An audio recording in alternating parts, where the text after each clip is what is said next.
Good morning, Degens. Welcome to Degenerate Takes, March Madness live reaction, live bets, and all things Degenerate Takes. This is our March Madness live stream special. As of right now, I am going solo. I am the brofict one, AJ. Noah had to step away this morning. He will be joining us later this afternoon. Just waiting on my buddy Tommy to arrive. He will be in here. He is also a big U of A guy. But more importantly, he's a big basketball guy. He's a big sports betting guy, and that's what we're about on this show. You'll love to see it. As I get a sip of my coffee, it's still early here in Arizona. It's 9 o'clock. We didn't get off stream till 10 last night. Just a great time, though. Big games yesterday. A couple upsets. You got Richmond, Iowa, obviously. St. Peter's, Kentucky. Richmond and St. Peter's coming up on top, and you got to be. They were looking good. They were looking really good, and you can't complain about that. Great games, great way to start off the tournament. Not that anyone cares, but my bracket's looking damn good right now. I'm not gonna lie. Got 110 points right now. I've only missed, I believe, 2 games. Yeah, I got Akron wrong against UCLA. I can't believe UCLA pulled it out. 3 games, excuse me. I got San Francisco and Kentucky wrong. Colorado State wrong. We're at 4. San Diego State wrong. Wow, I got 5 wrong. Hey, 5 wrong, though, going into day number 1. And none of my big hitters. I mean, Richmond in my Final Four is still alive. No one thought about that. And I'm okay with that. But more importantly, it's about how I'm doing in my bracket group. And I am hanging in there in the top percentile of the group, and so we'll see if I can pull away with some of the upsets I have picked today. We will get to those later. Right now, first game on the docket starting at 9:15 Mountain Standard Time. That'd be 12:15 on the East Coast, and right in the middle, you're looking at 11:15, I believe. You got the Loyola Ramblers going up against Ohio State. Loyola Chicago, that is, if you are confused with all the Loyolas, like I can be sometimes. Ohio State's been playing sketch basketball all season. I'm not even going to make heads or tails of it. I was on their train a little bit on the early. I thought the Buckeyes, they're looking good. They're playing good ball, but then they got into conference play, didn't look too good. I mean, they ended the season of 19-10. Can't complain about that. That's a pretty solid record. However, Loyola Chicago, 25 of 7. 25 and 7. That is great for that mid-major. Not as good as they have been in the past, but still solid record for this mid-major school that's been making a name for itself in the tournament. And I mean, looking at the team, you have such an older team now, a more experienced team, and a team that now has 3 years experience in the tournament.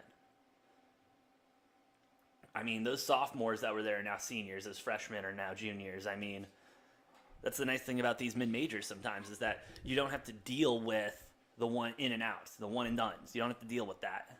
And so look for them to honestly be making a nice little run into the tournament like they have been the last couple of years. Nothing really to disappoint. I mean, great run last year, great run this year, but hey, we're a betting show, and so we're going to get to the numbers. You're looking at Loyola Chicago. It's a pick-up. Let's be real. It's just a pick-up. It's minus 110 at most books, either way on the money line as well. Total at 133.5 is the only real differential between books. I'm seeing them between 133.5, 135.5. I'm staying on Loyola.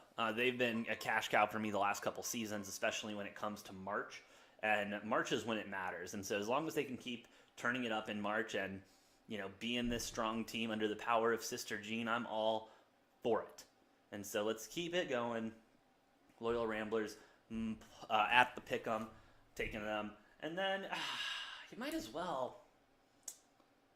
God, 133.5. Let me look at some stats real quick since we have a couple minutes. Over has gone 3 of the over of Ohio State games, 3 in the last 5. And then Loyola, we're looking at 2 of the last 5 games. Let's look. And the public betting. It looks like Loyola Chicago is the public favorite betting-wise. However, when you take a look at 56% of the bets going on it, but 75% of the money going on Ohio State. So that means Ohio State is seeing a lot of big money moving on them. A lot of the whales, or it's either a lot of whales who know what they're doing, or it's a bunch of their alumni and a bunch of their boosters who sports betting's legal now probably where they live. Let me go throw a ridiculous wager on my team at a pick'em. Can't really blame them there, as we are getting a live look into Loyola Chicago's locker room as Sister Jean, the team chaplain, leads them in prayer. Sister Jean really becoming popular when Loyola made that Cinderella run 3 years ago to the Final Four. Hell of a run that was. And, you know, that's obviously when I got turned on to Loyola Chicago. My buddy, obviously Noah, big Loyola Chicago fan. He loves them. I mean, yeah, you can't blame the guy.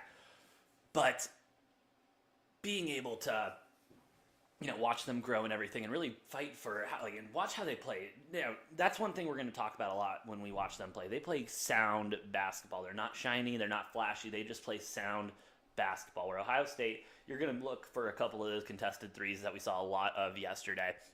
Not to say Loyola Chicago won't make those same mistakes, but there'll be much fewer. At least there should be much fewer as the game goes on, as they are the more experienced team in this. I now see why every sports broadcaster now has a co-host, because I've been talking for the last, 8 minutes. 8 minutes, and we got a whole game to call. Luckily, I got a full cup of coffee, 3 water bottles.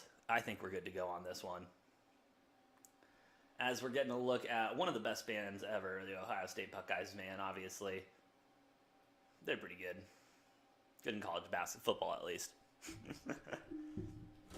Another game on the docket, in case we will talk about it, of course, later, but I just need something to talk about right now. Auburn is going against Jacksonville State Gamecocks. Now, usually, as a sports bettor, I always go with the team called the Gamecocks. I've had really good luck betting on Gamecocks in my past, and so I usually stick with that. However, Auburn is a 14.5-point favorite going into this game, total at 139. Ooh. Auburn. That is one team that has been the topic of conversation a lot recently. Are they fake? Are they real? Are they contenders? Are they pretenders? You really don't know. I know. I've been watching a lot of college basketball. I've been watching college basketball forever. All right. This Auburn team, don't get me wrong, they cooled off a little bit, I guess. If you want to say the SEC tournament didn't go the way they wanted it to. They were number one for a reason. The record 27-4 speaks for itself. That is an impressive record going into postseason basketball. With that being said, I have them going far in my bracket. I really do. I think they're a solid team. Let me pull up brackets real quick because I wonder who their next matchup would be.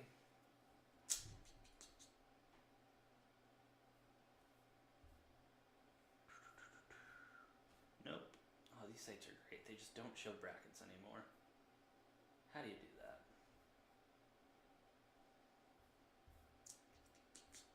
Also, apparently there's only 192 perfect brackets left. So shout out to those people who got all of those upsets wrong. Correct. That is impressive. Very impressive.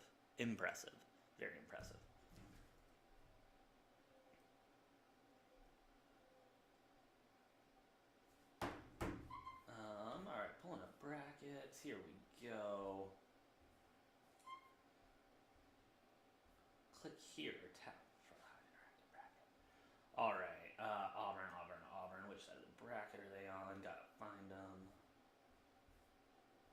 Oh, there we go. Auburn. Their next matchup would be against Miami or USC. Auburn has got a pretty straight shot to the Elite Eight, in my opinion.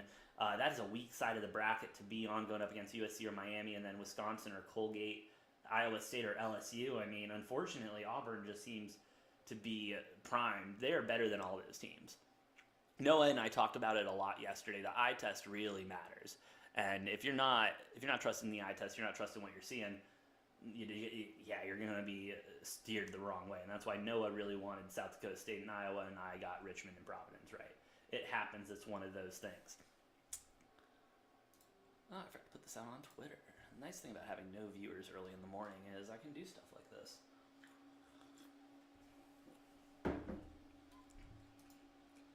Get the tweet set up while we wait for Tommy, about to tip off there in Pittsburgh, Pennsylvania, Loyola Chicago, and Ohio State Buckeyes.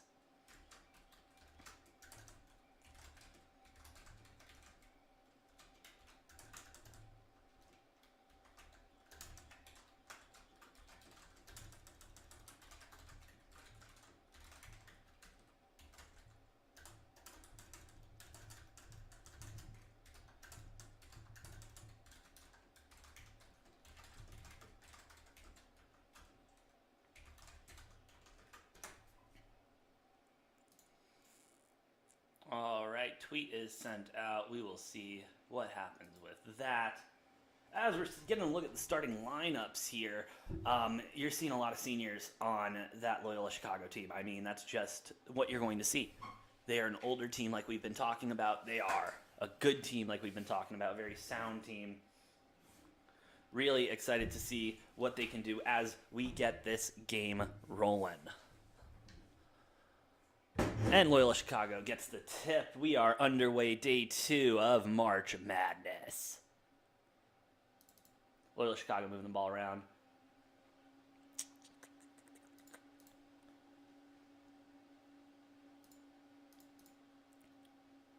Oh no, don't do that. Oh, there we go. Never mind. Camera, let's go. As Loyola Chicago taking their sweet time in the beginning of this game. I like the patience of them, I really do, but loose ball handling there. Turnover gets Ohio State the ball. Looking for it down under, nothing there. Kicks it up top. Looking for it down under. Nope. Little confusion on Ohio State trying to reset, figure something out. Kicks it back up to the top of the key.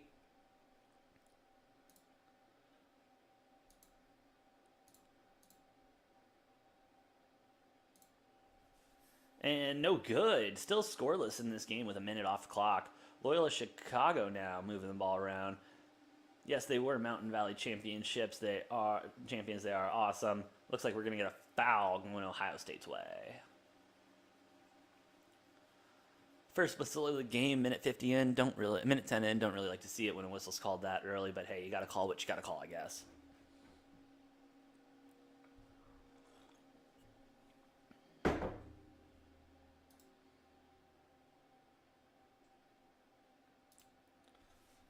As Ohio State moving the ball around, trying to make something good of this possession, Loyola Chicago will tip it out of bounds.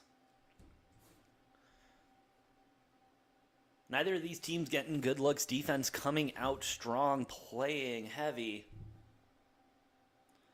And that's really kind of been the story the last couple weeks of these two games. The story of these couple games has seen a lot of these first, 5 minutes of the games going really under. Not seeing a lot of points, seeing 2-3 points at most. As they take it inside. Looks good, Loyola with the first points of the game off a nice, easy layup. Looking good so far. 18 minutes left to go in the first. As Ohio State keeps moving the ball around, we're going to get a foul on the floor. It's Loyola's ball.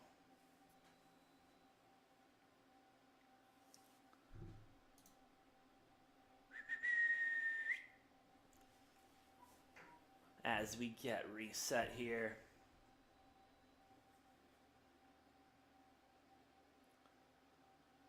Loyola's coach going crazy, getting the boys set up.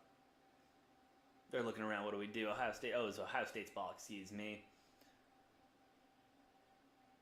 Loyola playing good defense. The double team, tough shot, but we will get a foul going to the line for 2.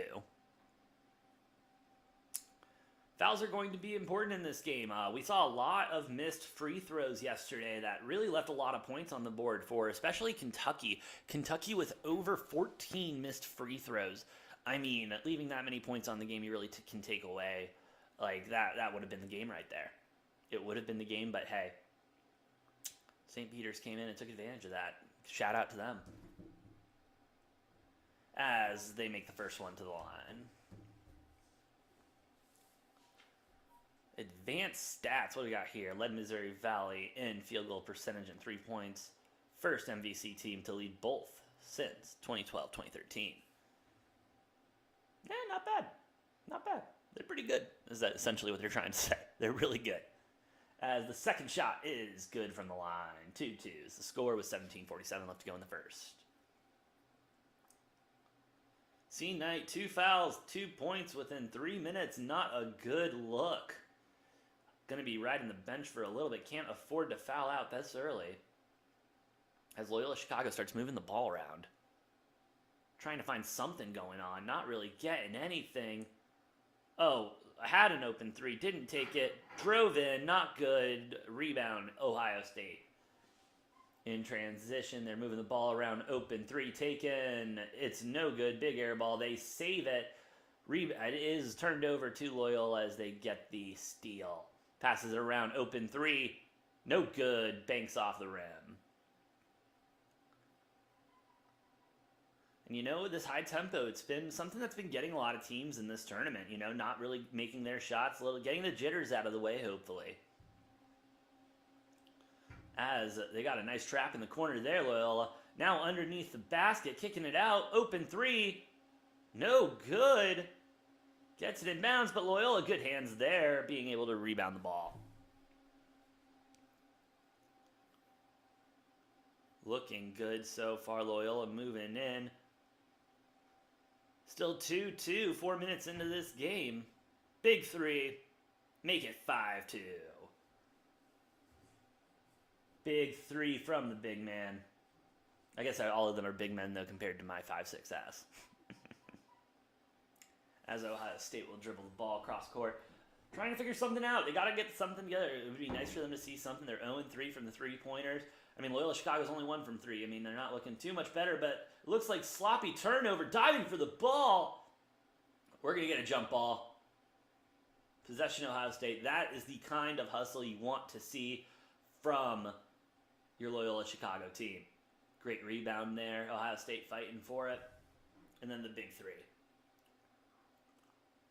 15:58 left to go in the half, and we will go to our first commercial break. Seeing a lot of good stuff so far. Really enjoying how the hustle Loyola is putting in.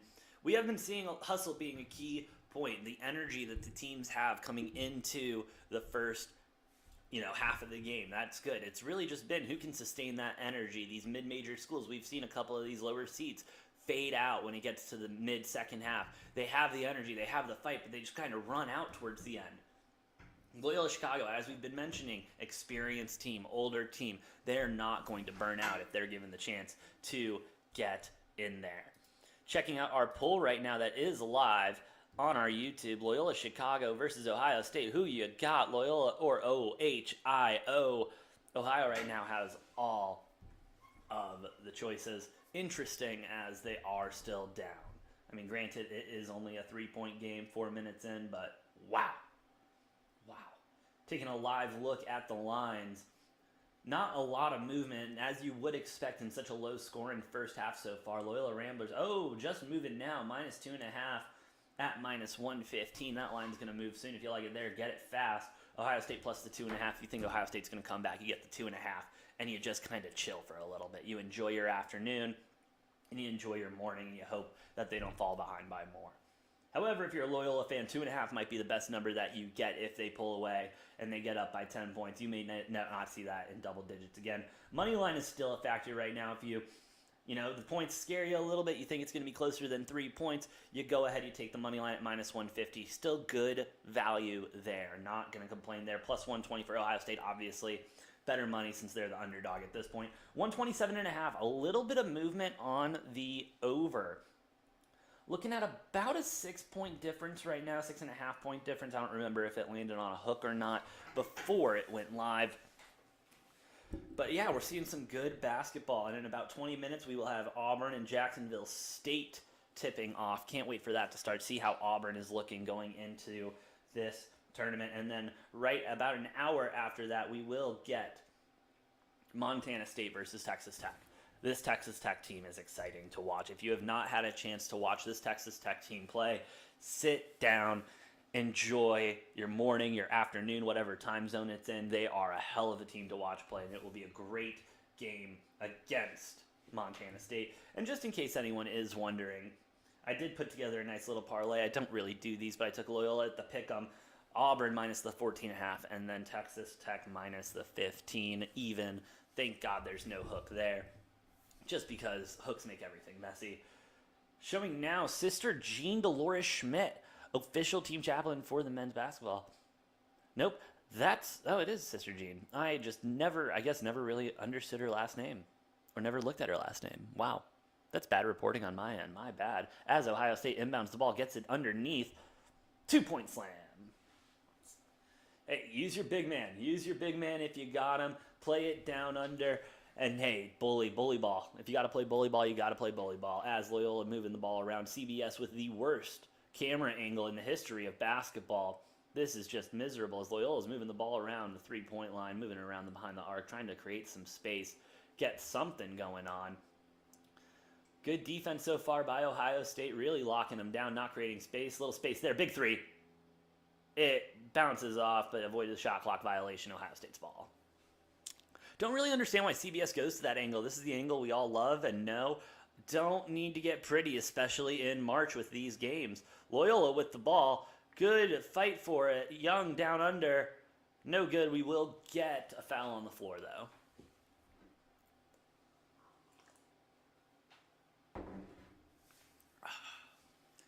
I mean, this young guy, honest to God, I have watched him Ohio State basketball. I don't remember seeing this guy. He might have been injured the games I was watching or just didn't play a lot, but looking like a force early on in this game. May have been the ignition that Ohio State needed going into this game.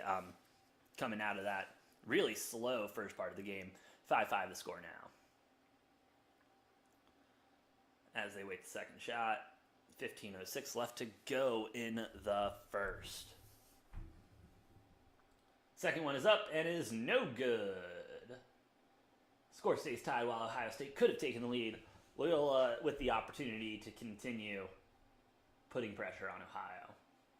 As they move the ball around, a little bobble there. Pick there, nice little roll, can't get it off. Kicks it back out, they're going to reset. Takes it down in the lane. Shot, nope, we're going to get called a travel. Going to get called for walking. Not a good call, not a fan of that. 1, 2, 3, yeah, that's walking right there. Whew, looks like these refs brought their glasses today. Not something you see often. That's a call they usually miss. But hey, if we have competent refs today, I guess I'll take it. As Ohio State continues to move the ball around, taking it under. Ooh, a nice lane. 7-5, Ohio State. Soft defense leads to no points there. Loyola's got to be able to take advantage of those easy momentum changes and being able to get in like that. Ooh, a little scramble for the ball. Big three. No good. Loyola ball. Moving it up the court. Trying to figure out what they can do. We got the big man with the ball. All right, we're moving it around. Looking for the lane. No lane there. Moving. Ooh, big three. No good. Hey, and then he gets the rebound. Looking for something else. Maybe a little drive. Maybe take it in. Oh, yeah, he's going to try to box him in, take him out. Nope, and we're going to get a foul on the floor. Pushing on 23.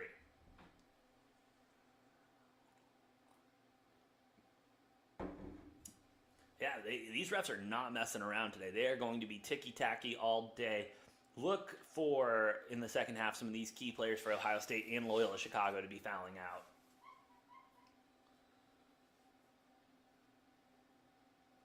Showing teams of the past and now the new head coach who is doing absolutely wonders for this Loyola program. CBS again with the terrible shot. Big three, though. Still no good. Loyola needs to see one enter. 0 points in the last 2 minutes and 45 seconds. Continues for Loyola. Looking at 3 minutes now. Ohio State starting to take their time, really get their momentum. Little move inside. We're going to get the travel. We're getting the travel. Whew, yeah, these refs not messing around today. You better be on your best behavior, playing your best basketball. Loyola with the ball, looking around, moving it around on the left side of the court, kicking it up top, driving in to the big man under, looking for the points, on the ground again.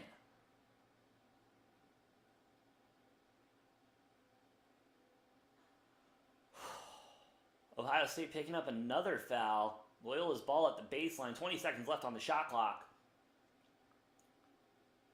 Kick out there. 3. Oh, no, it's a long 2. No good. No good. I mean, wow. Yeah, these refs aren't playing around. Kick down under. Ball still alive. Trying to take it in. No good there. No look. Kicking it in. Loyola with the turnover. Trying in transition, but another turnover. Ohio State's ball. Coach is telling them to slow it down, boys. Take a breather, figure it out. 12:43 left to go in the first. Ohio State with the ball. Trying to figure something. Loyola, good defense. Out of bounds on Ohio. Loyola ball. Let's go. That's what we like to see.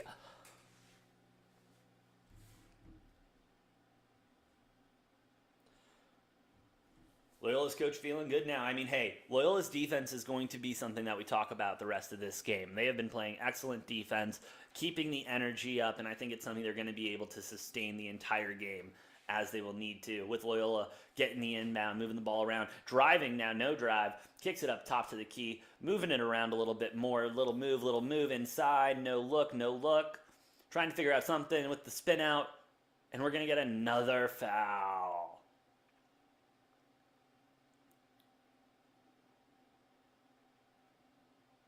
With 12:21 left to go, Ohio State 7-5. Have not seen some points in quite a long time. If you're an under-better right now, you've got to be feeling good. Especially if you're a first-half under-better. That's a good sweat most of the time, but you've got to be just feeling electric right now. I mean, it's 7-5 right now. 0 points in the last 4 minutes for Loyola. Looking to change that. Looking up, alley-oop with the little put away. There we go. 7-7, putting that drought to rest. Ohio State with the ball, kicking it out. Up top right now, looking for something.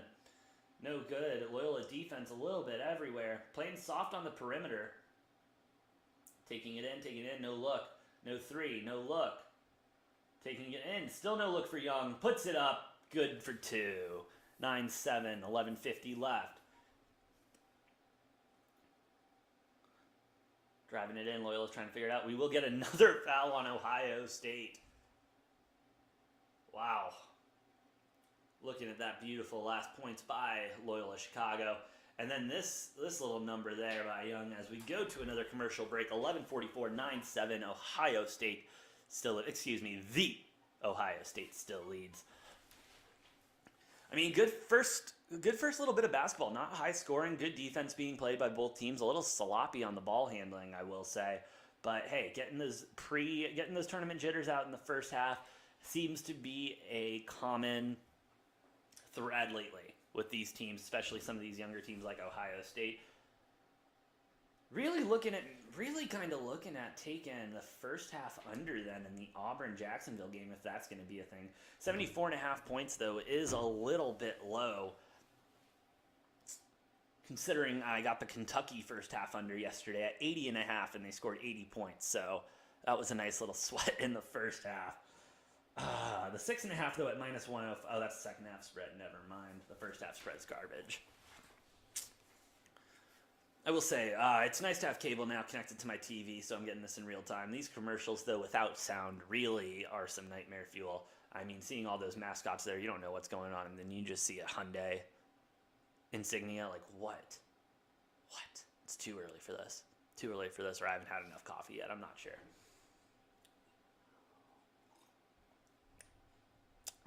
Yep, and and Survivor's Beyond Edge. Sorry, that's CBS's. I thought Survivor was coming back too. I swear to God, we've seen so many commercials though in the last 24 hours. It's unbelievable. And then there's these SeatGeek commercials with the talking butts. Like, what are we doing here? But I will say, shout out to the marketing person. It's looking good there.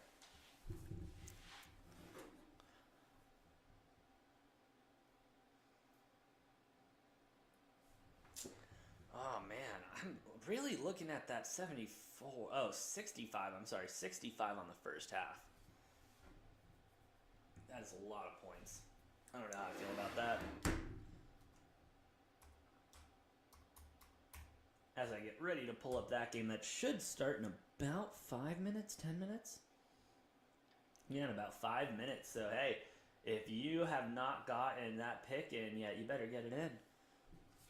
Because the books don't wait. Books do not wait. You got to get those picks in. Like I said, I'm on Auburn minus the 14.5. I think they are real. They're not fake. People who think they're fake, don't get me wrong, they're not going to win the whole thing. I don't think they're that good. But I do not think that Auburn is a first round and out. They are not as bad as Duke will be today. Oh yeah, by the way, if you are looking for my pick of the day, it is CS Fullerton over Duke. Duke historically this season not playing well in big games. You want to look at even just the last month. You look at Coach K's last game at home, they choked it away. ACC Finals, they choked it away. What are they going to do in the first round of the biggest tournament in college basketball? TBD, but I think I know the answer. And at plus 1,500, I love CS Fullerton. Love them as Loyola Chicago inbounding the ball. 9-7, 11:40 left to go in the first half. Looking for something down under. Good little move, but not good enough as Ohio State rebounds.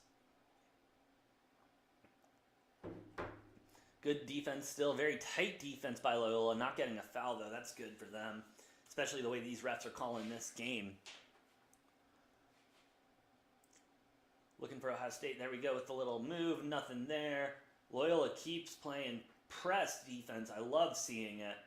Not good movement. Hey, I'll take it. That's some good hustle right there. Get in their heads a little bit. Get in their heads. Hey, the ball is not safe with you. You need to get rid of that ball. Are you looking to get rid of that ball? Too bad. I'm going to steal that ball. That's the mind games that go on that we don't really talk about much, you know? Whew.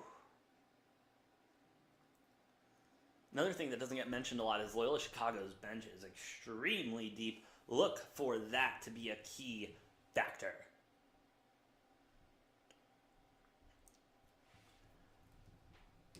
As Loyola moves in the ball, looks for something, gets two. Nope, they do not. Cannot get the easy layups tonight. This morning. Gosh, it's early. Still moving the ball around. Nothing really. Oh, and nope, they're going to call it a tip. No backcourt violation as Ohio State looks to move her ball around up top on the key. 8 seconds left on the shot clock. Got to get something off. 5. Big shot. No good. Loyola ball. Moving the ball down court again. Taking their time now. And I can't blame them. With Ohio State 0 for 6 on 3-pointers. Loyola not doing much better, but at least they've made one. As they're looking for something. I will say neither of these teams getting a lot of shots behind the perimeter. Loyola's getting a ton of looks, but nothing they can convert. As Ohio State with the ball now moving it across the court. 9-7, 9:54 left to go in the first half. 18 seconds left on the shot clock. Ohio State taking their time now. Slowing down the tempo. That high tempo wasn't really working for them. Like it was working for Loyola Chicago, being able to keep Ohio on their feet. Big three. In and out. And it is Loyola's ball.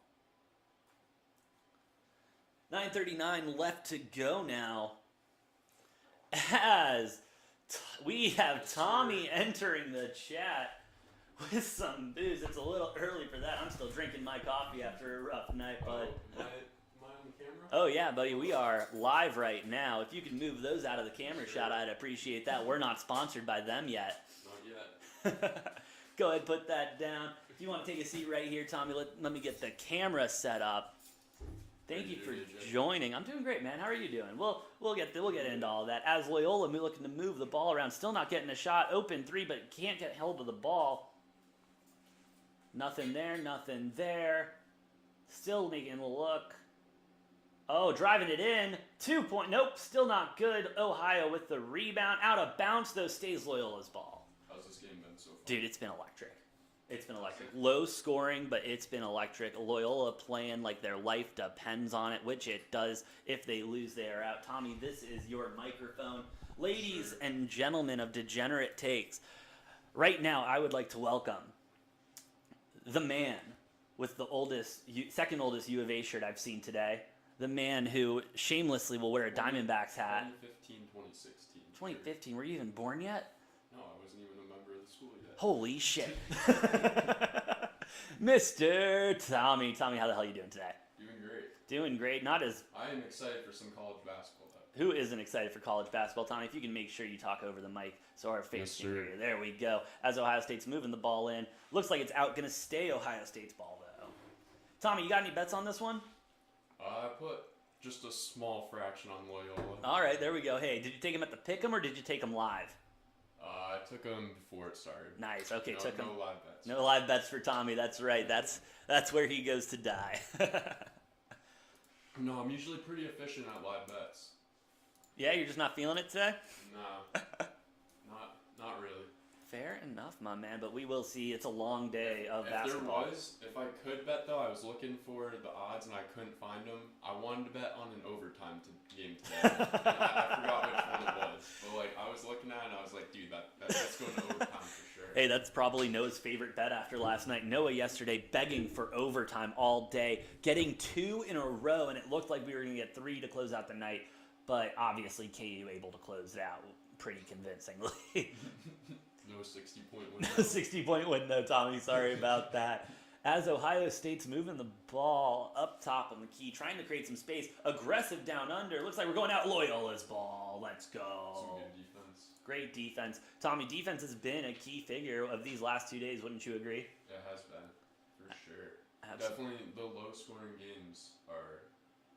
The defense is a lot better, I guess. Yeah. I don't know.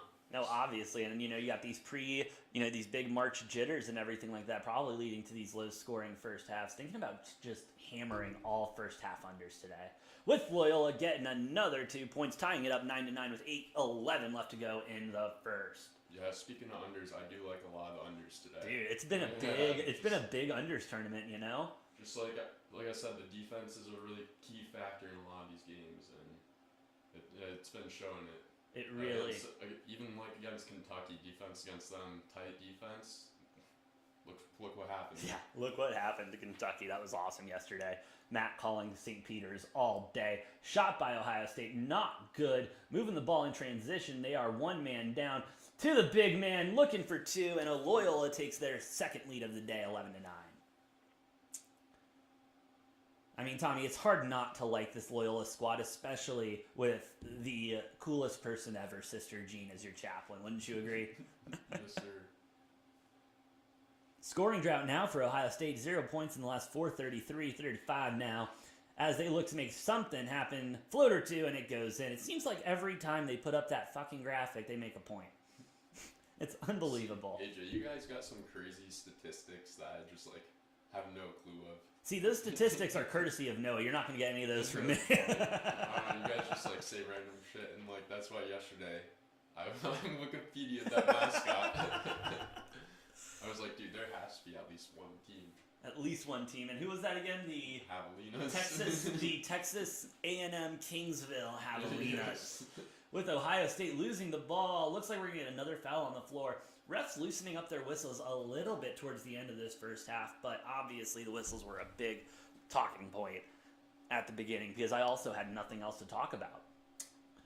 As we look to go to a commercial break, tied at 11. Tommy, again, thank you so much for joining us. I want to talk about your bracket a little bit, or some of your favorite teams going in. Do you have a good Final Four set up, or have you already lost one of your Final Four teams after yesterday?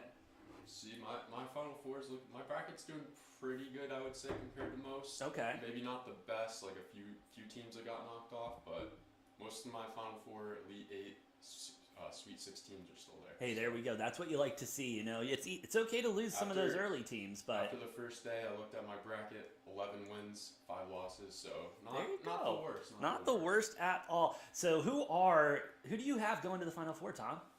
Let's see. Oh, as we pull up the bracket. I can name it off, but No, I understand. You want to make sure. I'm going to double check as well because I know I got my boys at Richmond. I only made one bracket, by the way, so I'm just a lazy piece. No, we're not allowed we're to swear honest. on here, right? Huh? We're not allowed to swear on here. No, you just can't say what Matt said yesterday. Do you know what he said? Okay, just don't. If you think Matt would say it, just don't say it on air, all right? Oh, man. Yeah, Matt, though, great. I'm not trying to have Bezos hunt me down. No, this is Google. It's okay. Bezos doesn't own them yet. Oh, true. Yeah, we're not on Twitch. Not yet. No, Matt was a great guest. Again, shout out to Matt coming on yesterday. Really appreciate it, bud. Good insight all around. But I have... Arizona would play Kansas in the Final Four, right? I believe so, yeah. So Arizona versus Kansas on that side. Okay. And then UNC I have in the Final Four. Really? Beating, it was either UConn or Duke, but UConn obviously lost. UConn did take a fat L yesterday. So we'll see what happens to Duke, but I got faith in that UNC team. Well, Tommy, I've been saying it all week since the bracket came out. I hate this Duke team. I hate this Duke team. I don't like CS Fullerton. Honest to God, I've never watched them play a game. But I'm taking CS Fullerton money line today against Duke for the upset. Oh, 100%. Plus 1,500 on the money line. Duke chokes every big game they've been in this season. Yeah, I'm taking that money line. Oh, no, it's just, if you look at the full schedules, that's why I was doing, like, whenever those small schools play against big schools at the beginning of the year, I feel like those games are really important True. to set how they play in the March Madness bracket. Because if they're playing well against those big schools and then dominate the rest of the season, I feel like they got a good chance. But if they're losing some large deficit games to those big schools, like, they're not going to have a fun time in the tournament. So. No, not going to have a fun time. My Final Four, in case you're curious, Tom, I got Texas Tech, St. Mary's on the west-east side of the bracket, and then Arizona, Richmond. That's solid. South, Midwest. The two hardest games in that first day yesterday were the Richmond game. I couldn't figure out who was going to win, and the one right below it, the South Dakota State Providence. Couldn't figure it out. Those were the two toughest games for me. Yeah, those were the easiest games for me. I'm just a god among men. It's fine. Yeah, bracket saver right there for you. Yeah, hey, not a bracket saver. I mean, that's just knowing your teams. You know, I looked at that Kentucky team. I looked at that Richmond team. And was like, bro, the Spiders is such a cooler logo. Come on, it's got to be the Spiders. Kentucky? Did it beat Kentucky? Yeah. Oh, not Kentucky. Fuck off, okay? As we get the ball back into play, Ohio State with a quick two. Looking good. Contested two. And, hey, they're going to have to make those shots, Tom, if they want to stay in this game. Because Loyola is not going to give up anything easy. As Loyola Chicago starts moving the ball around a little bit. Trying to find something. Ohio playing really tight D. Some movement there. Oh, open lane. Nope. Closed down by Young. Looking for something. Nothing really around. 5 seconds on the clock. Big turnover for Ohio State. Open court. Look for the slam. 15-11 Buckeyes. You love going full announcer mode, don't you? Dude, it's a little fun. I'm not going to lie. It's a good time. Wow. Loyola tries to get something underneath. No foul called. Stays Loyola's ball. What time is Arizona game start? Bro, Arizona doesn't start till like 7 tonight. Jeez. Dude, you know, you're talking to me. Got on at 9, bro, and I'm gonna have to have like this same energy at 7 tonight when my boys play. You definitely will, though. Oh, absolutely. This is only my first cup of coffee. I've got a full jar of cold brew in the fridge, bro. We are about to be electric all day. You gotta get me coffee. I saw him when I pulled out front. As they're moving around, Ohio State with the ball, trying to figure something out. Not really finding a lot there. Moving. Ohio State with another tough shot, but they'll get the foul this time. Tommy, I know you joined me mid-game, but let me tell you, bro, the first 3 minutes, I swear to God, I've not heard that many whistles in a long time. Makes sense. There's been a lot of fouls so far and a lot of missed free throws. A lot of missed free throws. As we are seeing probably one of the best commercials you can see during March Madness, that is the Masters. April 9th and 10th. What a great tournament. Are you betting on that? Bro, I think I've already got my lock. Who's that? I'll tell you in the next commercial break. Next commercial. 11-15 as Ohio State goes to the ball. E.J. Liddell, 19.6 points averaging this season. Not too shabby. As the first one is good. A little bank shot. You know, Tommy, one thing I've never understood about some basketball players, I remember this as a kid especially, you play street ball or something with the boys, and they'd always give me shit because I'd bank everything, bro. Like, let me tell you, when I played basketball, the bank was wide open, Yeah, bro. but you have to call it. No, you don't. Yes, you do. Why do you have to call it? Why wouldn't you have to? Do the pros call it? You see LeBron James go bank. I don't know. Say you're trying to make a deposit. Did Kobe ever call bank? Say you're trying to make a deposit, right? Yeah. Cash deposit. Are they gonna want a call first? Get out of here. I'm done. I'm done with that. As Loyola can't get it done underneath Ohio State in transition. I don't know, AJ. I don't think the bank is the move. Listen, bank's always the move. Bank's always the move. That's why they put the box on the backboard. For layups. No, so you can hit threes from really far and then just a boom. But threes. You aim for the box. The box is bigger than the rim. I'm not even getting into this topic. Not even getting into it. We're gonna have a full-blown debate. As we're looking at Ohio State turning that ball over in transition, looking to open up something for Loyola here. Loyola's having a big drought right now. A little bit of a drought. That seems to be the thing, and they can't get hot on a run. It seems like they'll score and then just go back on another drought. AJ, I just want to point out also, Auburn looks to be having a very slow start so far. That is true. Jackson State, Auburn tipping off with 15:49 left in the first. 8-7 Jackson State. As the three from Loyola is good. It's a 3-point game now. 14-17 with 4:40 left to go in the first. Really regretting not taking that first half under at 75 points right now.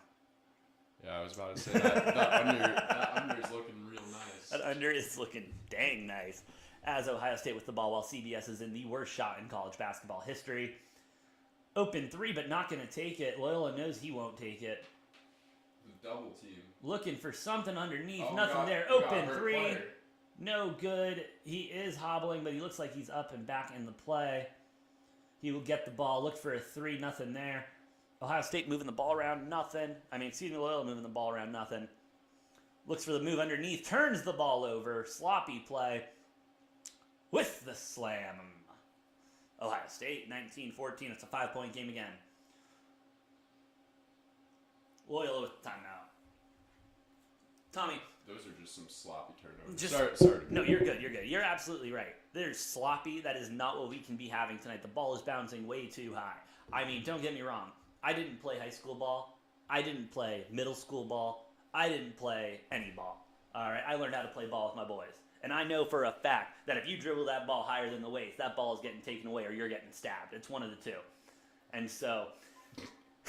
I'm not going to respond to that. All right. And so it's one of those things. You just got to, come on. I know they're tall people, but let's keep it low. Let's keep the ball low. Let's stop these turnovers. Even I know that. I never played. The only thing I got to do was a little 4v4 rec league for 1 year. How'd you do in that?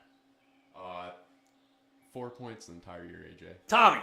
4 points the entire. There you go, bud. Clap it up, guys. Clap Hey, it if up. it makes you feel any better, that's better than I did in my intramural. I Hey. have one. My record is 1 ejection, 3 turnovers. Hey, I think it was the first game I finally got put in. My boys put me in the game, and I get the ball, wide open three.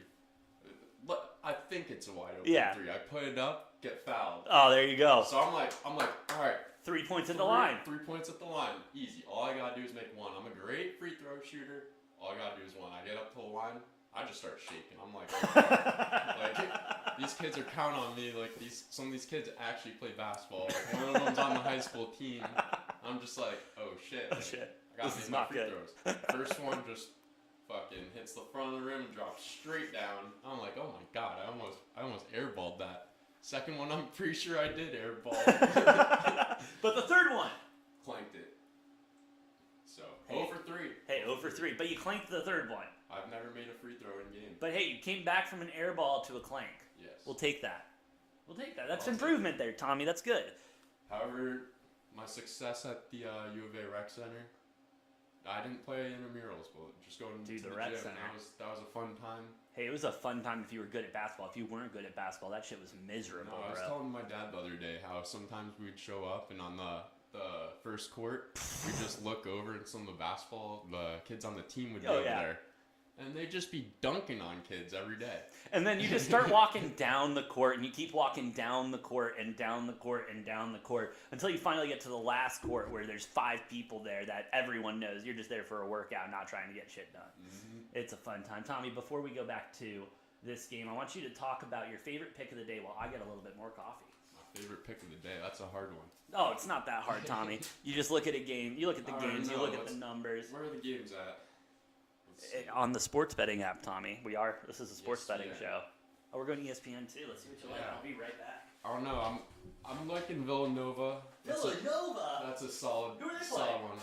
Delaware. Delaware's not looking like a good team, so I'm really liking the spread on that one. Purdue versus Yale. I think Yale might put up a decent game, but Purdue's gonna pull away at the end, or just gonna be a blowout. Texas Tech, I think the same thing. Probably just gonna be a pretty fair margin lead the entire game. I don't know. Like I told AJ a bunch, I'm really liking the unders so far. Bunch of good unders.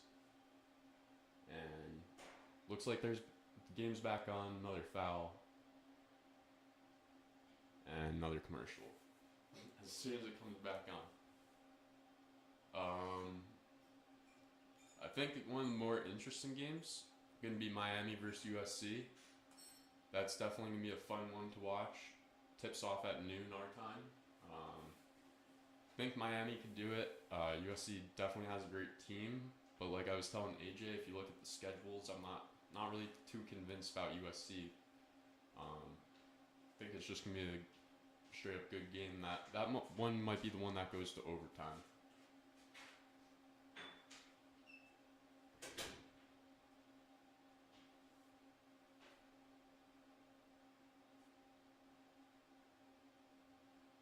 Another tight game I think is gonna be LSU versus Iowa State.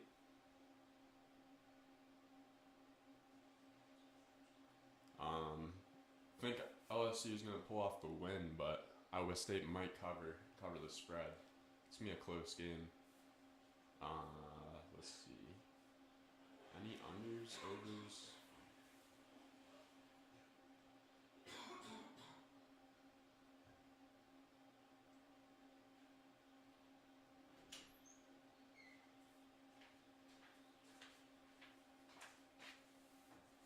It's still a commercial. No, so what happened was they went back, there was a foul, and then went right back to the commercial. Jesus. Gotta love the sloppy play today. Unbelievable. I was saying that the Miami USC game is going to be a banger. Bro, that's the one game I cannot figure out. Like, I know I have one team advancing to the next round, but I have them losing right away because it's unbelievable. Like, I have no idea. Yeah, like I said about the schedules, just like looking at USC's schedule, I'm not too convinced about their team. No. And I don't know, LSU, like they look like a good team, but at the same time, like still not too convinced about them either. And that's the one thing is that, like, USC obviously playing in the Pac-12 has a rough schedule, but also the SEC this year has been a lot better than people will give the SEC credit for. And I hate to give the SEC credit for anything, but their basketball this year has been unbelievable. Like, I mean, Alabama was number one for a while. Auburn was number one for a while. Good squads around. Yeah, that is going to be a hell of a game. Yeah, also, here's the thing about the Pac-12. Every year, there's a few great teams. Most of the teams are good teams. But come to, like, actual tournament important games, none of the Pac-12 teams really make it that far up. No. And it's pretty sad. Until U of A this year, of course. Yeah, of course. Of course. As we still wait for this game to come back, let's take a quick look in at, excuse me, Auburn and Jacksonville State. Auburn still down by 3. Yeah, Loyola's missing everything right now. They're 3 for 13 shooting. They're going to need to figure something out. One player is 4 for 5. The rest of the team is 3 for 13. Going to need to figure something out because this is not going to be sustainable for them, especially if Ohio State can start to pull away. Big 3 in the face. Yeah, no that good. That would have been a huge 3 if you hit that. Oh, that would have been a huge momentum switch as Loyola starts moving the ball a little bit. Looking for something. Big block there from the big man. Moving it down the court now. Also stuff to the rim, but that one goes in. 21-14 Ohio.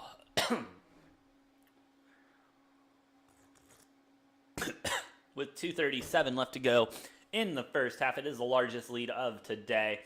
Loyola kicking it out. Big 3. No good. It's very short. Missing shots wide open. Cannot have it.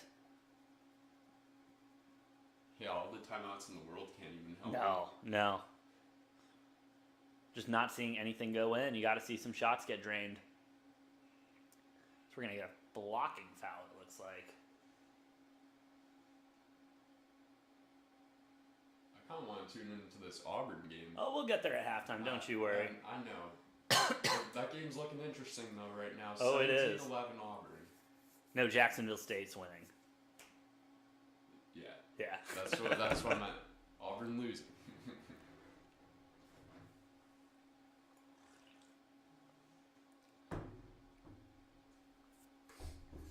As as we get the first free throw, and it's good. 22-14.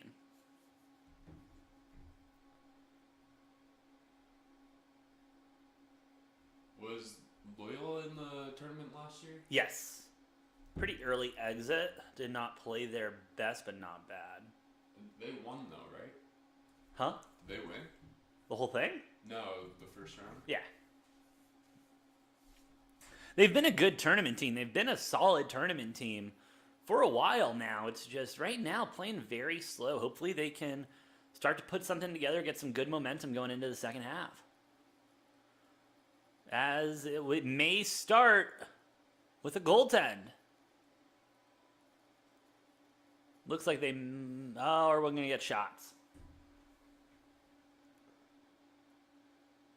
Yeah, that's definitely a goal. Definitely a goaltend. Count the two. But there might also be a foul on that. I think they might be taking a look at the goaltend. No, they're just going to give him the shots. Oh, and they can't even make a free throw right now. I can't believe they didn't give him the goaltend. That's a horrible call. It didn't go off his finger, bro. Oh, it did. Did that hit the glass? It definitely hit the glass, but like it hit his finger first. You can see the ball move a little bit before it hits the glass. The camera showed it hit the glass first. That's what I thought it was. I don't know, man. That angle didn't look like it. As hopefully Loyola can make one of these free throws.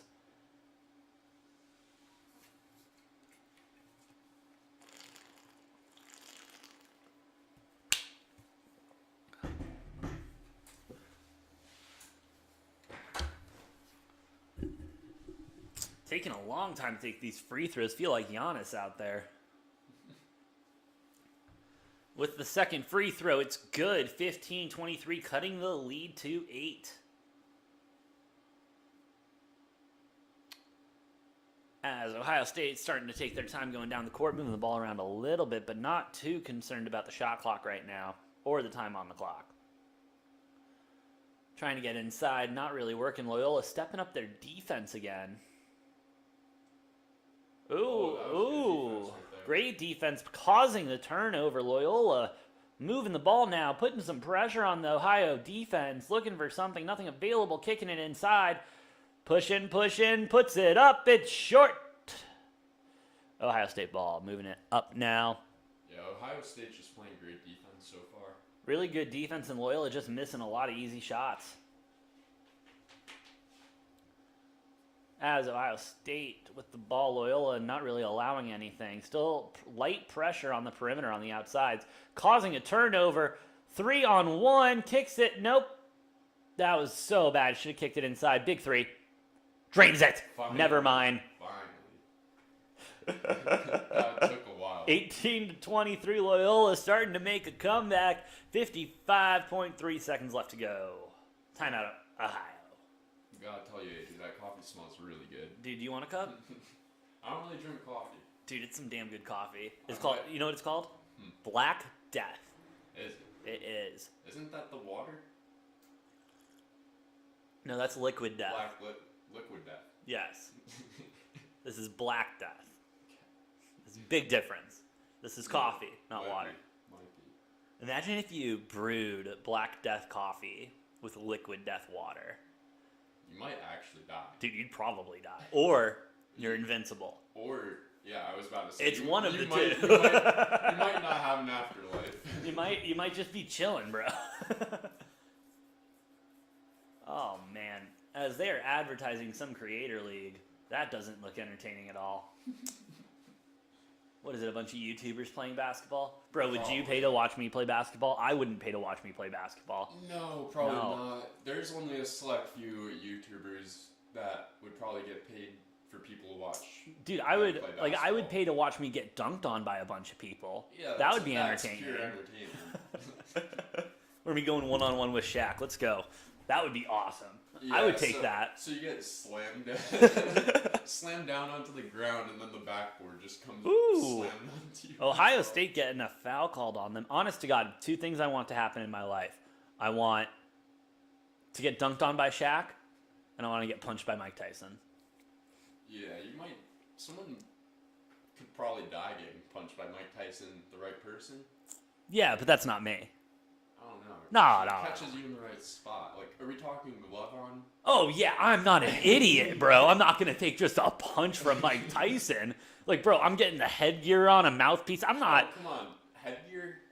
All right, fine, no headgear. Fine, no headgear. Okay. But he's putting a glove Okay, on, how bro. long are we getting into concussion protocol?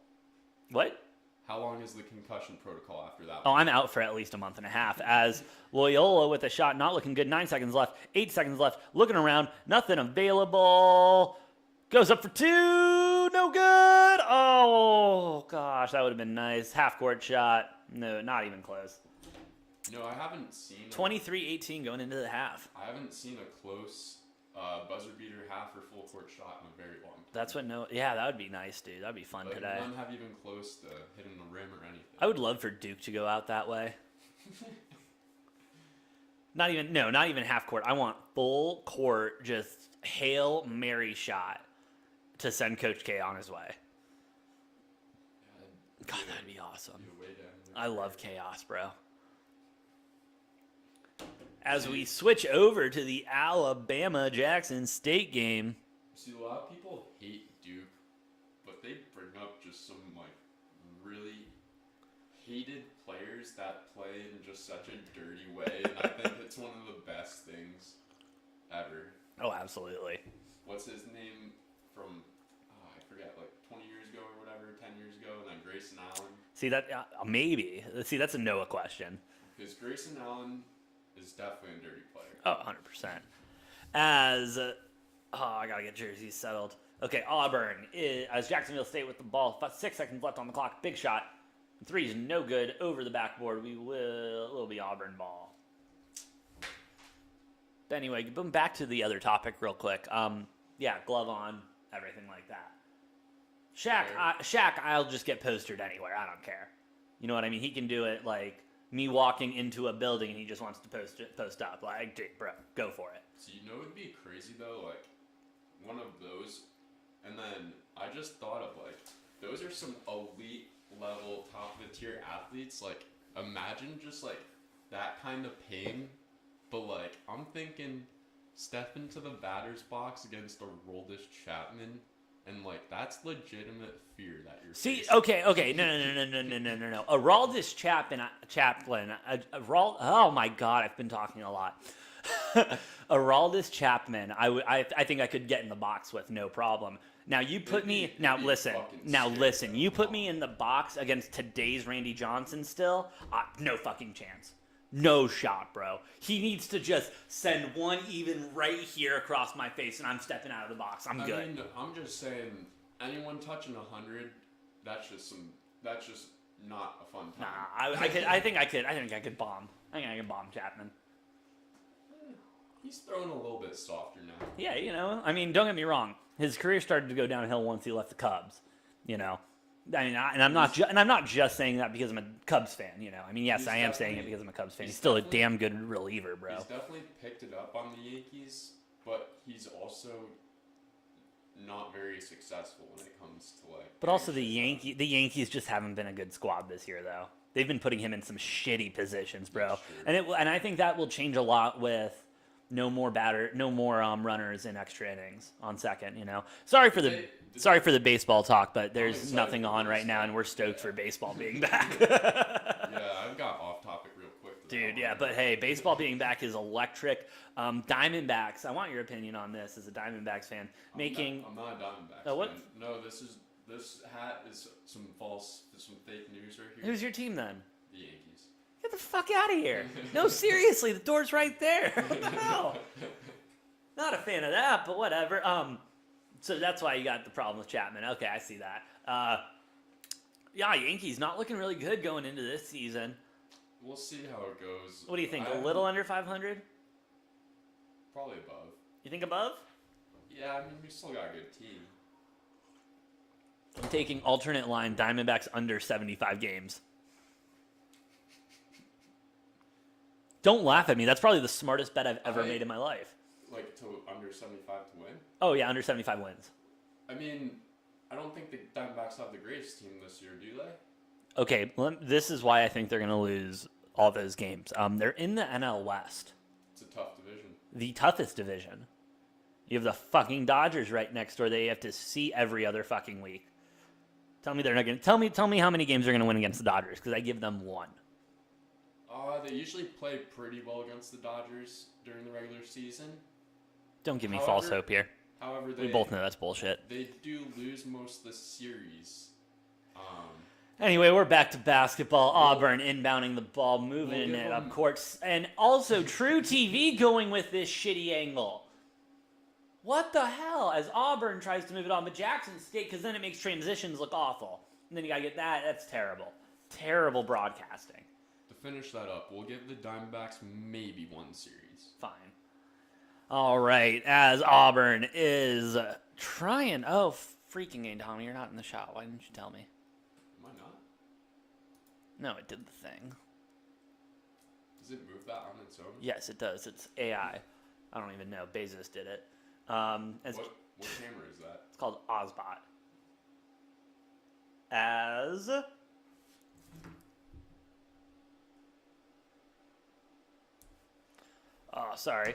As Auburn with the ball, no points being scored on Jacksonville State's side. Auburn looking for the three, not there, not available. Just hands it off. Oh, takes it down the lane. Easy two. 20-21, 6:27 left to go. Auburn starting to fight back and crawl. Is this Jackson State or Jacksonville State? Jacksonville State. Don't you dare question me, Tommy. I know what I'm talking about. And then, because once you question me, I question me with Jacksonville State with a big shot, big three, air ball. Auburn trying to push it hard in transition, one-on-one. Oh, to the big man with the dunk. Yeah, no, the reason why I asked is because the last possession, I was about to say, I think this is where Auburn starts putting up the heat, start turning on the Jets. Hey, they got to. They got to. Looking again as we're going to yet another commercial break.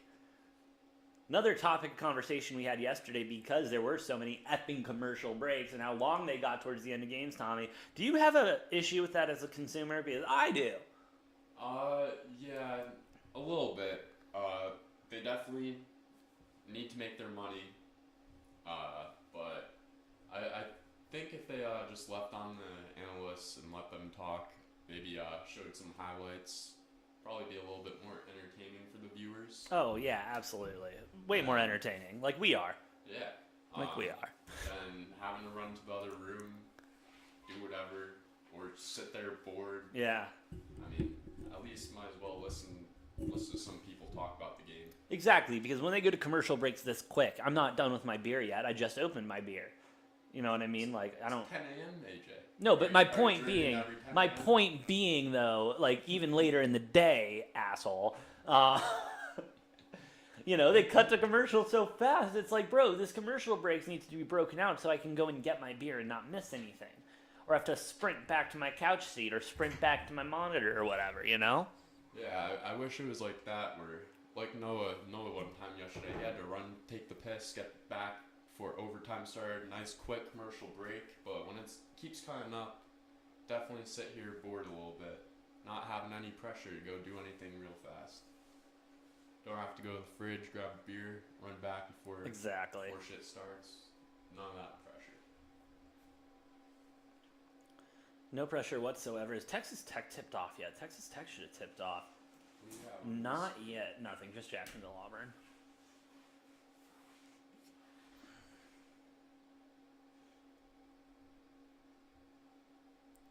As we are taking a quick break, there's literally nothing else on. This is unbelievable. But hey, on the bright side, this is the only time today this will really be happening. It's Friday. A lot of games today. Obviously, like I said, mostly excited for Duke getting their ass kicked to CS Fullerton. That's going to be a hell of a time. And please, coming back from commercial. Yes, we're back. Finally. You know what I heard last week at the sports book? What? Some dude on ESPN, one of the analysts, he was saying that he really thinks this year the 2 seeds are going to take the entire tournament and going to be better than the 1 seeds, AJ. And so far, you know what I turned to Matt and said actually before I get into that? What? I was like, geez, Matt, like, maybe that's why this dude's on ESPN 2 and not ESPN. 'Cause that is one horrible take.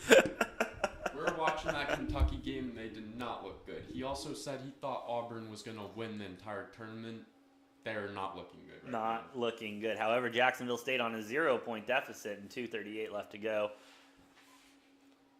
Well, I guess they're looking a little bit better, but this score is not looking the greatest. Not at all, as Jacksonville State moving the ball around, tries to take it in, out stays their ball. It looked like that could have been an Auburn ball. Could have been, but they tipped it out, so it wasn't their ball. Does seem to be the way the cookie crumbles sometime.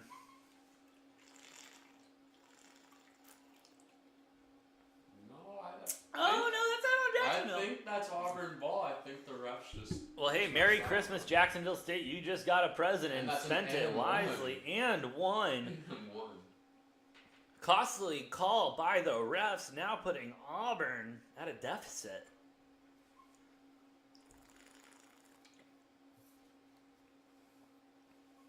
Are you allowed to hit vapes on YouTube streams? I prefer it not. I'm going to show this to sponsors and stuff. Because I don't think you're allowed to, right? I don't know, dude. I don't do it, so... so I'm not too worried about it. Lucky you. You don't have an addiction. No. As Auburn is trying to move the ball around a little bit, getting it inside. Big three coming. Three's good. Taking that lead back. Showing the refs, we don't need you to call a call for us. We will take care of it ourselves.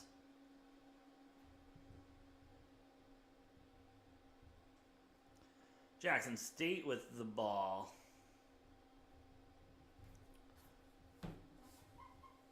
Not really doing anything. 14 seconds left on the shot clock. Trying to create some space, some movement. Nothing really opening up for them.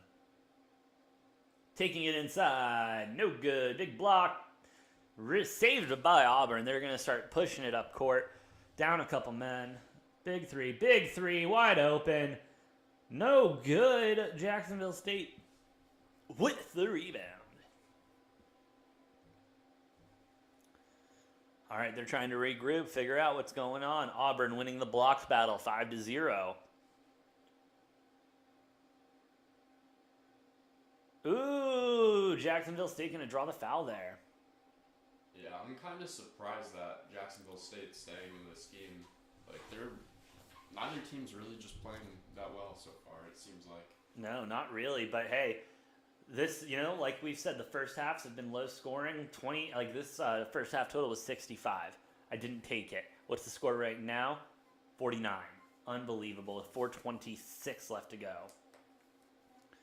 Jacksonville State got to get something working, but not looking too hot. They got an open shot there. Not good. Contested three won't go in. Auburn with the rebound. Auburn also seeming like they're taking up. Ooh, in the face three. Thanks for coming. That one's for you. 28-24.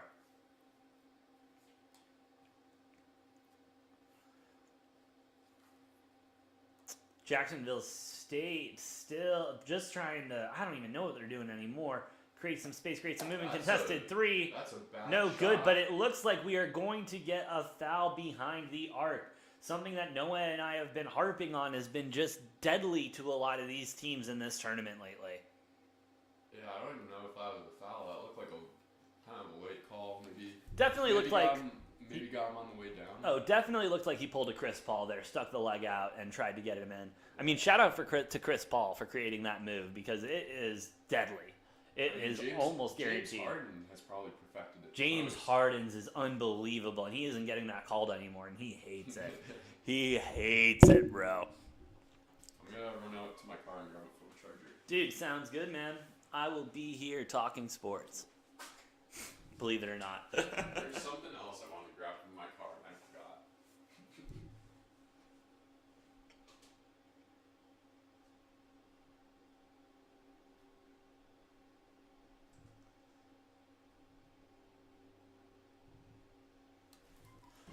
Well, we're here waiting for games to start. Montana State, Texas Tech has still not started. Loyola, Chicago, Ohio State still in halftime.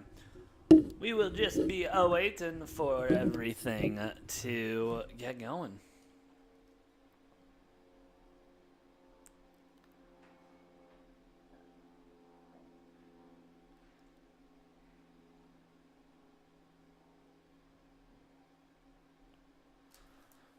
Yeah, nothing starting. I mean, Ohio State, this Jacksonville Ohio State game. I mean, these lower seeds are really competing, really putting their heart out there, as they should be, and as all these guys are.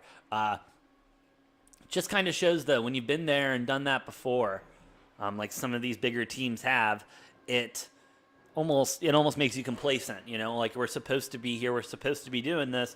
Where these other guys are just like playing with house money, like Noah like to say yesterday. We're here. We're not supposed to be here. Let's have a good time. Let's figure it out, and let's try to win us some ball games and stick around a little bit. And I'm about it. It's what's making these games awesome. It's what's making these games awesome, especially early. Because these early games sometimes can drag. Oh, man. As Tommy has entered the chat again, still waiting on all the games to get started again. In commercial break for Auburn. Loyola still in halftime. Texas Tech taking their sweet-ass time to get started. Texas Tech is a game I will be watching closely as they are one of my Final Four teams.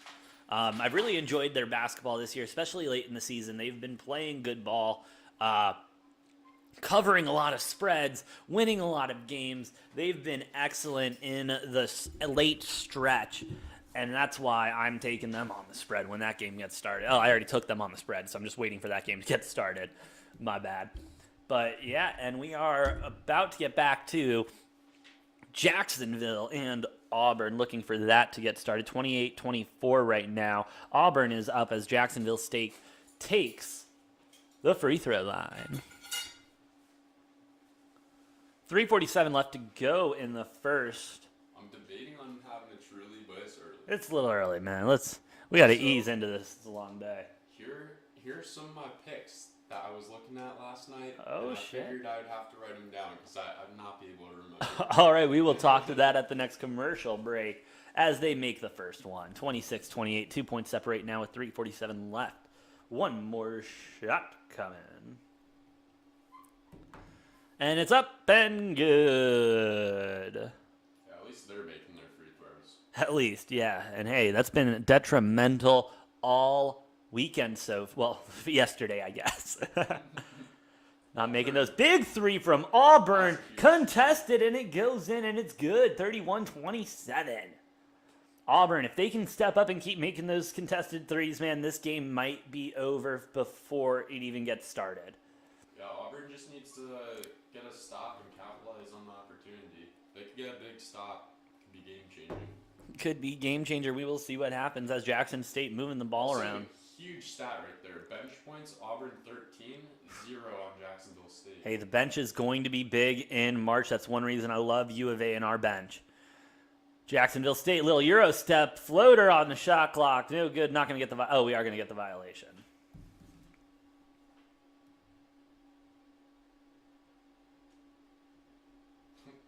Yeah, AJ, you looked away for a second, but some of the Jacksonville State players, or just one of them it looked like, was arguing very badly with the coach right there. Just getting in the coach's face. With their coach?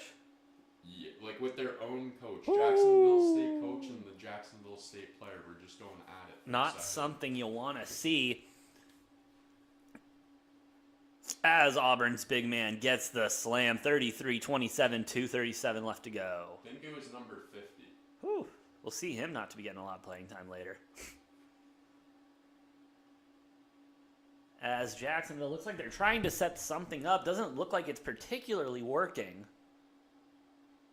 Yeah, this Auburn defense has been stepping up the past few possessions. They really have. Out on Auburn, 11 seconds left on the shot clock for Jacksonville State. Bro, Loyola Chicago still at half. Montana State, Texas Tech has not started. Unbelievable. Big three. No good. Auburn with the rebound. 2:07 left to go in the first. Driving down the court. Keeps driving down the lane. Little Euro step. Tip in. Big man gets it. Getting the foul and one. Oh, yes. Count it. And now we go. This is where these 1 seeds and these 2 seeds get so deadly when they start to pull away like this. They get a cushion. They start feeling it. They can start taking time off the clock and just start picking their shots a little bit more. More shots go in. This is a recipe for disaster for Jacksonville State if they want to stay in this after the half. They cannot let Auburn get up by 10 at this point. Well, I mean, that's a little late, but I guess they're up by 9 now. Yeah, they really need to score on these next few possessions, no turnovers, and just play some tight defense. Yep, need to close that gap and really need to compete. This last minute 50 left in the first half. Auburn on an 8-0 run the last minute 46. They've been playing great offense recently and even better defense. As Jacksonville State continues to try to take it under. Big contested three off the rim. Auburn saves it. Jacksonville State gets the turnover. Another big three. Doesn't get the feet set, and it's in and out. Auburn now moving down the court. Look for them to make a move, but they lose the ball. Jacksonville State's ball, minute 24 left to go in the first. Yeah, Jacksonville State's just throwing up some Hail Marys to try and lower the deficit right now. They have to. And it looks like every time that they try driving into the paint, they're just getting stuffed. So those kickouts really need to be coming through, and they're not. Not at all. If they can't get those threes to drain, it's going to be a long day on the court. All right, Jacksonville State now trying to regain their composure, going in, setting something up, sets the pick, no real roll there. Moving the ball around, moving the ball, trying to take it down the paint. Hey, they're dribbling that ball real high. Trying to move it across the court, create a three-point shot, push off, I think. That looked like an offensive foul. Yeah.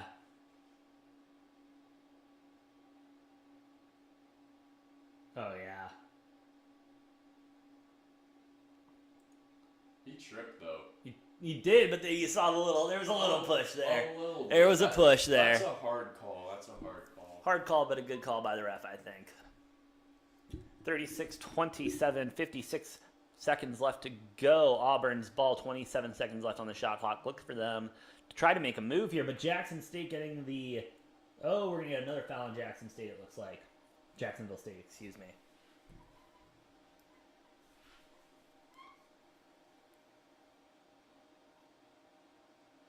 Yeah, it does not help either because they're in the bonus. They're in bonus now. Both the teams in bonus now. Look for a lot of free throws to start coming. As it looks like Loyola is back from break, we will move into that game when this game goes to halftime. Oh, Auburn with the big rebound, big three, goes in. 39-27, can't convert the free throws, but gets the three after the rebound. Good stuff by Auburn. 11-0 run in the last 3 minutes, 30 seconds left on the play clock. 20 seconds left. It's about 10 seconds to separate the shot clock and the play clock. Jacksonville not going for the three, trying to get a two in. Offensive foul. That was a travel. Oh, it was a travel they're calling? Yeah. Even though it looked like he held his pivot foot. I don't know about that one. 1, 2, No, that's 3. Right He dragged it. That's definitely the right call. Yeah, he dragged it. 22.1 seconds left. Auburn's ball. It looks like they will probably get the last shot off for the half. Up by 12 if they can extend it to 14 or 15. Whew. To the big man, no foul.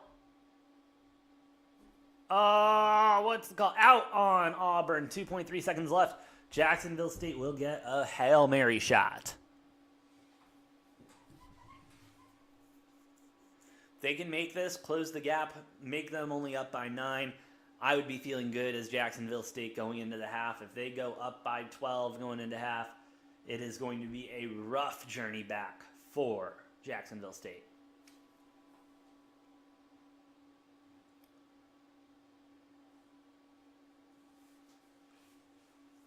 Oh, that's funny. I put my phone over there. I was about to just make some bets real quick.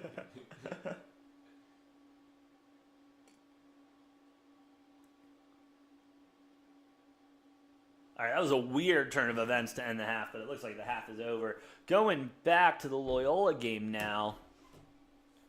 Getting our bearings. Loyola Chicago with the ball. 18:44 left to go in the second. Kicks it out. Looking for a three. No three available. Out of bounds, Loyola. Ohio State's ball. Noah texting me, Loyola was 3-11 on layups in the first half. SMH. That is a big SMH there, bro. That is rough. Loyola definitely need to take care of the ball a little bit more and be efficient with their shots. Yeah, it's maybe one of the worst stats I've ever heard. You said 3 for 9? 3 for 11. 3 for 11 on layups. Yeah, that ain't good. Yeah.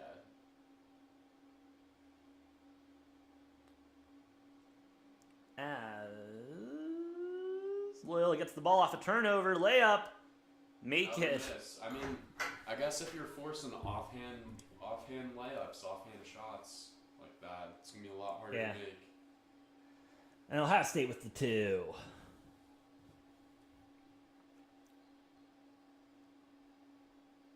Auburn going into halftime, 17.5-point favorites now. As Loyola is moving the ball around. Big 3. No good. Still short. Seems to be Loyola's MO today with the shots. Still waiting on Texas Tech, Montana State to start. And Yale, Purdue also about to tip off. Yeah, I think that Yale-Purdue game is going to be pretty interesting. Like, I'm huge on Purdue. And I don't think Yale's the greatest team, but they might just like play good for some reason. Not really too sure. It's March. Anything can happen. Anything will happen. I think I was saying it when you were taking a break before, but I think Purdue might it's gonna be a second half win. Probably close game in the first half, and Purdue's gonna slowly chip it away in the second half. Take the first half under, you think? Let's see what that's at. It might be a high scoring game. 67.5. Yeah, I don't know. Jacksonville scored 65. Jacksonville Auburn was 65 even, and that was at 65.5. I'm gonna risk it. Risk it for the biscuit, baby. On the under? Under 67.5 first half. Oof. That's a close one. Could take an alternate too. Nah, I don't do that shit. See, I was looking at a few of them and like, yeah, a few of those I definitely trust the alternate spread a lot more. Oh yeah. Yeah, but I don't know. I like the sweat. Like I think this Auburn game was one of them. I like the alternate spread a lot more on. Fair enough. I can see it. Tommy, while we're in commercial break, I will be right back. Why don't you start naming off some of this picks you like today? I already did that. No, you didn't. Well, like Through the list? oh, through the. All right, I guess I named off some games before. You named off games, not picks. This is a betting show. We gotta make All right. picks. All right. So this game I actually had this is the Loyola game. I actually had the over on. Not a good pick. I also had Loyola. It's not looking like the greatest pick either. Let's see. This Auburn game. Oh no, I took the minus 16. I think it was minus 15.5 after the odds updated. I took the minus 15.5 on the Auburn. And the under 137.5. This game is starting to pick up in pace, so we'll see on the full under, but I think AJ said the under for the first half hit by half a point, so well, hopefully that under on the full game is looking pretty solid too.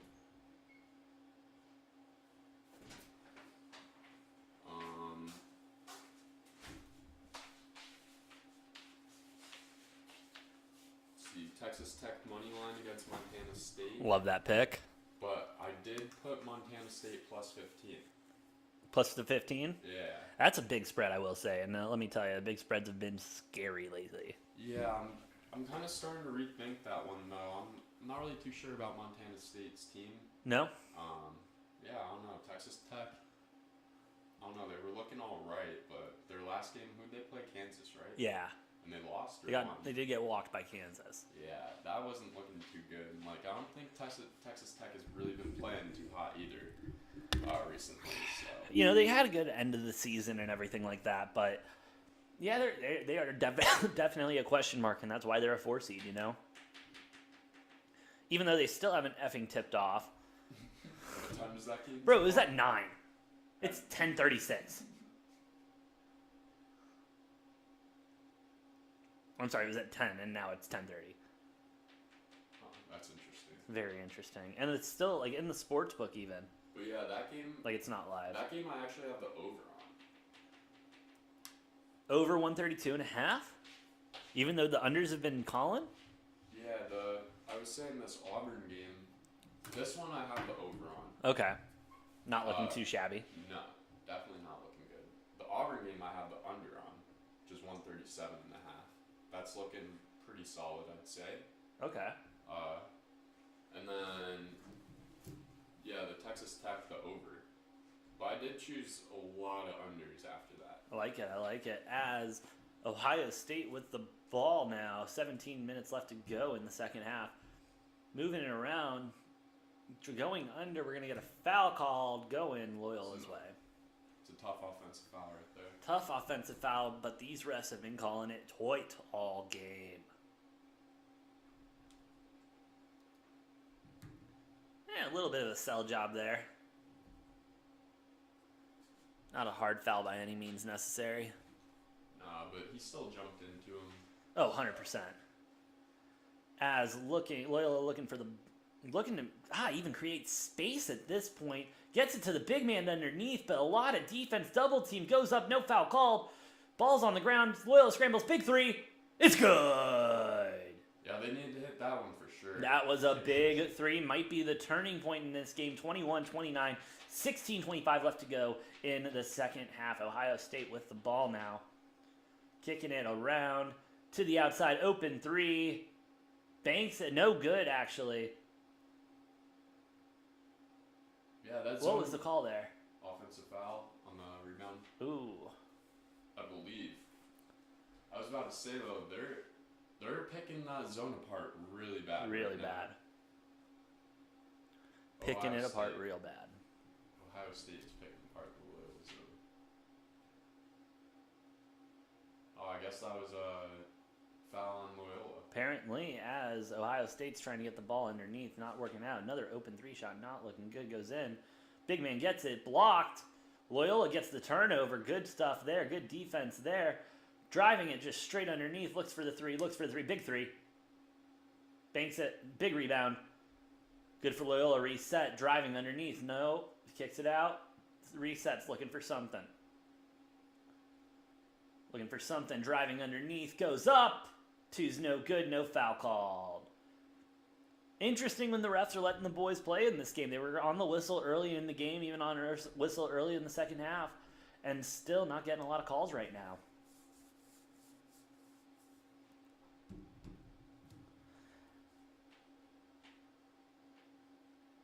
Ooh, ring around the rosy. The ball goes in. 31-21. Ohio State, they extend the lead to 10 again.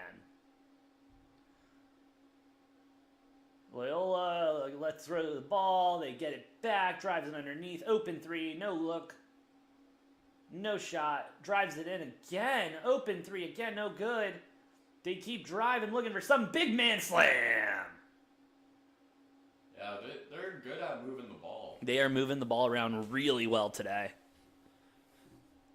Cannot complain about that. As they start to slow it down a little bit. Yeah, I think Ohio State's going to try and start taking as much clock away as possible. Well, that up-tempo has really been working for Loyola lately as they sink a little floater to 33-23, 10-point lead again. I mean, I don't know if it's working when they're still down by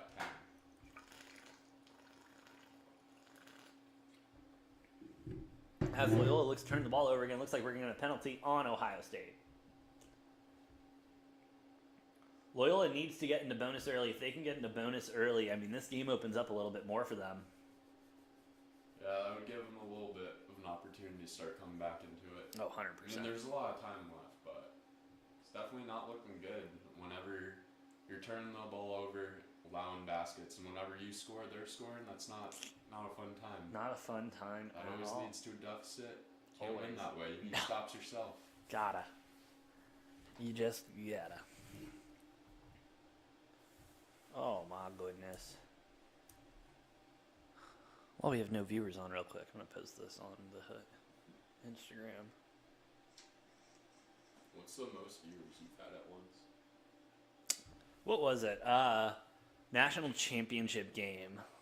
We had like 56 at the same time, all at once. That's pretty solid. Yeah, that was our most the same, and like they were on for a long time, and I was Yeah, like, no, "What the 'cause- fuck are you 'cause people I used doing?" I used to stream video games in high school. Yeah. So like. Oh, the gotcha. grind's Oh, it's so real, dude.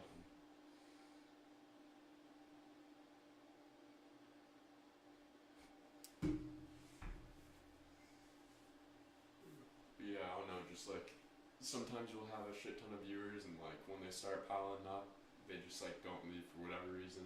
I think my most was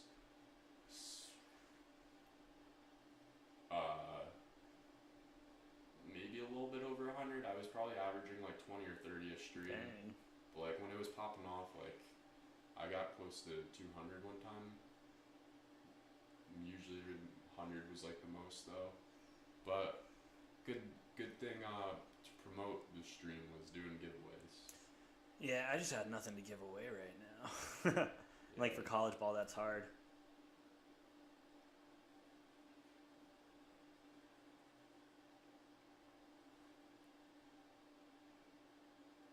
Yeah, also like the giveaways that I used to do were in the video games, so like Oh, so that was Wasn't- way. wasn't as expensive. No. Like, now I could do them and have it not really affect me for like sports cards and shit. Oh yeah, sports Oh. cards are different, but I gotta wait for it to be something like there's no NCAA cards, you know. Yeah, like how can you? I Can't I really guess give you could anything do, away. like, picks or something, but like That's lame. it's, yeah. Dude, freaking Texas Tech hasn't started yet. I would just rather, honestly, in the future, give out my picks for free and sell them to people. Dude, 'Cause yeah. Then there's like just whole controversy behind selling your picks. Well, yeah, because you know what they do, right? What do you mean? So like you know how they stay in business, selling picks and everything, right? How? Like, I don't know. If you said, I probably. So if it's like a website or something, like they give everybody, you have 100 clients, you're gonna give 50 of them one pick, you're gonna give 50 of them the same game but the other side, and so that no matter what, you're right.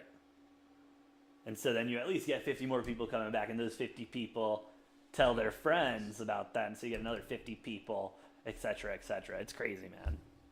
See, As I it don't know, were does- get out, Loyola's ball. Does someone, Vegas Dave? Oh yeah. Does he do that type of shit? Honestly, I don't know enough about Vegas Dave. Knowing his story, probably not. Because I feel like someone like him, that high profile would, but maybe someone less known would do some shit like. And not even less known. That's just how some of them stay in business. But honest to God, if you're gonna bet on sports, you're gonna spend your money. Do some research. I mean, makes the game a little bit more enjoyable. It's supposed to be something fun. It's not supposed to be something you can make money off of because the house always wins. Yeah, I don't think buying other people's picks is necessarily the right move. Because if you're wrong, then you're spending money on their picks And you're also losing your money. instead just losing your money. Yeah, and that's so aft, dude.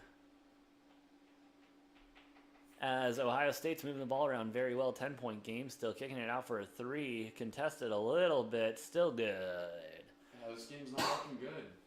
Not looking good for Loyola Chicago and Sister Jean. That's also interesting. That's Ohio State's first three-pointer of the game. Dude, yeah, they have not been able to see the ball behind the line. The arc has not been their friend today. As we're still waiting on fucking Texas Tech to tip off. Oh, it looks like we're finally getting starting lineups right now. And here's the other thing I like about Texas Tech, and you can see it right here in the starting lineup. Older team, experienced team, been there, done that, the lights and everything. They're not worried about that. Hopefully. Yeah, I'm pretty sure their team might have been last year was a little bit shaky. Yeah. But with the experience, like you said, I think that can really help them out and securing a win, maybe a second round win. You can only hope. As Loyola's at the line, Tom Welch this season averaging 3.6 points, but we need to get those numbers up.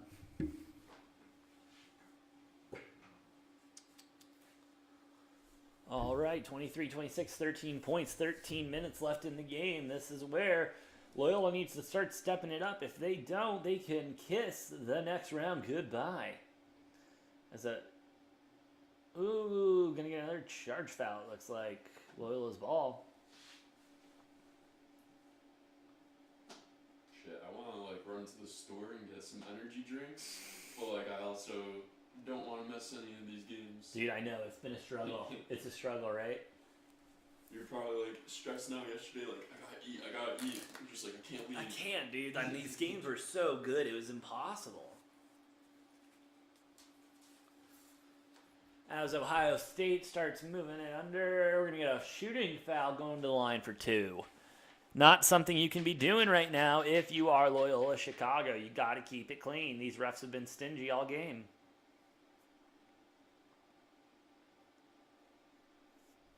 $13:03 left.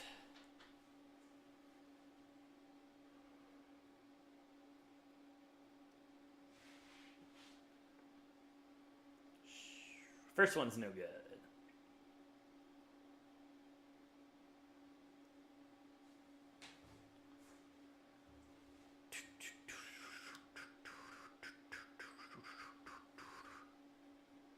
It's hard. There's just nothing really to say while we wait for these effing free throws.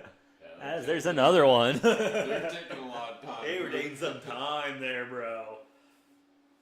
Oh, man. Loyola Chicago's ball down by 14, boys. Let's pick it up. Yeah, this game is starting to slow down a lot. Starting to slow down. Starting to get it away from Loyola Chicago. That's a big 3. Big 3 made. Down by 11 now. Maybe CBS needs to keep it in that shitty angle so Loyola can keep draining threes. I will sacrifice my enjoyment to keep seeing threes being rained down on Ohio State. I mean, that was a good angle for 3-pointers. Great angle for 3-pointers, but just shitty all around. Yeah, you can't see much of the court from that.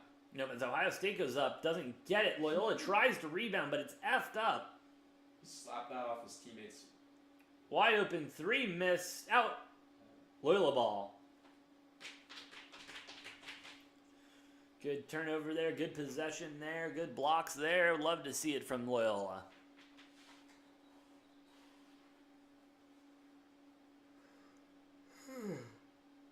Ooh. All right, Loyola looking to start a comeback maybe.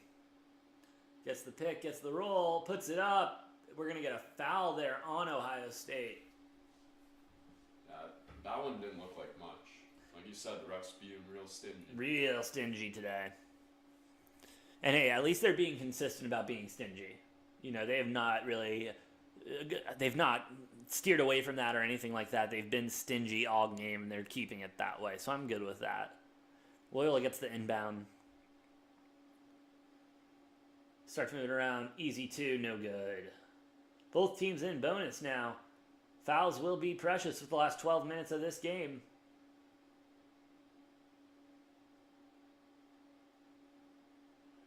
Ohio State with the ball.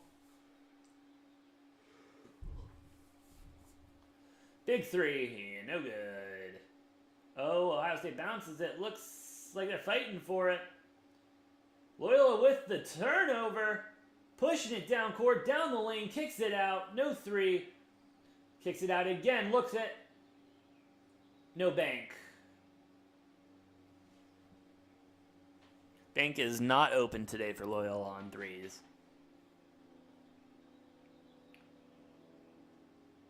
We're going to get a timeout. The Ohio State. As we do a quick live look-in to the Texas Tech game, which is obviously in commercial. Every time, sure yesterday, every time there was 4 games on, Oh, one yeah. went to commercial. All went to all commercial. 4 were on commercial. Luckily, I have my computer up on this end. Montana State 2, Texas Tech 10. 17-14 left to go. That's a big lead. That is a big lead to start the game, and not looking good on my first half under. Fuck. What does that say right there? The over, AJ? Oh, no, I said first half. First half. Second half, they can rain points all they want.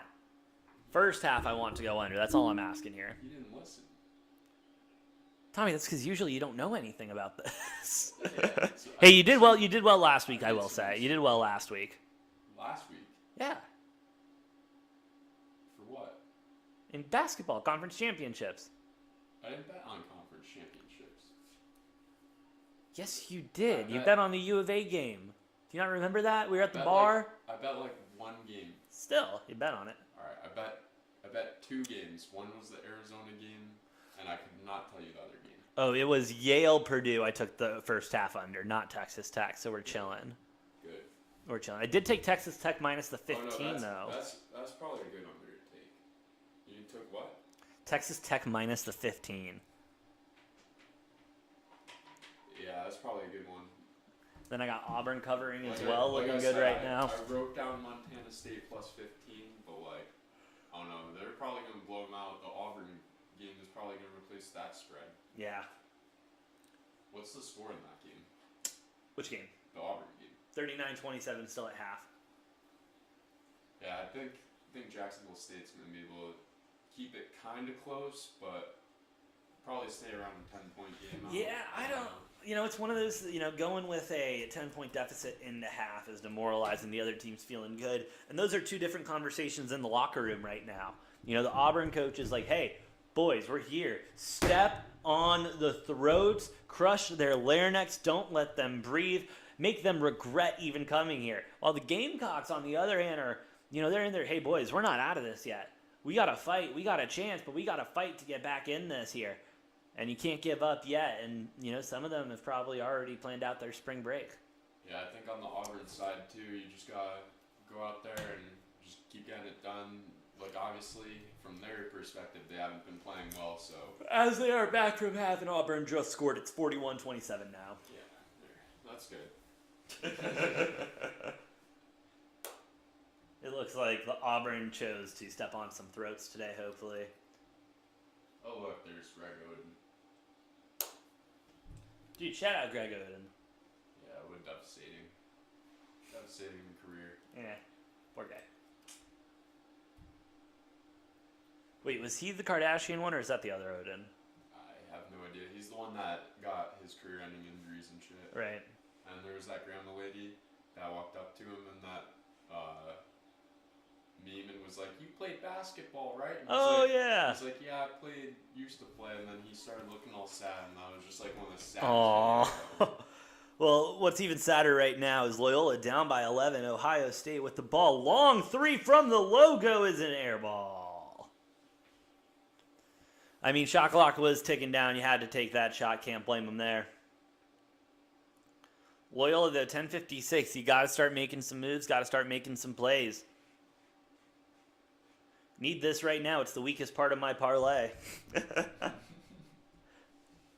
Loyola looking to save as much clock as possible. Yeah, I really didn't want to bet on this game, and for some reason I did. Ooh, open three in the corner is good. All right, that makes a little bit 28-37 now. Only, what is that? I can't count right now. My brain's dead. 9. 9, thank you so much. 9 points separating the two teams. Ohio State looking for a move inside. Nothing there. Kicks it back out. Going in. Nothing there. Up top, nothing there. Moving it around in there. Tries the finger roll. Looks like we're getting a foul on the floor. 0 points in the last couple minutes for Ohio State.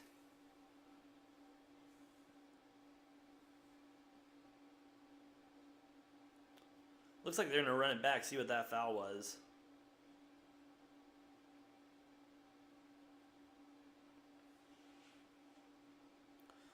Update on Montana State, 4-15 now.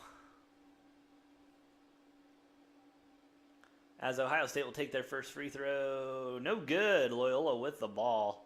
You know what they say, ball don't lie. Yeah, none of these games are, I wouldn't say not entertaining, but I don't know, like just some blowout games a little bit. Hey, this is 9 points. This one's a little bit better, but it's still just very slow paced. Very defensive game. Not a lot of scoring. I like scoring. I do too.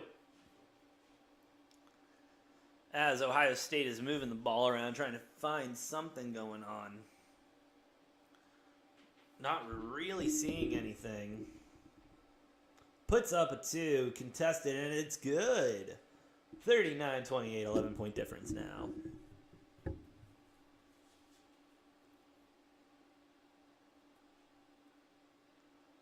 Loyola's got to figure it out here. Got to try to get something going.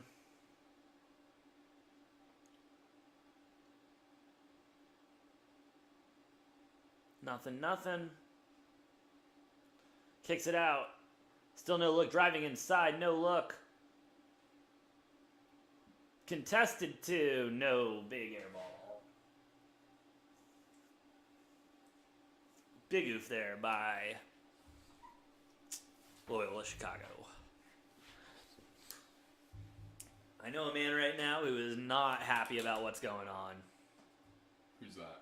Noah. He is not enjoying what's going on right now. Did he bet some big money on this game? No, but Loyola's his team. Yeah, You know, devastating right now, but hopefully they can start getting the comeback like we know they can. Noah does seem like the type of person to be very high on a team like Loyola Chicago. Oh, yeah. As Ohio State tries driving it in, we're getting a foul.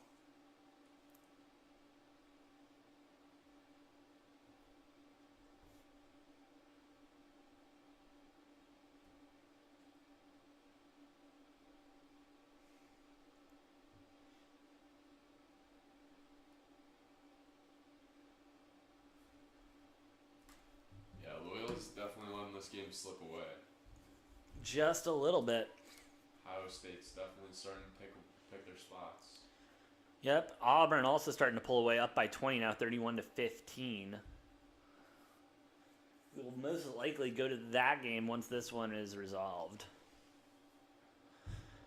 I will say, though, this game isn't over yet. Still, Loyola Chicago is still keeping the door open. Or, a matter of fact, Ohio State's leaving the door open as they miss yet another free throw. Loyola Chicago now moving the ball down the court.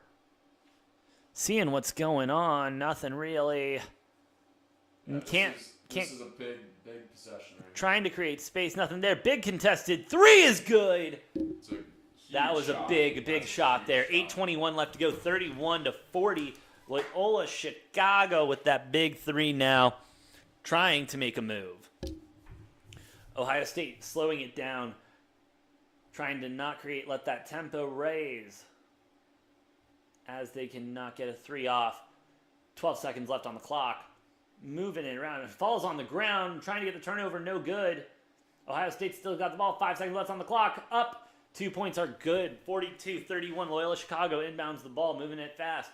Kicking it to the big man, moving it around on the outside. No shot, nothing looking good.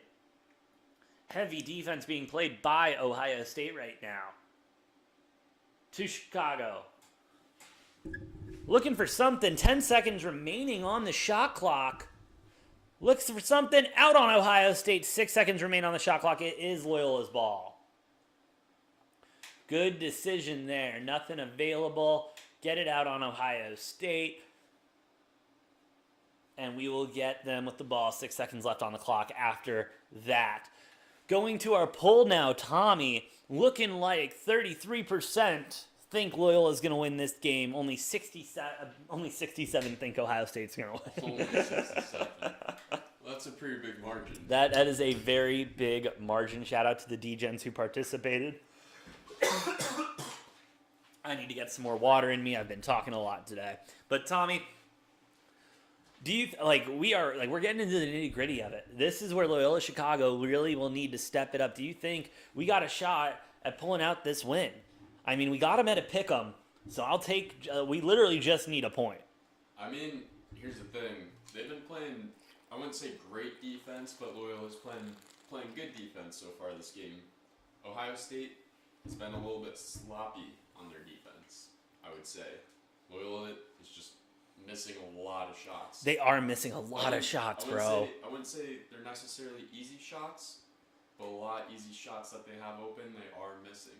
So in order for them to come back, they really need to start hitting these shots and keeping that defense together. You know, and that's what, if they can keep this defense up, and we were talking about that earlier in the game, the intensity in the defense is going to be key, and they've been able to keep that intensity up throughout the game. That's why it's so close. You know, that's why it's only a 10-point game right now and not a 20-point game like the Auburn game right now, you know? And like I said, if they were firing on offense right now, this game would be much different. This game would be a blowout. But like we were talking about, 3 for 11 on layups in the first half doesn't win you ball games. Yeah, especially when I think the stat was 3 for 11 also for the rest of the team in that first half, and the only person scoring was one player. That's 4 for 5. Yeah, that's not how you win games. You can't be doing that. As we wait for this game to come back from commercial. Let's do a quick check-in on the games around the rest of the tournament as Yale-Purdue just tipped off. I took the under, what was it I said, 64.5, 65.5, something around there? 65.5. So look on that to hopefully hit. Auburn still up by 20, 51-31 right now. Texas Tech leading Montana State 24-7. Whoo-wee, that's rough. Up by 17 points. With 13:40 left to go in the first. Oh, Montana State, you poor guys. Texas Tech, that was a big spread as well. Big spread as well. I think I took it at 14.5, 15.5, something like that. But, I also took Auburn on that spread, and that's looking pretty right now. Some of these big spreads, Tommy, they scare the shit out of me. I will say, especially looking at Arizona's game, I believe that's a 21.5 point spread. But hey, KU had no problem covering that yesterday against a 16 seed, even though they got, off to a slow start. Yeah, it really depends on, I would say, the middle of the game, more towards the end of the first half and the start of the second half. 100% as Loyola turns the ball over. That's really going to determine the deficit that those teams go into and bring out their bench with, as long as they have the lead. Obviously, looking at Kentucky, sometimes that doesn't happen. You can't grab leads sometimes, but... Ooh, as Ohio State with a big miss, turning the ball over to Loyola with the rebound. Pace. When you do have that lead, it's a lot easier to hold a 22-point lead than extend it to a 22-point lead. So, I think if they can drag out that deficit early... Let's go, Loyola's ball. Or drag out that lead early, I think Arizona can cover the spread. Yeah, if they can get a hot start like they have been. We can't just F around in the first half like we have been the last couple games of this season. Not a fan of that. However, Arizona does struggle a little bit sometimes against the smaller schools. Yeah. Especially when they bring in their bench. I wouldn't necessarily say that they struggle, but their defense isn't as solid, so... I don't know, the spread on that one is just really close, I think. Yeah. Once the bench starts getting into it. As Loyola's kicking the ball around. Up top on the key. Oh, step back 3! No. Oh, no good. Ohio State with the ball. That ball was dancing around the top. Oh, one of Auburn's players is hurt. Ooh. We'll get to that in a second as Ohio State tries to kick it inside, find a lane, nothing there, nothing available.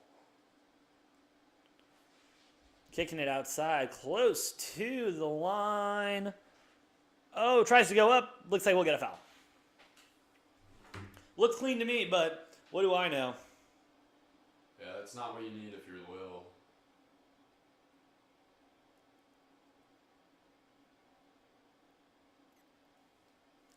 Not at all. 6:09 left to go here in the second half as Ohio State goes to take some shots.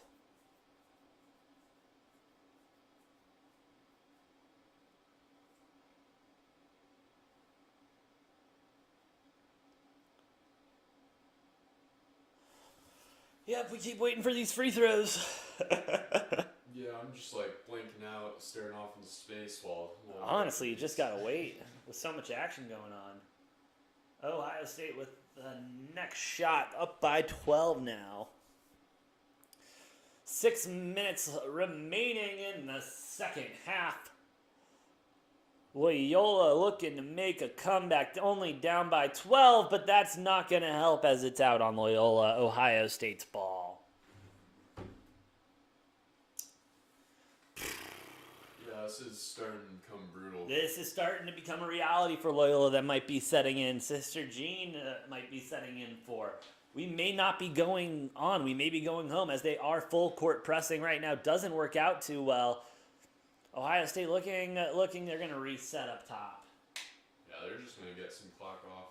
And you really can't blame them. They got to use as much shot clock as they can if they want to try to contain Loyola right now. But it looks like Loyola is going to continue to play aggressive and is going to foul out. Not foul out, but is going to foul on that play. They are in foul trouble. Yes, yeah, they are in foul trouble, though. So that doesn't help either. It's going to be interesting to see if Loyola can pull this one out. Not looking the best. It looks like one of Auburn's players is going to the back right now. Unsure what happened there. We will catch up with that game after this one concludes. 44-32. First shot is good for the Ohio State. You know, I will say, as much as I really wanted Loyola Chicago to win this game, I'm kind of happy the rest of the tournament now. I can openly be like, OH! And then I get the IO. There we go. There we go, Tom. There we go. Know, but like that one was pretty. Obviously, it's pretty freaking obvious. I'm spelling out Ohio. Come on, Tom. I didn't want to be yelling IO like that. Why not? It's fun. It's college ball. As Loyola. That also makes me think of Iowa. Yeah, but they suck, so we don't need to worry about them. Called that one, by the way, just saying. Anyway, as we've got Ohio State with the ball now, moving it around, trying to get it across center. Loyola still playing very tight defense, as they have been all game. It's been excellent defense, as Tommy and I have been pointing out. They just have not been able to make any shots go in.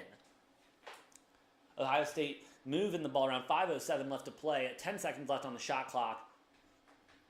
Ohio State just taking as much time off. They don't even care if they miss this at this point. They just need some time off the clock. Big three.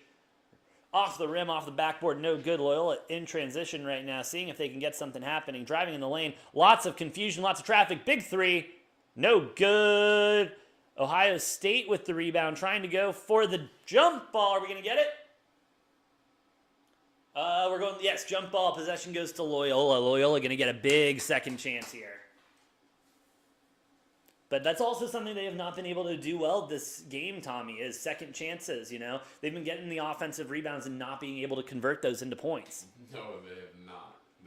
If they do get the offensive rebound, they're just getting blocked right away. Exactly. And, you know, and maybe they just need to calm, well, I mean, it's a little late now, but they should have been calming down, maybe trying to kick that out a little bit like they were later in the game. But still, even when they were kicking it out, not being able to get those in transition. Yeah, I mean, Loyola's trying to penetrate, and they're just getting stuffed at the rim. Anytime they try and kick it out, they're just missing shots, and they know that. And here we go. Loyola with a deep three. No good. Getting the rebound now. Going in, we're going to get the foul. Going to the line for two. Yeah, it's another missed three, AJ, and that one was deep. Another missed three and another missed layup. I understand there was contact on the play, but that would have been a lot better with an and one instead of just going to the line for two. Yeah, I mean, at least he has some free throws, though. You'll take the free throws, but would love that extra point at the end. Like you said, though, another offensive rebound, and missing it. He needs to get that layup. Especially as he misses the first free throw. That's brutal. Rough, bro. That is rough. 46-34 right now. 4:31 left to go in this ball game. That Yale-Purdue game just started as well. Hell yeah, what's that score? 8-11. Under is not looking pretty. 29 points in the first 5 minutes. That's great, bro. As Ohio State gets the rebound, moves around.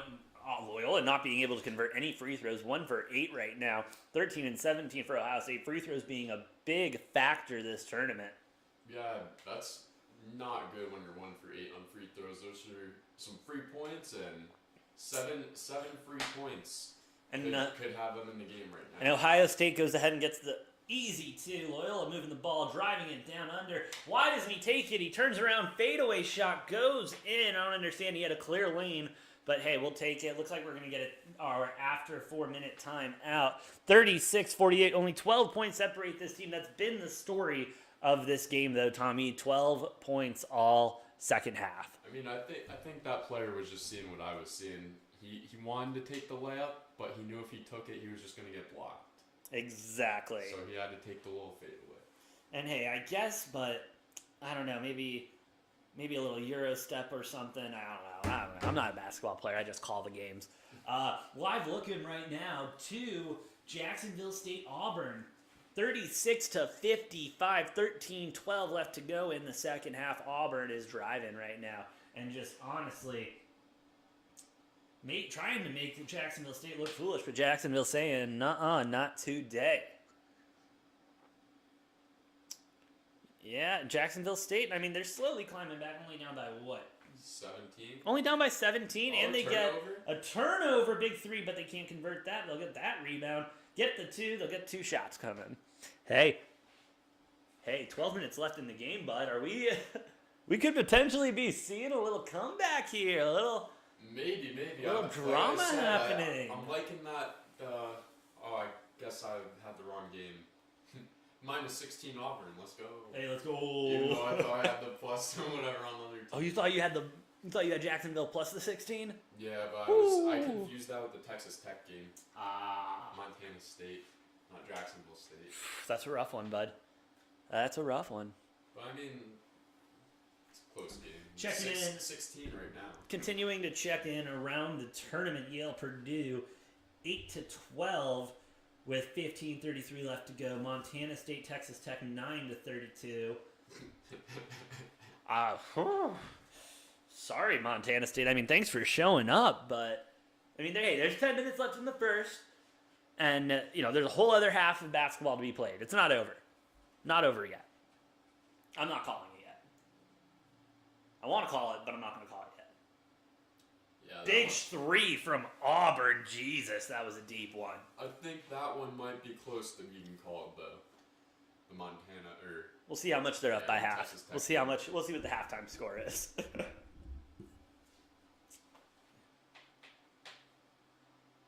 Big 3 from Jackson. Jacksonville State does not get it. Auburn with the turnover. 18 points separate the two teams. While we await Loyola Chicago, Ohio State to come back right now. This is our live look-in on Auburn, Jacksonville State.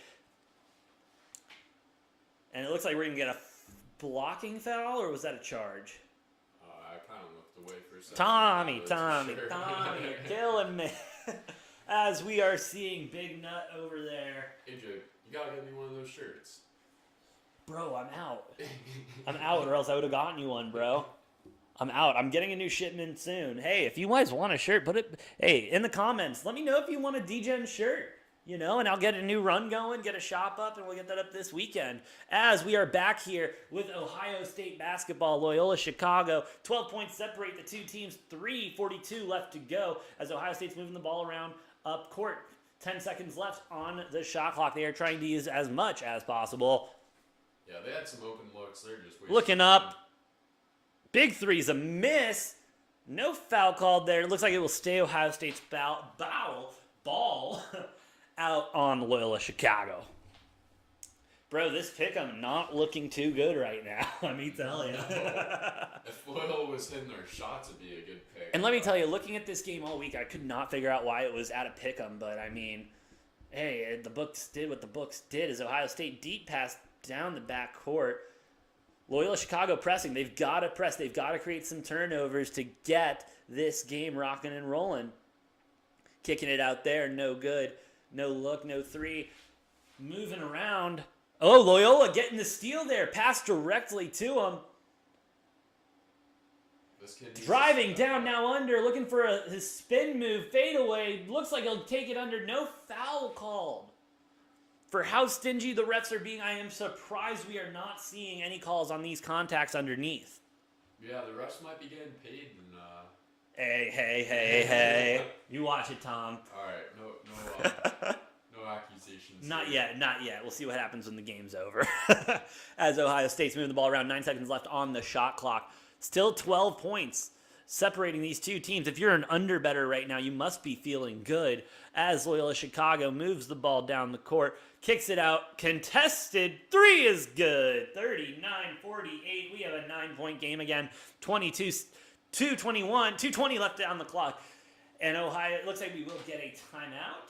Yeah, that Norris kid is really keeping them in it. I don't know why they don't just feed him from the three-point. Bro, feed him. Let him eat. He's looked good the entire game. He has looked good, man. He's probably the best player on the court right now. Contested 3 after contested 3, just looking that damn good.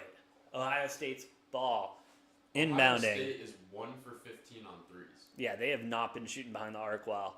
Can you imagine if Loyola's making those free throws, what the score is? It'd be a 1-point game.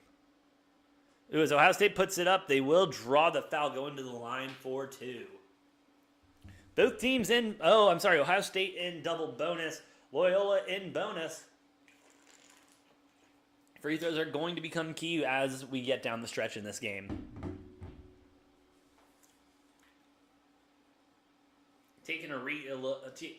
While we're in replay, taking a look. Texas Tech continues to improve, 33-14. Yale Purdue, a tight one. Yale 16, Purdue 17 with 12:11 to go in the first half. Feeling a little bit better about my first half under. Not the best, but feeling a little bit better. On which game? Yale Purdue. Yeah, that's an interesting game. That's going to be a tight one. That's going to be a little sweaty, bro. A little sweaty, but hey, we'll see how it goes. As Ohio State goes to the line with 2:04 left. So far, it looks like my predictions panning out from that game. Pretty close game so far. Yeah, pretty close so far. Looking good as Loyola takes the ball as they make both of them. Yeah, Loyola's going to need to hit the Big three, no good. 1:54 left to go. Ball is loose. Ohio State seems to get it back. Tight defense being played by Loyola as it should. Looks like we're going to get a timeout. Yeah, I think that might be game, AJ. Hey. I don't know, man. 11 points. A lot can happen. That's with only 4 possessions. That's only 4 possessions. That's true. With the defense Loyola's been playing right now. That's just a couple pop ball. That's just a couple loose balls.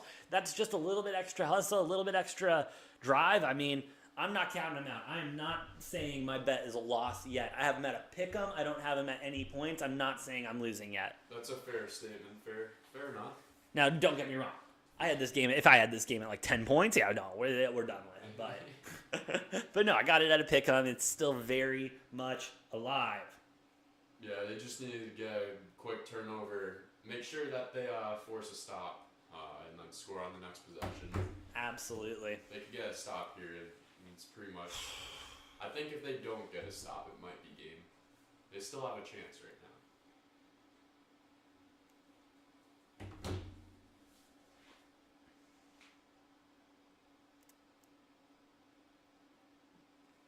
As we are waiting for for the game to continue in Loyola Chicago, 58-42 in Jacksonville.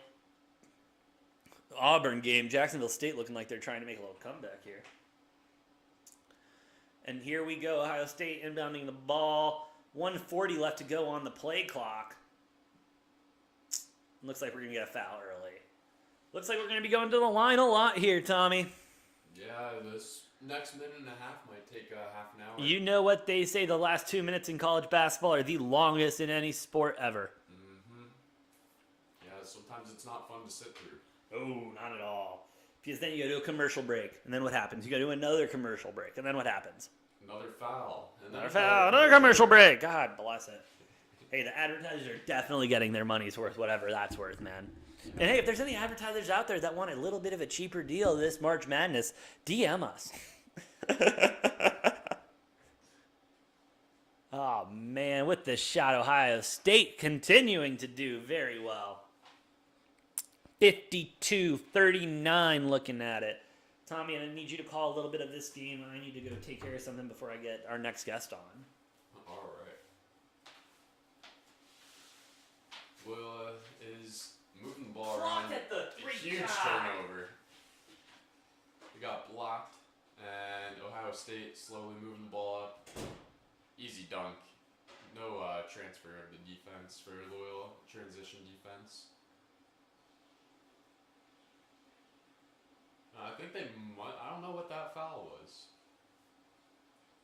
I think it was before the shot.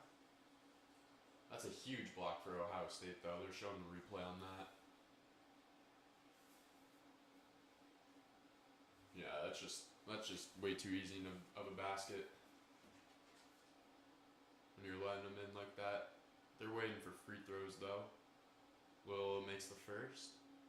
Down by 14 now. So I don't know, that deficit's pretty large with only a minute 14 left.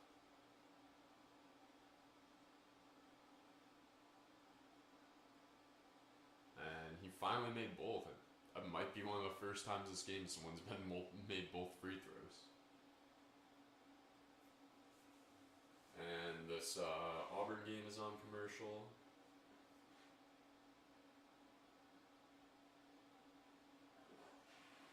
Ooh, Loyola just got the ball back. That's interesting. They just forced a turnover on the inbound. He slipped and he just threw it out of bounds. But that might get overturned. That might be Ohio State ball.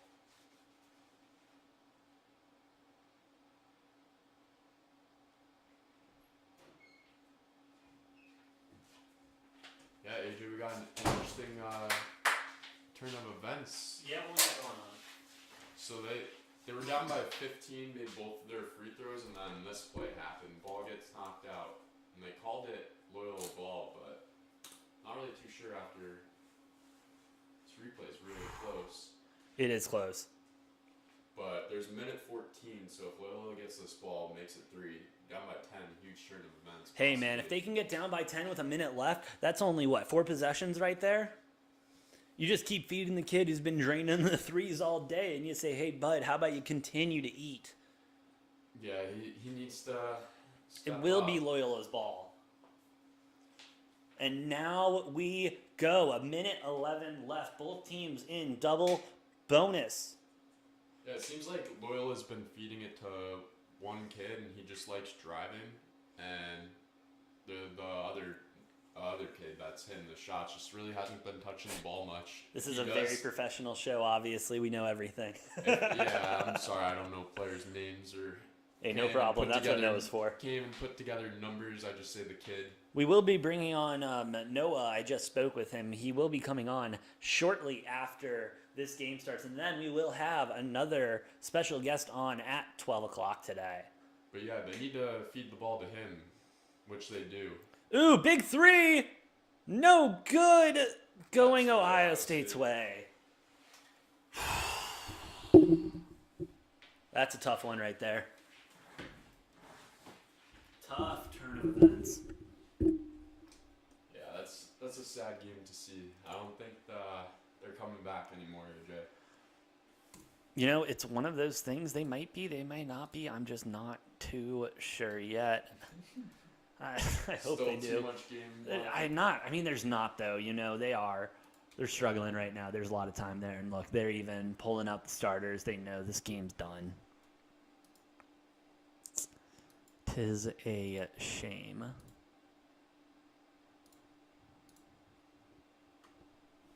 Yeah, I mean, that wasn't even like that bad of a basketball game compared to what the score shows. No, it was very competitive. What it came down to was Loyola just not shooting the ball well. Yeah, they literally just couldn't make shots the entire game. Nope, they made more threes than Ohio State, but when you can't make layups, you can't make twos, you can't make free throws. I mean, not looking too hot.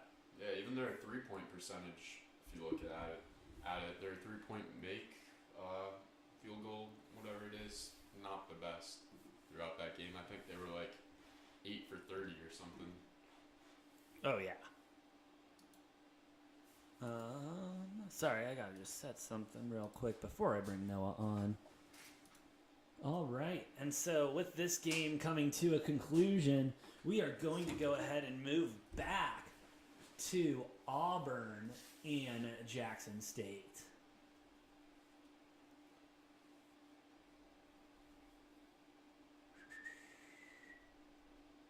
as I find the channel.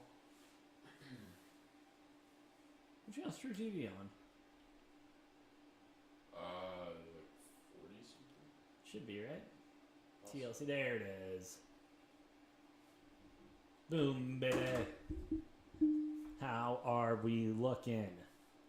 65-48. Auburn still with the lead with 8:52 left to go in the second. You know, Auburn looking pretty good, probably covering this spread, Tom. Yeah, they might. I think once their bench comes into the game, that's going to be the determining factor of that. If they cover the spread or not. If they get a 20-point lead, I think they will do it, but we'll see. Jacksonville State's still playing hard. They are fighting.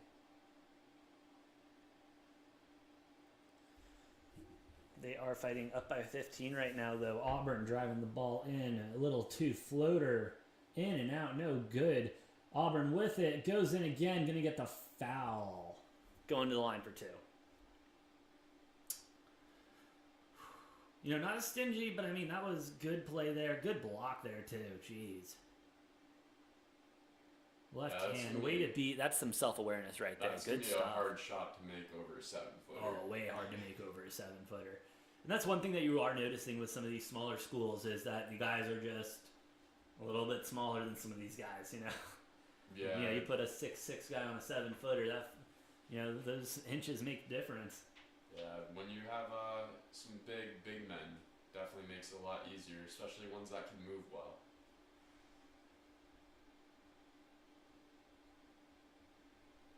100% as we are awaiting the free throws from Auburn. Taking a look around the tournament right now, Yale Purdue 21-27. And where's my Texas Tech game? 41-21 Texas Tech over Montana State right now. As Jacksonville State dribbles the ball across the line, 56-50 with 8:02 left to go. Looking for something down under. They will get it there, but no good. Out on, I want to say Auburn. That's interesting. Oh, we're going to foul. Purdue's only up by 6, but the live bet on the spread is minus 16.5. The books have not been moving these lines with these really good teams lately. I told this story yesterday. I was watching the U of A game, a game a couple weeks ago, and they were down by like 10 points coming out of half. And I was like, dude, I'm going to live bet the shit out of that. Line was still at -5. And then what happens? The original line was at 15.5, right? They come back not only to cover the 5.5, but they come back to cover the full 15.5. And so the books have been getting wise to that, and they are not giving away money anymore when it comes to that. Yeah, live betting is sometimes easy to make money on. Sometimes it could rip your pocket right out of you. I will say the one thing I do like about live betting, and live betting allows you to get kind of a flow for the game, see how it's feeling. Because one thing that we don't talk about is, yeah, we can get into X's and O's and everything like that and statistics, and that's how you make your bet, sure. But, you know, you don't know whose whose girlfriend had just bitched them out before the game for something, or whose wife is threatening to divorce them, or whose kid just got suspended from school, you know. All of those world life effects happen in the game. Seeing them just have like small cramps or just having an off day or something. Exactly. Like you can really see that in a practice before the game or once that game starts, making those live bets happen. Exactly, and if you can see that and you can get a flow for that game, like see a number that you like, you go ahead and slam it and you make a good little profit. I love how your reasons were just like way out, not like way out there, but like I'm just like, oh yeah, cramps to like affect the game. And you're just like, yeah, this dude's getting divorced. Bro, you never know. You never know. Personal life, because I mean, when I'm at work, you know what I mean. I don't let it affect me. But if some bullshit happens in my life, I'm like, fuck, man, I'm not going to be on my game, you know, as I should be. But whereas, and you know, that's the same thing for all these guys. They're all human. They're not just Madden players or anything like that, you know. It's a little bit different when it comes to professional versus college, though. Oh, 100%. Give me 1 second, dude.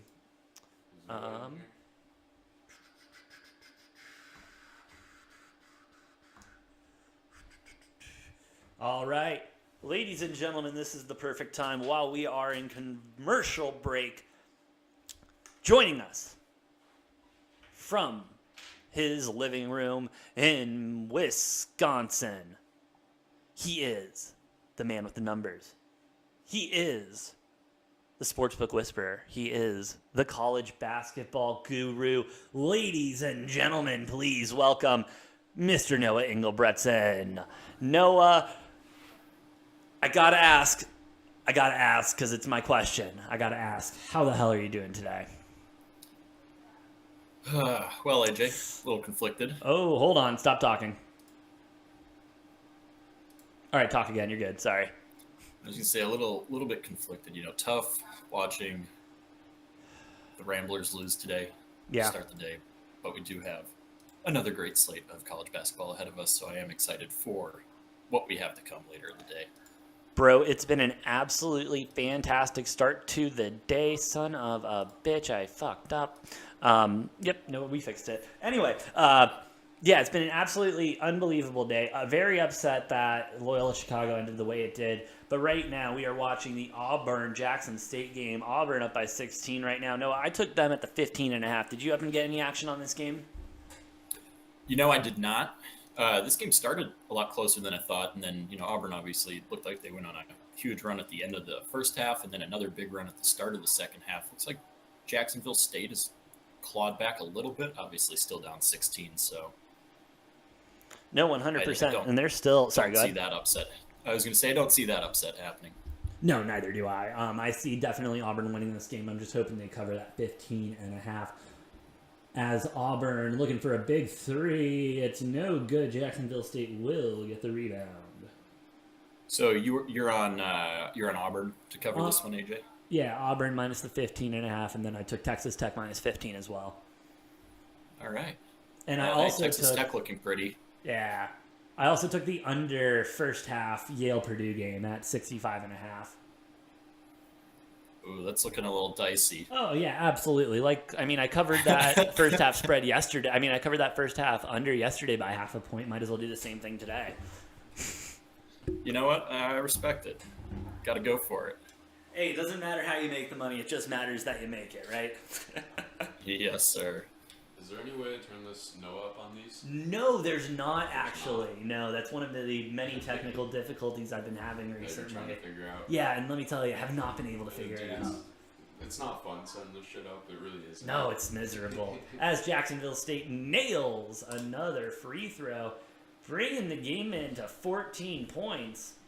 It's like fun to learn it all, but actually having to do it's it. miserable. But that's neither here or there. Now, fun little fact with this game going on. Yeah. Oh, fun little nugget. Auburn's coach, Bruce Pearl, it is his birthday today. Oh, it's Auburn's. Oh, perfect. Oh, so this was a lock of the century then. Wow. It's a birthday game. Yeah, can't lose on your birthday. No. Cannot lose on your birthday. Just like Notre Dame can't lose on St. Patrick's Day. That's why they. Yeah, fuck off, Noah. Fuck off. Okay. I'm just saying, these are, cold hard facts. Can't deny them. No, you can't. I guess not. As Auburn will go to the line now, 67-52. First one is up and is no good. And trying to rebound the ball, nothing really happening here. Jacksonville State moving the ball down court now. Trying to put up a dude, nothing there, nothing there, nothing there. Passes it behind the arc, driving in. Another one behind the arc, no three, no shot. Tries for the contested three, takes it in, no shot. Behind the arc, up. Drains the three. 55-67. Jacksonville State still fighting with 6:49 left to go in the first. Dare I say we might have a game here? Oh, Noah, I think we got a game here, bud. Wait, did you make that lower? Huh? Did you make him lower? No, I turned him up. I can barely hear. We'll get better ears, Tommy. Yeah, I was going to say, get your ears checked. No, because I stopped hearing you through this, and then his voice got lower. I don't know. I'll figure that shit out later. It might be a little helpful if you have both headphones in instead of one. Just a thought. Oh yeah. True. Yeah, that probably helps out a lot. If you're watching this on YouTube right now, drop in the chat if you can hear us or not. Because if you can't hear us, I don't know what we're doing here. No, AJ, I think you and Noah are good. It's just these headphones. I can hear you clearly through the headphones. I don't care anymore. We'll figure it out later. 67-55. I want to get back to basketball. 6:28 left. Auburn taking some shots. It will be good. 68-55. 6:28 left. Taking a look in, Texas Tech 49-22 on the free throw line with 2:12 left to go in the first. Those kids are already crying on the bench. Bro, wouldn't you? You're down by 27 points. Excuse me, you're down by 28 points. 28. Still hope. Some hope, but not a lot, as Jacksonville State will start to take the ball in. You know, I gotta say, Yale's hanging in there with Purdue better than I thought they would. Hey, they're really hanging in there. As someone who took Purdue on the spread, very shocked at how Yale's playing right now. Jacksonville State tried for a three, no good. Coming up on the 6-minute mark left in the game, Auburn with the ball. Press defense by Jacksonville State may not be enough. Auburn's probably going to be looking to slow it down a little bit now. But Jacksonville State not letting it happen, swarming around the ball, getting the turnover. Uneven matchup on the court. Big three contested. Off the rim, no good. Auburn with the rebound. Getting the foul now. Looks like they're going to try to send him to the line now, using the double bonus. You know, I've got a little bit of a take, AJ, that I just developed here recently for the. Is it a degenerate one? Because that's the only type I'm interested in. For the Villanova and Delaware game. Yeah, let me hear up here not too long. Thinking big on the under. I don't know if it was just, you know, Ohio State and Loyola and how they were playing, but there were a lot of missed shots. Not just threes, but layups too. I'm thinking maybe those rims are a little hard in Pittsburgh. Yeah, no, I'm a huge fan of that pick as well. And if that works out, you know, I might be on whatever the other two games are in Pittsburgh. I'm not sure. I gotta look here. Huh. That would be the Houston game, UAB really and then like Illinois. Villanova money line. Well, yeah, I would hope so. I mean, sorry, the spread. Sorry. Oh, okay. Okay. Okay. I was gonna say, I'm pretty sure they're like 18 or 20 point favorites. Oh, As 15, Auburn sorry. makes both of their free throws. Although, who knows? You know, as we saw yesterday, it was kind of a day of stupid mascots, so maybe that'll continue with the Blue Hens of Delaware. Bro, true.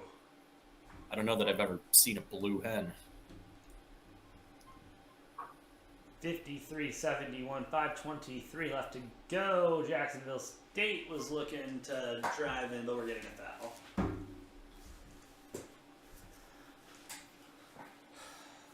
Yeah, this game was more interesting at the start, I think. I don't know. I don't really think they're going to be able to put together a comeback here. Hey, we will see. It's never too late. Yeah, but I would agree. I mean, 15 points over 5.5 minutes. I mean, Against a they've pretty been damn good holding Auburn team. themselves in the game, the entire game, but I don't know, that deficit, I don't know if they can string together to come back. No, I would agree. I think Auburn's too good of a team. They're not gonna blow that lead.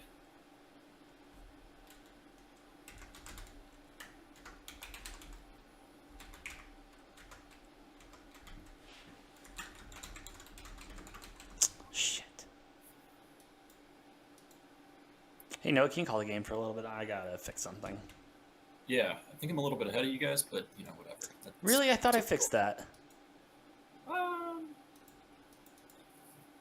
It depends, you know, because like, well, I'm usually ahead, but it's just depends on how far.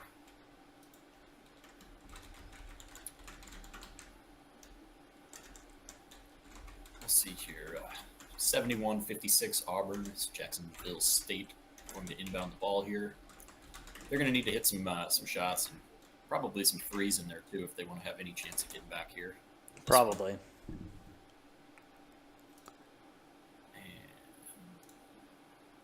They're, let's see, driving the paint, going up for the layup, misses, gets the offensive board, blocked by Walker Kessler. Auburn's going to take the ball back the other direction, and Jabari Smith shooting the ball, misses the three. Offensive rebound to Auburn. And I think we'll see Auburn probably try to slow the game down here a bit. Just run clock. As Texas Tech now up.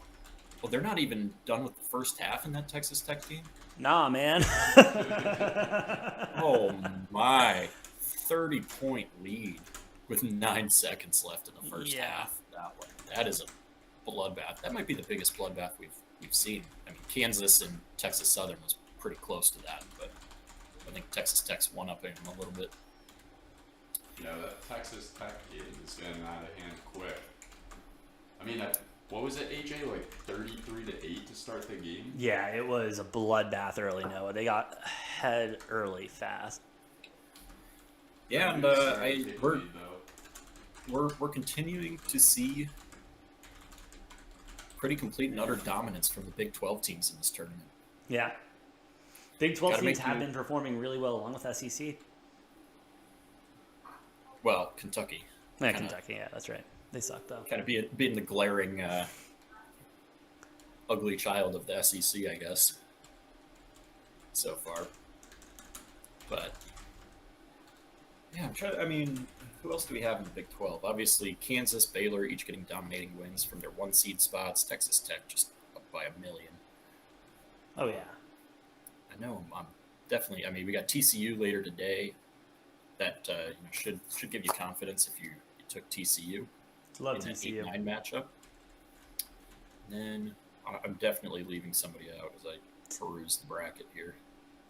Oh, Iowa State, but they don't count. They're fake. No, yeah, they're so fake. Oh, I thought in you were about to Texas. say that you were taking Iowa State, and I was like, Oh, hold up a fuck second. no, I'm not taking Iowa State. I like my And money. I'm a little bit more intrigued by this Texas Virginia Tech matchup. Obviously, a lot of people on Virginia Tech favorite, but with the way the Big 12's been playing, I think we could see the 6 seed Texas maybe coming out of that one. Yeah, that game's gonna be a close one. Yeah, definitely one I'm looking forward to later today as we are in our last official I think media on that game, timeout. though, the under might hit Noah. Under 123. That's a low under, but It is a very low under. I could potentially see it. I mean, Texas, as talented as they are, they don't seem to have an identity or anything. Both teams just play good defense, I'm pretty sure. Well, we can look at their defensive efficiency stats here. Hey, Noah, I think we should go over to the Boilermakers real quick because I've got first half under and it's not fucking hitting. So we want to go over to that to watch it not hit. Yeah. Oh, it's already Okay, not yeah. hit. Never mind. Yeah, to go off that, Tommy, Texas plays one of the slowest tempos in the country. They have a very good defense. And Virginia Tech also plays one of the slowest tempos in the country. So yeah, I'm as low as that over under is, I wouldn't be afraid to take the under. Yeah, when I was looking at both of their schedules, like their win margins weren't really too big on either side, and pretty much all their games were low scoring. Like whenever one of those teams lost, like they were only getting like 40 to 50 points, and whenever they were winning, it was only like barely 50 to 60. So Yeah, like I said, Texas 50. 341 in tempo in the country. Virginia Tech 344. So, and that's It's out been of a very 358. close game. That's out of 358. So these are two of the bottom 20 teams in tempo in the entire country. It's going to be a slow game.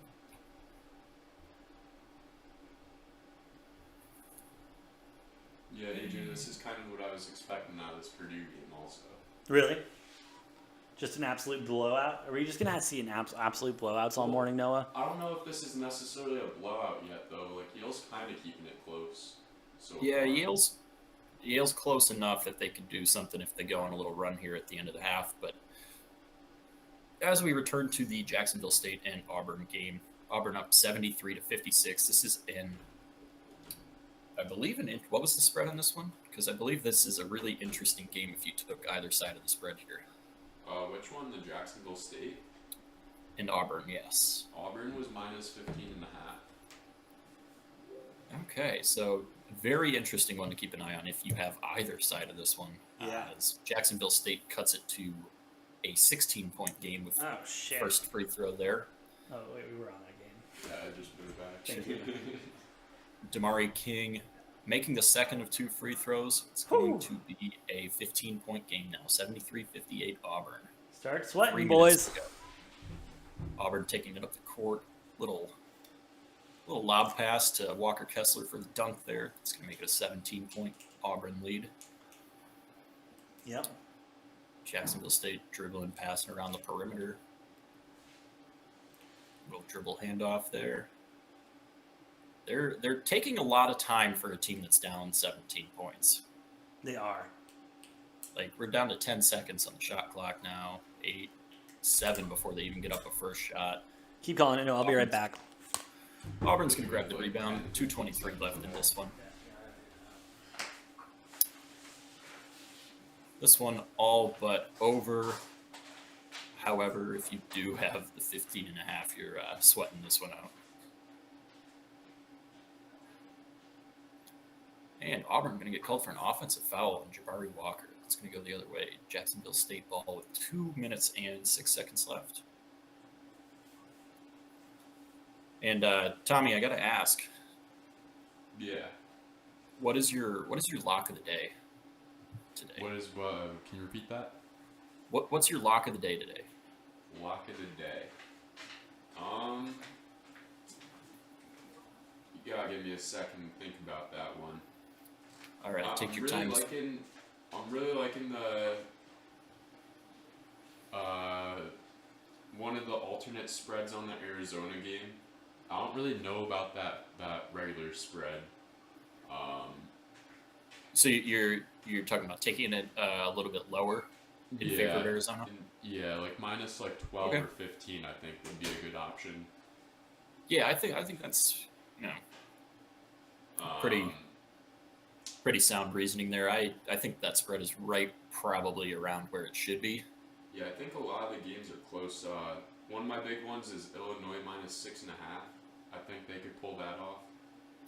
Ooh, I'm on the opposite side of that. I gotta say I've got Chattanooga getting the upset in that one. Yeah, I don't remember why, but I think Illinois was just like a very dominant team, and Chattanooga was just a little streaky through the year. I really don't remember my thought process on that. And that was a nasty, nasty dunk by likely the number 1 overall pick in the draft, Jabari Smith. The jaws have hit the floor as we see multiple shots of people just in awe. Oh, yeah, he just yammed it on that kid. And that is part of why he is expected to be the number 1 pick in the NBA draft, because he can do things like that. All of his teammates are just losing their mind. Purdue looks like they've ballooned their lead up to 15 points with 28 seconds left in that one. I think we might be underway for a blowout in that game. Yeah, they're definitely starting to take control of that one. Still at halftime in the Texas Tech Montana State game. That was one of my big locks too, was that Purdue game. Yeah, we do have Delaware Villanova tipping off here in 10 minutes from now. Like I said, I'm a big fan of the under in that one. I'm not sure exactly what it's at. But... Yeah, I got a lot of unders today, Noah. Hey, I think first round, I like a lot of unders in the first round because you get those jitters in the first round. Sometimes I've seen a lot of games go, still be 0-0, 3-4 minutes into the game throughout the last 2 days. So yeah, it really takes some exposed defenses to hit the over on the first and second day of this tournament. Yeah, and like I said, another factor that I've been kind of paying attention to is, depending on the venue and the location of these games, some of these rims I think are sometimes a little softer or harder than others. Yeah, that makes sense too. Definitely like the orientation of how you're like looking at the basket. Definitely hard sometimes when you're switching into a new arena. Yep. And we have 24 seconds on the game clock, 15 on the shot clock. Auburn's just going to dribble out this possession. Probably throw up a shot here. Late. Yep. Shot doesn't go. Auburn gets put back. And Jacksonville State rebound. 5, 4, 3, 2, 1. Auburn 80. Jacksonville State 61 final. They cover. I didn't bet on that one. Hey, let's go Auburn. Here, I gotta start making some bets though. Oh, you It got I gotta to. stress myself that way. appears that Yale and Purdue are headed, about one possession away from halftime there. Yep. Texas Tech, Montana State also at AJ, halftime. So do we you do want, have. if I go get some food or anything, you want anything? Text me. Hell yeah. Hey, no, you said 10 minutes before, right? Yeah, that would be good. All right, cool. I just We sent got- it. We have 7 minutes till tip-off of Delaware and Villanova, and we're looking about 20 minutes out from the Miami USC game. Although my guess is that'll be pushed back as the Jacksonville State Auburn game just ended. Yeah, it has to be at this point. No, what do you Usually- think about that Miami USC game? I'm very intrigued by it because the ACC has looked pretty strong so far in the tournament. Yeah. UCLA is struggling a little bit. Obviously, we don't have as big of a sample size with the Pac-12. It's hard because USC is a very tall, very long and athletic team, and they're well coached with Andy Enfield, who, by the way, is 10-1 ATS Wow. in his career in the March Madness tournament between Florida Gulf Coast and USC. If you remember when he was at Florida Gulf Coast, they made a Sweet 16 as a 15 seed, and then obviously been at USC since then. Hey, so shout out to Trip in the chat. Trip in the chat loves Tommy. He is the 6th man of the year. Yes, sir. Greatest man of all time. So I guess I'm going to lean towards USC a little bit, but I do think Miami's not going to be like a easy matchup for him. It should be a good game. It should be a really good game. Yeah, that might be an overtime game.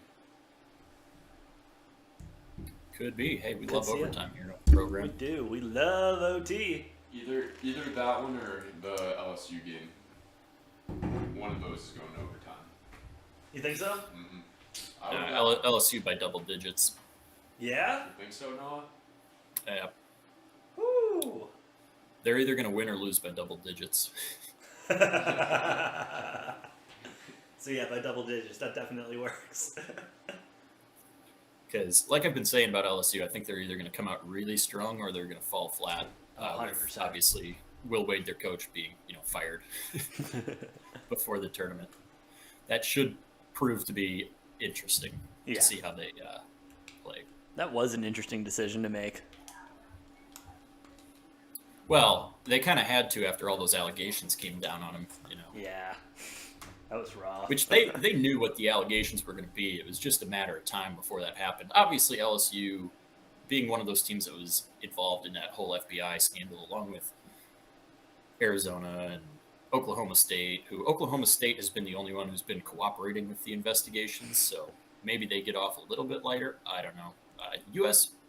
Don't forget, USC was involved in that too. Oh, yeah. Obviously, wasn't Andy Enfield, I don't think, No. yet. I believe it might have been their previous coach, but I'm not 100% sure on that.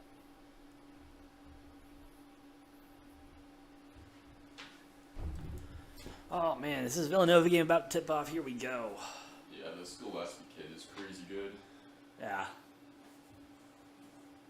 If anyone hits a buzzer beater in this tournament, it's that kid. You think so? He's that clutch? He's that clutch player that Damn. any team would want. He's a stud. Obviously, that was having that knee injury and being out last year. Villanova was still making the Sweet 16 last year, despite Gillespie not playing. I gotta get these bets in. Oh, yeah. Quick. I guess the game is supposed to be starting already. Get them in, Tom. Get them in. Right. Yeah, let's see if we get an official adjustment to the start time here on Miami USC. Like I said, my guess is it'll be pushed back only 10 minutes. Probably. It seems like usually about 30 minutes. Let me do this quick. Seems like they usually need about 30 minutes on the dot from when one game ends until the next one can tip off. Yeah, if you think about it, that's pretty good turnaround, honestly. Well, yeah, I mean, they got to clean out all the locker rooms and get everybody off the court. Obviously, when you buy tickets, you buy it for like a session, which is why. Yeah. So you get 2 games typically. Because, yeah, that would be just too much to have to clear out the arena and Way too much. Because then if people had tickets to both games too, you'd have to make them leave and then re-enter, and that's just kind of annoying. Oh, that's a pain in the ass. So, Well, it's a logistical nightmare. I'm glad the NCAA figured that one out fast. it looks like Yale cut it from 16 down to 13 at halftime. Still not optimistic about Yale doing too much with this game, but Yeah. we'll see. Purdue doesn't play great defense typically, but they are really good at scoring and making baskets. So putting up points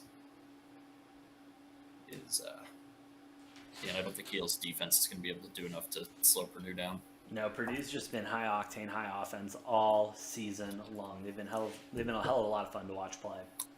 Now, there were two teams that we said that about yesterday who came up very short on the offensive end. Yeah. As I self-opened those wounds with Iowa and South Dakota State, who I so badly wanted to meet in the second round. Yeah, that sucks, bro. Sucks a lot, but hey, it happens.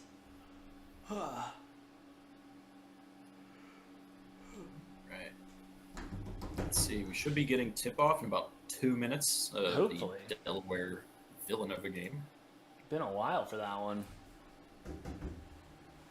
And if you're tuned in, curious about the Montana State Texas Tech game, I can tell you there probably won't be a whole lot of coverage on that other than just score updates, because that is a blowout.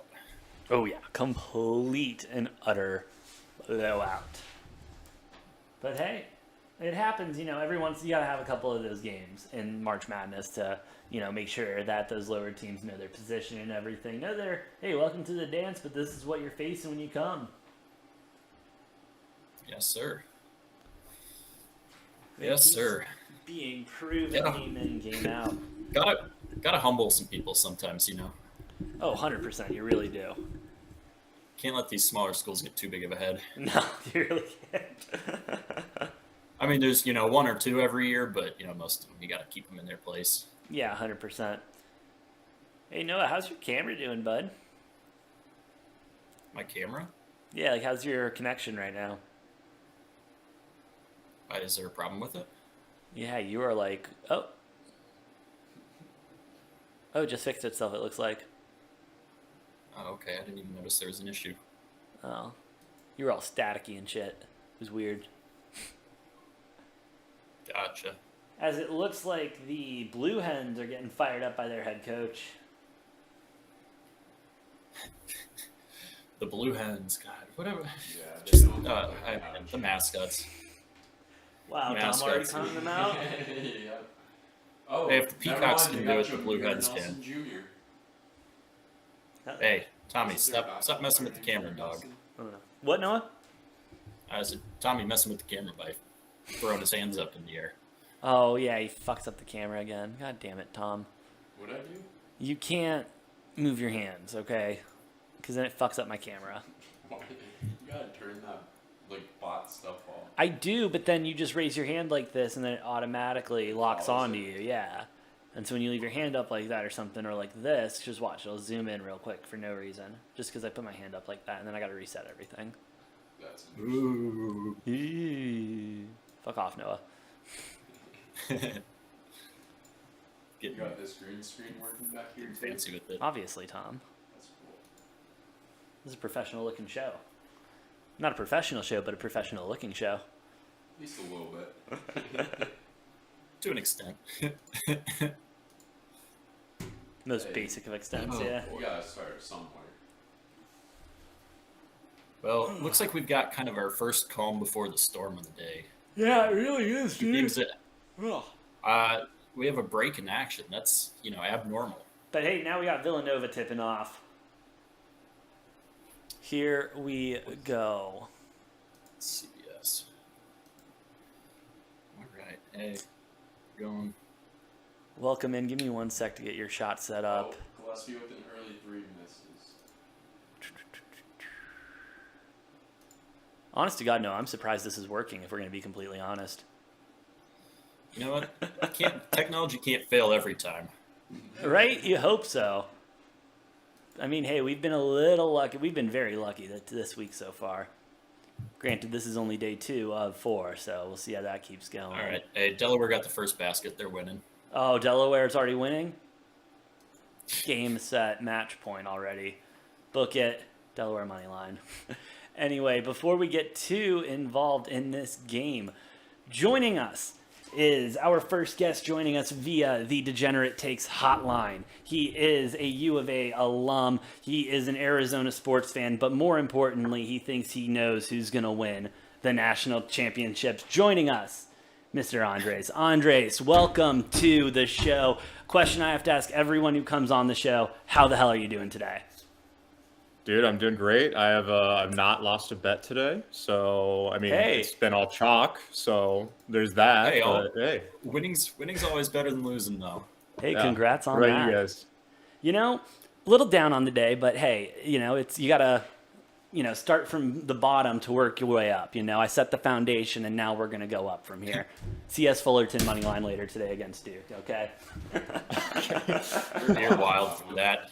You're wild for that. Although then again, I said the same thing to Matt yesterday when he was saying all day Kentucky was going to lose. So yeah, but hey, so you never know about these dogs. Andres, welcome to the show. Obviously, Noah, I am going to step away for a second, let you guys hash it out for a hot sec. I will see you guys in a couple minutes. All right, see you. Andres, I got to ask, what are your thoughts on the games yesterday? I mean, I thought it was kind of boring, like, early on in the day, to be honest with you. And then, obviously, the Kentucky game happened, and that was obviously just insane, right? But, like, for the most part, I think the early games were pretty much kind of what everyone was expecting for the most part, Yeah, we were talking about that yesterday, how first 8 games of the day, only one upset, no overtime, nothing like that. Yeah. Obviously, Iowa being the one team to go down that was favored. But then, man, it really heated up last night. Yeah. Some of those late games, a lot of overtime, a lot of close ones down to the wire. So, yeah, I mean, I truly think that Iowa game was kind of like the first one that, like you were saying, like really set it in motion. Like, what was your opinion, by the way, about the 3-pointer, with the hand? Oh, yeah. I was I can't say I was completely impartial. I did have Iowa in my Final Four. I had them in my Elite Eight, and I also had money on them in that game. So, yeah. But I did think the refs missed 2 calls there at the end. Obviously, the 3-pointer that should have been a foul, 3 free throws. And then there was another possession call after that I didn't agree with. But as I was saying to AJ, that's unfortunately just how the cookie crumbles sometimes. If I was an Iowa fan, I'd be a lot more pissed off. But yeah. That's fair. I mean, yeah, at the end of the day, you can't, like, blame an entire game off of, like, a couple missed calls, but that 3 was, like, pretty egregious, Oh, yeah. If that happened at U of A, I would be livid, Oh, I agree. Yeah, if it was my team, I'd be pissed, but it was Iowa, so I just kind of, didn't really care that much, I guess. Yeah, that's fair. I mean, my only point, and it was stupid to even, like, think that, but at that point, I still had, like, a perfect bracket. We're only, like, a couple games in at that point, but, I always have the thought, like, can I get through an entire day without messing up? And then, there's no way I had Kentucky, so wouldn't have mattered anyway. Yeah, I have gotten through an entire day once, or maybe even twice.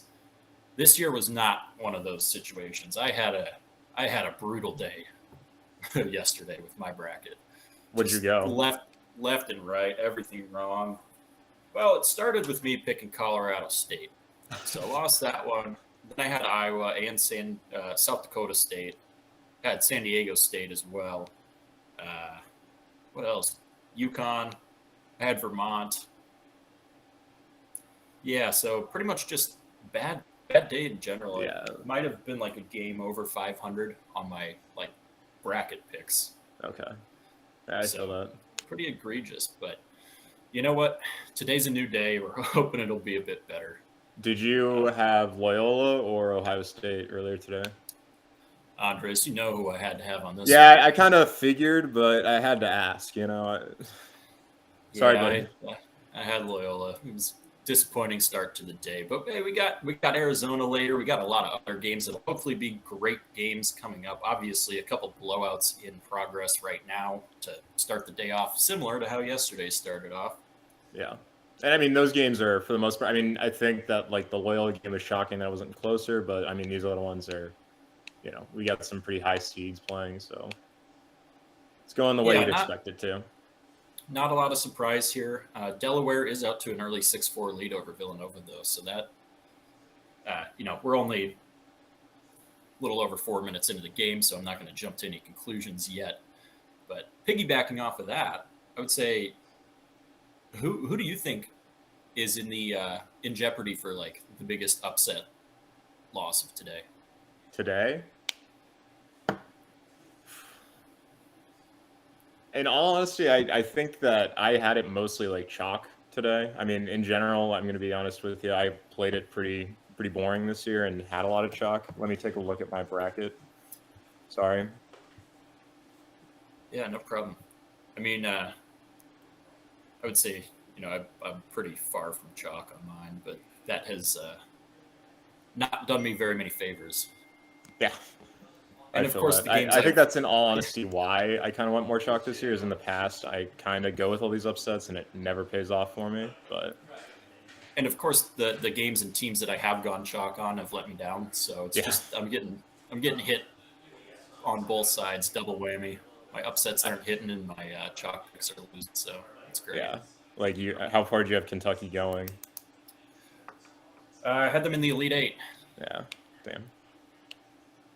So, Taking a look at it, I'd say that like Virginia Tech, obviously, like they're a pretty hot team. Having won their conference tournament.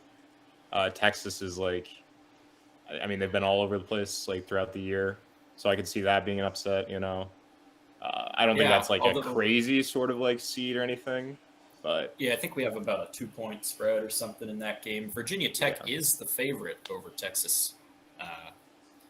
Obviously, they've been playing better basketball as of late. The only the wildest one, and I would not bet on this, but if I had to give like a wild game, it would be Colgate beating Wisconsin. I think there's a slight chance there, but I again don't actually think that'll happen. Well, I love that you say that because I do in fact have Colgate beating Wisconsin. Oh, really? Yes, I had a lot more upset picks yesterday. Not as many today. Not very many of them at all, actually. My two, though, are I have Colgate beating Wisconsin and Chattanooga beating Illinois. Oh, fuck. I have I have Illinois winning that in a parlay, so I'm going to hope you're wrong there, but what's your reasoning? I mean, both of those picks, I will say I don't think either of those teams are going to win. Like, I wouldn't put anything major on it. I'm just picking those upsets because I don't think Illinois or Wisconsin will advance to the Sweet 16. So perfect opportunity for me to throw some crazy upsets in there, see if they happen. I will say Wisconsin, metrically, not a very good team. They found a way to win games this year, but not great. I've been saying it. I think Wisconsin's a little bit of a fake team. And Colgate's won 20 of their last 22 games, and I have, I do give a lot of favor to teams that have been playing hot as of late. Yeah, I can't argue with that at all. And I mean, I agree with you that I think that, I mean, Wisconsin has been, obviously, you can't 100% put anything on like how they were like before the season started, but this is like entirely unexpected, right? Yeah, and I think like they've just highly outperformed. Sorry. Oh yeah, no, sorry. Go ahead. I cut you off there. No, that was simply my point. I would agree that Wisconsin has definitely outperformed their talent level. Much like Providence, which Providence just baffles me, and they annoy me as a team this year because everything they do, they don't do anything special. They're not that good, and the one stat that they exceeded is win-loss record, and it doesn't make sense. It doesn't add up. Wisconsin in kind of the same boat, but you know what? At the end of the day, they're winning. They're winning games, and they're winning a lot of them. It's true, and I mean, I think that kind of opinions on the Big Ten can be all over the place in terms of like some people think that they're really good, all the teams, and some think that they're kind of all at the like very pretty much the same average tier, and it makes them look a lot better because they all started off like pretty highly ranked, I am in that so I could boat. see that argument with like Illinois and Wisconsin as well. But I'm one of those people in that boat. I've been telling AJ, I was all over him yesterday. I was like, why did you allow me to pick Iowa in the Final Four? Because the other thing I've just been constantly saying is the Big Ten is going to fall flat on their face again this tournament. And so I completely contradicted myself by putting Iowa in the Final Four, thinking for some reason they were different than the rest of the Big Ten. well, they were hot. Obviously, a lot more games for the Big Ten to come today. We'll get a much better grasp of how they are as a conference. But I do agree. I disagree with the argument that everyone says, oh, the Big Ten's really good. They just beat up on each other all year. Yeah. Maybe they're just not that great. I think I kind of bought into that argument just for like our own U of A perspective, having that win or the 2 wins against Michigan and Illinois. Right. Obviously, if they're good, it makes us look better. I mean, Michigan was, quite clearly not very good. I mean, I know that they won yesterday, but I mean, if you expect them to go far, I think you're crazy. But yeah. Oh, there's no way in hell they get past Tennessee. I would Tennessee's agree. been playing. Yeah. I think that's a double-digit deficit in that game for Michigan. Yeah, I'm livid that we ended up with Tennessee in our region. I mean, I think we can beat them, but it scares the hell out of me. Houston scares the hell out of me too. Yeah, they're hot, and they're a good team. They are one of the last 4 or 5 seeds I would have wanted to see in the Sweet 16. And everybody's all, oh, they only they're 1-4 in quad 1 this year. I'm like, I don't care. If you look at everything else, they're pretty good. And I guess that just falls on which metrics you choose to pay attention to and which ones you ignore, because everybody always draws in on certain metrics and thinks those are more important than others. So yeah, it really depends.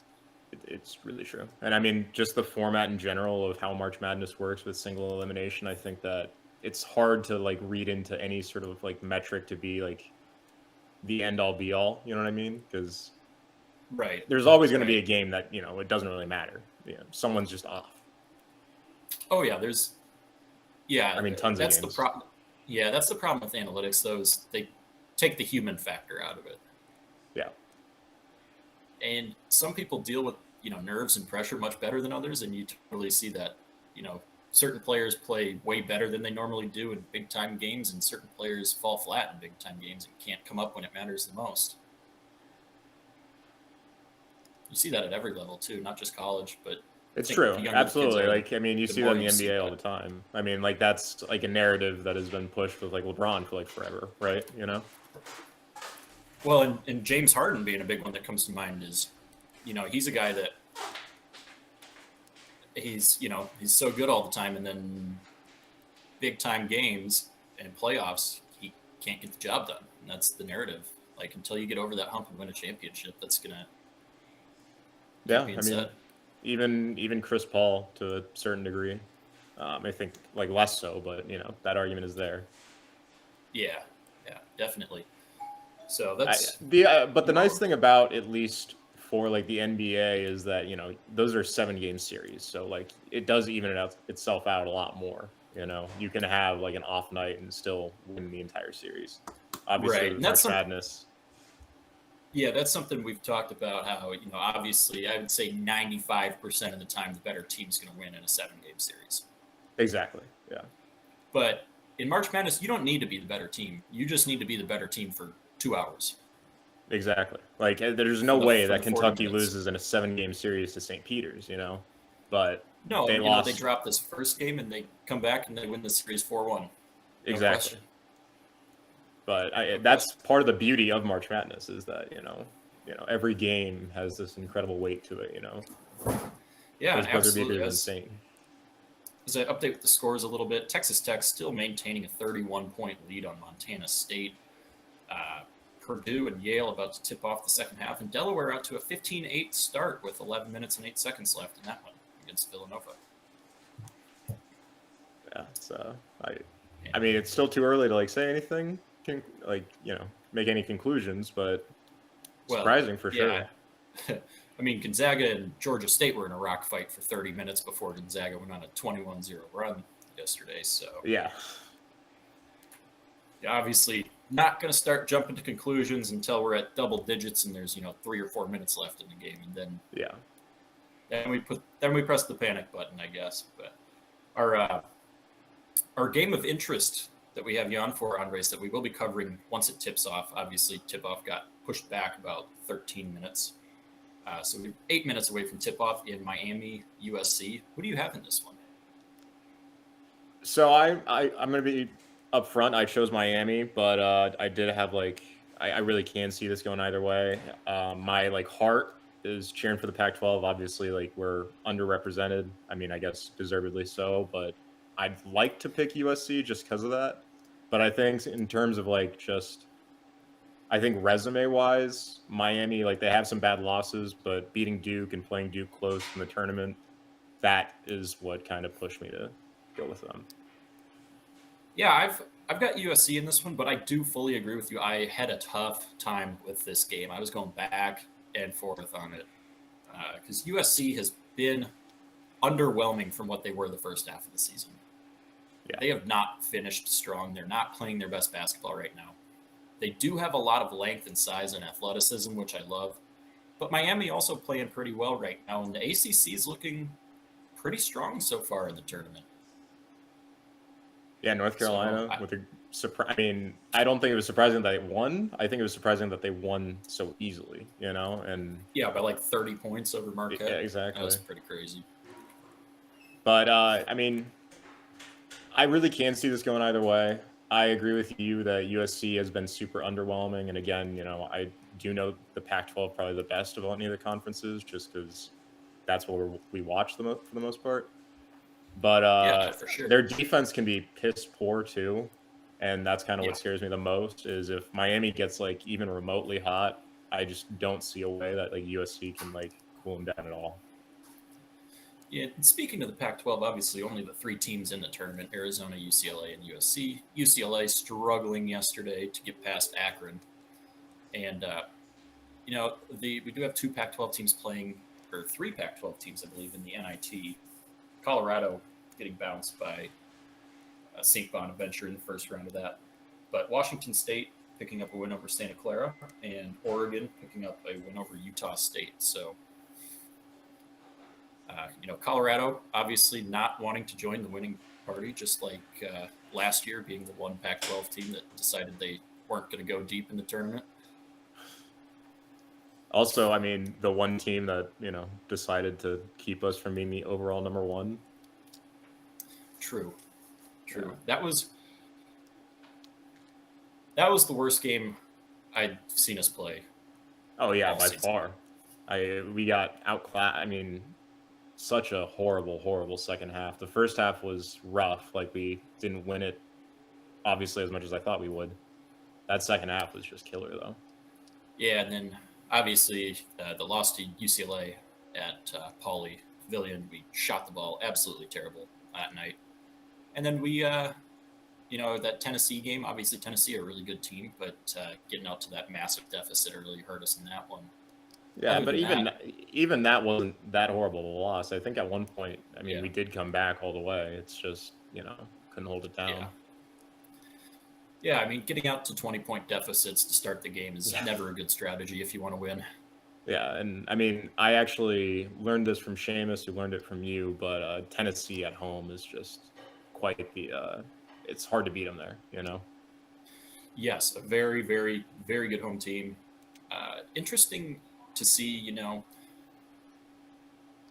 Arizona, obviously a very good home team. I kind of like teams that have very similar home and road stats when it comes to March and in the tournament. Because, some of those teams, obviously, I can't think of one off the top of my head necessarily. One that definitely didn't fall into that was Rutgers, who had, I think, quite possibly the biggest discrepancy in scoring and points and scoring metrics between home versus road and away.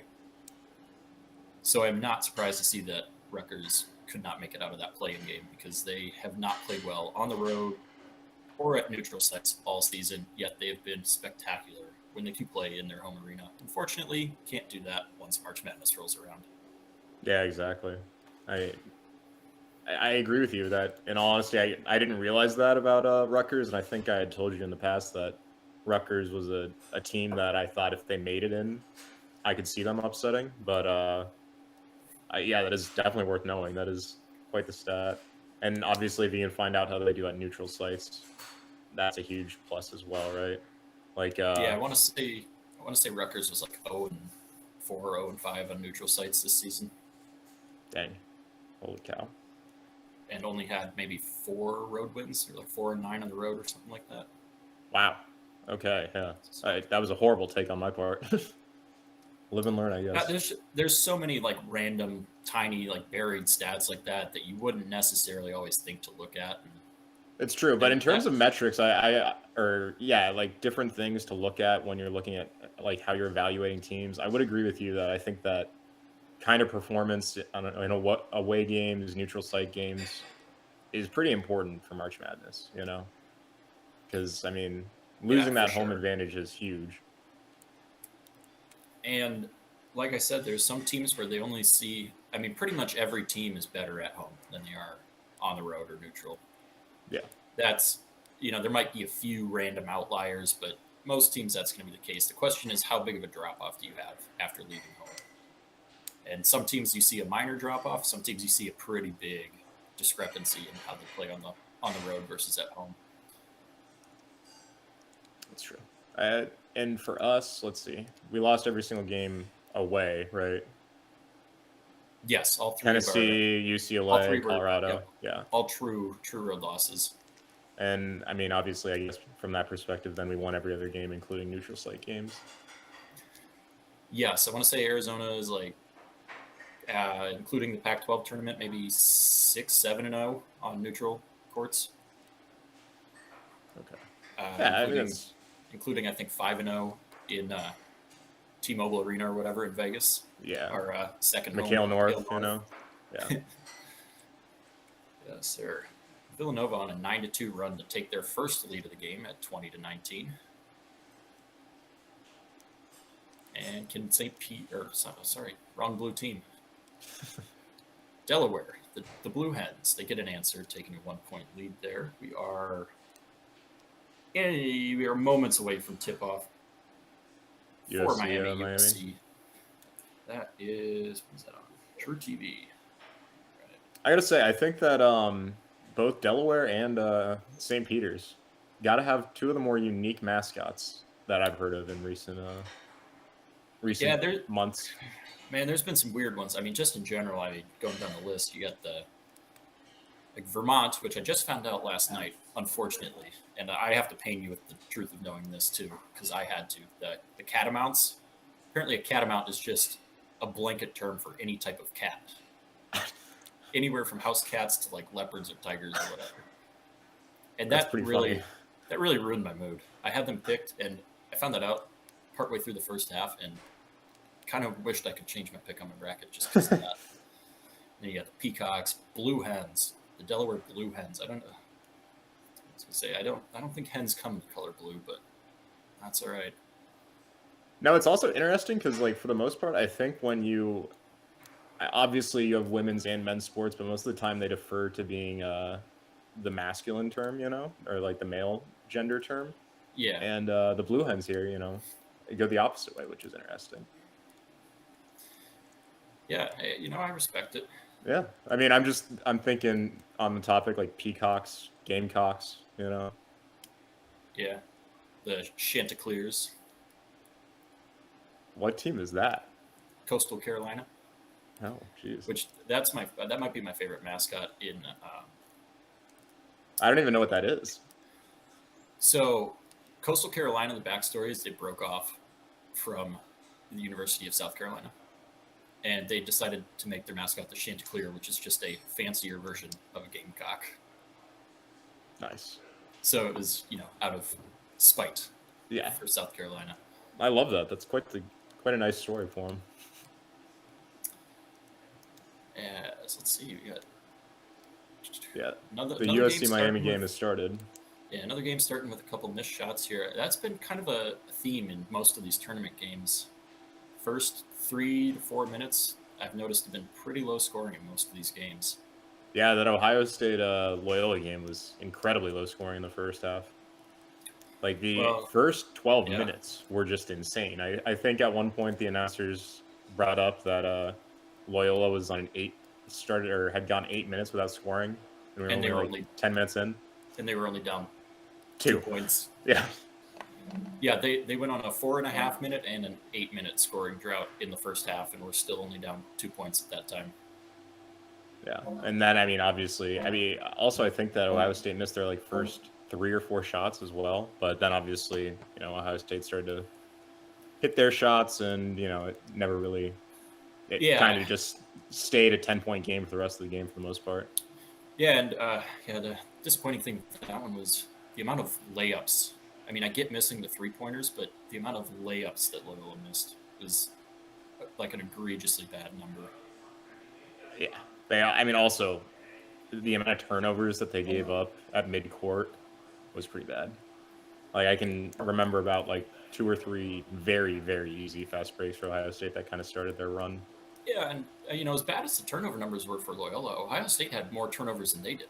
I think that game got up close to 30 total turnovers between both teams. Just sloppy basketball the whole way through. Yeah, which Although would explain it was so low scoring, right? Ohio State, yeah, getting, shooting 50-60% from the field in the second half is the big difference maker. And I know Chilling, man. Thank you, though. saw that Circle K energy drink or something would be great. Agent needs to Yeah, mute his on microphone so Celsius he steps away. or something. But yeah, they said that was Loyola's Ooh, or worst if, shooting instead of Monster, percentage if you could pick me up in a more single Zen, game in I'd- 5 seasons. Wow, that's Yeah, insane, regular and actually. postseason. Yeah, Oh no, I've we've got a slow start to this one as Miami's up 2-0, or almost 3 minutes into this game. Well, 2.5 minutes. Both teams having trouble getting shots to fall as we see another miss from USC. This has been, like I said, a theme in a lot of these games early. The first 5-10 minutes is not making very many shots. Of course, we've had a couple teams so far in the tournament not fall short of 20 points in the first half. I've obviously Loyola joining those ranks today, unfortunately. But Do you sorry. I was going to say, I don't think we're done with that. I think we'll see another team or 2 or maybe even 3 fall short of that 20 point mark in the first half. Given the seeds that are ahead, I obviously hope that U of A can pull that off, defensively. But I just wanted to ask, like, do you have an opinion on why the games are going the way they are at the start? I think it's just a first round thing. Like, this happens most years. I know there's a number of people that I've seen are really big on just going through and taking the first half under on every single game. Because apparently that's, like, you'd be plus money for, like, the last 5 or 6 or 7 years if you just took the first half under on every single first round game. Which I think is interesting. That is interesting. I think there's a lot of nerves when you come out in the first round. And, it's not always, like, great defense either. Sometimes it's just piss poor shooting. Yeah, I get what you're saying there. Like, you got a lot of kids a lot of them haven't been in this, position before, especially teams without tournament experience, and I think try to do too much sometimes, too quick, and need to settle into their game. Yeah, I would agree with you for the most part. I think kind of one of the funny things is, though, the first game yesterday, that CSU Michigan game, was kind of the opposite. CSU was just, they came out and they shot. Free. Yeah, they were crazy. And then they went cold. Yeah. Which is why they lost. I mean, they started that game, I think, like 5 for 7 from downtown. Yeah, their 10-point lead. Their center Thomas was, what was it? I think at one point he was 4 for 4. 4 or 5, or something like that. Insane. Yeah. And then I generally, when I see stuff like that, I like to live bet the other team just because you can't keep that pace up. But I had already bet CSU at the start of that game to win, and I was feeling great. Like, I knew everything. And yeah, I would totally agree from a live perspective too. Like, more often than not, if a team is really, really hot in the first half or really, really cold, a lot of times you'll see, a team kind of, regress towards their mean, if you will, or I don't know what the opposite of regressing towards the mean would be, but you don't typically see that continue for more than 10-minute stretch or like a half, where you have teams shooting abnormally low or abnormally well. Yeah, absolutely. And I think that that's where I've made like a pretty good amount of money this year, is like noticing like, oh, this team is shooting well above 50% right now. Like, more than likely that's going to come back down. Yeah, for sure. And it looks like we have AJ back. AJ joining us back in here. Hey, what's up, boys? Thanks for holding it down. For sure. Yeah, we're out to a 4-2 start for Miami in this one. Oh, we're watching the Miami game. Yes. Gotcha. Thanks for the heads up. Make that 4-4. Woo. With 15, What do we take on 42 this game? left. So me and Noah are actually at odds here. We did talk about how we both kind of struggled with this pick, but I like the resume that Miami kind of has again, or having that win against Duke and then playing Duke close as well in the ACC tournament. My heart is kind of with USC because I want to see the Pac-12 do well, but just fun with Miami ultimately. Real quick question for you though, Andres: is Duke really a resume boosting win this year? Okay. No, seriously. I mean, they choke. Like, they did not, in my opinion, watching them, their best game was the first game opener in Madison Square Garden against Kentucky. That was their best game they played all season, and they were just kind of mediocre throughout the stretch. They beat Gonzaga, too. Let's not forget about that. They did beat the Zags, but, I mean, we all know that the Zags are going to be in the Final Four, play a big boy team, and then get bounced, so... Do we all know that? I mean... I don't want Gonzaga to win for obvious reasons, but I mean, like, yeah. I think Gonzaga is quite a good team. I mean, good team. Don't get me wrong. They have the best player in the country. I mean, yeah, true. I know he doesn't look like it, but no one may have an issue with that. I would give you 100% top 10. I would give you top 5. I'd maybe even entertain top 3, but I mean. Jabari Smith and what he can do, there's a reason he's likely the number 1 overall pick. Although it's not a consensus, obviously Chet in that conversation. But you also got to look at Oscar Tshiebwe and what he brings to the table. I mean, he looked good last night. Well, he was the only thing that looked good about Kentucky yesterday. Yeah. Putting up like over 30, and the amount of like 15 games that Oscar Tshiebwe's had, and he's had a couple, I think he's had a 2 or 3 2020 games this season, and he's I don't know. But I mean, Chet Holmgren almost had a triple-double last night with blocks. I mean, he was 3 away, but I mean, 3 is a good amount, but still 7, against Georgia 19, State. 7. It's still 19. I'm with Noah on that against Georgia State. That's like me being impressed with how Texas Tech is playing against Montana right now. My only. I mean, but you're arguing for like Kentucky here, and they lost also. You know what I mean? I'm not arguing. I took St. Peter's money line. Oh, damn. Well, I'm not necessarily like I'm not saying anything about like the teams, because I'm just talking about individual player wise. Because Chet Holmgren was only the second best player on the floor in that game. That's true. True. If Drew Timme doesn't have the game they have, I'm not going to say they would have lost, but it's a closer game. He was the biggest factor in that 21-0 run after they were tied at 45 or whatever that really set the game apart. And Chet was doing a lot of good things, but there were also a number of times when we were watching. We were watching the second half of that game, covering it. Chet sometimes looks like he's a little lost, a little bit, but then he obviously can just like flip a gear and get these crazy blocks, and he only needs 2 strides to get from the 3-point line to the basket. So that's. And please remind me, because we've been talking a lot of basketball these last 2 days. Is he a first year? Like, is he a freshman, or has he got some years on him? He's a freshman. Is he going to be a one and done, or do you think he's going to come back? He's going to be a one and done. Yeah, he has a chance to be the number 1 pick. He's going to be a chance, but yeah. That's disappointing. I really wish a lot of these players would stay a little bit, make this tournament. I mean, this tournament already has been one of the better ones. I mean, a little bit more exciting than the ones last year. These early games being a little rough to watch, obviously. I mean, I would argue that you kind of need the one and dones, or guys not playing for a full 4 years, because that opens up the doors for like the kids who are 17, 8 years old coming in as freshmen that get that playing time and get that stage they deserve. True, no, absolutely, but it would also lead to better competition because those 17, 18-year-old studs, 5-star recruits, they're not going to get playing time at a Kentucky or a AJ, Duke or something, but so then they go to, a Purdue or something like that and create Tell me why you would stay in college if you can have the opportunity to make millions of dollars a year. Because you have the same opportunity now to do the same thing with NITs in college. Nowhere close. Well, not as much money. Well, not It's as much. No, close. obviously not as much. You're not getting paid a salary, but still. If you It's you know not what I even mean? close though. Like if I have those two as options, I mean, it's not even like it's not a decision unless I really care about my education or winning a national championship for some reason, Yeah, fair enough. Fair enough. But I mean, also I want to point out that like you do have U of A is a pretty historic team, and like we don't have like a one and done really. You know what I mean? Like True. we're kind of built off of. We have a lot of Coloco is an lot entirely of developed sophomores. player. Yeah, that's Coloco true. is unreal.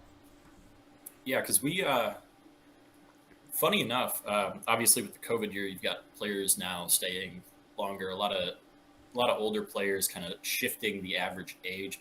Arizona is one of I think like the 10 youngest teams. Even without, or maybe that was just like starting five or something. But despite like not having very many freshmen on the roster, because we have almost entirely sophomores with a couple juniors, and then We only have one senior, right? Or yeah, maybe Kyra. two. Yeah. Okay. Really? He's He's the a- only one. He's And the then only we one. have a couple. Yeah, and then Coloco's a junior. Yeah, and he likely will go to the draft as well. So I think we're gonna lose him. But Oh, I think we have 4 NBA players in our starting five, which is a scary thing that not a lot of people are talking about. Because Dalen Terry, I don't know if he's quite. Actually, I'm not even going to say he's not NBA ready because his skill set that he brings, he's crazy. Benedict Mathurin, obviously a lottery pick. I think Coloco could be a late first round pick. yeah, I think that's pretty safe, honestly, that he'll be a late first round pick, if not like early second for sure. And then, Tubelis, he's certainly good enough to be playing in the NBA. I don't think he's going to be a first rounder or anything, but got so much future NBA talent on this team. It's hard to see them not doing something really crazy with it. Reminds me a lot of that Kentucky team the year that they went undefeated and then lost in the championship or the Final Four or whatever. So they were stacked. I believe that was the team where Devin Booker was a bench player. Yeah, the sixth Yeah. man, crazy. But I think that is like I agree with you, AJ, to a certain extent. Like it can kind of suck having like a lot of one and dones, but I think that it's having like the mixture of all that. True. Because like I think that more than likely U of A pretty soon here will go back to kind of being how we were before, where we're going to have some one and dones.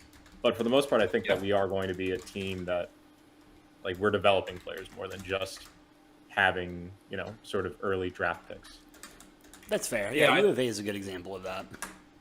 I would say I think Tommy Lloyd wants to, bring in players and develop them, but you're also not going to say no to one and dones. You have exactly. 5-star, top 10, top 15 talent in the country coming in, and they want to come to your school. You're not going to turn them away or tell them that they have to play multiple years. True. And really quick, exactly. going around the tournament, Miami is pulling away 6-4 right now with 13 minutes left to play in the first. I don't know if we can really call it pulling away. Villanova also up by 2 right now, 27-25 against Delaware with 2:34 left to play in the first. Yale and Purdue in the second half. That game keeps getting larger and larger, 63-39. And the Texas Tech up 81 to Montana State 50. Feeling really good about Texas Tech minus 15.5. I'm not going to lie. Have not felt this good about a big spread in a long time. Sure. So I got another question, Andres. Who do you have in your Final Four? Well, I had Kentucky, so let's just my That's final okay. three. I had Iowa, so I'm right there with you. So I have U of A for obvious reasons, not just as like a homer, but I do think that like honestly we're kind of underrated to a certain extent. Like we never were number one at any single point, and I don't think we were really in most people's conversation for number one. And I think that like we very well could be the best team in this whole tournament. But Gonzaga is the other team that I have there. And then the last one, even though I kind of shit talked to them a little bit earlier, Wisconsin. So Ooh. Oh, no. Is that Not, just because not a popular opinion around here. Andres, Well, Andres, is that because you want us to get revenge over Wisconsin?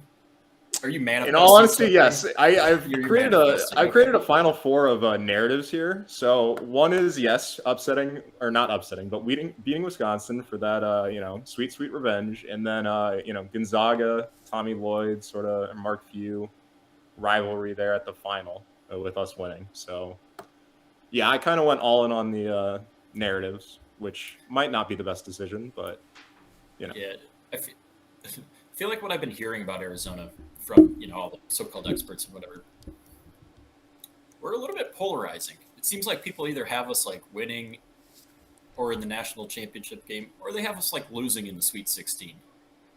I've heard some people say Arizona is they're going to have their hands full with Seton Hall or TCU. Yeah. I don't see it all. As much of a homer as I am with that, I would never go that far as saying that. Like, let's be real here. Come on. That is an insane take to me. I can understand like people bringing up Illinois if we have to play them again, or Tennessee, Nova. Those are all like potentially tough matchups, but don't get me started on Illinois, man. Again, because I think they are faker than fake, and their fans.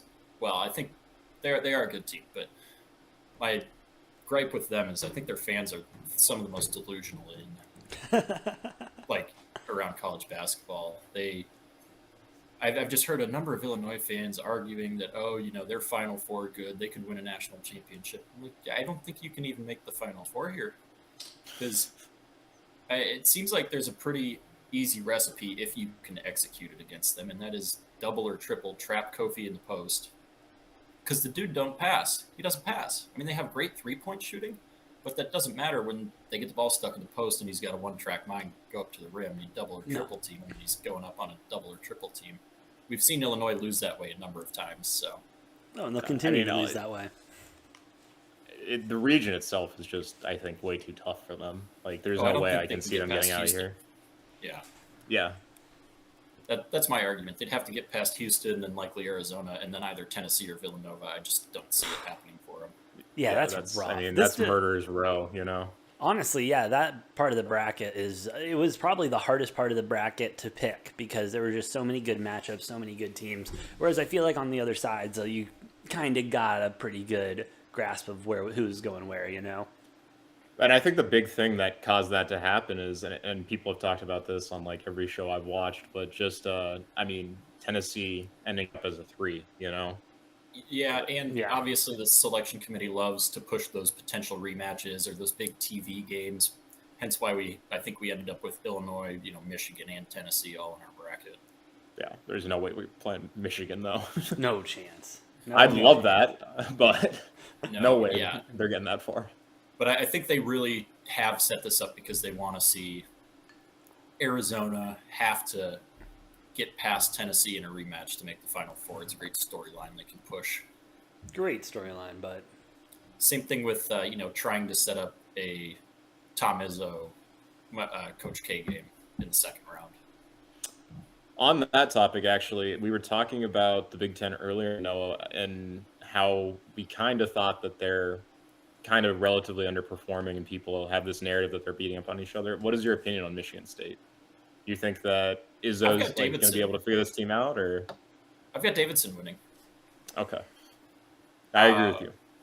What? And then you both have Michigan State losing? Yeah, and then I've got Davidson slightly edging out Duke in the second round because that Duke defense I think is a little bit too suspect. Again, my reasoning for that: do I think Davidson will beat Duke? I don't know. Probably not. But I do like Texas Tech so much more than I like Duke, so I'm not too worried about. Davidson won't have to beat Duke. They're going to have to beat CS Fullerton. Okay, AJ. In which case, Davidson could go far then, but who knows?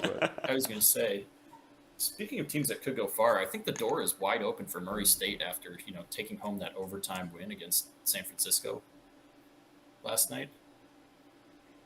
Yeah, that one was upsetting for me. I had San Francisco in an upset, but dude, same. I know that was a pretty hot pick. I wasn't doing anything creative here, but yeah. Speaking of San Francisco, their head coach rumored to. The announcement hasn't been official yet, but he's rumored to be in line for the Florida head coaching job. Ooh, interesting. That should be officially announced here in the next day or two. Wow. Very nice. Speaking of which, kind of quiet on the free agency front today, eh? Or have I just missed it all? I don't think a whole lot has happened. No. Seen much. I think we're probably past a lot of it. Obviously, you got a couple big names still floating around there in NFL free agency, but So yeah, the only big on one that is topic, Jadeveon though, Clowney. Jadeveon Clowney is not a good player. I want on that to be known right now. Andres, what do I was going to I say, think Devontae Adams. How do you feel about that? The fact, I want to preface your answer with mentioning that the Packers offered more than the Raiders, and he still chose to go to the Raiders. I don't know where you saw that. I don't think that happened. Ian Rappaport reported it last night. Well, I hope it's true, but this is also the first I've heard of it, but I hope it's true. So here's my take on it. Apparently, this was known that this was going to happen because obviously Rodgers wouldn't have signed his extension not knowing about this, or he'd be really pissed. He came out this morning and said that he knew that this was likely going to happen. Not the exact trade or who he was going to get traded to, but he figured that Devontae was going to have to be traded. Makes sense.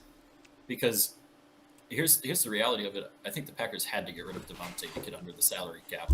Okay. As we are talking about this, nothing developing, but something developing as it is being reported by Ian Rappaport and Adam Schefter. Deshaun Watson has decided he wants to play for the Cleveland Browns and will waive his no trade clause to go to Cleveland. He is officially ruined his career. Shout out to Deshaun Watson. That is, wow. That's unbelievable. How, wow. That is pretty crazy. Nice little 3 there from USC to cut it to a 2-point game. Got an 11-9 not bad game there. with 10:50 left in this one. We'll keep our eyes on that. But, I think Devontae kind of had to go. And I don't love the return for him, but he also is now getting $28.5 million a year. Yeah. For 5 years from the Raiders. So good for him. So what does the wide receiver room look like, right? Like MVS is a free agent, right? And St. Brown signed away, correct? Yeah, St. Brown. They have Lazard still. Yeah, so now Lazard's a restricted free agent. So they'll probably bring him back. They're able to afford to bring back MVS. And now I believe the Packers have, I think, like 5 picks in the first 2 rounds now. Yeah, they got a lot of I picks. fully expect them to bring in either Jameson Williams if he's available, Chris Olave, a guy that they really like, who should fall to one of the 2 first-round picks they have. All right, we will get back into football to talk do that. in a Yes. moment. Going around the tournament real quick. Texas Tech about to put it away, 91-56 with 2:23 left to go in the second. They might be putting up 100 points here. We will see. AJ, Yale. I think that game's over. You're telling Just you're a not. hunch. Oh, I was about to say I thought my stream was that far behind, and I'm like, you got to be fucking kidding me, bro. Okay. No. Yeah. That game is more than likely over. Also, Yale, Purdue, 48-72 with 5:15 left to go now. Rough. Delaware, Villanova still in halftime. Villanova up by 10, and USC cutting the lead down to 12. To 1. I mean, excuse me, to 1. Jesus Christ. Yes. 13-12 in that one. There's a reason I'm on my 9:20. 3rd cup of coffee today. Miami planks another one. Miami 0 for 6 from downtown. Not shooting the ball well in general. USC not shooting much better, but In all honesty, though, this is kind of what USC needs to win this. This is their game. Yeah, exactly. Their kryptonite is if Miami can shoot even remotely well, they're done. Or get remotely hot. But this is exactly the sort of game they need. Yeah, and I'm kind of encouraged to see a lot of more poor shooting than good shooting, because when I look at Arizona, I think the one biggest thing that worries me is when teams shoot the 3-ball hot against us, that's where we start to get in a little bit of trouble. Yeah. Yeah, mostly because then I feel like Kerr I love Kerr, don't get me wrong, but he kind of has this tendency to want to force shots at that point and tries to catch up for tat. Exactly, and we get some horrible shot selection when he does that.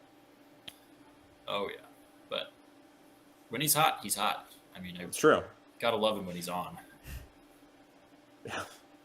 You do as USC has some good ball movement there, but can't get the shot to go in. Jeez. Yeah, Not I mean, bad shot selections, just can't see anything fall. USC, I believe, is the I want to say they're the third tallest, longest team in the country behind Florida State at number 1 and Arizona number 2. So no shortage of height on USC's team. No, none at all. And that's one thing that I was noticing. Some of these mid-majors and smaller schools, they were legitimately just smaller than these other teams. Yeah. Like, and Yeah, you know, definitely. and that obviously just plays a factor because in basketball, one of the few sports where if you're just a freakishly tall, you probably going to win the game. And that's why U of A loves our 7-footers, right? There's also ways to, I mean, I just want to say Koloko has to play like one of the smallest big guys out there. But. Oh, 100%. 100%. Koloko is just something else, though. He also runs the floor way better than any. That's true. Sorry, and also I definitely do not mean like defensively. He plays like he's 7 foot. It's more rebounding is what I'm talking about. He can at times not do as well as what you'd like with his size. But honestly, I would take Koloko over Kofi Coburn, and I don't even think that's that hot of a take. I mean, I would agree with that. Yeah. He's not as big, but Koloko's more athletic. He's faster. He can jump better. He's a better shot blocker. He's a much better passer. So like the only thing that he's lacking is some LBs. And yeah, I mean, I don't think post it's that play big is of a deal. obviously not as good. I don't think he's as good of a rebounder either, but defensively, way better. And the athleticism is just insane. And we don't play the type of basketball where we need Koloko backing people down in the post anyways. So No, but That's I will true. say And- that's been a big knock on U of A I'm not you grad, but from U of A DA recently. At least one knock I have on him. He's a small big man, and the Suns need him to play like a Giannis or a Jokic, but they just aren't getting that from him. I'm sorry, I just want thoughts to on throw that, that in there. Andres? I mean, I don't think you can see it, but I'm wearing a DA jersey. So Hey, I've got a DA Suns jersey. I'm a huge DA guy. I love the guy. I also have but- a Suns DA jersey. I'm the biggest like Homer DA fan out there, but big DA so fan, but I don't want to give him a max contract yet.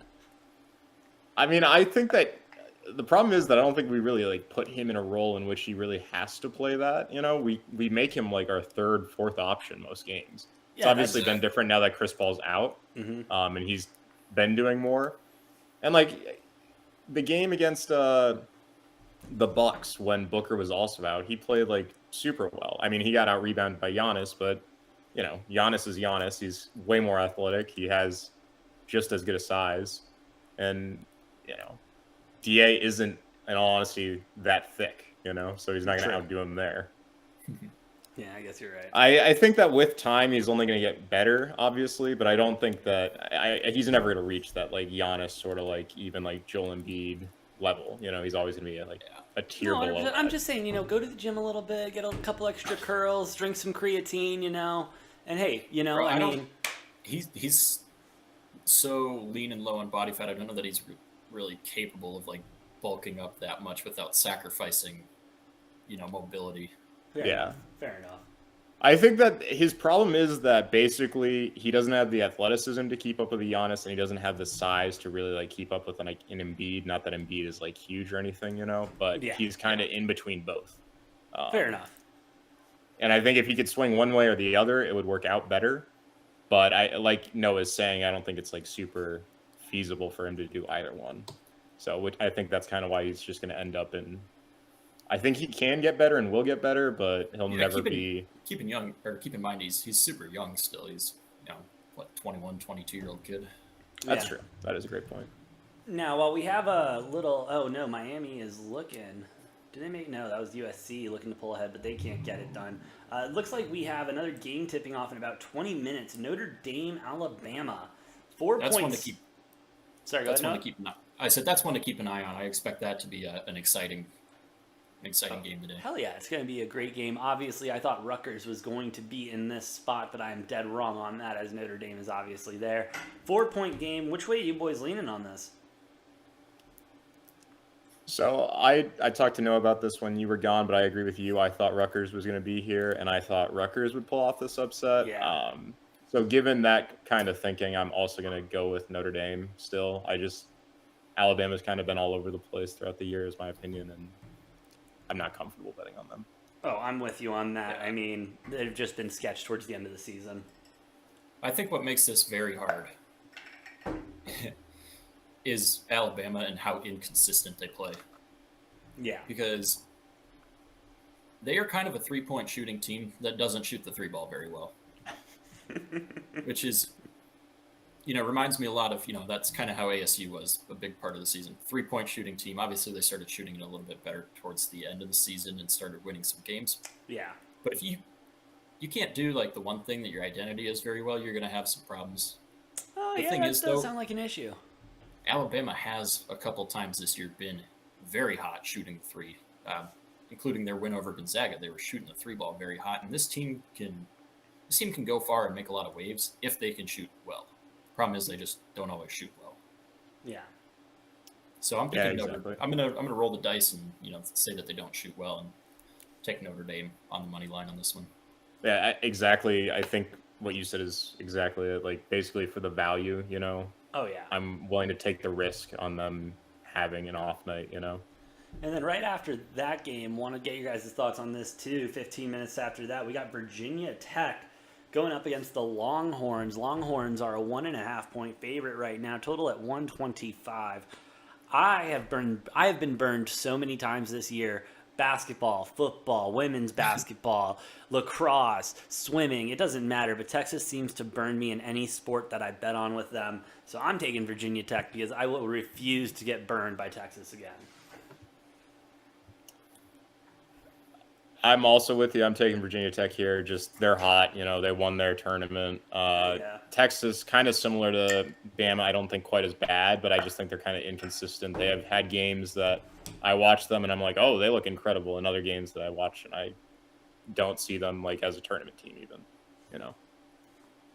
Well, Yeah. what I like the most about this game is under 125 because both of these two teams are bottom 15 or 20 in all of D1 in pace. So this is going to be a slow game.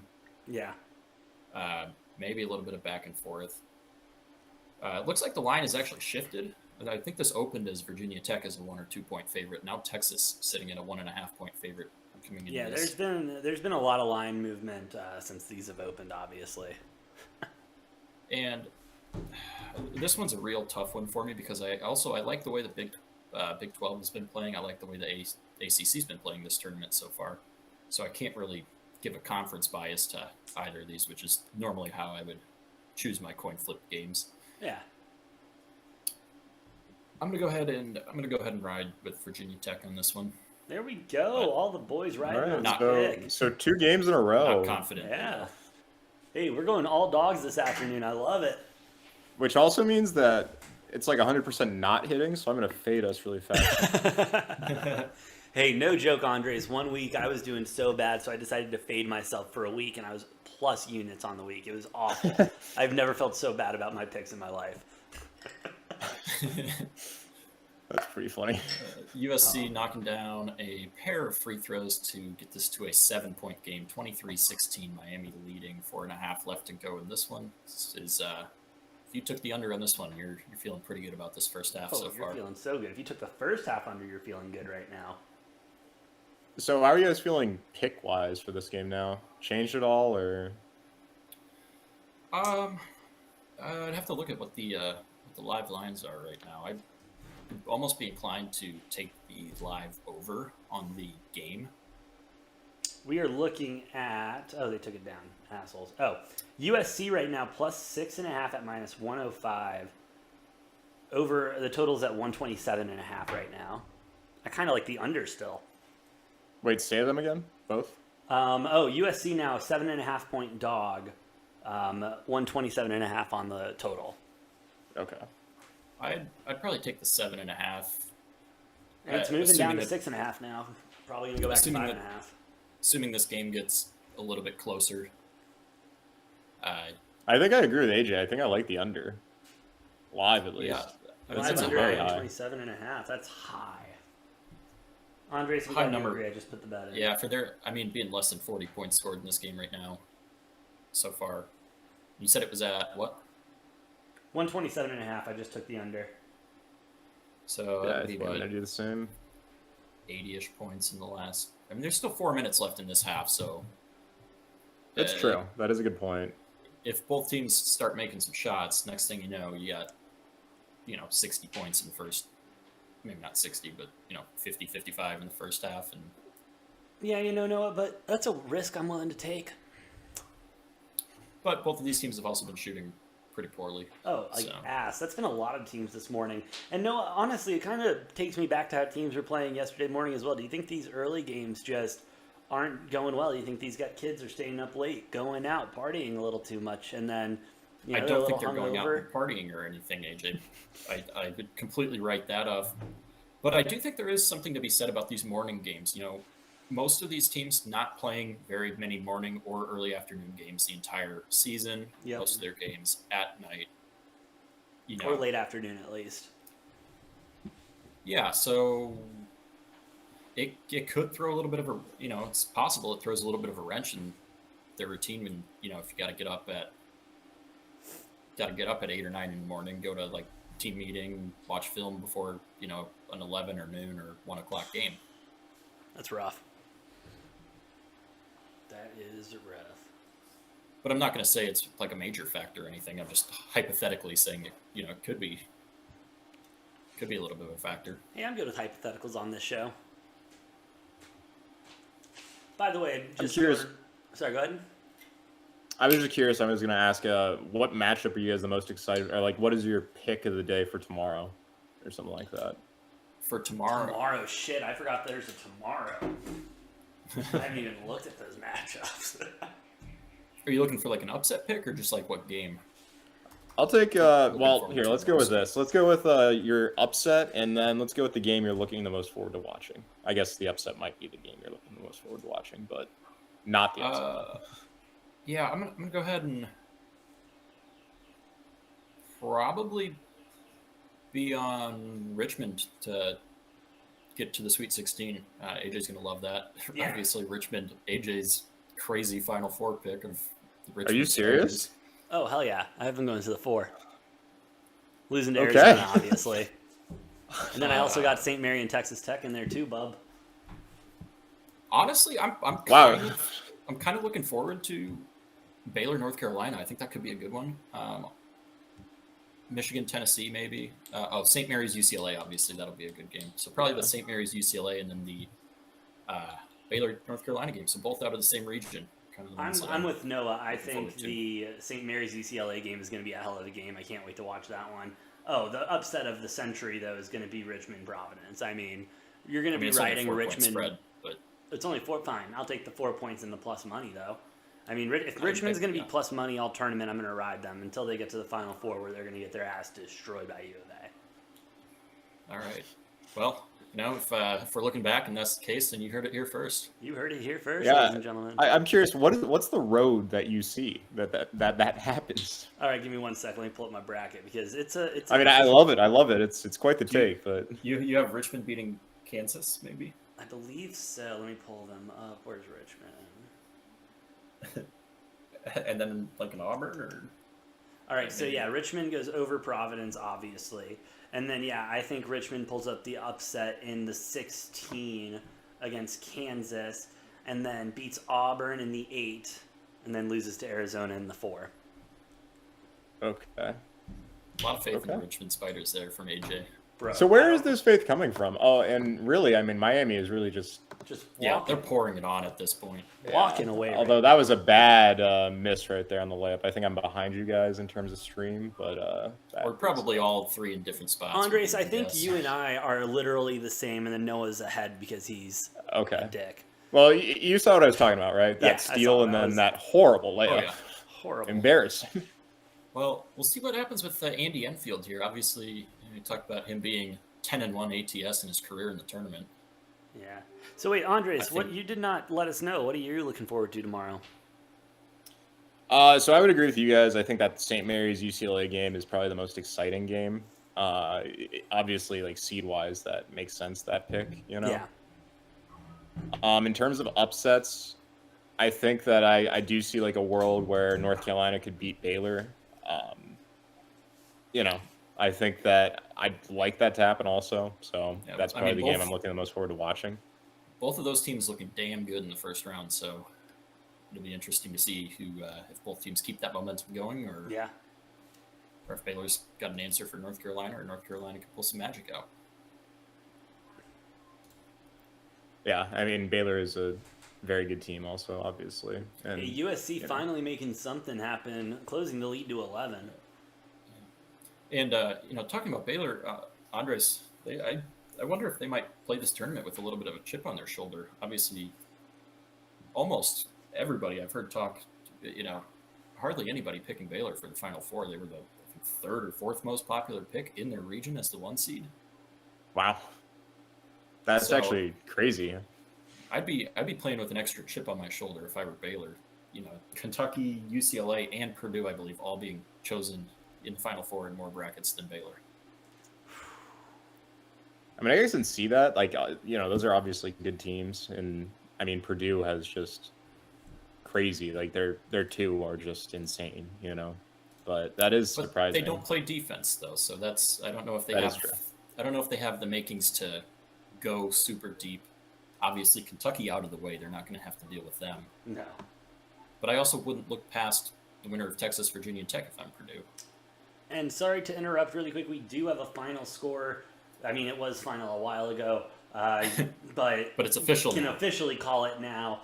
Yale getting absolutely wrecked by Purdue, 56-78. All right.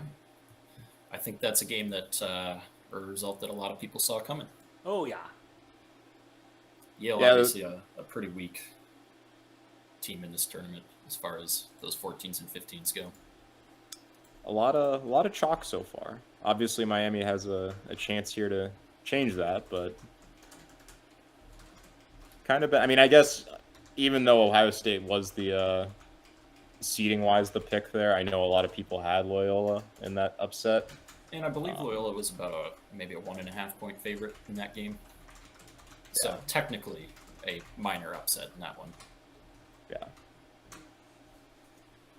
Minor upset, yeah, but not much. But I guess honestly, like this is a question I am just genuinely curious about. Like chalk though would be based off of just the seeding, right? Not spreads. That is a good question. I don't know if there's a direct definition of that. I So always thought of talking- chalk as like I thought Kentucky in the Final Four. Like I would call that a very chalk pick this year because like everybody was picking Kentucky to make it out of that. Yeah, when 34 or 36% of brackets had Kentucky in the Final Four. Yeah, I'm with no on that. I think when you're talking college ball, chalk pick is going to be based off seeding, whereas you're talking any other sport, you make a chalk pick, and that's going to be based off of how big a spread is. Like taking Alabama minus 27.5. No, AJ, I'm saying I don't think chalk is entirely seeding. Oh well, Like- then here's no and I- I'm disagreeing again. I would consider chalk as where the public has picked each game. Okay. So like Michigan, you had like 60-70% of brackets on Michigan over Colorado State. Ooh. So I would call Michigan the chalk pick there, and like Loyola Okay. was a chalk pick because they were. Oh man, that was almost a Yeah, that was almost crazy a ending there. nice little ring around. Andres, I do know that you have to get out of here. Any other final thoughts for the Degens before you head out? I just really quickly wanted to say on the chalk thing, I Yeah. genuinely had no idea like what that kind of phrase was. I could see it going both ways. I've definitely thought about it like in terms of like what you were talking about, AJ, where it's just kind of like how the tournament, it comes out. But I see what you're saying, Noah, because like you're totally right. Like Michigan is the chalk pick. Yeah. Everyone for the most part was talking about that. Same with like Loyola. That was what everyone kind of expected. And Virginia Tech, another one of those chalk picks. A lot of people on Virginia Tech kind of counting Texas out. Yeah, I Same mean, thing with also, I would say what, Notre South Dame Dakota out. State over Providence, Yeah. Yeah, like- there were all sorts of matchups that everyone had, Yeah, South Dakota State, despite being a 13 seed, that I would call a chalk pick. 100%. Well, Andres, thank you so much for joining us. Have a great rest of your day, bear down, and please stop on by whenever you feel like it. We're going to be thank you here guys. another 2 days. Thank you guys. Appreciate it. I had a ton of fun. I hope maybe I can get back on Sunday or Saturday or something. But yeah, I believe we had a do great have time. some guest openings if you'd like to. Hell yeah, we'll All right, figure So that let us out. know. I got you guys' numbers, so I'll text you and let you know. But Sounds thank good. you guys.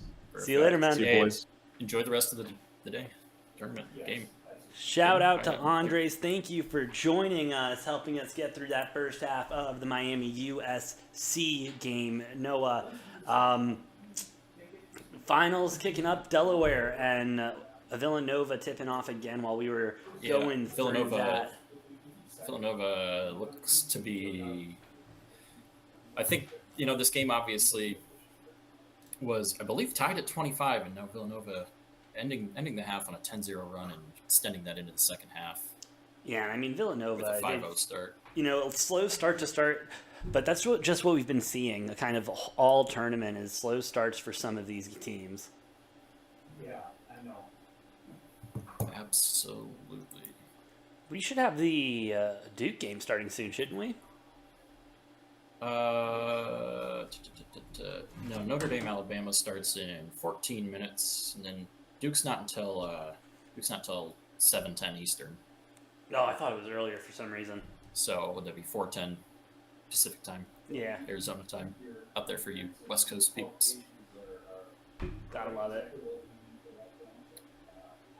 Gotta love it. As I cash another bet, shout out Purdue.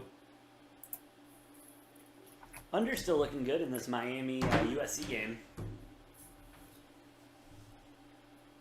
Yeah, it is. I mean, low scoring first half there. I believe the over-under at tip-off was 140.5. So if you took that, you're absolutely loving it. It should absolutely hit, unless there's overtime or some craziness. 100% Noah. While we're in a commercial break, I'm going to take over. I know you have to step away real quick. Okay, yeah, absolutely. All right, be back in a minute. Sounds good, Noah. Oh, and he's muting himself. I got to remember this time to remind him not to unmute himself, because then he's... You better, Noah, you better. Yeah, it's been not that exciting of a morning, unfortunately. Sitting here with these blowouts, and that's what they've been, really, is blowouts. Kind of not hard to watch, but I mean, we're looking at Villanova right now, 46-30, 16-30 left to go in the second half. They're just pulling away at this point, and they're going to keep pulling away until the game's over. I mean, Villanova's just looking so strong right now. Looks like they have Delaware just up against the ropes as they get a dunk down under. Looking good there. Yeah, I mean, took Villanova minus the 15.5 or whatever it was at, feeling good there. It looks like Delaware will get a foul going to the line. Going to the line. Do we have another game? Yeah, Notre Dame, Alabama tipping off in a couple minutes on TNT. Should have been tipping off about a couple minutes ago, but there are delays. It'll probably tip off here in the next 7 minutes or so. That's going to be an exciting game. It's going to be a hell of a game. I'm excited to watch it. Obviously, as you heard earlier, none of us here are really high on this Alabama team, especially how they've been playing second half of the season. It wasn't impressive whatsoever, but hey, it happens. You know, you get run into a cold streak. Shit, it's the fan. It happens. Sometimes. Hey, if you are listening right now, be a friend, tell a friend, let them know that we're here covering all 4 days of March Madness. And also, like, share, and subscribe. It does help us. If you like this type of content and want to see more, please like and subscribe, as it will get us to putting out more content. It allows us to do that. Thank you, and also for listening. We do appreciate it. And, yeah, Villanova is just starting to slow down the clock a little bit. Take some time off of there. Obviously, 51-35. They've got some breathing room.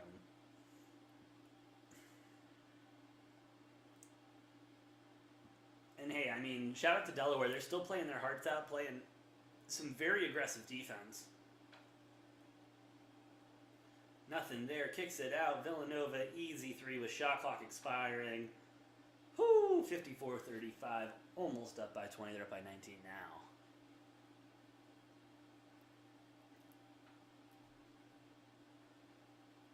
Delaware's got to make a run. Got to get a run. Got to get some defensive stops if they want to stay in this game.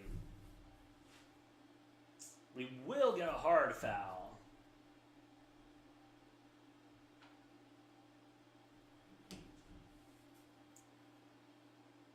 And hey, like that. Oh, and then they're going to show the replay of the open three. That was just pretty.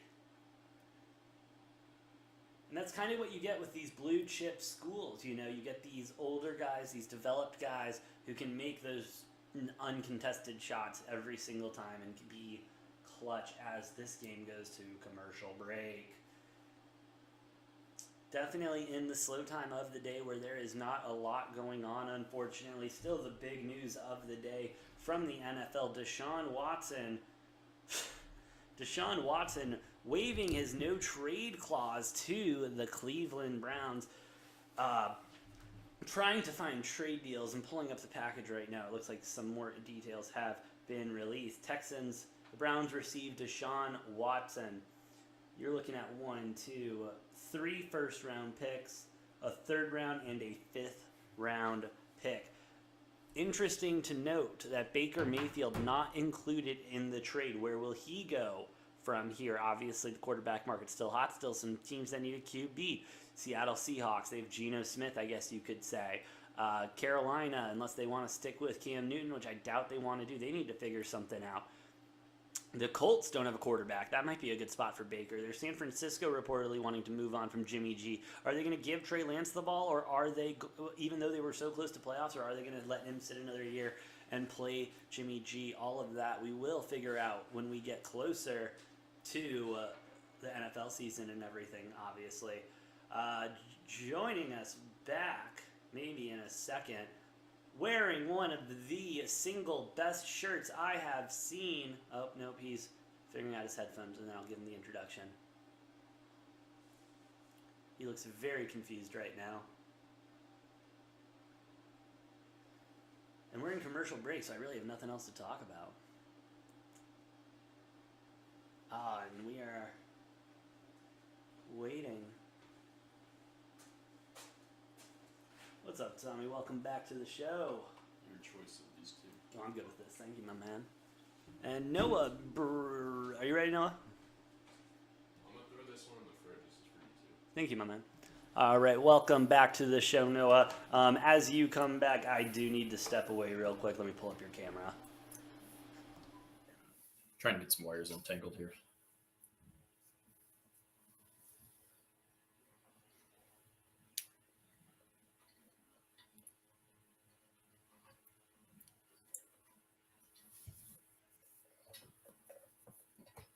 All right, that should be much better.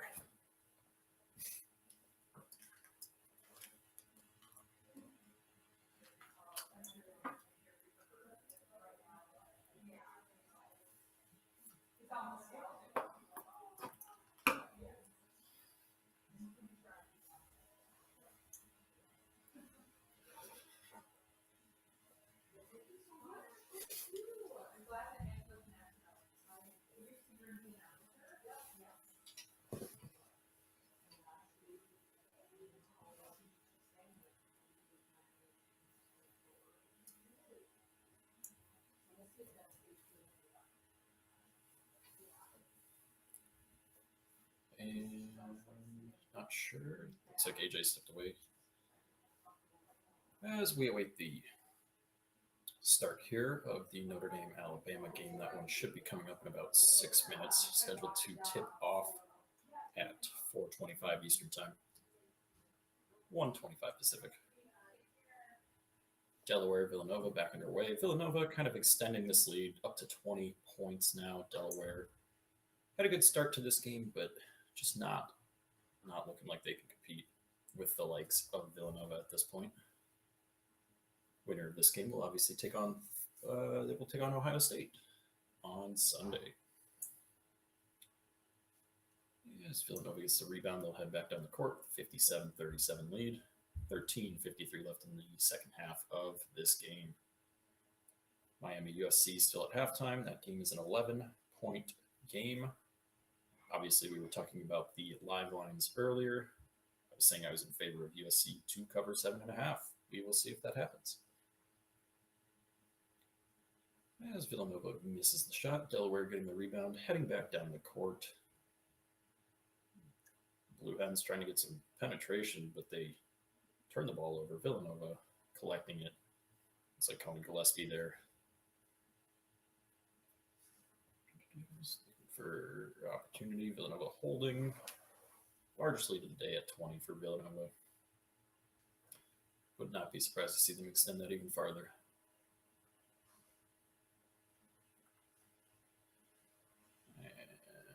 Dribbling, nice little back cut there, misses the layup, kicks it out for a couple open 3-point attempts passed up upon, and they take a contested 3 instead as they miss it. Delaware going to get the rebound, heading down the court, driving to the basket, and I believe we have a foul here.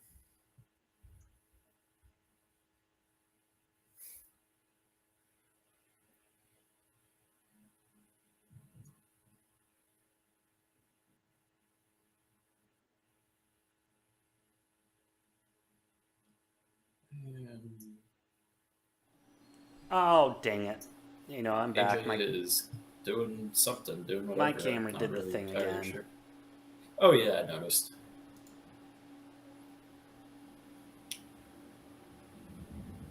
There we go. AJ, we're still at halftime in Miami USC, awaiting the start of Notre Dame, Alabama here in a couple minutes. The only action we got on is Delaware and Villanova. And that's a blowout. Not a very close game. No, not at all. But hey, it's okay, Noah. Sometimes you got to get through the calm of the storm before we can get to the good parts. Yeah, and we do, like we were stating yesterday, we're kind of getting into that a little bit of a, I don't want to call it downtime because obviously still got games going on and everything, but it does get a little bit quieter in the middle of the day. Once we start to get to the back half of those, once we get to like the back half of those first 8 games before we get to the front end of the last 8 games of the day. And while we do have a little lull real quick, I do want to say shout out to baseball being back. Diamondbacks 0-0, bottom of the first 2 outs. Hey, that's exciting. And a nice little dribbler to the pitcher, easy out at 1. That's going to be the end of the inning. Oh, so we're covering baseball now. Just real quick. I had to get my baseball fix in, Okay, yeah. No problem. Hey, what channel is this Notre Dame game on? TNT? That will be on, give me 1 second here, TNT. Sweet. And about 13 minutes after that one, we should be getting Virginia Tech and Texas on TBS. 2 exciting games that we'll definitely keep our eyes on.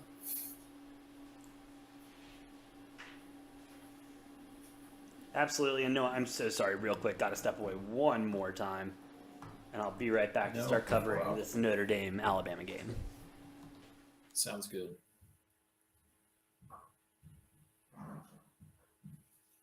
As it appears that the Browns and Texans, a little off of basketball, as AJ's camera's doing a little thing again.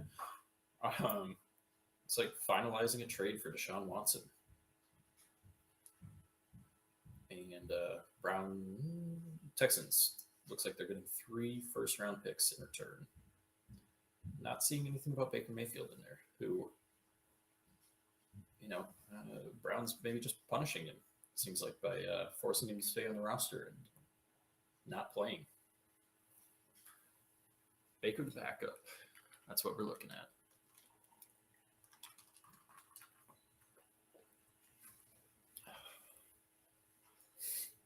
We are at a commercial break in the Villanova and Delaware game. As we wait for that one to return, 18-point game, Villanova up 57-39, 11:49 to play in that. Texas Tech hanging almost 100 on Montana State today. I think that's the highest score we've seen in any of the games so far. It's like, Yep, 95 from North Carolina, 93 from Gonzaga yesterday, 92 from Murray State, but 97 from Texas Tech. We'll see if anybody breaks 100. Hopefully Arizona. Keep our fingers crossed for that one.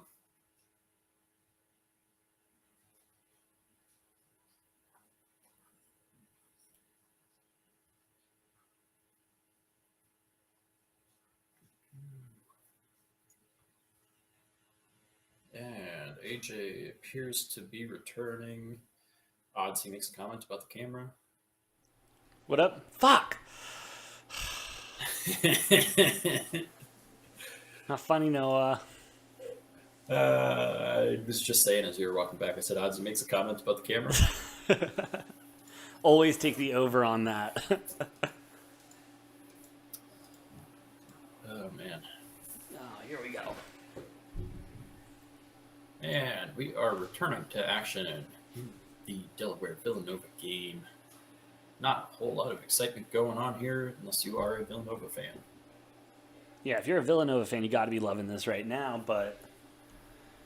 I mean, dude, let's just end this already. 11:49 left to go. There's so much time. Yeah, this one,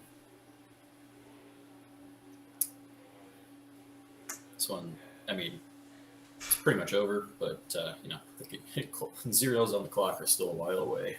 Yeah, unfortunately, still very far away as we await tip-off of Notre Dame, Alabama. Whew, man. AJ, how's your bracket holding up? Still looking pretty decent? Dude, let me double check. Thank you for reminding. I do believe we're looking pretty solid. How are you looking? Outside of the Loyola game, much better start today than yesterday, I suppose. I mean, yeah, outside of Loyola, looking pretty good today so far. Now, most of these games so far have been pretty obvious, easy picks. No big upsets or anything like that. Miami USC, obviously an interesting one at half, but we will keep an eye on that. True. Along with our two games that are scheduled to start here in the next 10 to 15 minutes. Yeah, as we officially have tip-off in Notre Dame, Alabama. I mean, not hot start, 9:26. I mean, we're just getting started in this one. It's going to be a long one. Notre Dame looking for the shot, not there. Alabama moving the ball around. Oh, we have tip-off? Yeah, we have tip-off. Alabama with the first points of the game, 2-0, rolling tide, Crimson Tide. That one's on TNT? You betcha, bud. All right, yeah. I don't need to spend any more time watching the Blue Hens and the Villanova Wildcats. No, and don't Not a worry, if whole there's lot anything going on in that one. groundbreaking, I will let you know. If all of a sudden the Blue Hens of Delaware decide to storm back with some unreal comeback. Yeah, for some reason, if that seems to happen. As Tommy has re-entered the chat, Tommy, welcome back.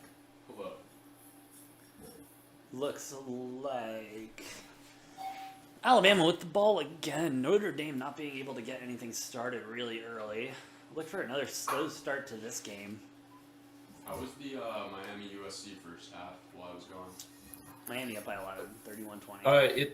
A lot of sloppy shooting for both sides, and then all of a sudden, Miami kind of went on a tear on this big run. USC clawed back a little bit to get it to 11 points. Yes, and Alabama missing some easy points there. Notre Dame driving inside, loses the ball, turning it over. Alabama pushing it down the court, looking for the inside. They're going to take it up top. Reset, three-point shot. No good. Notre Dame with the rebound. Who you got on this game, AJ?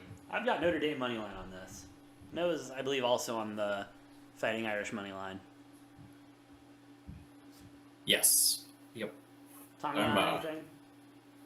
I'm a third on that.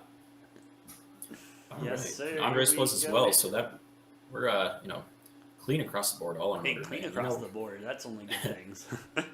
As Andre stated, that might not be a good sign because usually when that happens, that is like the curse. True, but we're not professionals yet, and we didn't have a graphic. True, we did not have a graphic. And so, I you think know. the graphic is really the nail in the coffin there as Alabama misses yet another shot. Notre Dame pushing the ball wide open. 3, no good.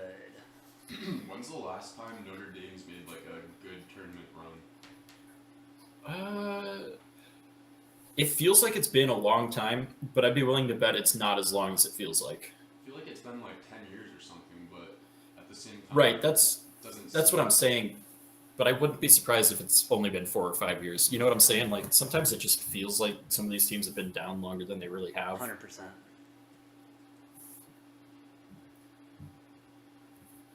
And we're off to another sloppy start in this one. It's another one of Something those we've been things. seeing in a lot of games. Absolutely. Ooh, the second half of that USC Miami game just started, and USC's on a 5-0 run. Oh, I guess Miami broke it. Yeah. That is obviously something we will keep an eye on, probably as that game gets closer to the end. If it remains a close game, we will probably switch over to that at some point. Get back to that Miami USC game. Hey, Noah, under 64.5 first half, Alabama Notre Dame. Sorry, what was that, AJ? Under 64.5 for first half, Alabama Notre Dame.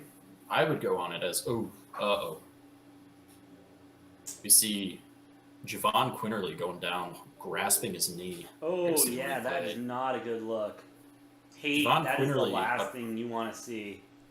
A player that was at one point committed to coming to the University of Arizona. Obviously, there was some scandal there with something about $100,000 in some payments, but he is now at Alabama, one of their main players. And I hate to see these injuries. Oh, yeah, and that is not a good one. He is looking really bad. Especially the knees. The knees are always, Oh, so. We will see what happens with this as we go to a commercial break. Hopefully, Javon Quinterly, nothing serious. yeah. Hopefully it's something small. Never want to see that for any players.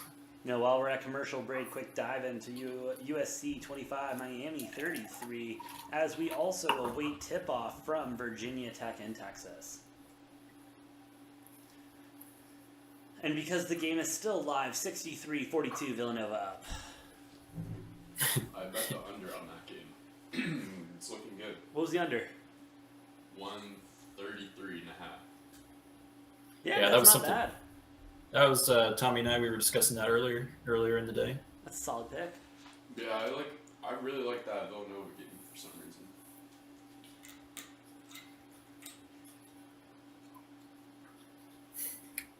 And expect a low-scoring game in this Virginia Tech-Texas game that's about to start too. Oh, yeah. I've said that a couple times now.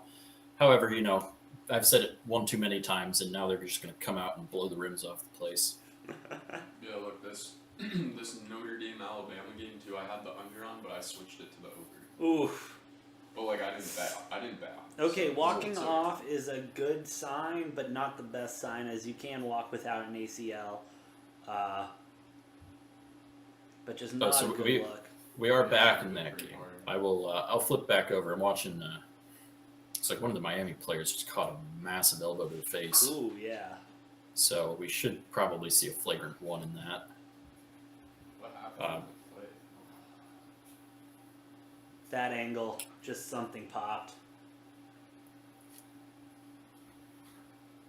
And like I said, I don't want to speculate too much because obviously I am not a doctor. I don't have any background in sports medicine, so we will await and see what they say after the game later today. Hopefully it's not bad as Alabama drives, doesn't get the 2, Notre Dame with the rebound. It looked like an ankle injury, but if that's a knee, I don't know, that's pretty bad. Notre Dame up top with the ball, looking to move it around. Alabama playing tight D. The way he was walking too made it look like a knee injury. Yeah. Oh, diving in with the layup. No good. Alabama with the rebound. And we continue to see a sloppy game to start this one. Yeah. Alabama starting the game 0 for 7 from the floor. Only 2 points at the free throw line. Not the way you'd ideally want to start. Loving it as an under better though. That's 5 points through the first 4 minutes. Yep. That's not good. Not good for them. Great for the under. Yes, sir. As USC is looking to try to make something happen, but just nothing really falling for them. Yeah, I mean, they have clawed back to within 7 in this game. Obviously, when we were talking about that live line, it was at 7.5. I said I'd favor USC on the 7.5. And, I'm liking the fact that they've got it down to a 7-point game. They just couple small little runs here and there, and, they're right back in it. 100%. You also got to like that USC's at the line right now.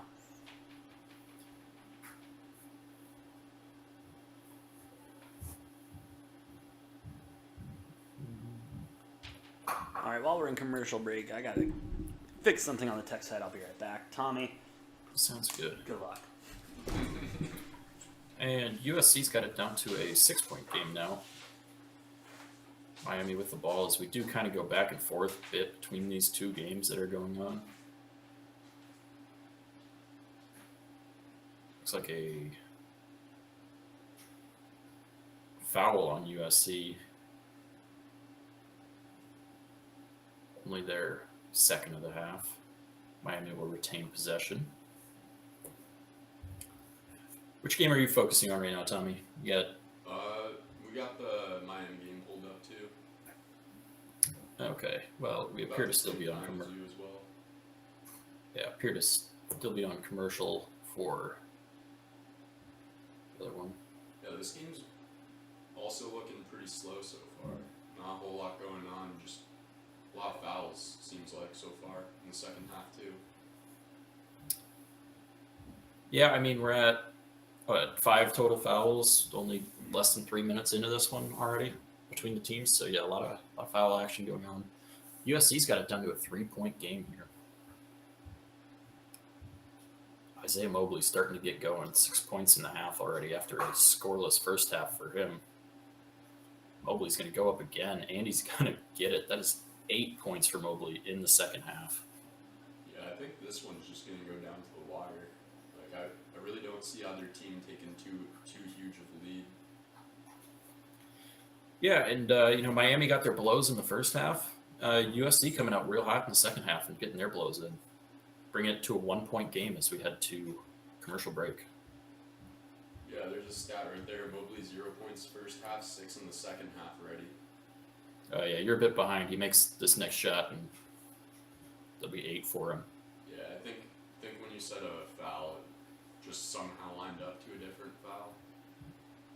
Probably. This Notre There's Dame- certainly Notre been a Dame few of game those, is so bad. yes, it is. And Alabama just this game took the lead. continues to be super low scoring. Not much going in this one. No, there's been a lot of tight defense so far in this Alabama game. Like, even that, he just had a wide open layup and they just fouled him hard so that he couldn't get it. Yeah, and we have seen these type of starts in a number of games where teams have kind of taken a while to get it going. Obviously, Miami USC kind of the same way. They started really sloppy and low scoring as well. Yeah, that's pretty interesting though. USC's on a, 11-2 run or 12-2 run so far to start the half? 12-2, seems like. No, 11-1.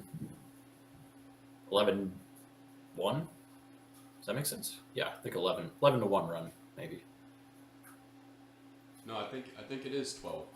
It was 31-30 or 31-20, excuse me. You're right. Yeah, 12-2. That would be correct. Yeah, Alabama's still having a hard time finding some open shots. I'm just getting stuffed in their passing lanes. Yeah, but Notre Dame's not really making anything either, so this game remains close despite Alabama getting off to a really bad start shooting. And somehow that's an offensive foul on Notre Dame. Ball right back to Alabama. Yeah, let's See, obviously, with Alabama, we will be awaiting updates, seeing if we can figure out what happened with Javon Quinterly. Obviously, didn't look great, but hoping for the best for him.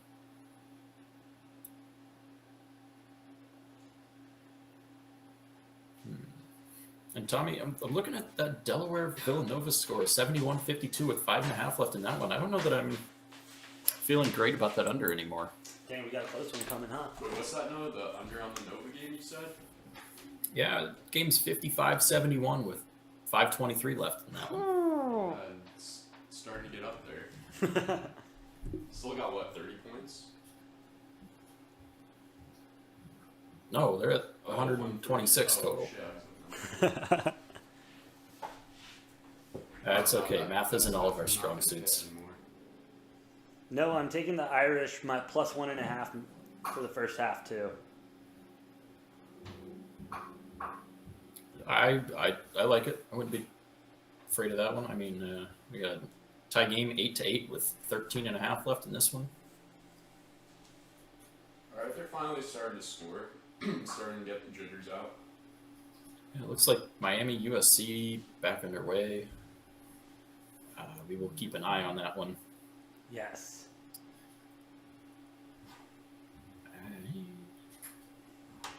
Notre Dame with the ball. Alabama making a shot to go up 10-8. Alabama finally starting to see some balls hit the bottom of the net. And we're getting a little bit of a back and forth now in this Notre Dame-Alabama game. It's starting to heat up a little bit. And, like I said, it seems like it's just that first 5 to 8 minutes of most of these games that start really, really slow. These are my bets opener. No, yeah, all these games have been slow. Really still liking the 64.5 under. Yeah, I mean, we've got 20 points scored through the first 7.5 minutes. That first one's the money line. Yeah, they always have plus money. I just took Miami plus money on the money line. They were plus 105 some reason. Plus That's because 55. Oh, 155? Oh, that's fuck, because never mind. they're down by 2 points now to USC. Yeah, I just saw that 3. Well, money well lost. Yeah, USC out to a 15-2 run to start the second half. Yeah, good on them. Good on them. Really? No shot, no points. It's going to be a foul on the ground. Fired back. Miami's slow to start this half. And like I've stated, man, can't go against Andy Enfield in March. No. ATS, that is. Yeah. But also First- over those same 11 games, I think he's got an 8-3 straight up record in the March Madness tournament as a coach. True, and first points in the Virginia Tech-Texas game, 2-0 Virginia Tech, 17 minutes left to go. Oh, wow, that game also getting off to a really slow start. Not that Yeah. we're super surprised by that one, but almost 4 minutes in, and that score is 2-0. Ooh, as Notre Dame dreams a big 3. Hey, Noah, this on Notre- your box, on the box your microphone's plugged into, there should be a small knob top right. Is that a knob? Okay, sure, maybe. Can you turn it to the right just a little bit? Is that turning? Is that a knob or a button? I don't know. There should be a knob on there that lights up with a green circle around it that has a white line on it. Okay, this might be different. On the top, no, the top right is a button. All right, send me a picture and then I'll send you a text. I think I can turn your volume up a little bit because you're coming in really quiet on our end. Is that better? This one, this one, this one, this one, this one. Try it one more Does time. that do anything? A little bit. There's another one. Does that do anything? Yeah, that's much better. All right. Well, that was turned all the way down, so I don't know. Oh, yeah, that's a little bit better.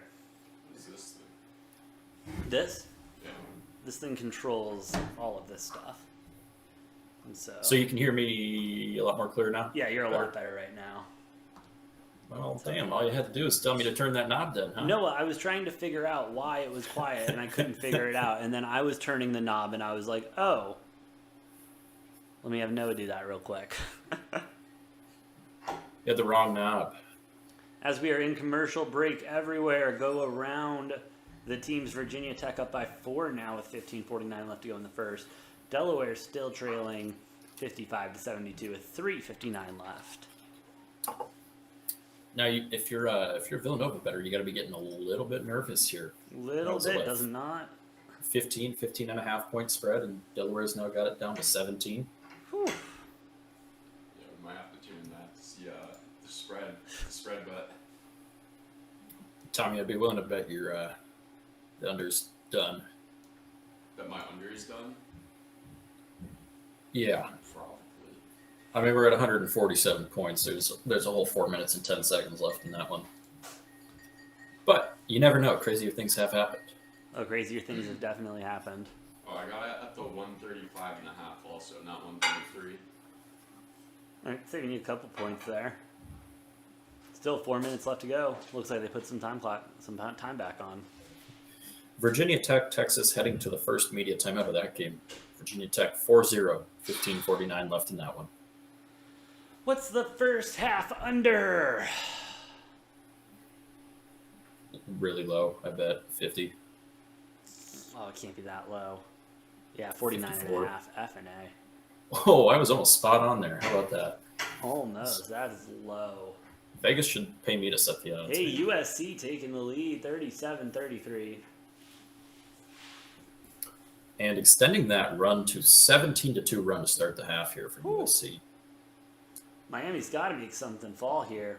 Sloppy play though. And they just turned it. Oh. Jump ball.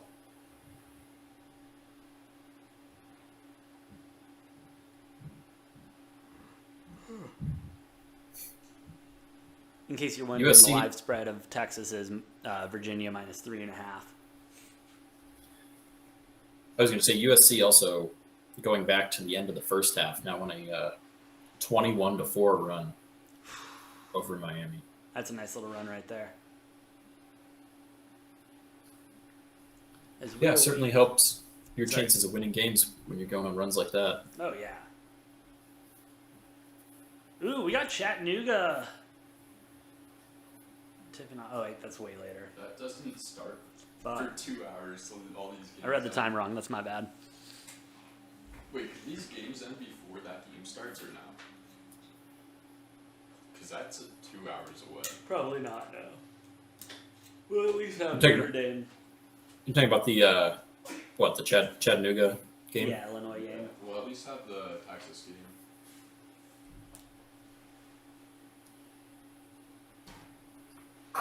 Yeah, most of these games should be over or getting close to ending by the time that one tips off. Might be a little bit of overlap. I love a little bit of overlap. Lets us ease into the game as Alabama only down by 1 now, 15-16, as the Irish are looking to continue staying hot at offense. Little flitter of a 2. Bank is open. Go ahead, put up another 2 on them. 10:23 left to go. Crimson Tide with a big 3. Off the rim, can't finish, but they get the rebound, kicking it out again. And they travel. Oh yeah, that was a walk and a half.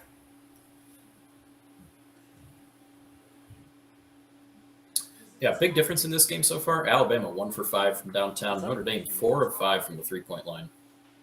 We're on Notre Dame actually. Sorry, Isn't the spread even? we have another guest joining us right now, Miss our resident future doctor. So happy to be here today. Welcome back to Degenerate Takes. We will maybe get a mic on her eventually, but I don't know. My budget for this show, you know that. So, AJ, real quick, Yeah, no, news on the supposed Deshaun Watson trade, including I think 3 first-round picks going Yes. from Cleveland to Houston. Baker Mayfield not included in that. Yes, I was talking about that while you stepped away for a second. I was also kind of talking about that a little bit, but Baker not being included in the trade is a ballsy move by the Browns. They still picked up his extension. So it's very possible that they hold on to him, see what happens legally with Deshaun Watson and what the suspension is, have Baker start those games, and then have Watson just come in when he's ready. or they're just holding Baker hostage, and he's going to be a backup, and they're never going to play him. Again. Oh, finally putting up points, taking the lead. And USC takes it Quinn, right back. Alabama player out with the knee injury will be out the rest of the game. T's and P's to him. Hopefully it's not that serious of an injury. Yeah, and like I said, we will find out probably later tonight or maybe tomorrow what that injury is and the And extent if of it it, is how bad later it is. tonight, more than likely we will be live for it. Obviously, not as big of a deal if Notre Dame beats Alabama. If Alabama's moving on, though, that will be a key piece of information to know for Alabama going forward. That it will. Alabama's ball as it rolls out of bounds.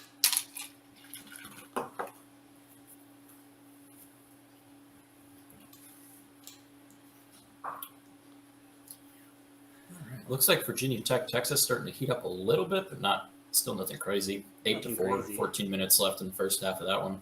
That is As such they, a lore. I forgot to bet the under on that. Oh, Tommy. So they're showing Javon Quinterly right now on crutches with a big wrap on his leg. Ooh, you hate to see that, especially around the knee. Told you it looked like a knee injury. Yeah. Just the way, like, his reaction. Hey, at least he has the cool crutches now. The old crutches suck. Those new crutches are awesome, though. Our resident future doctor shaking her head's also a big fan of. Very nice. They're very nice, she says. Big fan of those. Huge fan of I the think show. that we should just get rid of crutches and make people walk around. Tommy, have you ever had Yeah. an injury? Yeah, Tommy, do you No, think you want that's me to a break you your think knee that's a real good quick? idea? You think that's a good idea? Wheelchair. Well, that might have been the worst take I've heard on this show, and we've had some pretty bad ones. Yeah. As Alabama with the slam. But 19-21.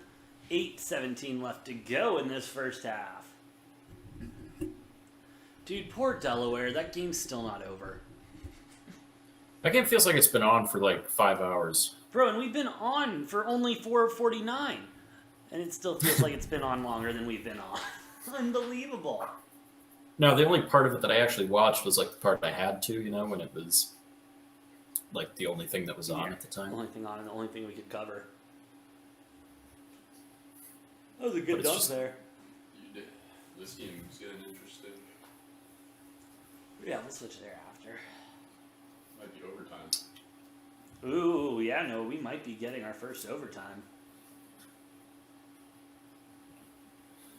Also, this Notre Dame Alabama game just keeps going back and forth. That's fine as long as it doesn't go above 65 points. AJ, I do want to point out, I'm looking at the time, and although it feels like the Delaware Villanova game has been on forever, it's only been on for about a minute. No, sorry, not a minute, an hour 43. So we're not Wow, even it's at the a pretty 2 hour fast mark. game. I think it's just such a boring game that it feels like it's just been sitting there. Oh, just such an absolute blowout. Yeah, you can't get into it. As we're going into commercial break, Crimson Tide 22, Notre Dame 21. Oh, and just our luck, Noah, USC and Miami also goes to commercial break at the same time. I love it when they do that. Dude, it's like they don't talk to each other. And it's like, bro, this is the biggest tournament of the year. How are you going to let commercials go on when there's 4 games on? Granted, we could switch to the Delaware-Villanova game, but we're not going to waste our time with that. What about the Texas game? I mean, what do you expect them to do though? Be like, oh, other games at commercial. Sorry, you can't call a timeout right now. You have to wait. No, suck it up and get playing, boys. They're like timeout. They're like timeout denied. I'm not denied. Someone gets shot and they're just like, "No, boys, keep Keep it going. No commercials right now." Keep it going. They just start blowing whistles in the middle of play because they need a commercial at certain times to stagger them. Someone's driving the basket to blow the whistle. They're like, no, sorry, commercial time. Not commercial. Can't do it. Ooh, Virginia Tech, Texas starting to get close. Miami, USC, in a little bit of a fight, tied up at 40. Yeah, I think that's the game we go to next, Noah.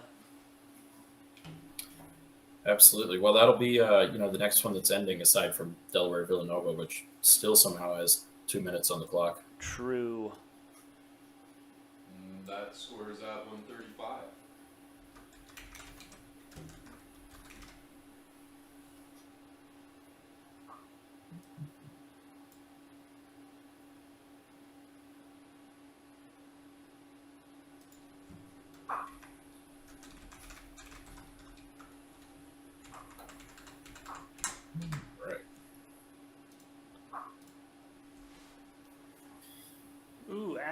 as it looks like we are going to get stoppage as well. Texas 13, Virginia Tech 14.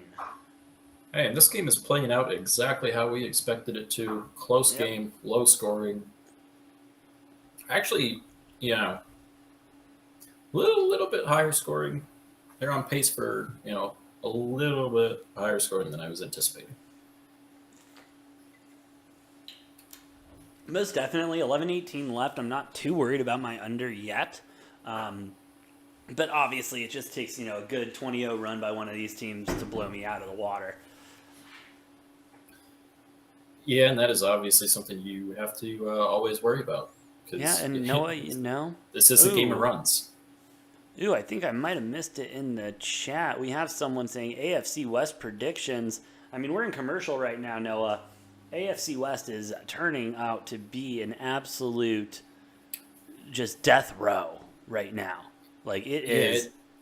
It's a hard one. I saw after the Devontae Adams trade, the Raiders have the longest odds to win the AFC West at 7-1. Oh, my God. So all of these teams 7-1 or better.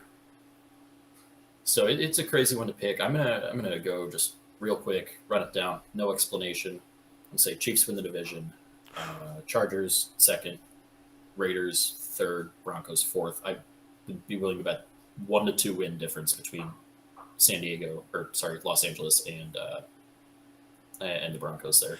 No, I'm with you on that. I do think it's going to be a tight division. It's going to be a kind of a lot like the AFC West has been. I mean, the NFC West, has been the last couple seasons, just beating each other up in division.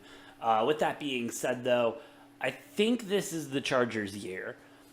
I really do. I think they are maybe a weapon away. I mean, signing Allen Robinson was a good pickup. But Khalil Mack also coming over, and just to be on the other side of Joey Bosa, that's going to be disgusting on the defensive side of the ball. And along with Justin Herbert just really stepping into his own as a quarterback, being the guy that you know he can be. He's a franchise guy. The Chargers see that, and they're going all in. I think this is the year that, unfortunately, another LA team makes it to the Super Bowl. Yeah, I like the Chargers. My only problem with them is I think their coach, Brandon Staley, loses them a couple games. Yeah, he likes the analytics a lot. He likes to risk it. He likes to play those third downs very aggressively. Mr. 4th and 10. 4th and 10, let's run a draw. No, I'm sorry, that was the Giants, my bad. Anyways, we have, looks like we got all our games back under action. Still tied up in Miami USC. Those guys going back and forth, trading blows right now. And Alabama Notre Dame really close, coming down to the last 5.5 of the first half. Yeah, 23-25 Notre Dame, Alabama looking tight. But we expected kind of a dogfight. We knew this was going to be a rough one going into it. Low scoring game all around. Notre Dame getting another one and tying it up. Looks like my Villanova over/under did not hit the under. No, not even close. But the spread. Tommy, I've been saying for like the last 10-20 minutes that wasn't going to hit. hey, Noah, I still had a chance until a minute left in the game. When you said that, there was 5.5 minutes left. Still had a chance. Not a big chance, but he had a chance, I guess. Yeah, and then shout out Villanova I did covering that spread. I did say that, and I noticed that there was, the teams collectively went on almost a 3-minute scoring drought. Wasn't quite a long enough scoring drought for you, but made it closer. Ooh, wait, Noah, did we just get a penalty behind the 3-point line?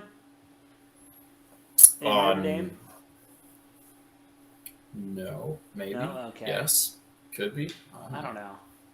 I will say, knock on wood, we have not seen a lot of those today covering these games. Not a lot of... I think only one so far, maybe. Yeah, I think only one behind the 3 so far today that we've seen. So, hey, shout out to them for cleaning up their action a little bit. Cleaner than, obviously, yesterday, 5 or 6 in just the segments of games that we were covering. Dude, it was too many, and it was some in crucial ones. Games. Probably should have been one more in that Iowa game. That was a Yeah. pretty obvious one that we'd missed. To the luck of Richmond there. That could have 100%. made a huge difference towards the end of that one. I don't know. We'll keep an eye on that one. Looking rough for USC as Alabama takes the ball up court. 23 seconds left on the shot clock. 4:46 left in the first half. Alabama trying to create space. Notre Dame playing some very tight defense. Going in. No look, no shot, but he does draw the foul. As we see a very touching moment, I think. I'm not really sure. The sun's not on. It's either a good business moment or a touching moment. I can't tell. Looks like one Yeah, I Yeah. not entirely sure. Looks like former Alabama head coach Avery Johnson. So just a little. Of course, no one Like- knows. Of course.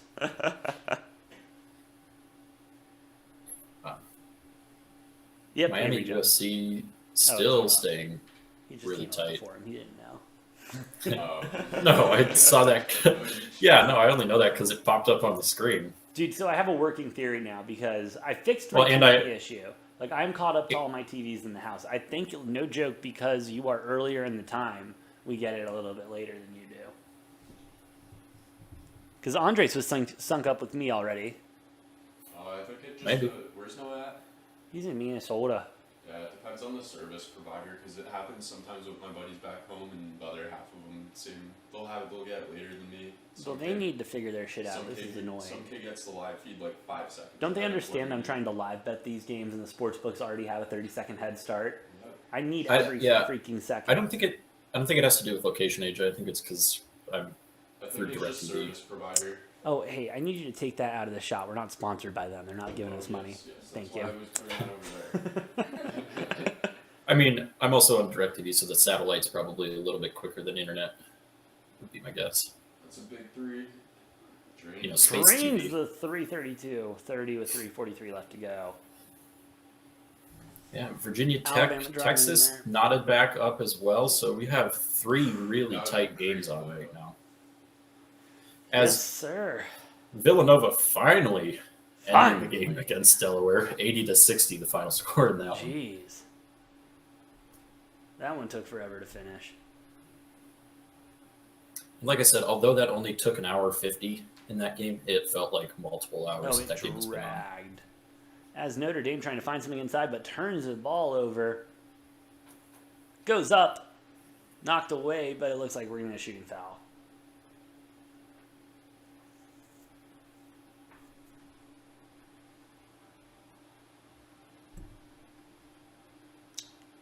Guess what, AJ? Your favorite part?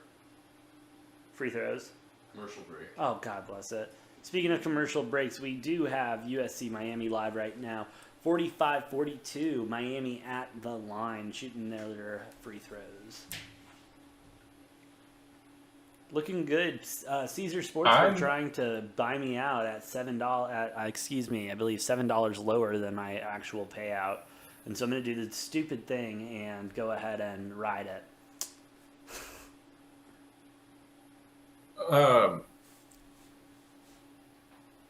Oh, duh. Okay. What? I got a notification about percentage of brackets that picked the number 12 Eagles to advance over the number 5 Hokies. And it was Yeah, I blowing got my that. mind. I'm like, who else is the Hokies? And I realized it was in the women's bracket. No, took yeah, me that one took me a a solid minute, 30, 45 seconds. I'm like looking up and down the bracket, like, what? I just couldn't find anything. I was looking at the odds yesterday, and I saw like what are they, like the NIT divisions or whatever? Yeah.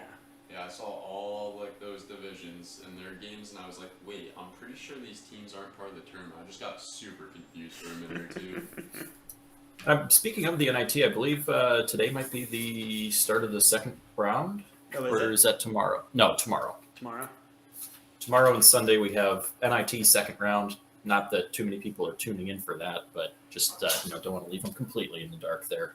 No, and if there's not enough basketball for you to bet on in the second round, I guess you can go over to the NIT as well. Yeah, if only having 2 games on at a time is not enough for you, and you miss having 4 on at a time, the NIT's there for you. NIT is there for you. Hey, if you're that big of a degenerate, NIT's there. Hey, NIT's not bad. That's not too degenerate, honestly. Yeah, it's okay. I mean, my NIT bracket, not looking super great, but not looking terrible, I guess. Of course. Did you? Well, I had to. I almost You did. I know. just ran out of time. I mean, I'm not in like any bracket pool or anything with it, but yeah, I filled out in the 19 bracket just for fun. It's bracket season. You got to fill out all the brackets. No, how many brackets did you make this year?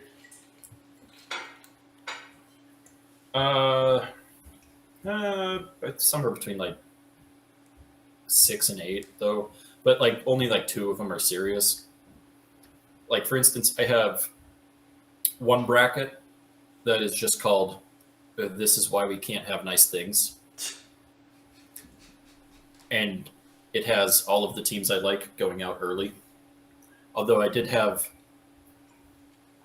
what did I have? I had like Kentucky Duke in like the Final Four of that one, and I think I had like Kentucky winning maybe or Duke winning or something. But I had Kentucky in the Final Four because I'm like, can't have nice things. Of course, like Kentucky gets nice things. Like, so it's like weird because it's like half chalk, but then also half like just teams I like having early exits, even if they should obviously win those games. Fair. And then I picked like one bracket just based on what I want to happen.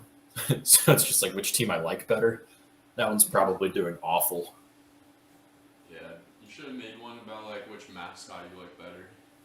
I don't go as far as like the mascot brackets, but then I have like a couple like I have my main one, and then I have 2 variations of it that are my only serious ones. One is a chalkier version of my normal bracket, and the other is a much more risk averse version where I pick more upsets. Yeah, these past few years I've only been making one bracket. I used to make a shit ton, but I don't know. I'm just kind of been getting lazy. And usually the first bracket I make is the best one anyway. That's what I figured too. So I'm not going to. Yeah, exactly, Tom. I'm with you on that. I'm not going to waste my time with that stuff. As Alabama with a big 3 goes in. Was that another and 1-3? Oh no, they're calling it off. It looks like. He's mad. On the screen. Did they call it off, Noah? Sure. That's my expert opinion, by the way.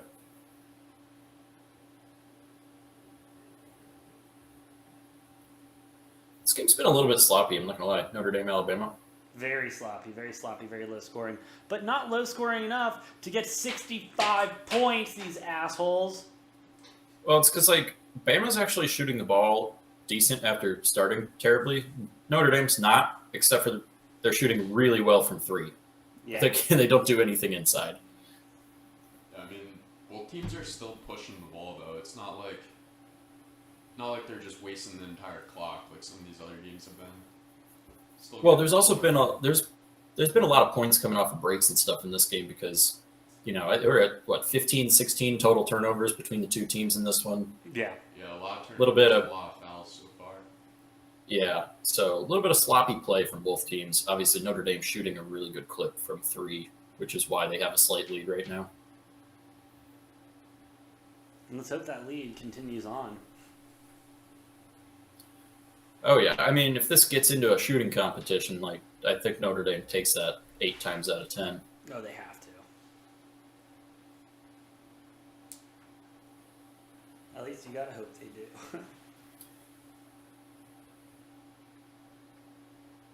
And because I took them first half plus 1.5. Yeah, well, that's looking pretty decent Not too bad. so far. Obviously, a lot of time that could shift that still. Virginia Tech, Texas, scoring has slowed down a lot after it got a little bit spicy there for a second. 20-18 in that game with 6.5 left in the first half of that. USC, Miami staying. Texas up 20-18. Sorry. Oof. Okay. USC down 1 point. That game 48 Miami, 47 USC, 7-12 left in that one. And Notre Dame going on a little bit of a run here. 7-0 run currently with 35 seconds left in the half. Gonna set themselves apart. Pretty far behind compared to the FanDuel app. That, well, sportsbooks automatically. Already instant. Yeah, so they get all the information live. National television broadcasts automatically have a 30 to 45 second delay. Wait, so the live betting, that's all like how they make the odds on that? That's all like That's all live. That's all like computer generated though, or Yeah, a lot of it's computer generated. Some of it is hitting certain numbers and stuff like that. Bigger games, they have people adjusting those lines typically. Again, this is just what I've heard and what I've read. I do not know for a fact. But yeah, they kind of just let a computer move the lines, certain points, certain differential, certain stats and everything, move the lines. Money coming in on different sides, how much money to cover their ass and everything.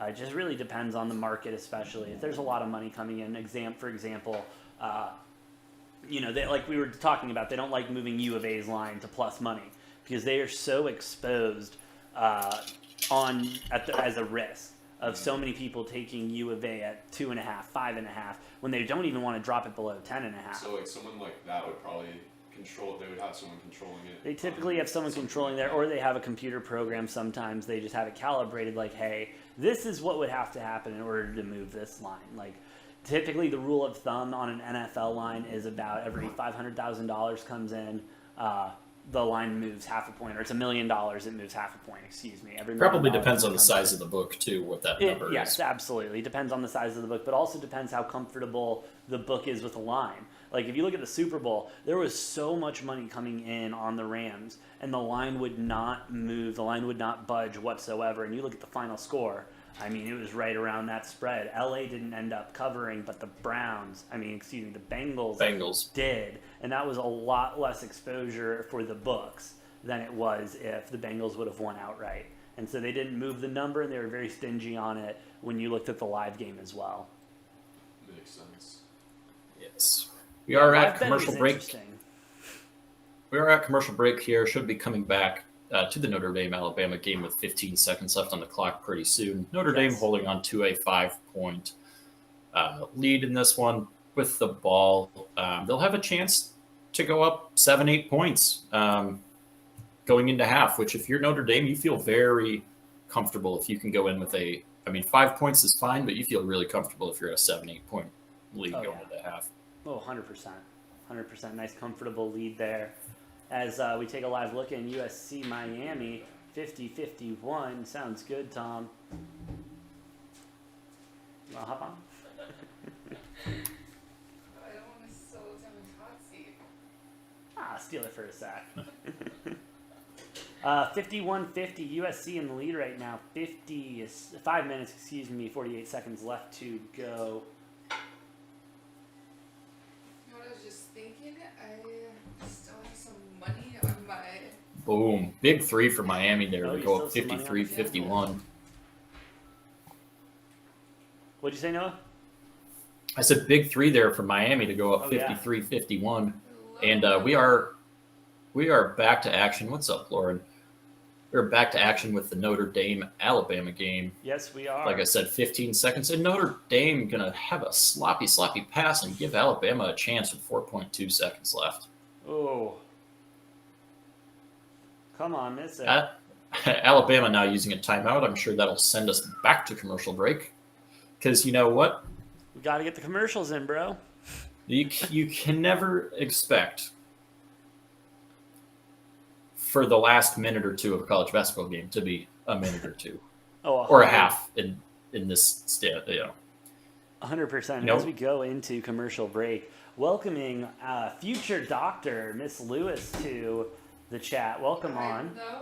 And thanks for having me. brand new sports bettor as well. Yes, I think we're 24 hours in as of right now. There we And go. I already lost some money, Hey, so not off to the best start. You know, you but charge we're it- gonna make it back today. You just charge it to the game, part of the Have game. to. You got to learn it. But don't worry, we got some juicy picks for you today and Let's some hear it. degenerate ones as well. All right, we are Naturally. But we will are cover back that with in a the last 4.2 seconds of the half here. Alabama going to get the ball inbounds, a little slower than they could have been coming up the court, and they're not even going to get a shot off. second. Wow. Did Miami let that lead dwindle down? They had a lead, right? Yeah, they had a lead. They did dwindle it down 53-50. So we are official Notre Dame up 41-36 going into the half. We will be back later with the second half of that game. We will. Noah, you got to step aside for a little bit? Yeah, I will be taking a quick little hiatus here. All right, sounds good. See you in a bit, bud. What is Awesome. Parlay. Ooh, what is the 4-leg parlay they are showing? Duke money line. Nope. Arizona money line. Ooh. Oh, are you on the Moose? Tommy, get in here a little What closer. are you looking at? Popular. I placed my popular first parlay. bet yesterday, Tommy. Huh? I placed my first bet. Did you win? No. No, she did not win. I Here, think where I are won you seeing- something where are you seeing actually. that? Tommy, move your seat a little closer. Oh, you want me to get in the shot? Yeah, get in the shot. That's why I moved the camera. Alright, move this back. No, my God, watch my elbows. I'm not good with my elbows. Okay. How It's all good. popular parlays? Yeah, so Your app is different. they are looking right now, Degens, at the FanDuel Sportsbook app, and one of the features they have sometimes, and a lot of sportsbooks have, is what they call sometimes a quick six, a pick six, parlay of the day, a boost, or something like that. Essentially, it's them trying to get your money. They give you 4 picks that they feel pretty confident on not hitting, and try to sell it as I mean, No, that's a good bet if you take out Iowa State. yeah, that Iowa State game is sketch, man. 'Cause I like that Davidson game. I like Davidson on that. I don't blame you for liking Davidson. They played well in their conference final. They did. Get a little closer to the mic if you don't mind. I'm not getting you as clearly as you knock stuff over, Tommy. That's my No, fault. I told you to move. That's my You fault. knocked that I over. said that's my fault. Wait. Oh, Lauren, come I'll on. take the smoke on that. As I am trying to find the ending of the Miami game. No, Tommy. Tommy, we talked about the hand thing. Literally Matt 2.0. Matt was killing me yesterday. Loved Matt that probably just yesterday. kept doing that. that's Oh, all funny. day, dude. It was miserable. I had to keep moving the camera and everything. But hey, shout out to Matt for coming on. That was awesome yesterday. Really appreciate that. We do have more guests coming on later today. We will announce as we get closer to them. But right now, we are going to go around the league, the tournament really quick. Notre Dame, Alabama, 41-36. Notre Dame in the lead going into halftime. Virginia Tech, Texas, 24-22. Virginia Tech up right now, 3:46. Tommy, could you look up that live line for me really quick if you wouldn't mind? What game? The Virginia Tech Texas game, that's going to be interesting. And only a couple points separate USC and Miami. A lot of close action Yeah, they early in still the haven't- afternoon. Still haven't moved the line. -1.5 for Virginia Tech.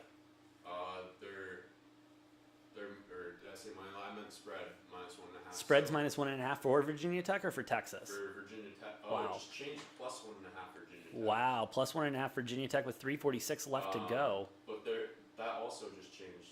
Money lines are -111 and -118 now. Hey, so the books right now are scared of what's going on. They're And scared. hey, They're scared. you look at that score right now. Hey. It's Flip-flop. 25-25. I would be scared to post that line as well, especially at 1.5, giving any of those teams plus money. I mean, they're gonna lose. Look, it just switched again. They're just going Hey. -1.5, +1.5 on We do Virginia not Tech. know. Hey, that is the dangers of live betting, though. I mean, but hey, that's the fun of live betting. If you can get that number where you like it at, you gotta slam it as hard as Oh, you now can. they're even on both. +0.5, even Even and money? then Even money line, Even money. Interesting. even spread. Interesting thing about even money, as we get back to this USC game, books hate giving even money. That's why they leave it at -110, because at +100, they have no money to be made there. Minus the 110, there's some money to be made. It's not even -110. Even it's a -113 for both of them. As USC sinks a deep to 56-57, 3:27 left to go here in the second half. It is a tight game. As Miami with the ball up top. Ooh, we are going to get an offensive foul going USC's way. Oh, no. Might have been blocked. No, it looks like it was a blocking foul going to stay with Miami. Yeah, Virginia Tech's +2.5 now, and nothing's been scored. That's because money's coming in heavy on Texas, or I bet, and so they're trying to get people to bet on Or a Virginia turnover Tech. too, right? Could be a turnover live. They are ahead of us as Miami goes to the line here. They're in double bonus now to end the game, so this will be 2 shots. Going up 2 points now. Would love to extend this lead to 3.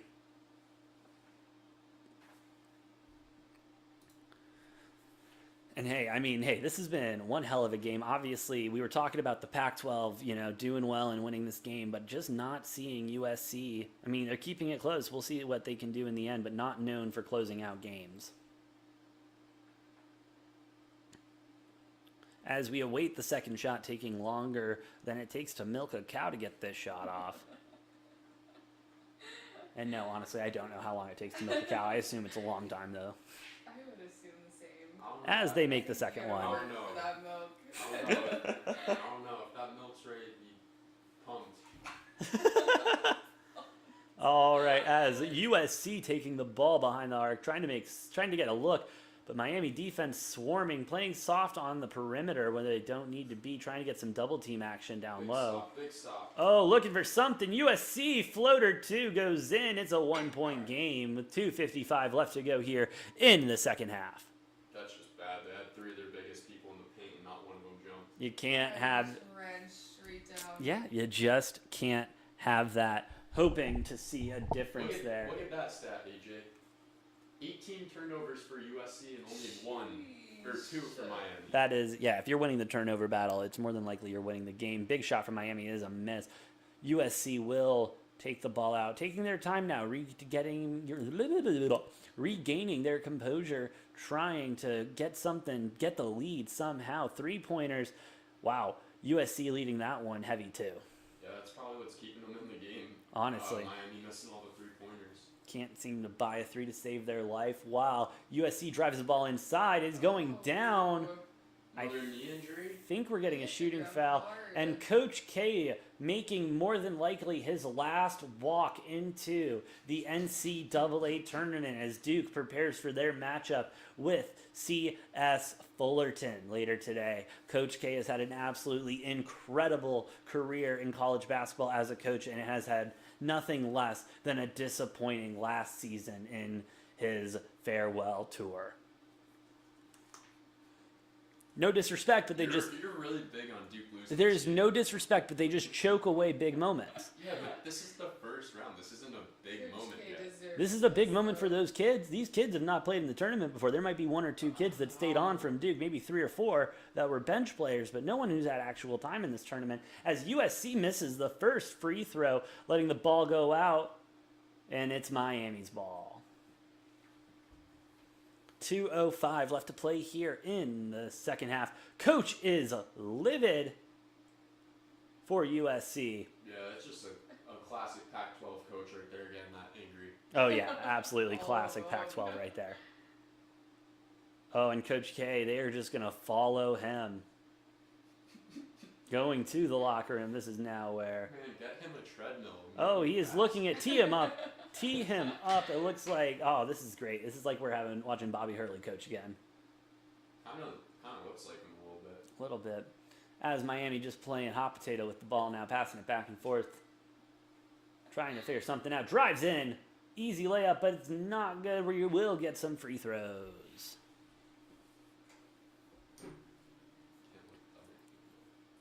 Oh, I took a cap off of a capless bottle. Your cap on the floor. Huh? The cap does on the floor. Probably. No, I just over there. Who knows even more. All right, Miami. That's the one I would see, not that Oh, one. Tommy. 151 left to go here in the second half, 59-58. Pick that up. Miami is going to the line for 2. You know, Tommy, you mentioned it earlier. We could be seeing our first overtime game of the day. It's a close one. Real close. I know it could go either Big way. shot, and You know- it's in. You know First what would one's also good. help if this went to overtime? What? Hitting the over. Oh, yeah. You take the over, I assume? I think so. I like the over on this one. Like, I'm not surprised by the slow start from both teams. Slow start. We're in the second half, bro. Yeah, both teams started a little bit Oh, slow. and earlier, yeah, okay. I thought you said it right now. Yeah, they're playing slow. 149 left to go. USC down by 3. Need to make something happen here to tie it up or at least take the lead, or try to take the lead here. Little slip there, passing the ball off, playing handoff. Little pick. There's the roll. Nothing there. No pass. Kicking it up top. 8 seconds left on the clock. Looking for something. Nothing available. 5-4. Big three. No good. Miami get the rebound. That was a little bit of 1:19 a left to go. sloppy possession right there. Yeah, not looking good if you're USC. Kind of scrambling. Not really keeping their composure there as Miami looks to try to slow down this game. Take off as much time from that shot clock and game clock as they can. Miami looking around. Nothing there. Passing it off. Floater 2. Good to go. 63-58. Clean. Very clean. Shot. Call him Mr. Clean, honestly. As USC looking for a corner 3. No good. Miami rebounds again, and we will get the foul going to the line. 44 seconds left in this game. I mean, it's just been a little too sloppy here at the end, as Tommy was alluding to, by USC. Still got plenty of time though. Plenty of time. As we have Notre Dame, Alabama still at halftime. Virginia Tech, Texas waited 34 seconds before half. 29-28 VTech up. As the first one is good for Miami. 6 points now separate them.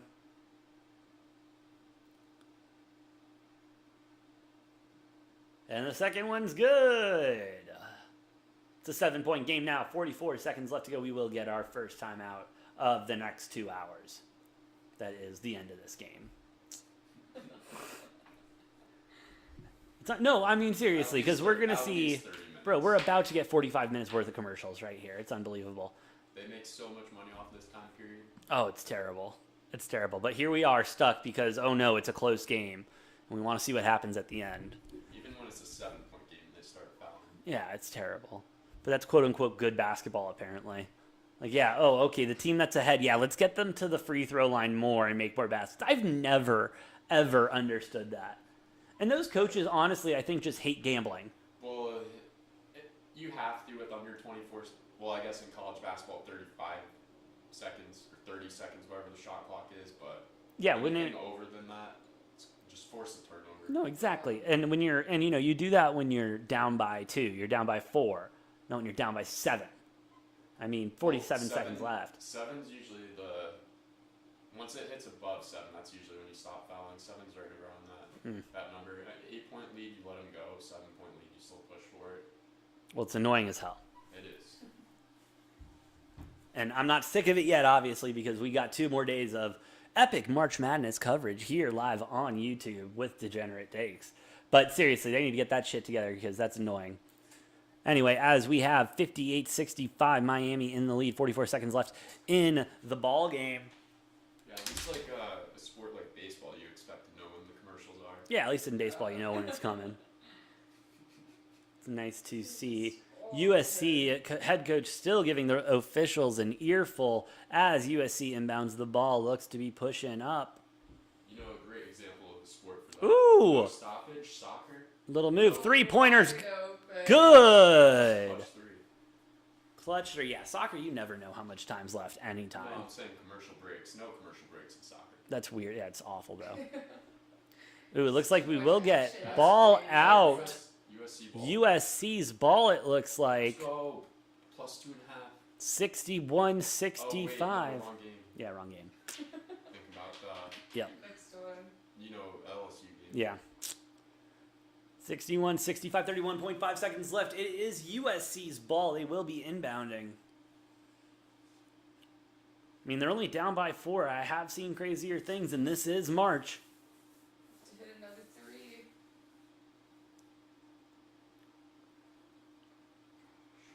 Oh, it looks like we might be going to replay here. What are they looking at? I couldn't tell you. I got to run from that. Yeah. Okay, good luck there, bud. Thank you. Ooh, apparently we're going to an official review here. I would assume it has something to do with the play clock or something, right? Probably. Yeah, I want to make Trying to sure. buy some more time. Make some more points happen. Yeah. Boom, boom. Yeah, they're trying to figure out when he stepped out, how he stepped out. It's Clock just when stoppage. the ball goes out, right? That the clock stops? I believe it's ball out, foot out, whatever it is. Yeah, whatever Oh, steps that's out right, first. foot out too. Oh, and this ref looks absolutely confused. He does The not know poor what's guy. happening. He's like, oh my god. There, I have so many people watching this right now. If I get this wrong. Run this 30 seconds down. We're getting a different angle now. I think right there they're calling him out. He looks like he is out. But we didn't get a He clock up there, definitely so. Fell and his feet kicked out. Yeah. That would be their third turnover of the day. So what would you recommend for this U of A game? U of A game is going to be a rough one. It's 21.5 points, right? I know. Who are they playing again? Wright State? Wright State. I think you take the 21.5 points. I'm taking the 21.5 points. Wright State shouldn't beat anything. Is it over on this? No, so plus 20.5 means Wright State would have to. Oh, hold on. As there's a shot by USC. Three-pointer is good, cutting the lead down to 1:25.3 seconds left to go as Miami looks like they'll take a timeout. Wow, what a change of events. It is not over. Welcome back to the dance. USC is closing in. Not Cold Hardison 2 asking us TCU or Seton Hall. Bro, I'm all over TCU. TCU's the hot team right now. Give me TCU money line. Seton Hall's another one of those teams I've been on all season, but they've broken my heart too much. I can't stand them. Can't do it.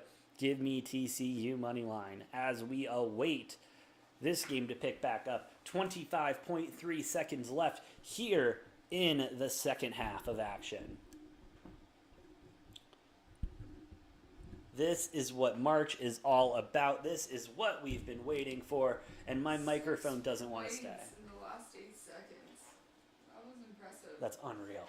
That's unreal. That is some good basketball right there. I would like to see USC win. No, you No. don't. it's No, not we favorite want pick. Miami to win. Oh. Just kidding. Scratch that. We want Miami to Degenerate Big fits are we Miami allowed to have fan their right own picks sometimes. No, you're more than welcome to have Miami win. You are more than welcome to want USC to win. No, your picks are welcome. Your picks are welcome. Oh, my bracket would not appreciate it. I'm surprised that Texas Virginia Tech game started opening up a little bit. Just a bit, yeah. Well, in Going terms, of into the, half. in terms of the under bet. Mm-hmm. Yeah, you're looking at 66 points right now. I mean, it's rough. Not enjoyable. As we are waiting for Miami to inbound the ball. 65-64, 25.3 seconds left on the clock here. Oh my gosh, my blood pressure is elevated right now. Bro, overtime. Oop, we got the foul. See, that's a good foul. That was a good foul. Absolutely. That's a Now, good foul. down by one, absolutely. Foul it away. Hope they miss one, and then you're only down by two. A 3-point gets you in the lead, or a 3-point can go ahead and keep See, you in the game. And then they make both. If they do make both free throws, you just get a quick 2 foul again. Yeah. Quick 2 foul again. We'll see what happens here. But he's got to make both of these. He does need to make both of these in order for this to even be a conversation. First shot. No good. In and out. Yeah, that's not what you're hoping for. Not what you're looking I for. know, we If you're getting need this these one, right we'll miss now. the second. All right, 65-64, 24.3 seconds left to go. Ball's live on the shot. Shot. Second free throw is good. 2-point game, 66-64. 2 points separate these two teams as the clock winds down with 20 seconds left to go here in the second half. This could be a buzzer beater, AJ. Looking for it, looking for the drive up. It's good. 14.2 seconds left. Miami with the ball, looking for it. Oh, they're going to take it easy. Oh, we might have a buzzer beater here. Miami going to be looking for a shot. Dribbles in. 5-4-3. Oh, we're going to get a foul. Foul. Getting a shooting foul with 3 seconds left to go. So That looks like all ball to me. USC might be hitting this game winner. Quick 3 turn. seconds left to go. You need a total of 2.4 seconds in order to get a last second catch and release shot off. Wow. Wow. Going to the line. Need both of these.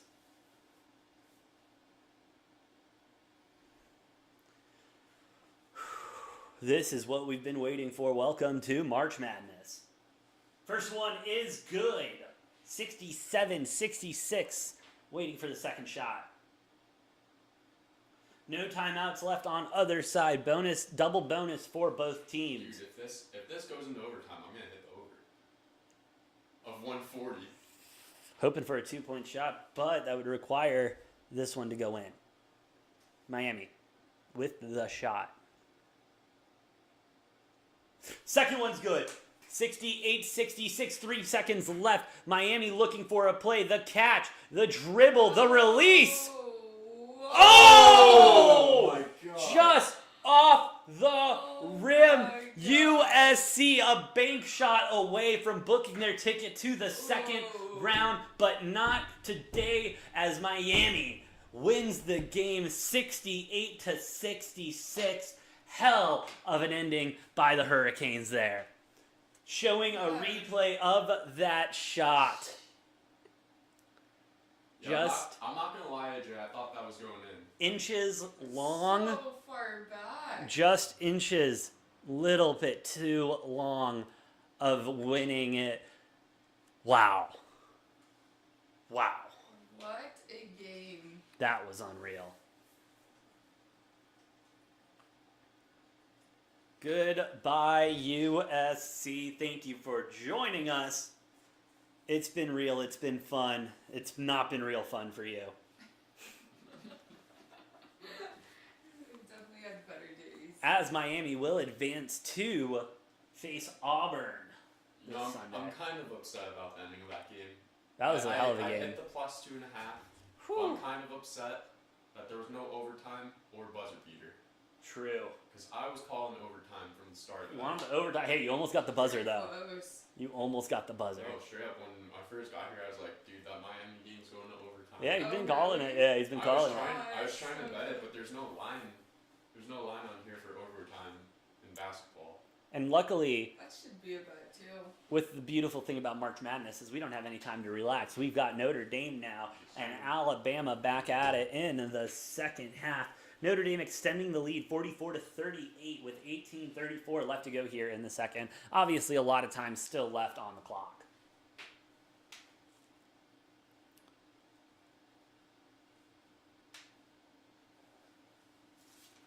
Looking. Where's my cheat sheet? Like, are those guaranteed wins? Should I go ahead and take No, them they're all? not. They're not guaranteed. They're just Tommy's. Well, while we have a second here, as Alabama starts to bring the game within 4 points, we do have the afternoon slate about to tip off here, Doctor, in about an hour. So if we want to go ahead, yeah, we can start looking at those games. Oh, let's do it. So let's pull it up. Let's see what we got. We already have a request to do the TCU Seton Hall game. We will get to that eventually. Hell of a game that will be. TCU's going to win. Isn't that the last game of the day? TCU Seton Hall, yeah, that's one of the last games of the day, right after the U of A game.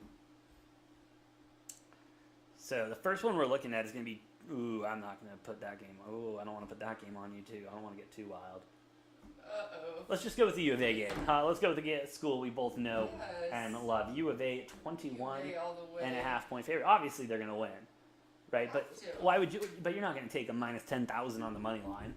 No. No, you'd have to spend $10,000 in order to win 100, and that's not the kind of coin we're looking to throw around today. I don't think. I don't want that either. So if you like them and you think they're going to win, I like the 21 and a half. That's going to be a good one.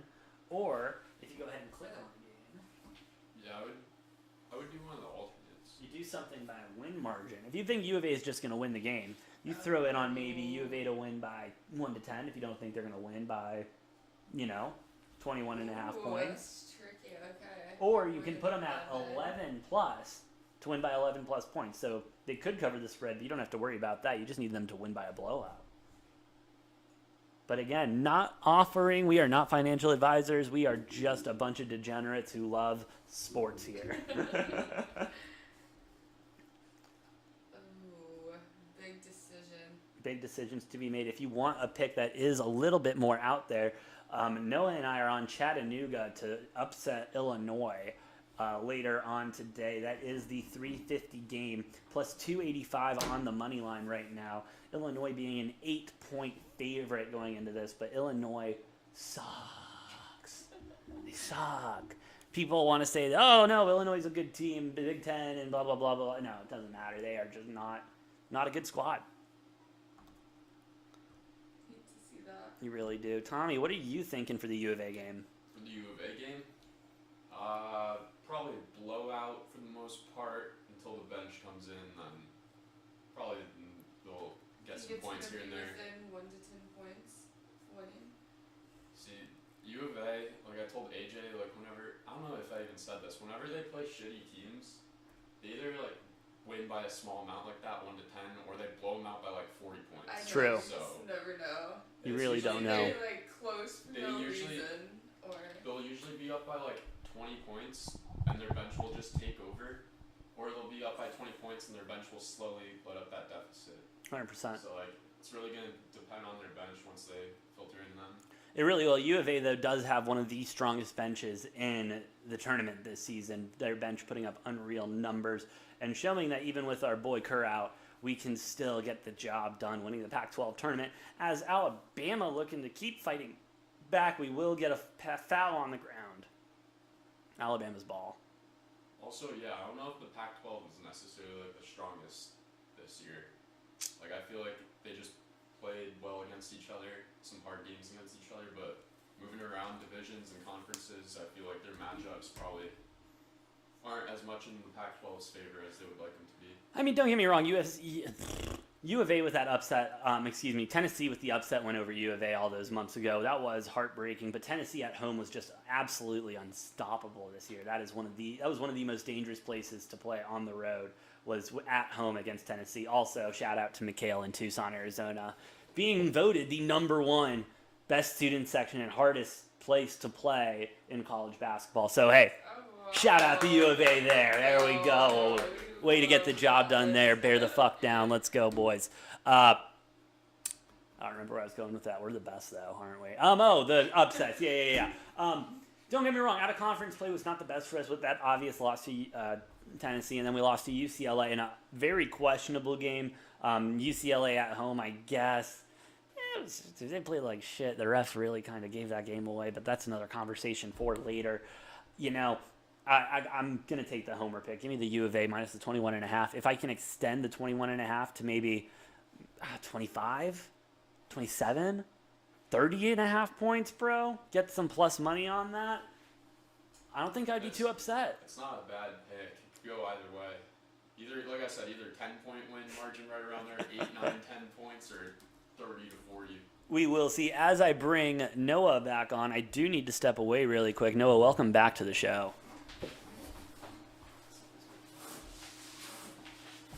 you want these two? You're not even using them? I know. I took them out. Jump on AJ's.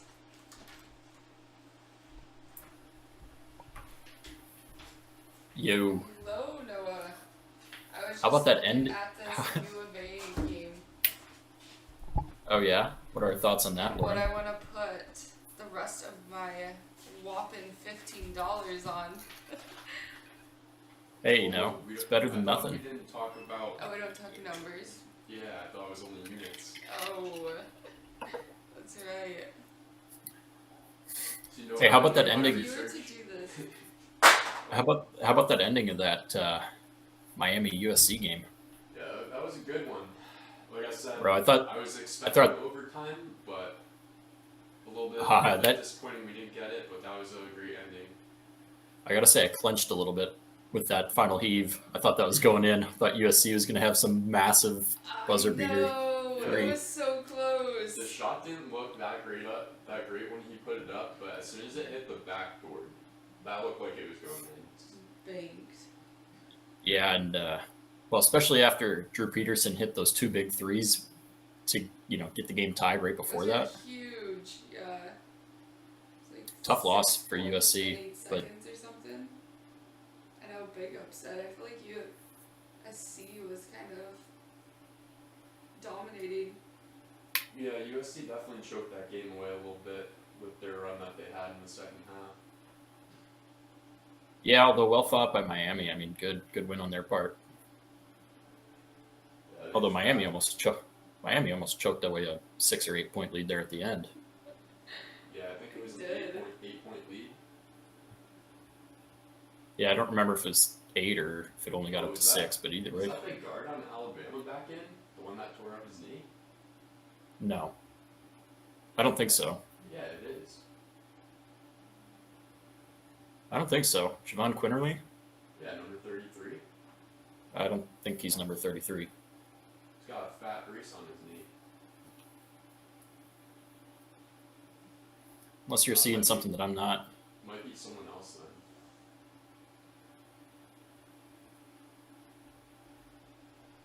Quinterly's number 13. Yeah, this other dude has a massive brace on also. Oh yeah, I see what you're talking about with the knee brace, but yeah, different player. That would be crazy. Obviously, I think AJ touched on it that Quinterly likely out for the rest of the game. I don't care. What's up, Noah? AJ, big fan of the U of A shorts, baby. Got to rock Dude, it. thank you. Yeah, I was getting a little too warm in my hoodie and U of A jersey. We'll bring that back for game time, but Hell yeah, I had to change up the wardrobe a little bit. I appreciate it. gotta cool off a little bit now. That's definitely. I'm getting too hot and flustered after crazy endings like that Miami USC game. Yeah, that was unreal. USC almost with the first buzzer beater of the day of the year. Yeah, are we still waiting for we're still waiting for our first buzzer beater? Still win. waiting, Noah. You and I have literally watched every single ending of college basketball today, and we have of this weekend, and have not seen one yet. Yeah, I'm just glad. It looks like the excitement started to ramp up a little earlier, a couple games earlier today than it did yesterday. I hope we can continue that into these later games. Oh, 100%. As I think it's my due diligence to get in a little DFS contest entry here. You have to do it, dude. Speaking of, I forgot to even check how mine did last night. Oh yeah. Not a winner with the one last night, unfortunately. Let's see, how bad did I do? I did really bad in that one. Obviously, my guys from Kansas that I picked, not putting up much points. Obviously, not Yeah. getting a ton of playing time, a lot of bench players in that, so probably should have factored that in. Ooh, big shot from Notre Dame. Not good. Notre Let's Dame see, up like 8 points right now. Let's see what damage we can do here with some of these other games. I feel like all the underdogs are just coming in with the upsets. A lot of underdogs today, looking really good. I think Which yesterday. is pretty normal, right, for March Madness? Like, I don't know about normal, yeah. normal, but it's typical. You do the committee does only as good as they can do when it comes to seeding teams and everything like that, and so you do get some mismatches at 8-9 or 11-6 and stuff like that. But yeah, upsets are like you rarely see a 16-1 upset and stuff like that, but 15-2s are pretty common and such. Yeah. All right, first player that I'm It's choosing so in this fun to contest watch. is the guard from Yeah, I Colgate, think yesterday the Richardson. underdogs started out the day 6-6, 6 wins, 6 losses. Oh, wow. You split. No, the underdog started. There was only one underdog win in the first 8 games yesterday. The favorite won 7 of the first 8. Was it? I thought it was- said 6. Are we talking 6. betting favorites or are we talking Seeds. seeds? Seeds. Oh, I'm talking betting wise. There was 7 of the 8 favorites won in the. Oh yeah, no, Gotcha. I was saying underdogs for the seeding. Oh, okay, gotcha. As Notre Dame looks to make a drive up the lane. Not there. Big man underneath will get the 2. Notre Dame up by 10 now with 12:44 left to go here in the second half. Alabama on a 5-minute drought. Can't seem to score a point. There's the Up, first and there one it in 5 is. minutes. 44-52, still down by 8. Do I load up on the Colgate players here? I think you do. Do we As, do that? ooh, Alabama pokes the ball away. Notre Dame dives for it. Looks like we're getting a penalty on Alabama.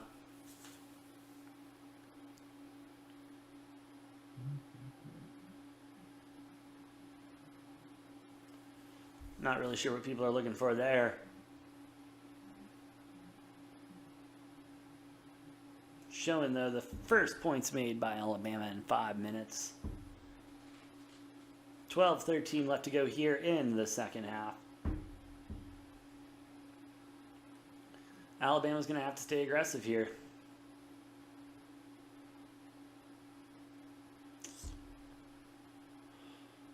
Not happy with the call. No one's happy with that call except for Notre Dame, it looks like.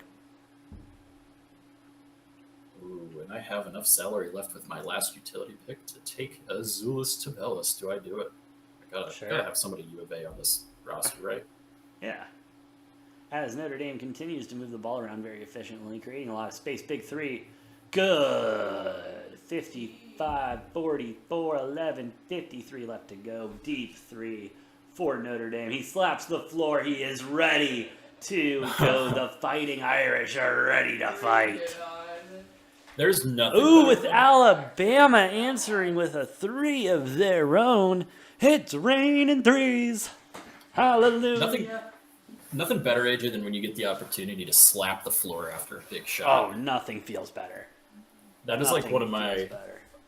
I don't know if it's in my top 5, but that's probably in my top 10 things in college basketball to see is when a player, it's all hype after, you're on a little bit of a run, you hit a big shot, you know a timeout's coming, you go slap the floor.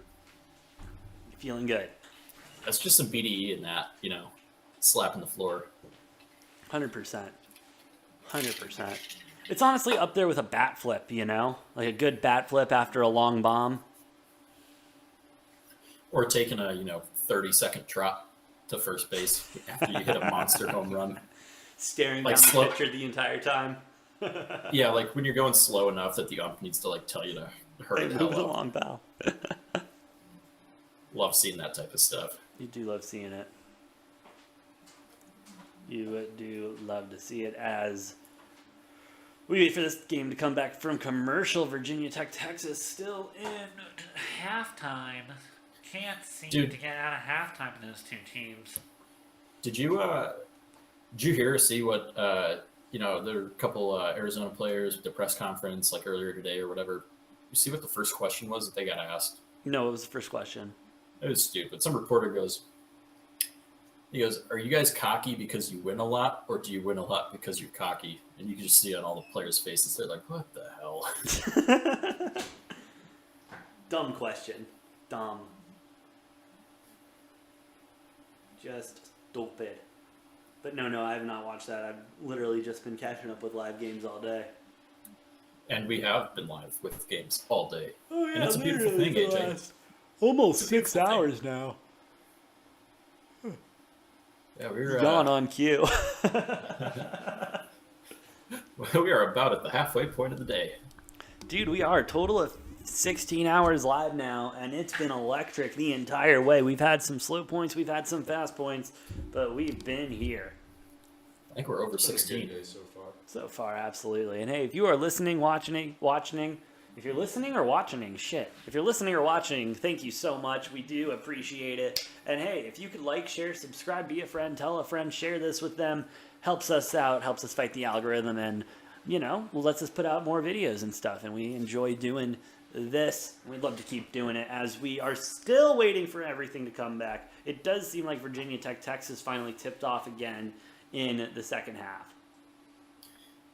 AJ, I'm curious, are we live in Decentraland? No, still some No. technical difficulties. Did have to put out a tweet earlier. earliest tomorrow, but there may be a bigger issue than we see at hand. So we'll be updating on that. Can't say I'm like super shocked. I don't know, like brand new platform. Obviously had to expect some bumps in the road here. Literally a brand new system. Like this program was written just for us. So we got to get the bugs worked out, but we'll get them figured out eventually and be live in there sooner rather than later. As Notre Dame hustling down the court, Alabama playing some press right there. Now Notre Dame being able to slow it down a little bit, take their time. 8 points separate the two teams. With 10 seconds left on the shot clock now. Looks for the under. Nope, but he will get the rebound. Looking for it again. Kicks it out. Step back three. No good. Big man with a three is short. Alabama will get the rebound with 11:08 left to go. Notre Dame starting to pull away a little bit in this one. Virginia Tech, Texas staying real tight. It's just jumble ball. It really is. As we see Notre Dame looking to make a move somewhere. There's the bounce pass. Taking the ball with the slam. Breakdown in defense by Alabama. Letting that one through easy. Notre Dame's up by 10. And we'll see if they can expand on this lead here and maybe put the pressure on Alabama to, make a little now or never run for a comeback. Would be nice with Alabama missing the easy layup. Notre Dame going to reset, looking to expand their lead with 10:17 left to go in the second.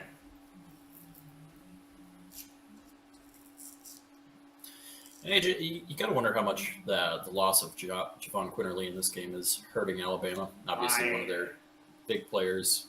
I don't like creating excuses, but that's a pretty damn good excuse. Well, it doesn't even have to be about play. Sometimes those type of injuries can be a morale hit too. No, 100%. For a team. You see one of your leaders, one of your stars go down with an injury, bad one. Like, oh fuck, now we definitely don't have a chance or something like that. I don't know. Well, I feel like it goes one of two ways. Some teams use that, and got to win it for their for their brother. But yeah, that's sometimes exactly I what don't know. Creighton did last night. When True. Creighton's big men went down, they stepped up for him.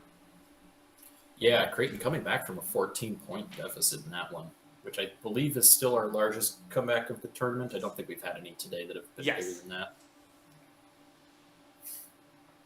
If USC had won, I think that would have been close. No, they would have matched it. USC, I believe, was down 14 in the first half, so USC almost matching that. It's a deep three. Yeah, talking about the Virginia Tech-Texas game. Texas getting the lead. And hey, this game's been everything we've hoped for and more. I don't think we've been covering it too much yet, but No, we'll definitely get into it after this Notre Dame-Alabama game.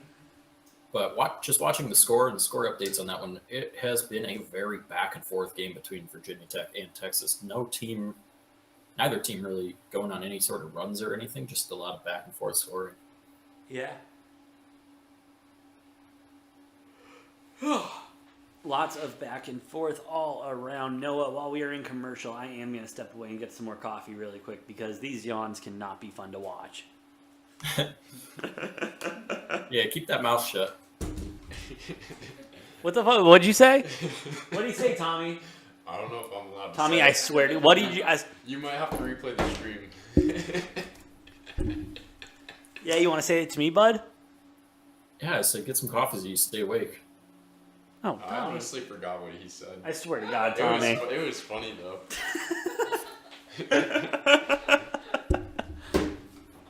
And that'll be between the viewers and I and Don't Tommy worry, here. though, I got no snitching. Well, I mean, you don't even remember what I said, or I'm standing right here. He wasn't even talking about it. Whatever. yeah, go get your On coffee. that behave. Go get that coffee, AJ. Maybe. Oh man, Tommy, I don't remember if I asked this or not. Who do you have in the Davidson Michigan game? Michigan State Davidson. I got Davidson.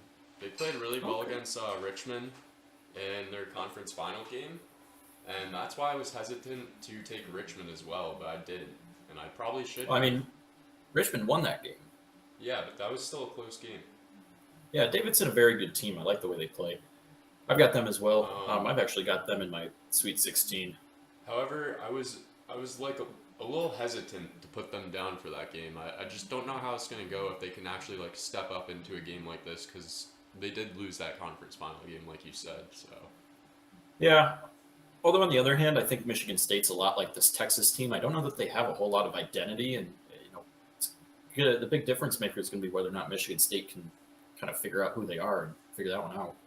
yeah, I think they're right along the lines with a few other teams in this tournament. Just like I don't even know if they should necessarily be in it. Like not horrible picks to be in it, but they're just like borderline teams getting some decent seeds. Yeah, and like I said, I equate Michigan State. I'd equate them a lot like where Texas is. Obviously had high aspirations, and we're hoping for a lot more out of this season than they've gotten. Two teams that I just feel like haven't really found themselves identity-wise. Yeah, But yeah, they're Michigan both very, State- very talented teams. I mean, there's no shortage of talent on either team. So, Yeah, Michigan you never State want to sometimes discount I that. feel like just has trouble putting it all together. They usually just have star players, and that's what carries them. But as a whole team, I feel like sometimes they're just not there with it. Well, yeah, that's a good point because this year they don't really have that signature star player. And Yeah, so I'm not hopefully- gonna sit here and badmouth Tom Izzo by any means. I mean, he's a great coach. Yeah, so hopefully that plays into a factor for them, helps them out. I don't know. another- That game I think is gonna be a real close one. Like we've been seeing a lot of good close games so far. Yeah, I think that's another gonna really fit right in. close to call one between our last 8-9 matchup of the first round. Who do Wait, you what was have that? between Seton Hall and TCU? I heard AJ say that he has TCU, but I picked Seton Hall. Yeah, I'm And with also AJ that- on TCU, but this was the hardest 8-9 for me to make a Also, choice on. yeah, that game I'm very, very hesitant on picking Seton Hall, but I don't know. I feel like they've been in the tournament a little bit recently. They have some momentum going for them, and I think that they could really use that to shine here in the first round. I could see that. Notre Dame opening up their lead a little bit more, extending that to 14-point lead with 8.5 to go in this game. Yeah, I'm Alabama's- seeing that right now too. Alabama's probably going to have to start chipping away at this soon, before this game gets out of reach. Yeah, I think that knee injury really affected how they're playing right now. It's been really sloppy since then. Yeah, I mean, for any team, you don't want to lose a starter early on in the game. Obviously, you got to change up your game plan a little bit when that happens.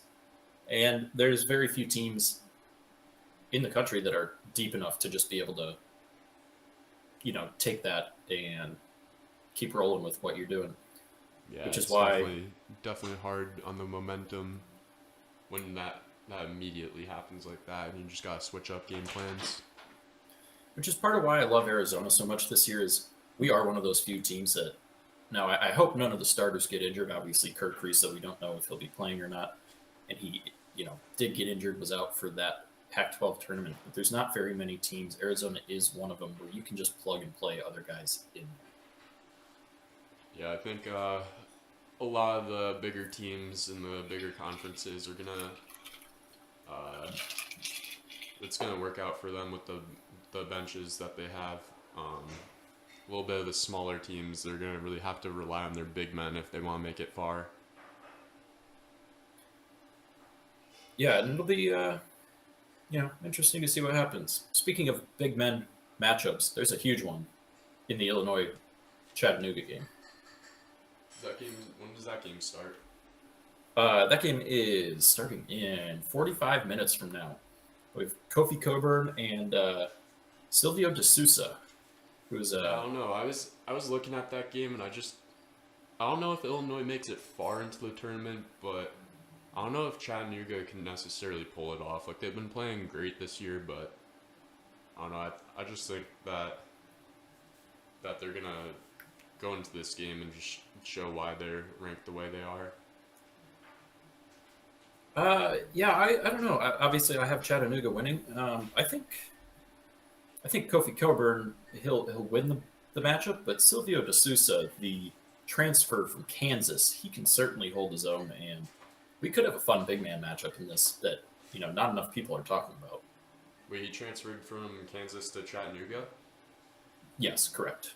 Yeah, that's definitely an interesting transfer then. Well, yeah, I mean, talking about De Sousa, obviously getting recruited by Bill Self in Kansas, he's got the talent there, and he's been having a great season for the Chattanooga Mocs. Yeah, I forget what team be an it was interesting one. yesterday, but me and my dad were watching, and there was a transfer from Boston College onto some small school. I think it was Murray State, and I was just like, my dad was asking me about transfers, and I was like, yeah, well, it kind of makes sense that he transfers from a big school like that to a smaller school to get playing time, and also this smaller school's in the tournament, and Boston College isn't. So transfers, it does make sense a lot of the time.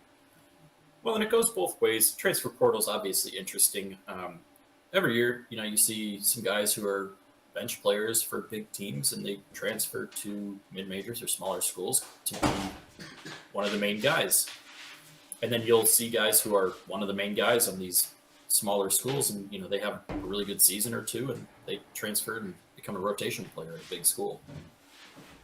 So it's a two-way street, and I'm a big fan of the transfer portal. I know some people don't like all the movement that happens with it, but I think it's good. Rather than kids getting stuck with a program or a school that doesn't really work well for them or they're not a good fit for. That way they have the speaking opportunity of transfers too, I feel like somewhere else. Arizona gets a lot of good transfers into their program. Yeah, hey Tommy, if you could either sit up or hold the microphone so we can actually see your face, that would be awesome. I was just hiding behind it. Bro, literally, this is what I saw. Literally playing peekaboo with the audience, bro. Dude, It was insane. my posture is getting a little tired. Mystery man. Oh, shut up. Alabama's starting to get a little bit of something going. Trying to, But at it's- least. Yeah, as soon as that happens, and I say that, then Notre Dame comes in with a nice little basket at the rim.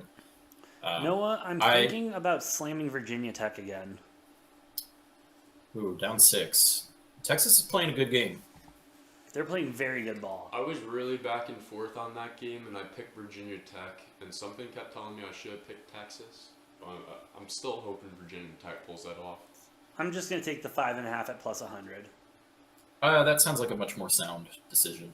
That's called responsible gambling, folks. We do promote that here. Yes. Please, gamble responsibly. Even though I may Responsibly. have put in together a 13-team parlay earlier today. No, it's at 6.5. It just moved and I press accept. No, it's at minus 120. No. Hey. That's still not a bad. Charge still it. not a bad one to have. Charge Still that not a one bad to the game. have. I'll take that loss. If it becomes a 6-point loss, then you're in the money still. Dude, then I'm in the money still. That's a good point, And Tommy. that's good. Good. on the books Notre for you. Dame appearing What's to your be saving? a little bit much for Alabama. The two teams have been going back and forth, kind of tit for tat. After Notre Dame built up a nice little 14-point lead, Alabama's got to get this down to single digits here before the 5 or 6 minute mark if they want to have a legitimate shot. Yeah. And Alabama missing again, 6 of 20 for Alabama's- in the second half. Alabama's pushing the game pretty quick right now, but they're not converting. Yeah, they're shooting pretty poorly, which has been their big downfall. Notre Dame, aside from the score, I would say these teams look pretty evenly matched. Notre Dame just shooting the ball better. That's the big difference here. Yeah, I would just say Notre Dame's a little bit more composed with their tempo. Yeah, that's a great take. I mean, they look more fluid, unless Alabama looks a little herky-jerky when they're running their offense. Yeah. As Alabama going to let the ball roll, picks it up finally to get the clock started. Looking to make it drive in, not going to take it. Moving the ball, looking for the 3, not there. Drives it in, looking for it, but Yeah. Notre Dame will get the turnover there. 6:17, 6:16 left to go. You could see it. Alabama's scrambling right now. They don't know what to do. Notre Dame, when they were down, they were still composed, but Alabama's really scrambling. Yeah. Yeah, and what I'm noticing is way too much of just putting the head down and driving the rim from a number of players on Alabama. Not really looking for passes, not good enough ball movement on their offense. Too much just, like I said, head down, drive the rim type of attempts. Yeah, and that leads to double teams, and you know what happens with double teams? Turnovers, so. Yeah. I do think it's going to be a tough uphill battle for Alabama.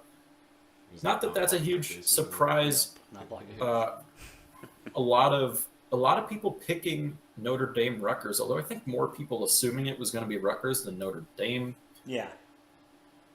I was assuming the opposite, but that doesn't matter because when you're filling out your bracket, you can pick the either or. And guess what? That's a beauty of a thing because you can pick 2 teams instead of 1. It's funny because if you had to pick the first 4, I would have picked Notre Dame in the first 4 and then beating Alabama in this game. You're cool. I'm right there with you, Thanks, Tommy. Thanks, AJ. No, I had Rutgers beating Notre Dame, and then Rutgers beating Alabama. But I guess I'll take Notre Dame beating Bama. But I get to see Noah. I get to see my favorite thing in sports, and what is that? You love watching Alabama lose. And sad Bama fans. It's so enjoyable. You love to see it. It's almost as enjoyable as sad LA fans, but not quite as enjoyable as sad New York fans. I will say, like with What about Alabama, ASU fans? Do we not, you we're know, not talk about those right That's now? in the top 10, don't get me wrong, but they need to be like good at something in order for it to be worth it. Whereas, you look at which one was really good recently? Oh, there was one that really buttered my biscuits. Kentucky? That one was okay. No, the Cowboys lost to like the Eagles or something this season, and you just saw the guy crying, and his girl. That was him. Dude, they gave that was Mexico- that was their watching playoff those loss just to San laughing at Francisco. some Oh, that was the toddler. playoff loss. That's right. And I think the reason he was crying so much wasn't only because the Cowboys lost, was because he also, I think, put his mortgage on Cowboys on the spread on that game. I don't know. There were too many Cowboys fans in that game just crying. It was Way kind of too weird. many. Like, It's kind of funny though. like It was actually. I get, it like- wasn't kind of funny. It was funny. I get like annoyed or like upset when my team loses, but I've never been like in tears because No. we lost in the playoffs. No. As Alabama misses a wide open 3, gets And the 1. 2 though, and 1. Still looking for a 3-point play here. Only down by 9 now.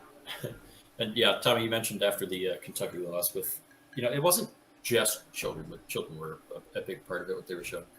You know what? You're growing up a Kentucky basketball fan. You deserve to be humbled Yes. sometimes. Because, you know what? Before those kids turn 18, they're probably going to win a national championship or 2. So, you know what?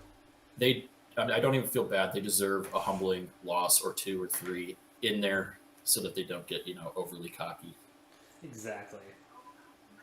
That's why I love that the Yankees have been on a losing streak lately,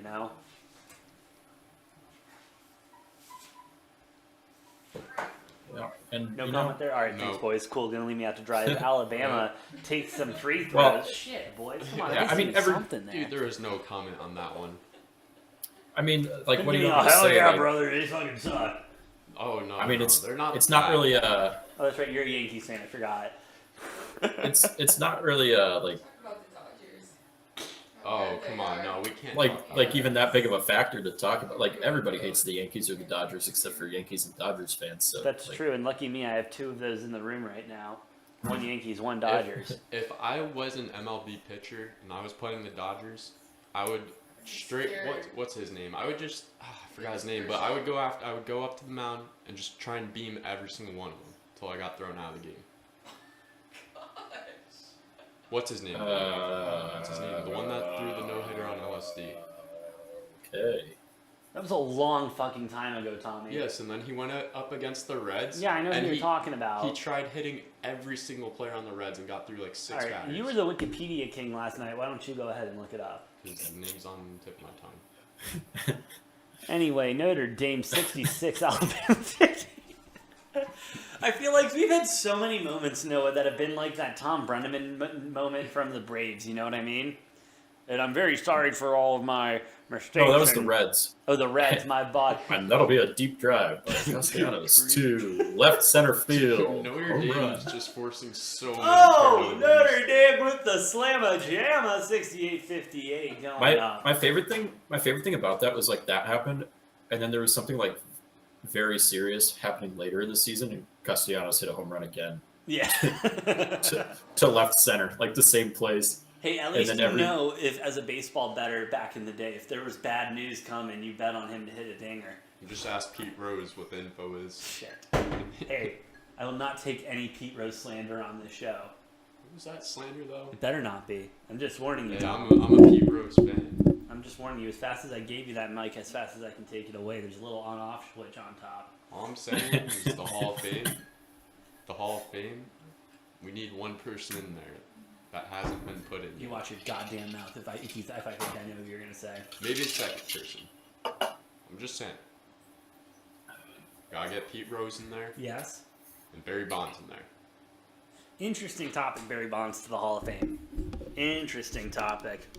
Because obviously, He's already in the Hall of Fame. no, he did not. His last year of eligibility was this year, and he did not get voted in. Really? Yep. And now that means the CIA has to go assassinate him. Been in there. Now that means what, Noah? The CIA has to go assassinate him now because he, didn't make Oh, it. they're gonna assassinate him, poor guy. That's what happens, right? They like kill people who don't make the Hall of Fame. I mean, I don't think they kill people for not getting into the Baseball Hall of Fame. No, that happened to Ted Williams. That was a different story. Ted Williams was obviously in some sketchy shit. Okay, no, he's in the Hall of Fame. Oh, that too, yeah. He was just not. Yeah, that was. Baseball's interesting. I don't understand though. All of a sudden, like baseball has been, as you know, we're waiting for some of these games to get interesting and for back to commercial. Baseball. Texas pulling away, by the way. Just want to interject and say Yeah, not Texas happy about out to a 12-point lead now. Yeah. And they're going to commercial as well. Ooh, shout out Texas. Hopefully Virginia Tech can get it going, as I did take them on the 6.5. But baseball has always been a sketchy game. Always. Whenever you played baseball, it was a sketchy game. As a catcher, I would steal signs all the time. I knew when people were stealing. It was part of the game. Get better signs, and then I won't be stealing them. So, I mean, don't get me wrong. Don't get me wrong. You don't put a fucking Apple Watch on your thing and bang trash cans and shit like that. That is ridiculous, and fuck the Astros for that. But betting on your own team to win, I'm sorry. No, you let that man, because I think he should be in the Hall of Fame twice for that. Because not only Yeah. did he manage a team well enough, The MLB, the Baseball win. Hall of Fame, and the Betting Hall of Fame. bro, honestly, just throw him in all the Hall of Fames at this point. The man is a I, legend. Pete Rose, if yeah, you're let's- listening, we would love to have you on the show, man. We're a big Pete Rose show here. Like Calvin Ridley, I think his biggest crime was putting together parlays that included the Falcons winning. Seriously, Calvin, bro, if anything, you at least take the under on Kyle Pitts receiving yards and in the parlay if you're going to do something like that. And then the other issue was that he placed parlays. Like, obviously, he's never gambled before because that's how you lose money. Yeah. I've done a lot of that, losing money on parlays. Yep. As I'm about to do that if Virginia Tech can't pull through, but that's a conversation Alright. for later. Alabama, Notre Dame getting down to crunch time a little bit here. 3.5 minutes. Alabama facing a 10-point That could have been a deficit. foul right there. Notre Dame, by the way, It's not. shooting 10 of 16 from three-point land today. 10 of 16. That's Not bad. fantastic. You're going to win a lot of games if you can shoot that well from three. Yeah, 17 of 34 though for Notre Dame. I mean, that's not too shabby either. Just the efficiency is not there. Just getting a lot of looks. Well, yeah, I mean they're shooting better from three than they are from two. But they gotta get a shot off here. But if you're shooting 10 of 16 from three, over 60%, just keep launching the threes, baby. cares? Just keep them moving. Honestly. You'll win a lot of games with They're those able numbers. to hit mid-rangers and stuff too, so it's not like you can just lock up the three ball if you're Alabama. Texas looking like they're pulling away by 12 points right now. Yeah, that game's still 10.5 minutes, though. There's plenty of time for Virginia Tech to mount a little bit of a comeback. Just given these two's tempo and how they play, it's going to have to be a slow comeback. They're not going to make up 12 points real quick. 100%. Just got to start chipping away if you're Virginia Tech. 2.5 minutes left in this one. Alabama's still down 10. We will see. They're going to have to see some balls go through the hoop if they want to have any chance here. 100%. I can't tell if it's a mental block at this time or if it's just their lack of confidence in shot. Yeah, I can tell you time is no longer on their side as we're getting down to just over 2 minutes left. Looks like Notre Dame's going to retain the ball after that block. Yep. Notre Dame makes a basket here. I don't want to say it's over, but it's going to be tough sledding for Alabama. Yeah, I mean, you're looking pretty good if you're a Notre Dame better. Do we even call this an upset, Noah? Well, yeah, Alabama was a 4-point favorite, so yes, it's an upset. Fair enough. Notre Dame with a sloppy turnover there on the inbounds pass. I don't know if that hit the back of the backboard or what went on there. Just a bad mental error. Weird, yeah.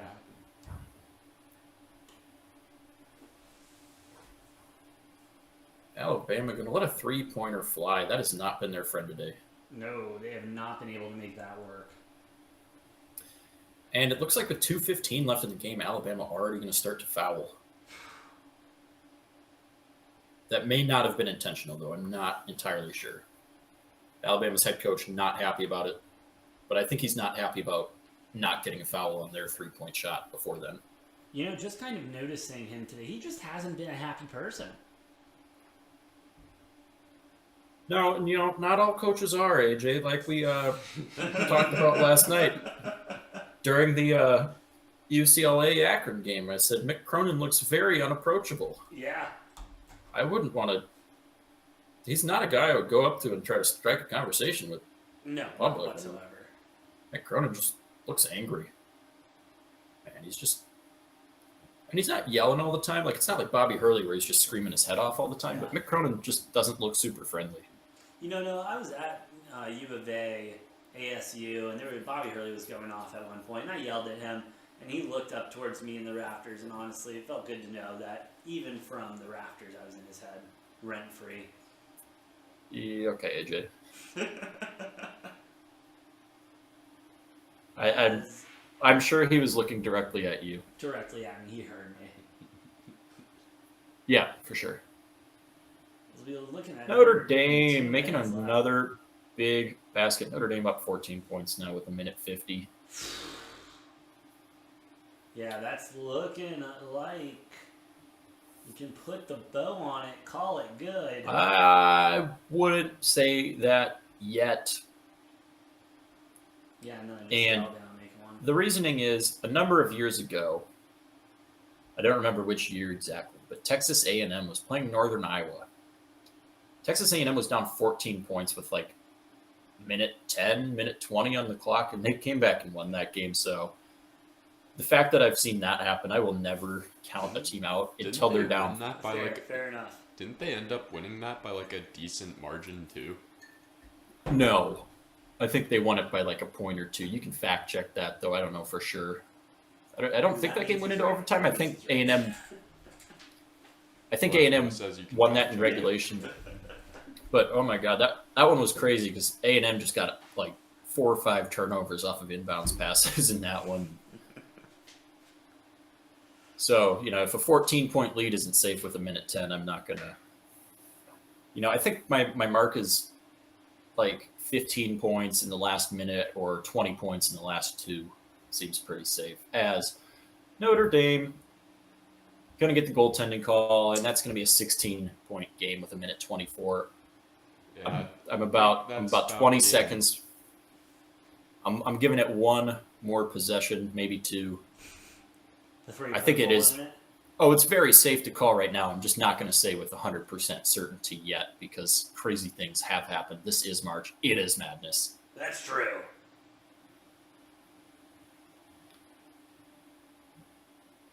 And Notre Dame fans cut already it back to celebrating. 14. Notre Dame fans already celebrating. I don't understand like the Notre Dame fans leaving the arena. I bet their Don't you wanna, session's like- over, so they want to clear out for traffic. Bro, I'm sorry. I will never clear out for traffic in any game Never. unless my team's getting absolutely like walloped. Oh yeah, like But for a Diamondbacks game, I know I'm in for a good 7 innings before it gets blown out. Well, I feel like baseball you can like never really leave though. It's hard to. It is hard to. You never know that there could be a 7, 8, 9 run inning easily at any point. AP poll number 2, we're ranked number 1 seeding in the tournament. There's 4 1 seeds. Virginia Tech staying at that 14-point deficit. Time though ticking away for them. Definitely not on their side. And I think the tempo is just they're not used to playing a fast tempo. I think teams that are very slow tempo, you can't just turn on that fast tempo and get points. No, that's something you have to prepare for. That's extra cardio. That's extra reps playing at that high speed. Slow tempo teams don't usually come back from big deficits. No, it's really hard to. The whole point of slow tempo is you get an early lead and you hold that lead and the other team can't come back because the game's too slow. Exactly. Which Virginia, for however many years they've been at it, with Tony Bennett there in Virginia, I mean, they've been killing that. They've been the kings of just slow tempo, low scoring games. Won a national championship by doing so. So it's not like it doesn't work, but you don't come back from very many deficits when you do that. Yeah.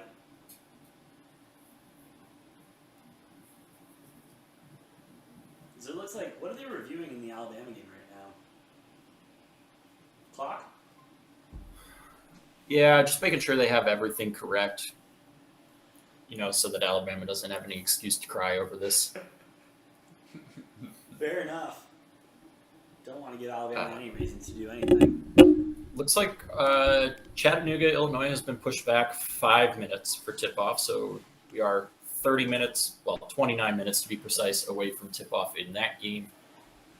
Not That should bad. be We're tipping on off. chat, Should be right? tipping off right kind of when Virginia Tech, Texas ends.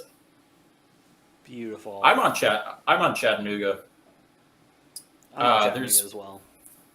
We're riding the Mocs, baby. Another mascot where I don't know what the hell a mock is, and We will look it If up it's- when we get to game if- time. if it's cool, tell me. If it's not cool, don't tell me, because I don't want to be heartbroken like I was with the Vermont Catamounts? catamounts. I was about to say catamarans, but that's a boat. That is a boat. Catamounts meaning cats. Not cats plural, Tommy, but Oh. multiple cats. Oh yeah, when I looked that up, Noah, it's not necessarily like house cats. It's more like mountain cats. So it said like mostly cougars, but like Okay, it well, could that's- be any type of cat, but more like a wild That's cat. not quite as bad then, I guess. I don't Kinda hate it makes as sense. much. I don't hate it as much as I thought. House cats were included in that, and I was like, that's dumb. No, I think it's just more like the cat family. They're just trying to be unique because there's too many, wildcats, cougars, all Mountain that other lions. stuff out They could there. have been like the Vermont mountain lions.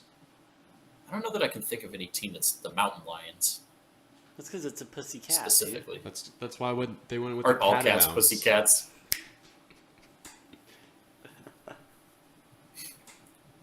Still, you guys are just always gonna roast that name. Oh, always. That was a terrible name. Notre Dame shooting free throws up 13 points with 34.4. Gonna shoot one more. See if they can make it 14. I am ready to write this one off now. About time. Yeah, no, it took you a Welcome to little the bit on club, that. bud. Well, I just don't want to be That guy. I don't want to be saying a game's over, then all of a sudden some miracle crazy thing happens, and then I'm on the record calling a game over when it's not over. Also, I do want to announce, Noah, before the games do tip off, I have put together a 2-leg parlay that Okay. I want known public. Chattanooga, Colgate. Chattanooga money line. Is it Chattanooga, Colgate? Oh, I'm gonna put together another parlay. Hold on. You guys Because got Colgate over Wisconsin? I do have a fun little parlay in myself, and that is Chattanooga and Colgate, both money line. All right, bud. 4-leg parlay. Here we go.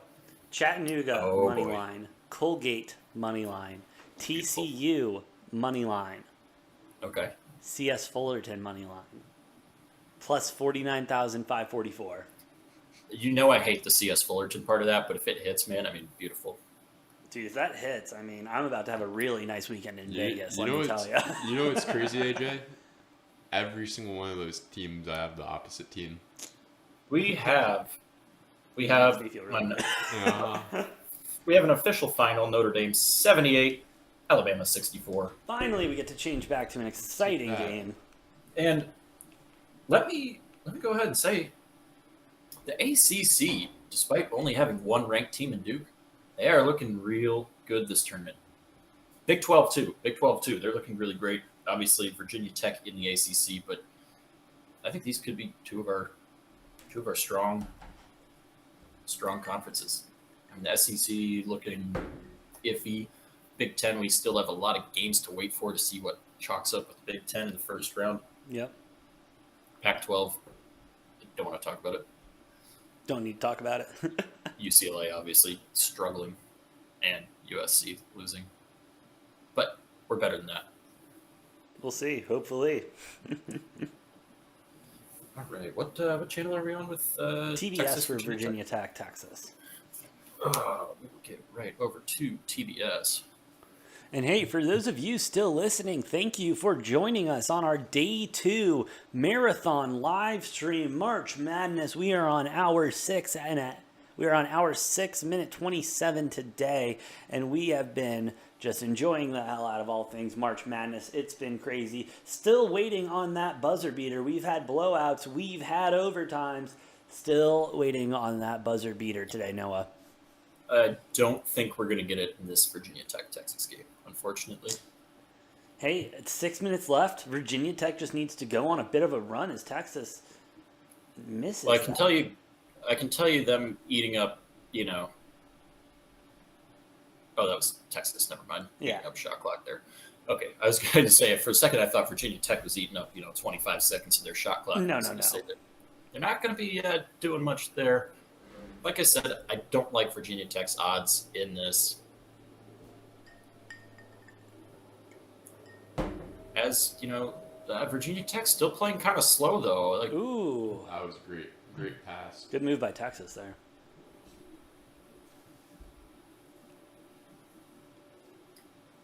Oh boy, AJ, I think we might have just seen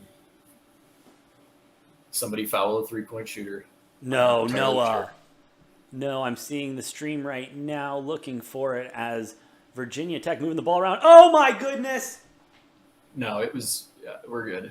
There's no free throws on that. Oh, it looked like it, bro. I It thought looked like so we got for a another second. foul behind the 3 line. Yeah, that's what I was thinking for a second there. Whew. Hate when that happens, man. Can't bear those. Can't be doing it. Texas is starting to pull away, though. Yeah, they've been pulling away, but at what cost? Can it be sustainable? No foul there. I think Ball out on Texas. It will stay Virginia Tech ball. I think at this point, Texas should be able to sustain the lead. You hope so.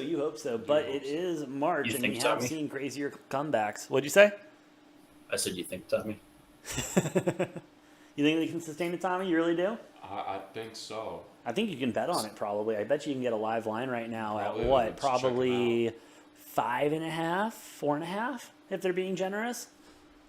What? How? This is like a 15-point game. Minus 13.5. Dude, take it if you think they can sustain it. That's not a bad bet. It wouldn't be bad. What's the money on it? There is none. It's locked. No, what's the... Oh, it's locked right now. Damn. As the Hokies get a nice little one right there. No, do we know what a Hokie is? Isn't it some sort of bird?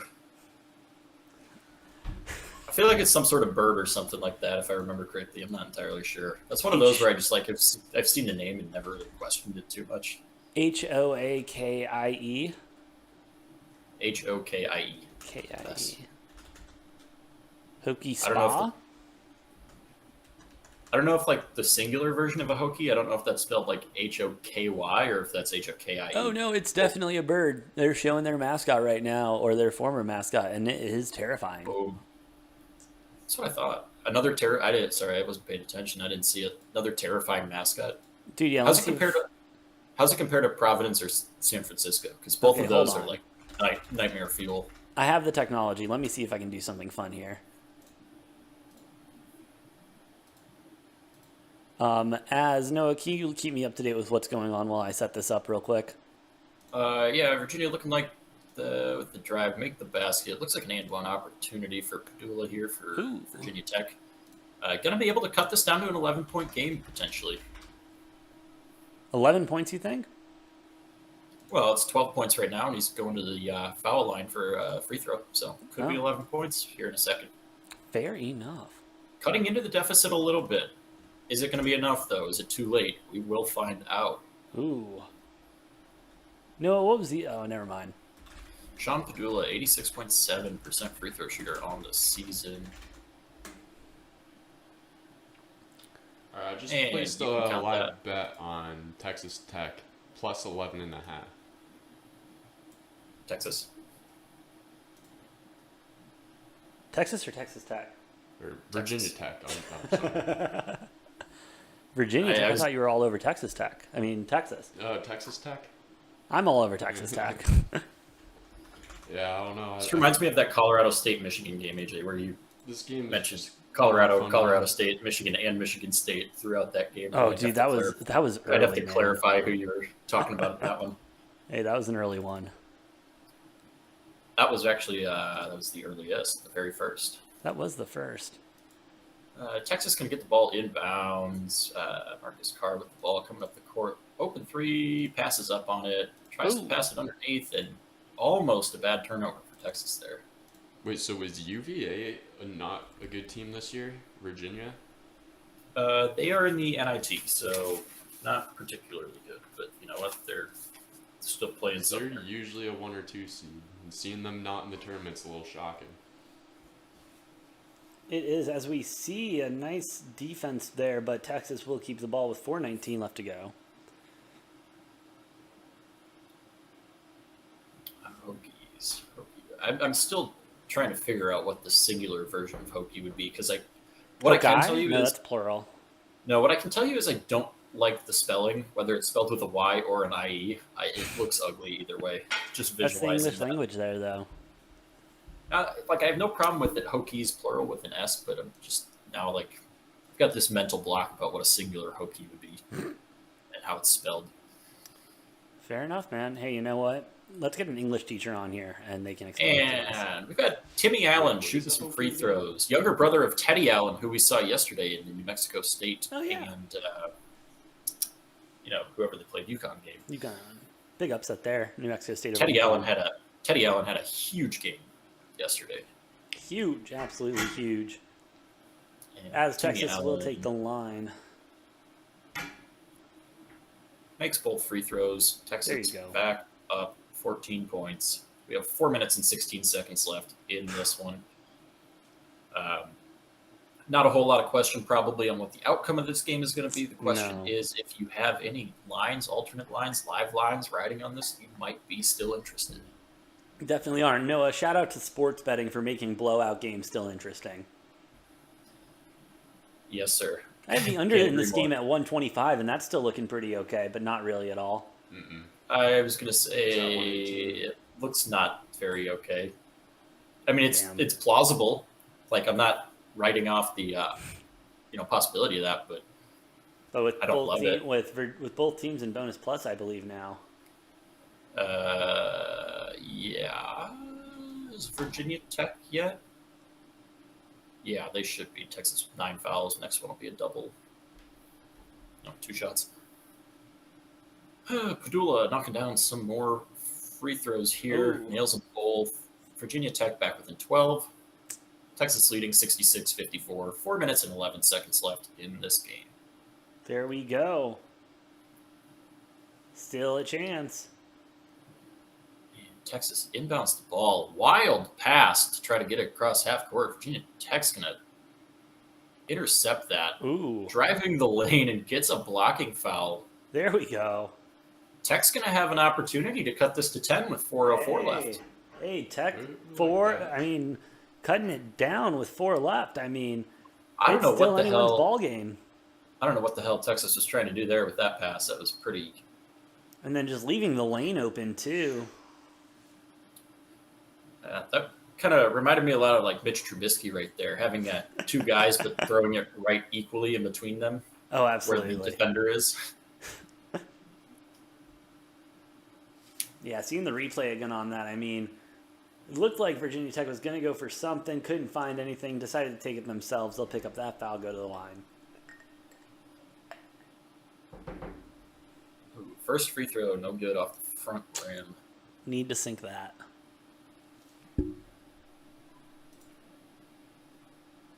Yeah, can't be missing free throws.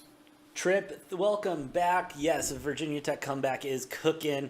Is Minnesota in the NIT, Noah? Bro, Minnesota ain't playing in shit. Oh, they ain't ain't playing shit, really. I mean, they finished last in the Big Ten. Trip, there you go. That's your answer, bud.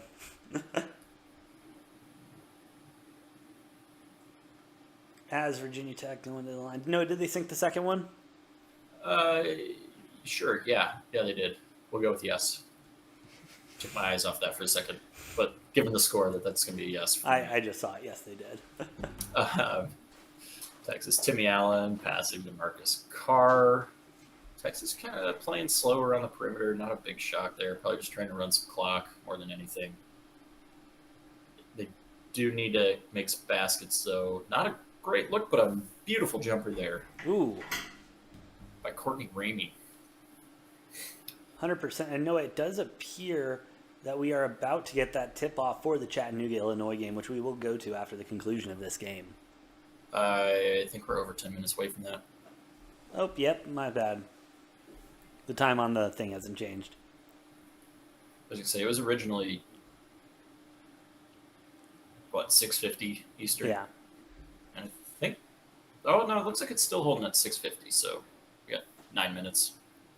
I thought I saw it maybe got moved back 5 minutes, but... Apparently not, as we will go to commercial break right now. 68 Texas, 55 Virginia Tech. No, while we're in commercial and in between games here, I do want to get your opinion, and I'm going to make a poll really quick. Nightmare Fuel.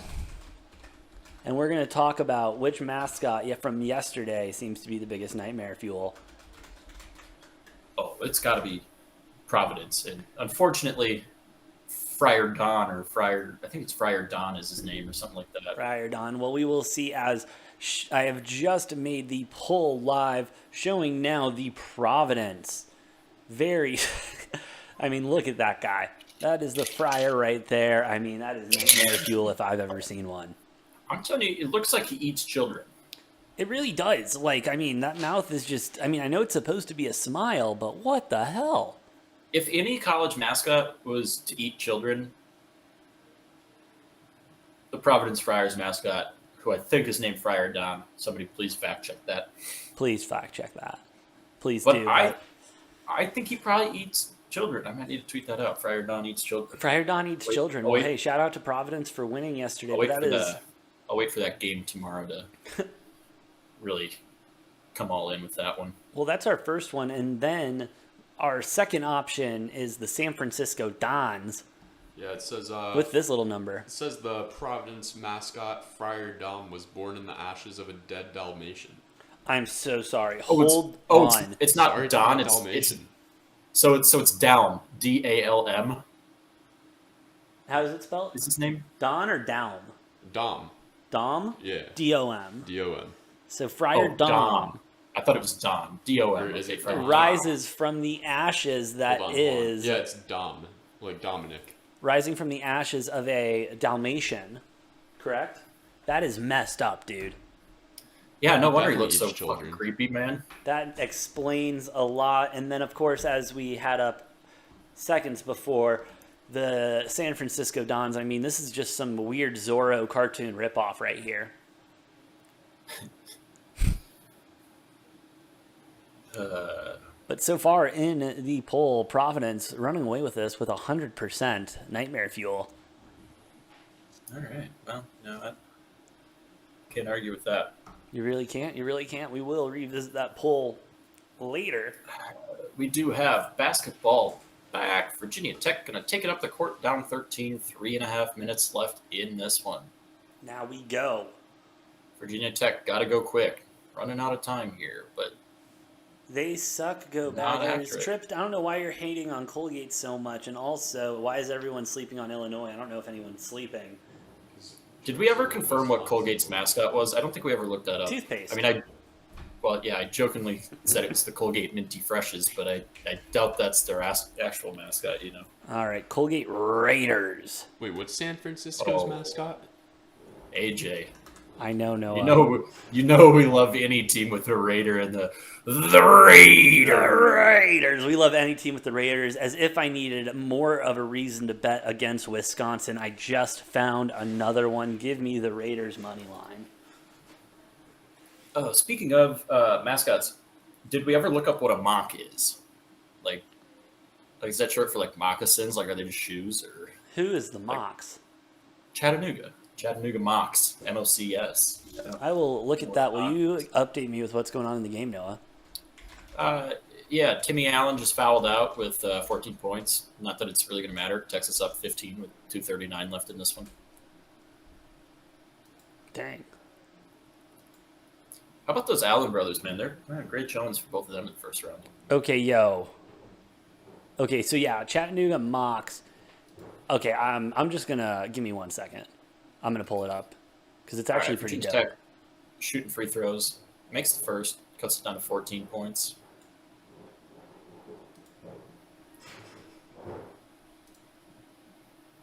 $14-point deficit now. And makes the second. We are at a 13-point game, 70 to 57, pretty sweet 239 logo. left. Dude, right? Or is that an alternate logo? I'll show you in a sec.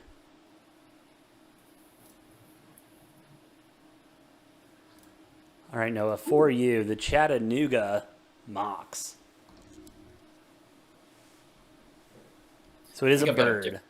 I think I've got a different view than like everybody else has. I'm not seeing it. I'll look it up on my end though. Oh, is it not showing? Oh, that's right. On your camera view, it doesn't show up the special effects and everything. Yeah, that's all right. I will look it up here real quick. All right. It's Marcus Carr dribbling the ball. Virginia Tech down 13, trying to make something happen. Doubling Carr. Carr gets a pass away, and we're gonna get a 3-point shot and a beautiful make by Texas. Whew. A 16-point deficit for Virginia Tech. 2 minutes to go. Texas 10 of 19 from 3-point land today. That's Not bad. that's a great percentage right there. Not bad at all. Yeah, that was a pretty three right there. Okay, yeah, I can vibe with the Mocs. I can vibe. Dude, I with feel them. the Mocs. I feel it. What The is Mocs a and Moc? the Raiders. Oh, bro, their mascot's name is Scrappy. I love it. Scrappy the Mock. Now, Noah, I do have to mention really quick, Trip in the chat, I think, is tripping, saying Illinois to the Final Four. I mean, Oh, no. Trip, the real question, bro, have you actually watched Illinois play any basketball this year? Because if you have and you're still thinking that, I'm concerned. And we're here I mean, to they're help you, good. bud. They're a good team. They just have too much of a gauntlet to try to get through in that South region. It's not Not only a happening for gauntlet, but I Illinois. don't even think they're that good of a team. Well, we'll see when Chattanooga beats them. Yeah, true. Oh, boy. Virginia Tech not laying down and dying quite yet.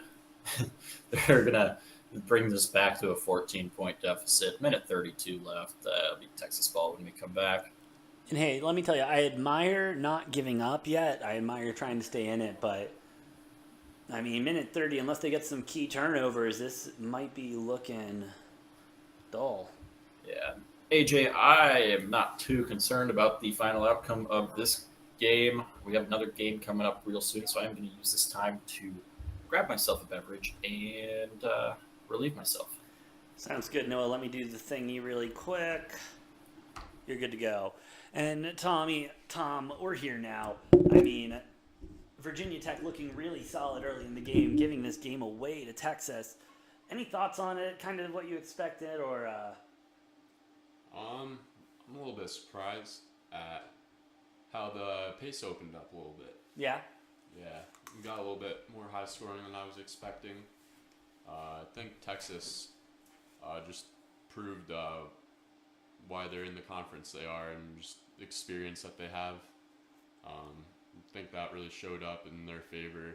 Definitely. I think just being in that conference and playing the games that they have, they were able to push the pace a little bit quicker than who are they playing again? Virginia Tech. Than Yeah. Virginia Tech has been able to. So I think that's just what it comes down to, is they were able to open up the game a little bit faster pace and just were hitting their shots. Virginia Tech just struggling to keep the ball from turning over. Yeah, and that does seem to be an issue with a minute 30 left. I mean, don't get me wrong, it's March. We've seen crazier things happen, but not looking the best. No, Texas has been running away with this game for pretty much all the second half, it seems like.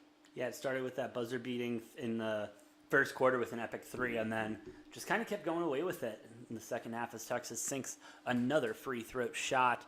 Illinois Arco Big Ten champs, a.k.a. best conference trip. I understand where you're coming from. Best conference is a little bit aggressive. Illinois had a rough schedule, I'll say that. They definitely played well when they needed to. Obviously, their record reflects that. There's just something about the eye test, Tom, as Virginia Tech takes the ball out, minute 25 left to go in the game, looking for something, trying to create some space, needs some threes to fall. Big 3 is good. That one needed to fall. I don't know if you remember, but I put the plus 11 and a half. You did, yeah. On Virginia Tech. And hey, it's 12 points right now, so you need another point in order to cover, Tom. Yeah, I do. And this one was a close live bet. Yeah. Couldn't figure it out. No, absolutely. But Tripp, with the eye test and everything, I don't see Illinois playing well. They just don't do it for me as a ball club, and we will get a foul where you're going to play the free throw game here now. I can't believe that you think Colgate's going to beat Wisconsin, though. Dude, so Wisconsin's the same issue I have with Illinois. You watch them play basketball, and you know they're supposed to be good. You try to believe they're good, but then you watch them play, and it's just disappointment after disappointment after disappointment. As a sports gambler, I bet on a lot of teams. I've watched a lot of basketball, and Illinois and Wisconsin continue to disappoint. The only times they don't disappoint is when I bet against them, and they actually play exactly how I think they're going to, and they win me money. So I'm going to stick with that trend for myself. Dirty backdoor cover by Torn Star. Absolutely very dirty. I'd love to see a good backdoor cover, though. You do. Yeah, we just need Virginia Tech to get some baskets real quick. I think you're done. I don't know. Ooh, hard foul there. That's a hard foul. Hard foul there. But no, I do not see Wisconsin. I don't see Illinois doing that well. They might be co-champs or whatever, but they need to play really well in these two games to even flip the narrative on them for me. Yeah, I don't see either of them making it past the second round, but I think both of the games are going to be close, hard-fought out games. Dude, and as I was talking about earlier, I have a nasty 4-leg parlay for this afternoon slate, man. Nasty. Oh, it's disgusting. Lauren, you would love this because if we hit this, we're having a very nice dinner, let me tell you. That's freaking Joking, good. of course, but it is Chattanooga money line, Cal State Fullerton money line, TCU money line, and Colgate money You line. just get some bet all of it. Actually, Yeah, you go- have like $2 left to score. You go from eating Some steak. surprise. You go from eating steak tonight to hear some dog food. Like I just won my bet. Let's party. No food. Fasting? Hey, it just takes one, and in March it could happen, even a lottery ticket like that, as we wait for the afternoon games to tip off. I need to go ahead and do this. What are you thinking? Arizona. I'm gonna say 1 to 10. 1 to 10? That's what I was saying. That's what you were saying. That's what I was saying yesterday. Look, it's on the paper. It's on the paper. It is on the paper. I did see the paper earlier. So what Look, is right there. plus 430? Arizona first. Oh, Arizona win margin 1 to 10 first half. Over 74. I gotta put a lot on that one because I like Arizona games. So plus, what was it? Plus what? 430. So plus 430 means that's plus money. So everything in sports betting is done based off of a $100 wager. So essentially, you bet $100 on plus 430, you will win $430. Whereas you see a minus in front of one of those numbers, you have to wager that much money in order to win 100. So if you see something at minus 440, you have to wager $440 in order to win $100 off that bet. To do quick math on it too, you could, if it's plus, you could just multiply it. Say it's like plus 350, you could multiply it by 3.5, and if it's minus 350, you divide it by 3.5. And that's your payout. See. Yep, a lot of math in sports betting. There is. I was not happy to figure that out when I got in this business, let me tell you. And now I sit here cover it, and I'm like, Jesus Christ, there's so many numbers everywhere. Could be worse though. It could be equations. True. I will say this is much more manageable than those Saturdays where there would just be 100+ games. As Noah joins us back here on this stream. Noah, since you just joined us back, I'm going to step away real quick while we prepare for these afternoon games. What? There's still a minute 2 left in this damn game. Yeah, bro. Mm-hmm. And it's still about the same deficit as when I left. You're Yeah, right. they have Man. not done anything You really. took like a nice 5-minute break too. Yeah, and there's been like a minute run off the clock, and the score is pretty much the same. 100%. I will be right back. Tom, take Right, over. sounds good. All right. That's Virginia Tech shooting free throws. As we're getting a little bit of a look in at the Fiserv Forum, home of the Milwaukee Bucks. Looks like that one crowd probably getting ready for LSU Iowa State. Gosh, Must, darn it. You know what happened? I put my hand up earlier. And that's what happened. Switch You know, the camera just knew it Elam wanted to, ending? What are you talking wanted to be about? on Lauren there. All right, and we are getting the tip-off in the Chattanooga and Illinois No, game. Tommy, don't lock it. It's gonna move again. Nope, And not on my side. Chattanooga winning the tip-off. They're going to start with the ball here in this Is that game started now? game. Yes, we just had tip-off. Chattanooga Mocs in the blue, Illinois in the white. Chattanooga going to miss their first attempt. Illinois coming back. Trent Oh, Frazier. with the wait, ball. Virginia Tech got this down to 10. Hold up a second, hold up. Game's I mean, not there's over less than a yet. minute. No, I don't know if you remember, but I put the live bet of plus 11.5 on Virginia Tech. Well, you know, I hope you hit that, Tommy. I really do. I really do hope I hit it as well. And Illinois going to airball a three-point attempt. Chattanooga going to get the ball back here. Still 0-0. Less than a minute into this. Yeah, this game just went to commercial, and Chattanooga is playing some tight defense to open up this game so far.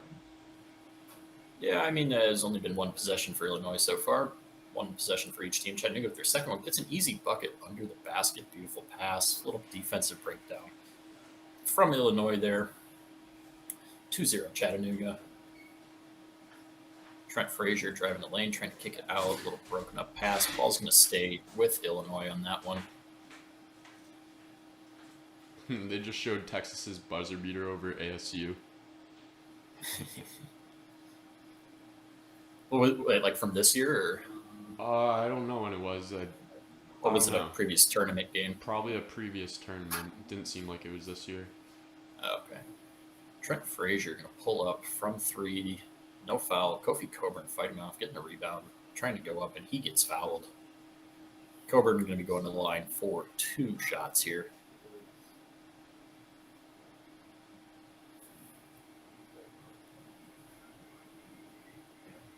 Kofi Coburn, just a massive, massive human Hungry. being. Virginia Tech just forced a turnover, and they just hit a really deep 3 with 2 hands in the face. They're only down by 7 with 45 seconds. That's doable. They were It just down is. 14 though with a minute and 2. I saw that. See if Texas can close that one out and not be, an embarrassing blown lead defeat. Kofi Coburn clanking the second free throw off the front of the rim. Chattanooga going to get the rebound up 2-1. Yeah, that live bet's looking a little bit better for me now. Passing it around. Chattanooga going up with a little floater. Can't fall, but gets the offensive rebound. And just Souza going to put it back in. We have a 4-1 Chattanooga lead to start this one. 2 minutes in. Illinois with some passing around the perimeter. They're going to take a deep 2 jumper.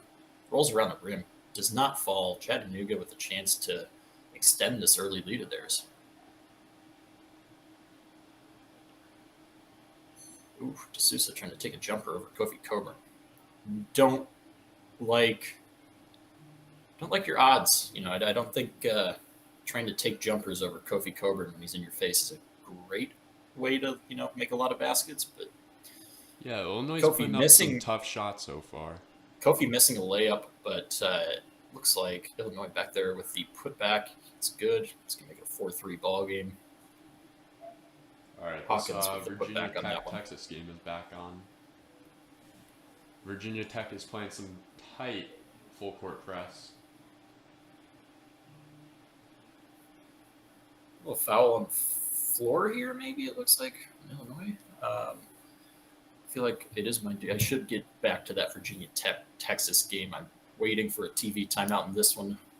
With how long these last 2-3 minutes of that Virginia Tech Texas game have been, you know, it'll probably be 8 p.m. by the time we're you know, done with that one. Yeah, these past 17 seconds have taken about 17 minutes. Chattanooga putting up a 3, and it is good.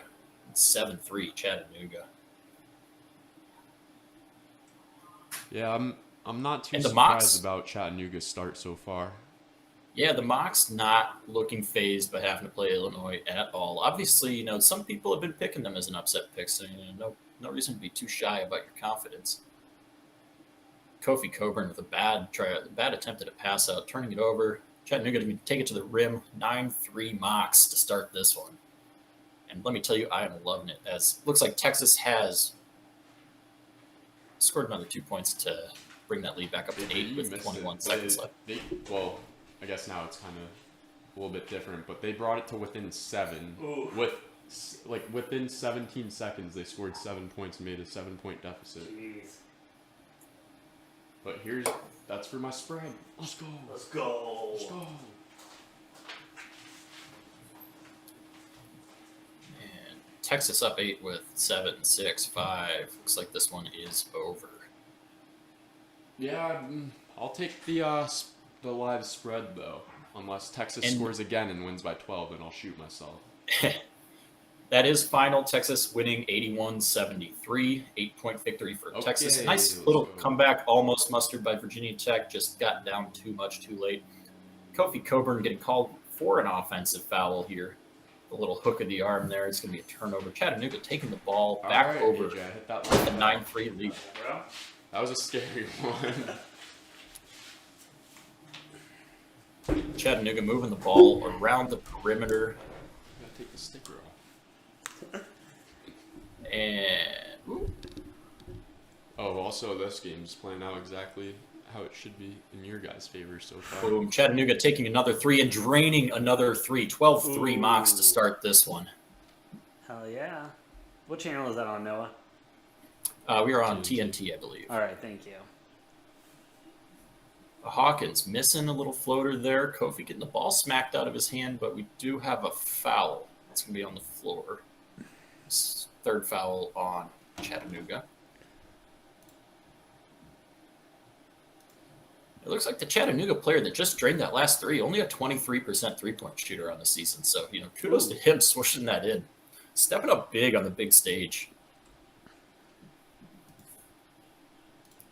We are at commercial break. I believe this is the only game currently on right now. Yes. We are 7 minutes away from tip-off of CSU, Fullerton, and Duke. 10 minutes after that, we will have Iowa State AJ. and LSU.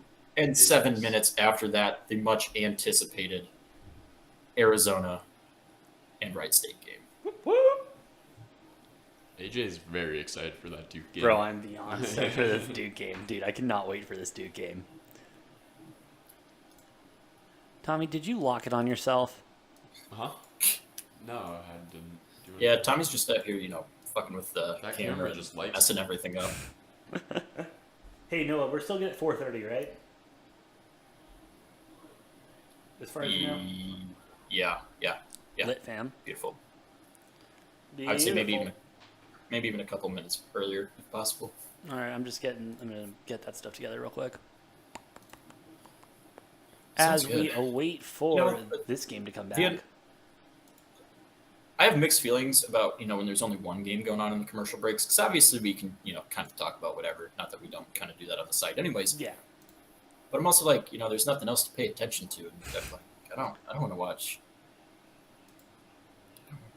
Speaking of, just saw a Pfizer commercial. I don't think maybe I just haven't noticed, but I don't think before, like pre-COVID, I've ever seen like a Pfizer commercial.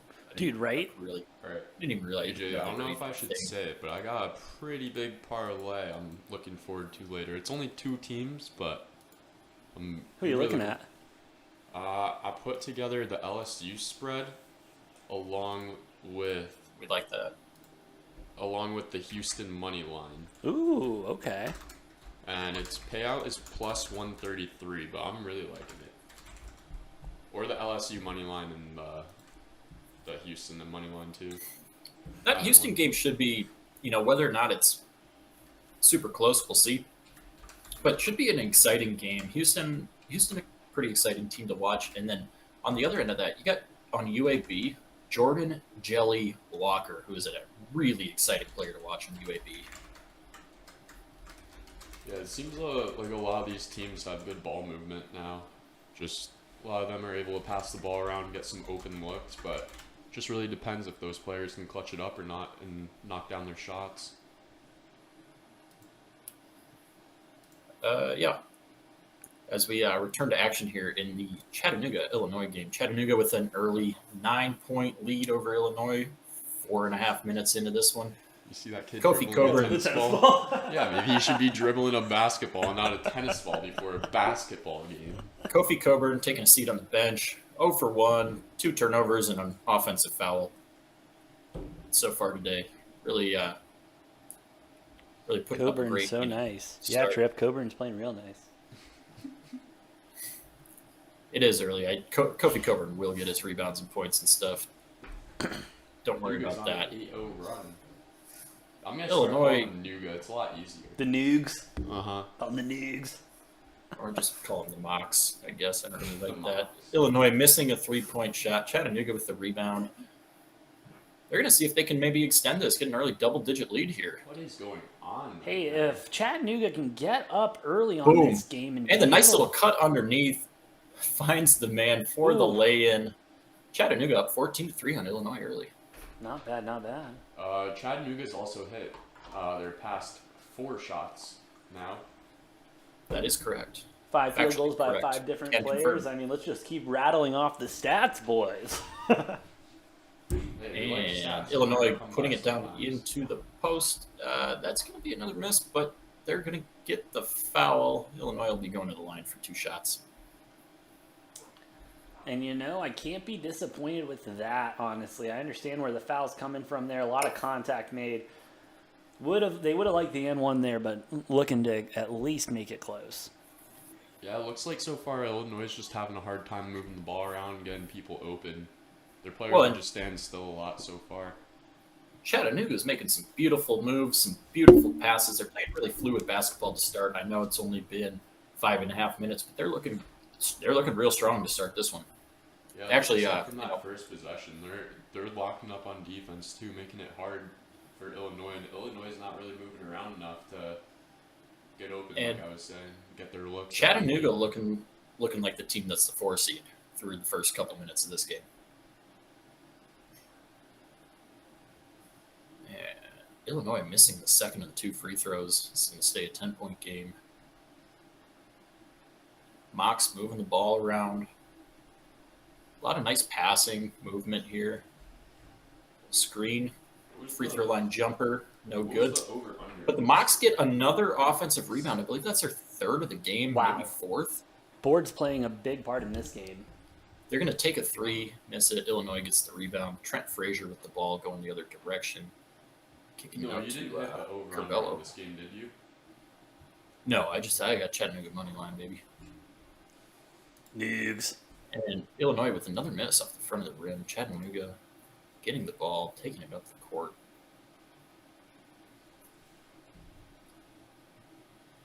And looking for a shot here. Ooh, almost had the cut again to the basket. Almost, but Kick it no, out. no cigar. Oh, and almost a bad turnover by Chattanooga, but corralled in. Running out of shot clock here, going straight up to the rim. No good. Offensive rebound almost, but couldn't quite corral it. Illinois going the other direction. Cabell is going to kick it out. Illinois missing again. And Chattanooga will be taking it the other way. Illinois not shooting the ball well at all to start this game. Oh, Tripp apparently live bet Illinois. That might not be a bad live bet. I mean, hey, did you take him on the points, Tripp, or did you take a money line? That's my question. Probably about the same at this point in the game, I would imagine. Spread's half a point right There now. you have it. Mm-hmm. What's the money line? Pretty much even on both teams. Dang. Woo! Minus- That was a nice block there by Illinois. Minus 150, minus 180 just changed. Minus Well, 118 it would have shot, been if they didn't and get called minus for a foul, 108 AJ. for Not true. Illinois. Block obviously not counting because of the foul. Yeah.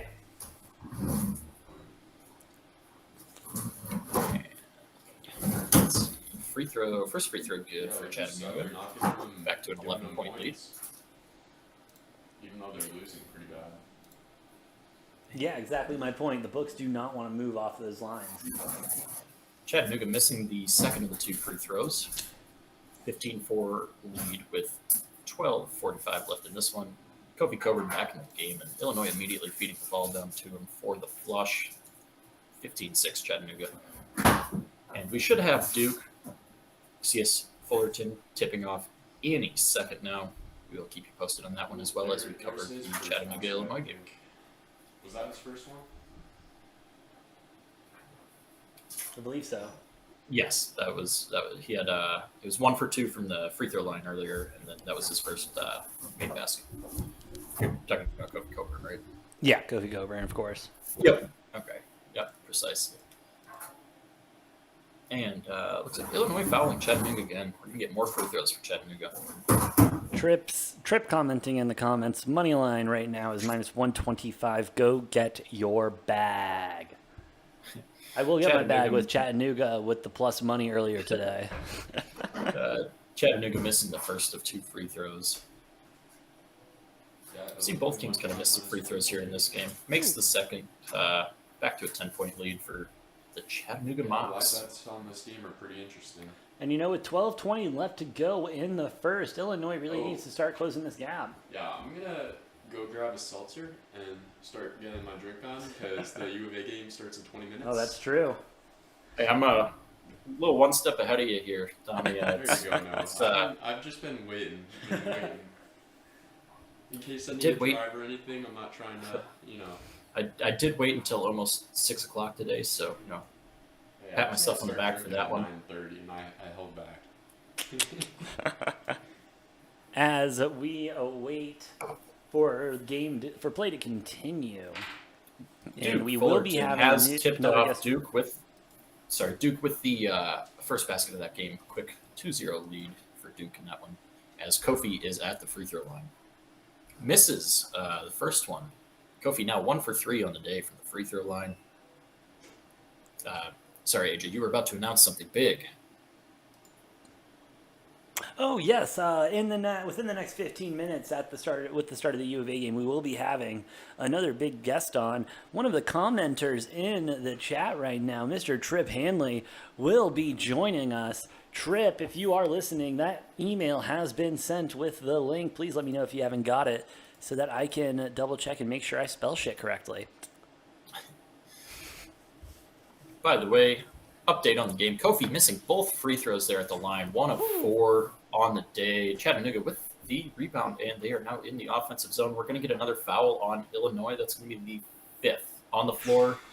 No free throws, but something to keep an eye on. Illinois at 5 fouls, 11:49 to go in the first half of this one.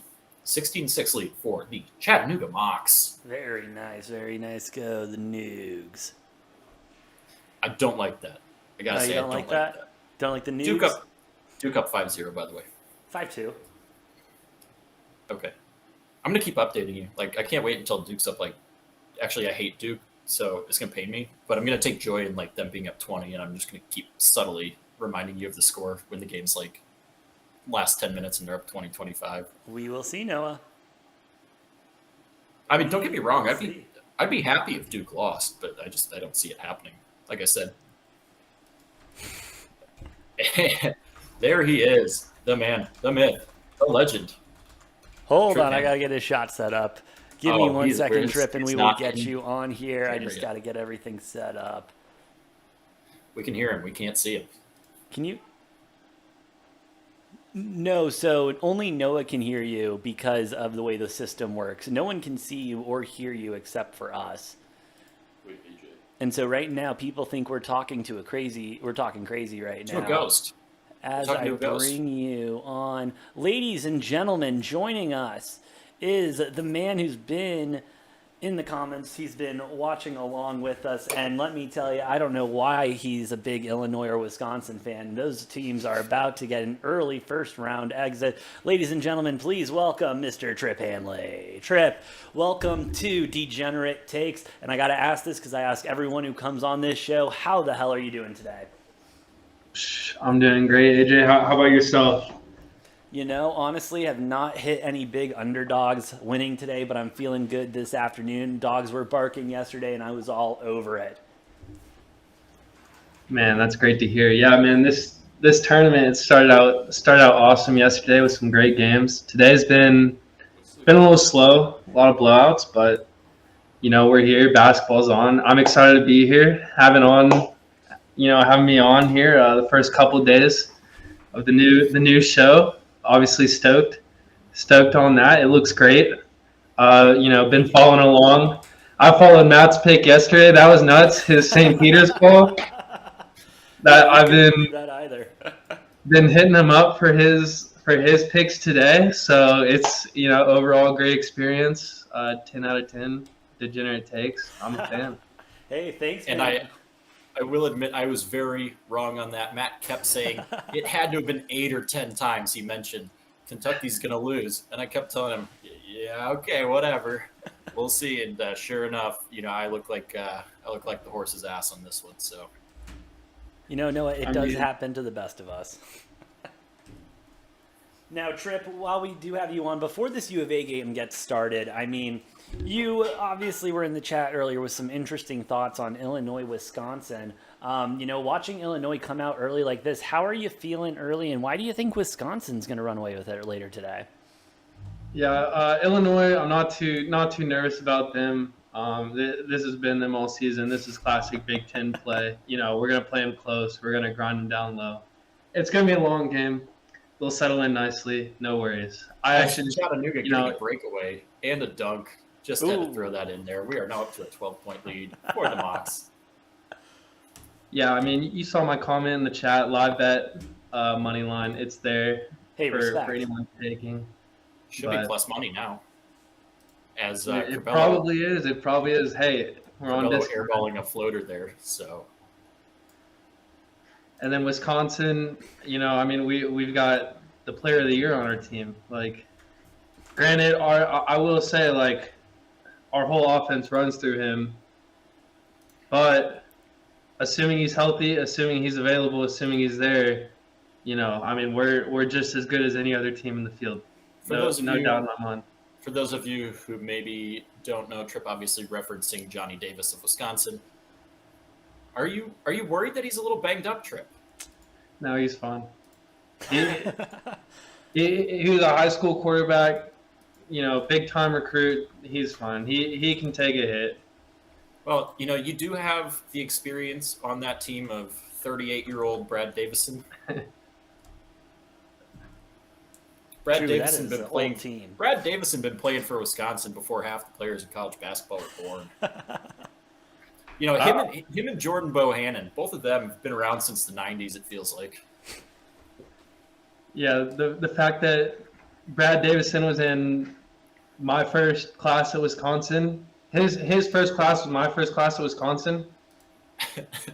Like that tells you something. I'm like, I think 2 years out now.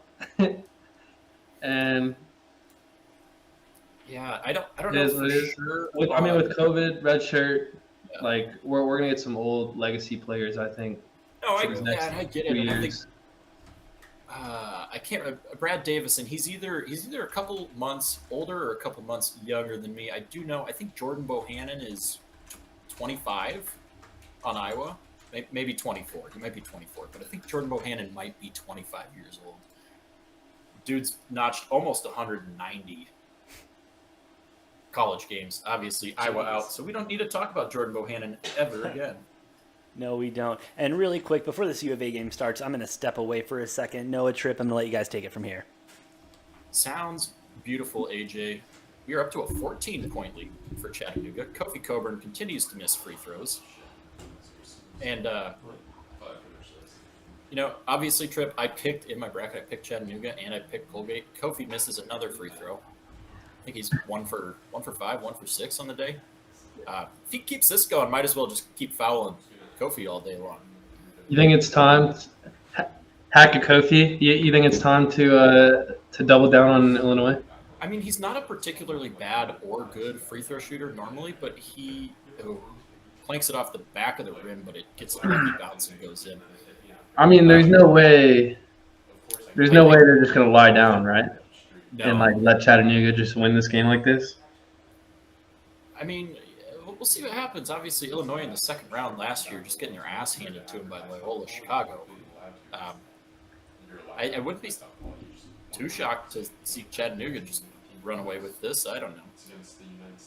Wisconsin, that Colgate pick, I'm a lot less confident on than this Chattanooga pick, I do have to say. Good. Good. I do think Wisconsin will underperform in this tournament as a whole. I don't think they're probably going to lose in the first round, but I picked it anyways. And I think that's a sound pick. Chattanooga with their 5th, maybe 6th offensive rebound of the game. That is shocking. I did not think they'd be cleaning up on the offensive glass against Illinois. However, always got to mention Chattanooga with the Kansas transfer, Silvio De Sousa, no joke at center. He's a really good player. But Trip, who do you have in your Final Four? Gotta ask all our guests this. Gotta ask. Well, and no shame if you have 1 or 2 teams out already. Most people do. no, you got the wrong guy if you think that's me. I didn't assume it was. I just said no shame if you do. I admit that I stupidly picked Iowa. Right. Well, I'm pulling on my bracket now. You're perusing which one looks the most glamorous. Right. Yeah, I've got to go through my 6 brackets and figure out which ones still have my final Elite 8 at least. Hey, no shame in that. We all do it. But in my one and only bracket, I do have Gonzaga, which I think is a lame pick. I hate that pick, but everyone else picked it. Well, AJ and I both are on Texas Tech to come out of that region, but I love that pick. Texas Tech was real good earlier today. I love that pick. I was actually just over at the T-Mobile Center last Saturday watching Tech Kansas in that Big 12 championship game, and dude, Tech looks like nuts. They play so well as a team and so much talent. And Kansas beat them, but it was basically a home game for Kansas. Whole Big 12 is looking real good to start this tournament. I don't think the Big 12 has lost yet. Dude, Tech. I love Tech out of that. Well, that's good because my next Final Four team is Baylor, and they're actually who I chose to take it all home, go back to back. And I gotta applaud you for taking that pick because Baylor was like the 3rd or 4th most popular pick in their region. I believe Kentucky, UCLA, and Purdue were all picked more commonly than Baylor. Right. I mean, dude, I'm in 2 bracket groups, I think. Probably 50 independent people, and I'm the only one that has Baylor in any of them. A 1 seed. Well, most people don't even have Baylor in the Final Four. I mean, I'm guilty of that. I'm kind of shocked after what happened last year. Okay, it's fair not having him go back to back, but to not have him in the Final Four, Well, it was a tough pick, but I did have UCLA edging him out. I have that. And I'm not confident at all whatsoever with that after watching both of those teams play yesterday. Yeah, that was an ugly one. Scrappy. All right, Kofi, before we get your other two Final Four picks, Kofi going to the line here for 2 more free throws, 2 of 6 on the day. Make that 2 of 7. We'll see if we can get it to 2 of 8 or if it's going 3 of 8 on the day.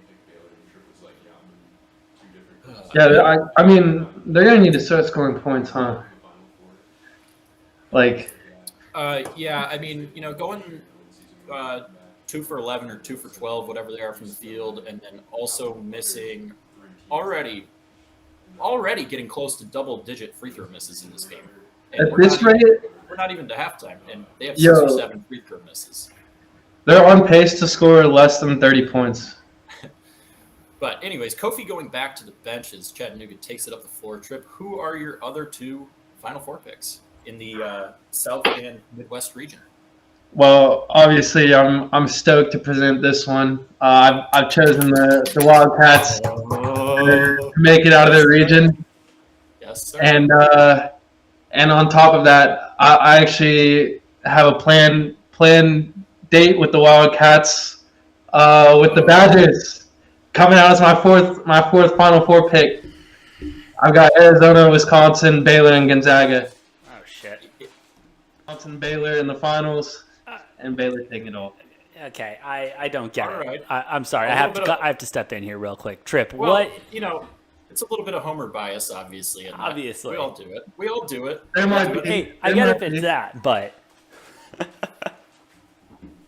I mean, I'm pretty confident in our team. Like during Brad Davison's very strong leader during COVID year. I thought we were going to win the national championship. I really did. ESPN had us as simulated national champions. Like it was there. I don't know that you And- can hang a banner for And simulated. he was the head of that team. We're here. We got some young guys, but I think Johnny's a phenomenal player. hey, And- if anything, I appreciate the conviction, my man. I can't argue that Johnny Davis is not a tremendous player. I do have to say, AJ, just a real quick score update. Duke 22, CSU Fullerton 9. Not worried, bro. Not even worried Oh, yet. you're not worried at that early 13-point deficit. Okay. No, not at all. I mean, Duke had an early 13-point deficit against Virginia Tech, and I think we all kind of know how that went. Or is it Virginia? The 13, not 30. If they were down 30 already, yeah. I almost called this game over. Oh, fine. Tommy. Anyway, you know what I mean. Hey, hello, Trip. Tommy, you're an Illinois guy, right? I mean, I wouldn't say Illinois guy, but like I picked him, yeah. So you'll go get your free money and go live bet them right now, right? I already did live bet them. Oh, nice. All right. I bet them and I've live betted them already. Foolish. I just want someone to ride this pig out with me because this is probably the easiest money all tournament. I think. Easiest money all tournament. Yeah. All tournament. That was Richmond yesterday, bud. Oh no, I'm sorry. Okay. I didn't live bet them. That's a good pick. Richmond over Iowa. That's a good pick. Bro, I got Fill them you going in to the for 4, eight. man. Yeah, AJ's got Richmond in his Final Four. Dang. Texas Tech, St. Mary's, Richmond, and U of A, baby. I live bet the And- I live bet the Duke under because this game's off And to a pretty I'm, slow start. I'm the idiot who was giving AJ shit all week about you're going to lose the Final Four team in like the second, third game of the tournament, whatever. Sure enough, I had Iowa in the Final Four, and I'm the idiot, not AJ, because I like Well- Richmond's chances against Providence in the second round tomorrow. One of y'all was gonna be the idiot after round one, I guess. Dude, I really thought Okay, that was it happens. I really thought it was gonna be Richmond versus South Dakota State in that second round. I really thought it was And, gonna happen.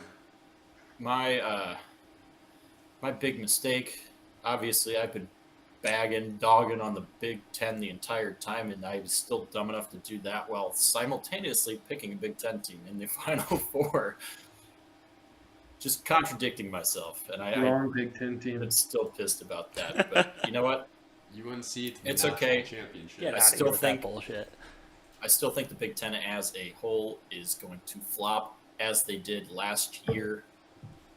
But we have more games, and we will see if I'm right or wrong on that. Obviously, a couple Big Ten teams winning in Michigan and Ohio State. A couple Big Ten teams getting absolutely blown out. Noah, I'm Indiana. so sorry. I hate to cut you off, but we have tip-off U of A up 2-0 to get the early start. Well, you know what? Screw this Chattanooga and Illinois game. Not screw it. I will keep an eye on it. But I gotta get over to that Arizona game, baby. That is what we are here for. Now, Trip, watching this U of A team this year, what's one thing that really excites you and really makes you believe that they're going to win the whole thing this year? To be honest, I haven't watched much of U of A. Oh. I know. Fake fan. It's disappointing, especially the year they've had. I did watch them early on when people were still deciding if they were good or not, because you know how they kind of do that every year, like win the easy one, So people were still kind of deciding if they were good, but I mean, it feels like this is the most unselfish U of A team in the past however many years. Like it just feels like they play so well as a team, and there's not anyone that is the guy that is gonna take. I mean, they can all take over. They're all super talented, but how unselfish they are is pretty impressive, I think, because I just haven't seen that from an Arizona squad in a long time. Yeah, I would fully agree with that. And two Bellis launching a 3, not good, but an interesting nugget real quick. Justin Kier getting the start. Kirk Risa looks like they're going to keep him out probably for at least this game. We'll see how he's doing on Sunday. My guess is he'll maybe be out both tonight and Sunday. Koloko with a big rejection. Koloko is a star. God, this team is sexy. This team is sexy, and they are fun, and that is my favorite part about them. I mean, they're also damn good, but they are sexy and they're fun to watch. Like, this is a fun brand of basketball that we got going at Arizona. Oh, block, and Trip, you talking about this being a team and not individuals, although I do think 4 individuals on our starting 5 could be playing on NBA rosters in the next couple of years. But right. They're so unselfish. They share the rock. We've probably had 5, 6, 7 different players score 15 or 20 plus this season in different games. I mean, anybody's game any night. Dude. Zona's nice this year. That's why I never picked them to go far because choke is common, but it was in the Sean Miller era. This is the Gonzaga, Tommy Lloyd this is the team. This isn't a bunch of 5 stars. This is a team. Exactly. Sure. Exactly. Dalen Terry getting the nice rebound there and the put back. I will say the only kind of weak spot that I see with this Arizona team is sometimes we are a little lazy with guarding the perimeter. And we've had some games that are closer than they should be because other teams have shot the 3 ball well. Yeah, I was particularly about to say defend that that actually much. from these first 2.5, 3.5 minutes, our defense compared to our offense isn't looking like our defense is looking solid so far, but it's nothing compared to our offense and spreading the floor. Also, We're really don't let spreading it. the floor offensively right now. Don't let the points allowed per game fool you. No. Arizona's still very, very good as far as defensive efficiency. We just play such a high tempo that the other team's going to get shots up. Exactly. And when you let them get the shots up, that's when the over starts to hit. That's one thing I'm going to be keeping an eye on if I can get that low enough number. But that's something I'm going to worry about later. What was our over under on this game? I wasn't paying attention to that. I want to say it was a pretty high one. Over 157 is what I had. Okay. So probably close somewhere around there. 100 to 60 and we hit. Probably around like an 80-70 or like 90-70 game. Nice rebound there by Koloko. Hey, time sensitive live bet. If you're looking for some first half action over on this Illinois game, they're down 6, and to win the first half, 3-way money line. They're at plus 375 right now. You're gonna take the 3-way line. Shit. Down 6. I really Down like 6 with 6 minutes left, and they're getting their groove in. They're settling in. Yeah, I like that pick, Trip. That's if you like Illinois to win and pull ahead. I mean, Stick Plus with it. 375. Oh, Hey, for the good of Degen Takes Nation, all you out there, this is my gift to you. We appreciate it. We appreciate the gift. We'll see if it hits. If it doesn't hit, we may need to reject your next gift. I'm not gonna lie. Yeah, here's one. go Does ahead it- and send me an invoice if it doesn't hit. This does it one's come- on me. Does it Quickly come with a live gift bet the receipt? first half over on this Arizona game. Yeah, you think so? I think so. Does it come with a gift receipt? 'Cause, Yes. This is a tax deductible event. okay, 'cause I think I might be returning this one trip. As we have a commercial in the U of A game, just want to say 15-22, only down by, what is that, 7 points now, Noah? Ooh, Yeah, now Fullerton. Fullerton on a does it look like a 6-0 run or something like that? Maybe. Yep, I don't 6-0 run last couple minutes. Chattanooga, as we were mentioning, still up by 6 with 5:51 left to go in the first trip. So kindly giving us the plus 375 three-way money line. Don't do the two-way. Get that three-way. Throw the draw in there for some extra juice.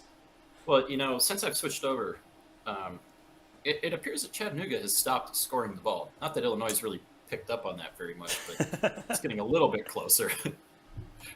As Illinois has made, a basket or two or maybe even 3, while Chattanooga's decided to stop scoring. Ooh, as Tripp makes a damn mad taking exit. it off. He has had enough with us. It's fine, Tripp. We understand. Don't blame you. I was about to say, damn, man, I know we're a bad show. I didn't know we were that bad. Fuck. That was very, very aggressive. I left it for him. I apologize. No problem. Dude, you gotta cut that and just Poor- make it the poor most podcast aggressive move etiquette. ever. While we're at commercial break, Arizona up 16-5, only less than 5 minutes into this game, on pace to score a lot of points. Yep, need a Which- lot of points. Here's the question: Texas Tech earlier today putting up 97 on Montana State. Does Arizona are they the team that's gonna break the century mark in the first round here? Listen, some team has to do it. Why not? Yeah, I mean we had North Carolina at 93, 95, I think 95, Gonzaga at 93. Arizona's on pace to break the century mark here. The three-way. I'll show you that in a sec. All right, Trip, hey, does you know it what? happen? What's up? Does Arizona break the century mark in this game? I don't know. Those are always tough because backups and their bench is deep, so who knows? We have a lot of talented young players, a couple of really talented freshmen that have hardly played at all this year because this team is as deep and talented as it is. Yeah, I agree. I mean, freshman point guard Adama Ball, who's, he had a big 5 or 6 minutes there in the Pac-12 championship. He's supposed to be the next big thing here at Arizona. He's not been playing because this team is so talented and so deep. Woo. And Dude, Illinois is not looking good. DT. I'm gonna be honest. Oh man, Matherin overthrowing DT for what would have been a nasty alley-oop. Dalen Terry, man, let me tell you, 6'7" wing. He's got the skills to play point guard. Don't be surprised to see him in the NBA as a 6'7" point guard. Dude does it all. He does everything well. He doesn't do anything poorly. As Wright State missing a 3 there. Arizona corralling the rebound. Push it up court. I think, what was it? Arizona averages like 12 or 13 points of possession on offense, which is, we play an insanely fast brand of basketball. No wasted time. No waiting for shots. We just get them and we take them. It's their shit. Why wait? Exactly. Gotta love that attitude. As it looks like Chattanooga back up to a 11-point lead over Illinois, 27-16 with 4.5 left in the first half of this one. Illinois, obviously got the Arizona game on, not really seeing what's going on with that one. Wright State missing another shot. Arizona with the rebound. Matherin Gonna take a three. Not gonna make it. Clanks off the front of the rim. Coburn's is getting punked in this Illinois game. Every time he gets the ball, it's like 3 guys on him. One guy swipes, And 2 guys box him in. it sounds exactly like my scouting report on this game. This is what I fill you in, Trip, if you weren't listening yesterday. I was saying I had, on Twitter, a couple Illinois fans where, I just gave up on their arguments because I'm like, they're not going to quit, like, trying to argue why Illinois is going to make the Final Four or go farther. And I think I have said it multiple times. I think Illinois fans are maybe the most delusional I've heard out of any team's fans that are in this tournament, thinking that they are national championship or Final Four good. Because all you have to do is collapse on Kofi Coburn because he doesn't pass the ball. All he does is go straight up to the rim. So you put 2-3 guys on him in the paint, he's going to go up anyways. And Right. I mean, I guess first things first, I do want to draw a line between Illinois fans and me. I'm not an Illinois fan. I never accused you of that. I know AJ. I know you never accused me, but just in the context, I do not want to be confused as an Illinois fan. You're an Illinois better, not a fan. Because I'm far from being an Illinois fan. They stole half the Big Ten regular season from us, but They stole it. we loaned it to them. Gave him a little loaner, a little 50-50 loaner. Yeah, pretty much. But yeah, I don't like them just as much as you. But I don't know. I mean, I haven't talked to these Illinois fans that you're speaking of, but I'm sure they exist because it's definitely a team that one could get hyped on and ride. It reminds me of some of the previous Arizona teams, especially the DeAndre Ayton Arizona team where we lost by 21 points in the first round to Buffalo. And the reason I'm calling Illinois fans up, not to be mean, but I've been there. I was so delusional about that Arizona team with DeAndre Ayton, who had hardly anybody else. I mean, we had some decent role players, but then DeAndre Ayton, and I'm like, oh, also a 4 seed.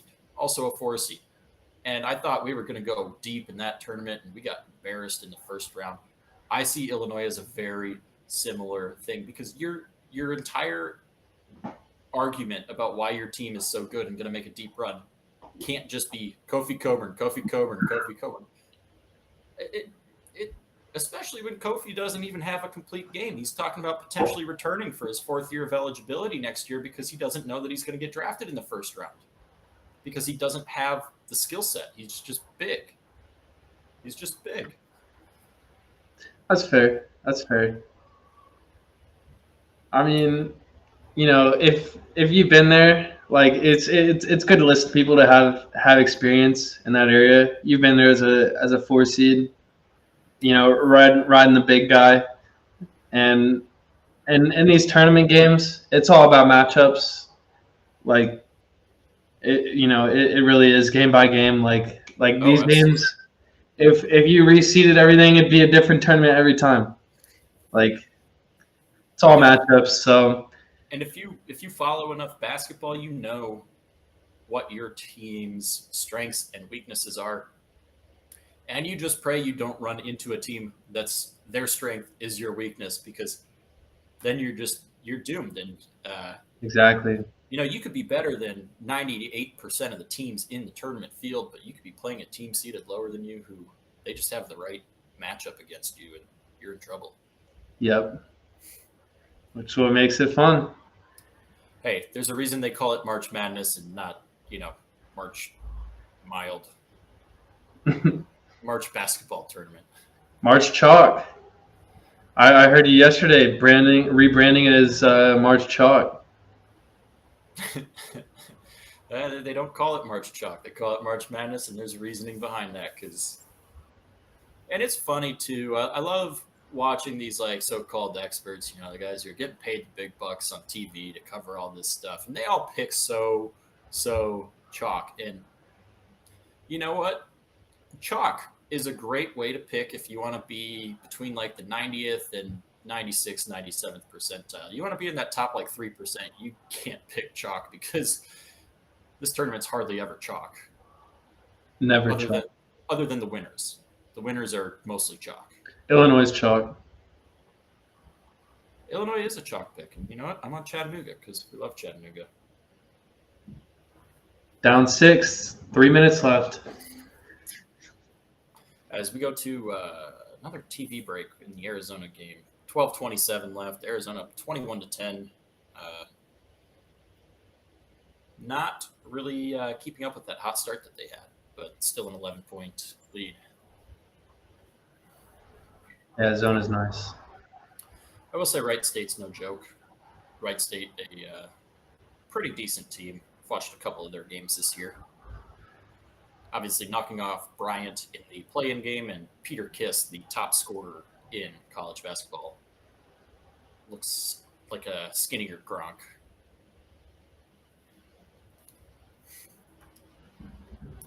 All right. Duke up 31-19 on CSU Fullerton. Tripp, who's the next? Who's the next 1 or 2 seed that's going to fall in this tournament? Ooh, let me take a look. I know it's not Arizona. I know it's not Baylor. I know it's not Gonzaga. If you wanted me to eliminate a few. Yeah, I mean, I wouldn't necessarily expect you to pick, 1 seed to be the next 1 or 2, but always out there for, if you want it. I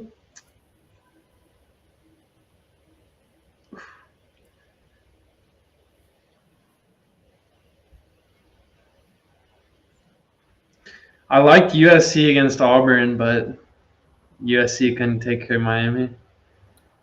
Now, do you not like Miami against Auburn? I don't think so. Okay. Miami's not impressive. Honestly, it might be Kansas. Kansas has a lot of talent, but they just can't close teams out. Like they'll let teams hang in there, to the last second, and they'll play a lot of close games. So Kansas is pretty prone to an upset, I think, to Creighton. I'm not sure who they have after that. It would be the winner of Richmond and Providence. Oh yeah, and obviously Richmond's going Final Four, right? We know that. So yeah, that's been well established, I guess. Yep. You can just put that in the books already. Yeah, I guess my answer is going to be Kansas on that. Yeah, Richmond's Duke- Final Four Duke's material, up to- boys. All right. Sorry, I'll be back in a minute. No, you're good. Coach K's got senioritis. He's checked out. I wouldn't be surprised if they left. They left round 2, maybe even round 1. Look at that 6-point game. Who knows? Yeah. That came down to 6 points. And the Chattanooga Illinois game, Illinois cutting it down to 2. I didn't want to say anything, but feel free to hedge out if you're feeling uncomfortable. I've got Davidson knocking out Duke in the second round. Now I'm a little nervous about the Davidson Michigan State, I was gonna say I think I got Sparty in that. but I love the way Davidson can score the rock.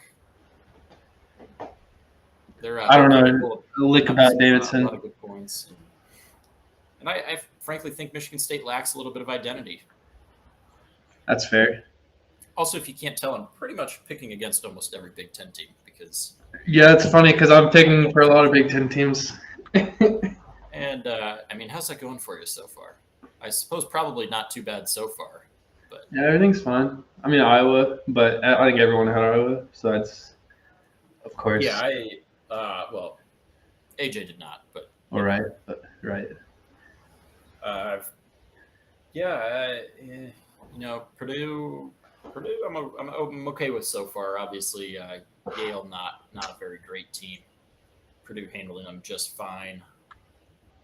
I'm a team I've really got my eye on is Murray State. I think they could be a really interesting one going forward. I wouldn't be surprised to see them in the Elite Eight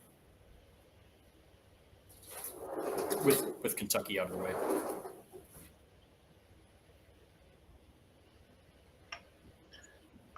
Oh, we did not need these Chattanooga points right there. We'll take all the Chattanooga points, baby. Take them all night long. This getting ugly quick for those who took the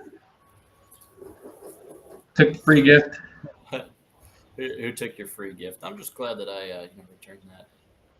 And interesting little nugget: Chattanooga out rebounding Illinois. As your next free gift, double down on Illinois money line full game to get your money back. That might be the biggest surprise of this game is that Chattanooga is out rebounding Illinois, both on the not on the defensive boards, but in total and on the offensive boards. They're out rebounding them 8-4 in offensive rebounds. I mean, Illinois is good. I don't know. Chattanooga also with only 1 turnover, as we have only a minute left in the half. Illinois with only 6 of them, so not a terrible number. Since we've been sitting here, I live bet the rest of my balance on Illinois money line. Oh boy. And I was up this week, so it's like a lot. Illinois 9 of 17 from the free throw line in this game. And Tommy, cut that shit out, dude. Tommy, go get some cheddar and live bet Illinois. What's up? I'll just ignore Tommy there. Your mic's cut. Yeah, for good reason. Kofi Coburn, 11 points, 3 of 7 with field goals. Terrible free throw stats. Kofi with a, he's doing better than he started. He started 2 of 7 or 3 of 8 or something. He's now 5 of 10. So must have been. He robbed the podcast of the free gift. Hack a Kofi, baby. We'll just ride with that. I'm realizing now Tommy's probably not. He wasn't on the actual podcast there. Probably just on my screen here because I can see the. Illinois, big steal in a bucket. They're down 2 with 38 seconds. All right, Wright State. Oh, Arizona. This game's still an 11-point game. Arizona, after getting out to a quick 11-point lead, it's just kind of maintained 11 points, kind of trading blows lately, if you want to call it that, I guess. Arizona's still on pace for the Benjamin Franklin, for the 100-burger on this one. Nice little block rejection there and a rebound. What do we got going on in Chattanooga, Illinois? 4-point game going into half. Is that what it looks like? yeah, 4 points. They're going to review a last-second buzzer beater, but I think he held on to it about a half second too long. Oh, for Illinois, yeah. For Illinois. Yeah, I think that ball looks to me like that was still in his hands. Yeah. When the light went on.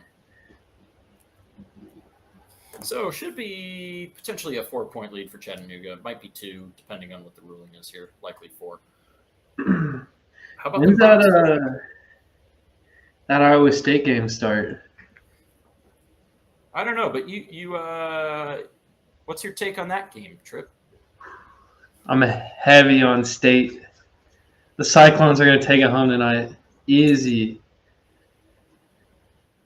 Big dog play. I cannot believe the amount of people betting LSU tonight. It's kind of embarrassing that the American public thinks in this matter. Wow. Yeah, That's a I bold don't know about statement. that, Trip. I am Bold very statement. against Iowa State. I have made it clear that I don't think they belong in this tournament field even. Yeah. Yeah, you did make that clear, huh? Arizona's still up 11. Dalen Terry with the rebound there, going to dish it over. Coloco feeding back to Matherin. Driving the lane. And, Arizona not... Coloco gets that offensive rebound there, but not looking quite as hot as we were at the start of this game. There's been a couple sloppy passes for turnovers here. Yeah, I told you the move in this Hopefully game we'll be was able to the figure that over out, 10 put that win together. margin.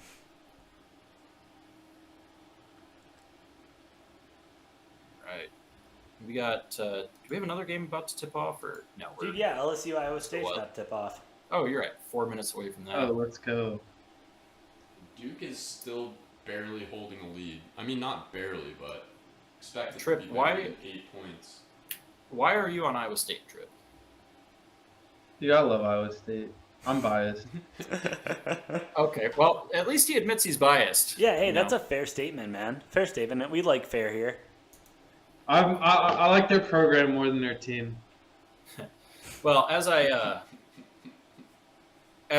stated, yesterday, But- I did pick Colorado State purely out of spite for Michigan. Yes. That Yeah, was and we my saw how that only- went for us, Noah. Well, I mean, you can't expect to win a whole lot of games that you're picking purely out of spite. I had no actual I logical can't expect reason. to win a whole lot of games you're picking against the Big Ten either. I don't know. It's looking okay so I mean, far. worked pretty well for me so far. I don't even know how many Big Ten teams have played so far. What's their record? Well, let's see. Indiana won their first 4 game against Wyoming. Oh, but IU then got it. but then they got absolutely Wiped. shellacked by St. Mary's. Rutgers lost to Notre Dame in the first 4. Michigan got a win over Colorado State. I know Ohio State beat Loyola today. I feel like Purdue beat Yale pretty good. Yeah. Iowa obviously losing to Richmond. Oh yeah, Big Ten's been doing fine. Chattanooga. I mean, Illinois is down 4 at half to Chattanooga. We got Yeah, but that's fraud. Wisconsin playing later. I feel like I might be forgetting about somebody. Michigan Dude, what's State. that Wisconsin line? They'll be at? later How much today, money too. am I winning? You're betting Wisconsin, right? Oh no. I like money. I enjoy having money in my Man, pocket. like sorry. how many who's actually watched Colgate this year? Like maybe y'all have. Oh, the camera. God bless it. Sorry, Trip. I got one of these smart cameras that's not very No. smart. Yeah, dude, I've watched every Colgate game. Yeah, this camera That's loves a lie. people waving. I have not watched See? Colgate Tommy, very much. son of I a watched them bitch. in their conference tournament. They actually they got out to a really slow start to the year, but then they have won 20 out of their last 22 games, blowing through the Patriot League conference tournament, winning all those games by 20 plus points. Not They're 20 plus, untested. 16 plus. They haven't been tested. Have not been. Trip, I think tested. I think the word you're looking for is not untested, but hot. They are hot. Red They are- hot. They are Like, they're Wisconsin hibachi. could- They're Wisconsin hibachi could have tables hot, won. baby. Wisconsin could have won 20 out of 22 of those games. Well, why didn't they? Yeah, We're Wisconsin playing doesn't. big Why? boys. And honestly, why is Wisconsin a co-champ? Like, I feel like that's more disappointing than being second place. Because We lost you're that. good enough to be as good as another team, but you're not good enough to be better than all the teams. There is one team that is just as good as you I know. out there. I know. We knocked off Purdue Still there. in honorable fashion at home. Senior night buzzer beater. It was awesome. And then we had one home game to win the Big Ten against the worst team, Nebraska, and we lost that one. So that's how they managed to get their share of it. Ooh, And then so you had there's a fun nice little- steal from U of A. Then you had a Shoot. fun little date with Tom Izzo and Sparty, didn't you? Yeah, that early exit. I mean, dude. Hey, just more time to rest before the March Madness tournament. And that's right? okay, and that's another reason why I like Iowa State, because I think people overestimate the value of conference championships. I think people like what happened with Iowa. Like I think people just think, oh my gosh, like this team knows how to play in a tournament, like this is who I'm picking, and that's when they get in trouble. And so that's why I like Iowa State. They got waxed their first game of the Big 12 tournament, like 30-point loss. And so like I think they regrouped and they're like, all right, like shit, like that's not the end of our season. We got one more run at it, and That's Bruh, I Iowa don't State know. got bad. Iowa State got waxed a lot of games this year. After starting 11-0, 12-0, 13-0, whatever the hell it was, they were ranked like number 10 in the rankings, and I was just not buying it for a second. You know, the Big 12 is nice. You know, I just think a team that has a losing record in conference play shouldn't be able to make the March Madness. The tournament. thing with Iowa State, they're just well tested. That's the thing. So They've is just LSU. been tested by a lot of good teams. And they failed a lot of those. yeah, tests. LSU's been tested. The SEC's been very tough this year. SEC's fraud. Nice little jump. in there Fraud, from, wow. Yeah, I don't know. I mean, think obviously, that Iowa State team- Alabama losing to Notre Dame. I mean, that was pretty awesome. Yeah, we saw what happened with That was Kentucky. expected. Yeah. Um, but I don't know. who's next? Tennessee looks good, I guess. Tennessee I mean, looks great. they had That a good defense game. is unreal. Ooh, U of A just putting up some beauty today. How much time do you have, Noah? I got 6:40 left to go. 6:32. I'm staring at a basketball stuck in the back of the backboard here. Oh, yeah, look at that, wouldn't ya? It looks like They're gonna need a Christian cheerleader to Coloco get just that grabbing a little like cheerleader cone or sign thing there, and poking it free with his Now, tallest tree. unpopular statue. opinion here, but this is where I prefer to go with a good shoe toss. You don't need a shoot toss when you got a guy who's 7'1" and like really long arms. That does help to have 7-footers. Did you see him just put it through, put it back through, so it didn't count? You know, Yeah, I think that was one of the what? Oh, I think he picked up like one of those like cheerleading cones. I think is what he used and just. It looked like a broom. No, I think he's just really I think- tall. No, I think it was one of the Maybe it was sweepers for the sweat. Oh, could have been, yeah. Regardless, U of A's ball inbounding now. Up by, what's that math right now? It's been a long 13. day. 13, thank you, Tommy. Come on, AJ. Big three there, no good from U of A. U of A not been, I mean, from whenever I watch them at least, not the strongest three-point shooters, but when they get hot, as there's two from Wright State. I mean, we Should can have shoot a it. calculator It's pulled up. not. And as you say that, then you have to eat those words as Justin Kier makes a three right there. Ooh. Yeah, I mean Arizona's 5 for 9, AJ. I'll True. take 5 for 9. That's a great percentage. Fair enough. That is pretty solid, I guess. Yeah, that is a pretty three from pretty deep behind the arc. I will agree though. We have most of our guys can shoot threes. Not all of them are like tremendous 3-point shooters. That's what I meant, yeah. But man, this whole team, we live in transition. We live in transition. We like to play fast. The alley-oops, the backdoor cuts, all of that fun stuff. That's how this Arizona team really runs. 100%. And not only the fast pace on transition on offense, but transitioning to defense. Our guys are the first ones down there, rarely get a mismatch. And defense is honestly one of those things that's been separating as we get a big dunk from the big man. Yeah, on offense too, even when it's not in transition, you see them set the floor and just start moving the ball, running their set plays to get open.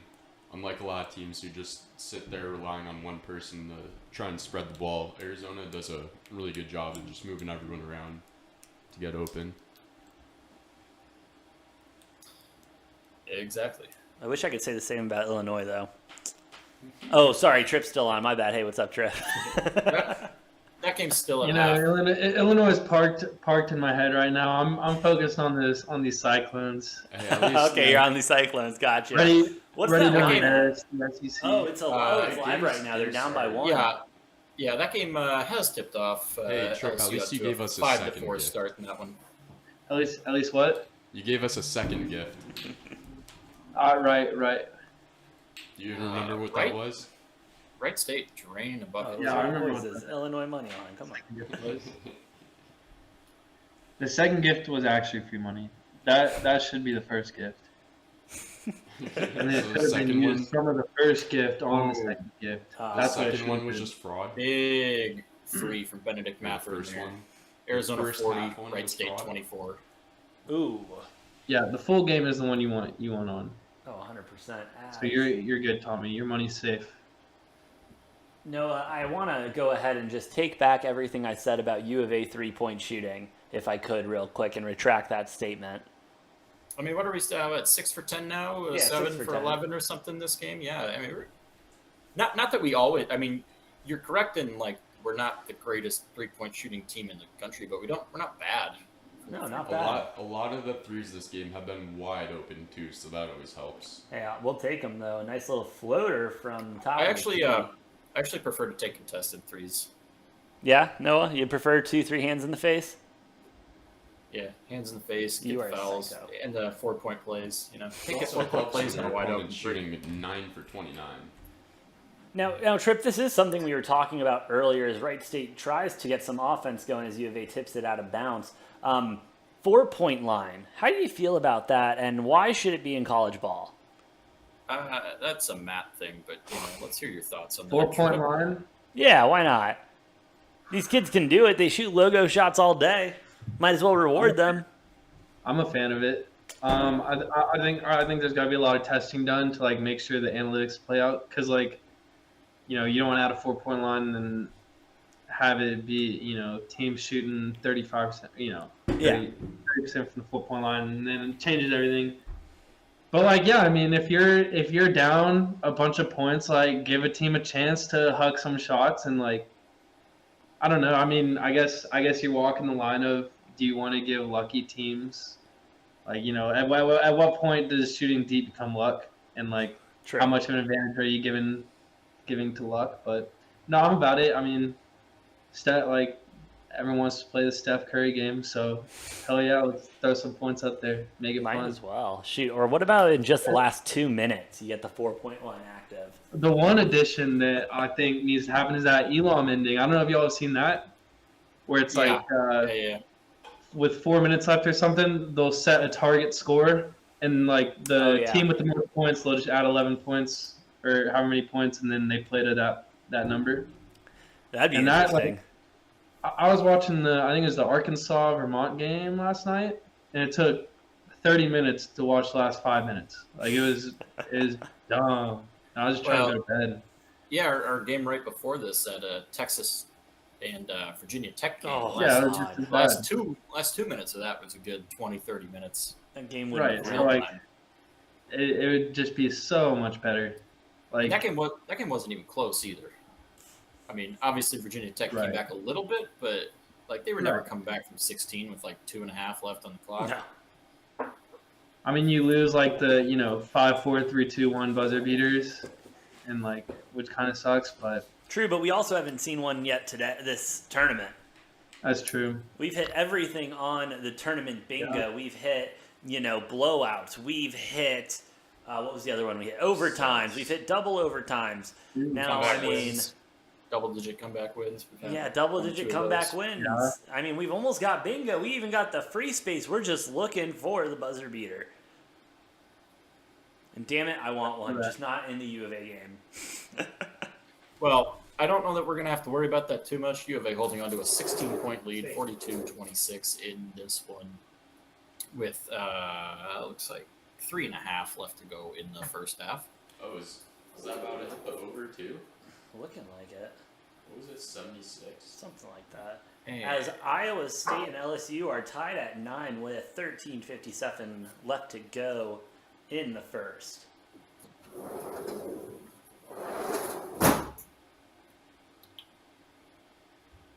Alright. As Wright State is moving the ball down under, trying to get some movement in the paint, but no help from the big man as dribbles around but goes in 28-42. Wildcats still up. I feel like Arizona sometimes, like, we'll let teams get some decent open shots because we just bank on the fact that we're going to get those turnovers, get all those transition points, so it doesn't really matter. Let's go, AJ. I already hit the over on this Heck first yeah. half. As long as one more point scored. If they go scoreless for 3 minutes and 2 seconds, I will be beyond, Arizona beyond decent. that. Wright State coming back down the court there. Or, sorry, they need Looking, 4, 5 gets an open points. three, I did some bad math right there. misses it. But Ooh. again, we continue to see Arizona kind of leave 3-point shooters open. They've kind of done that all season.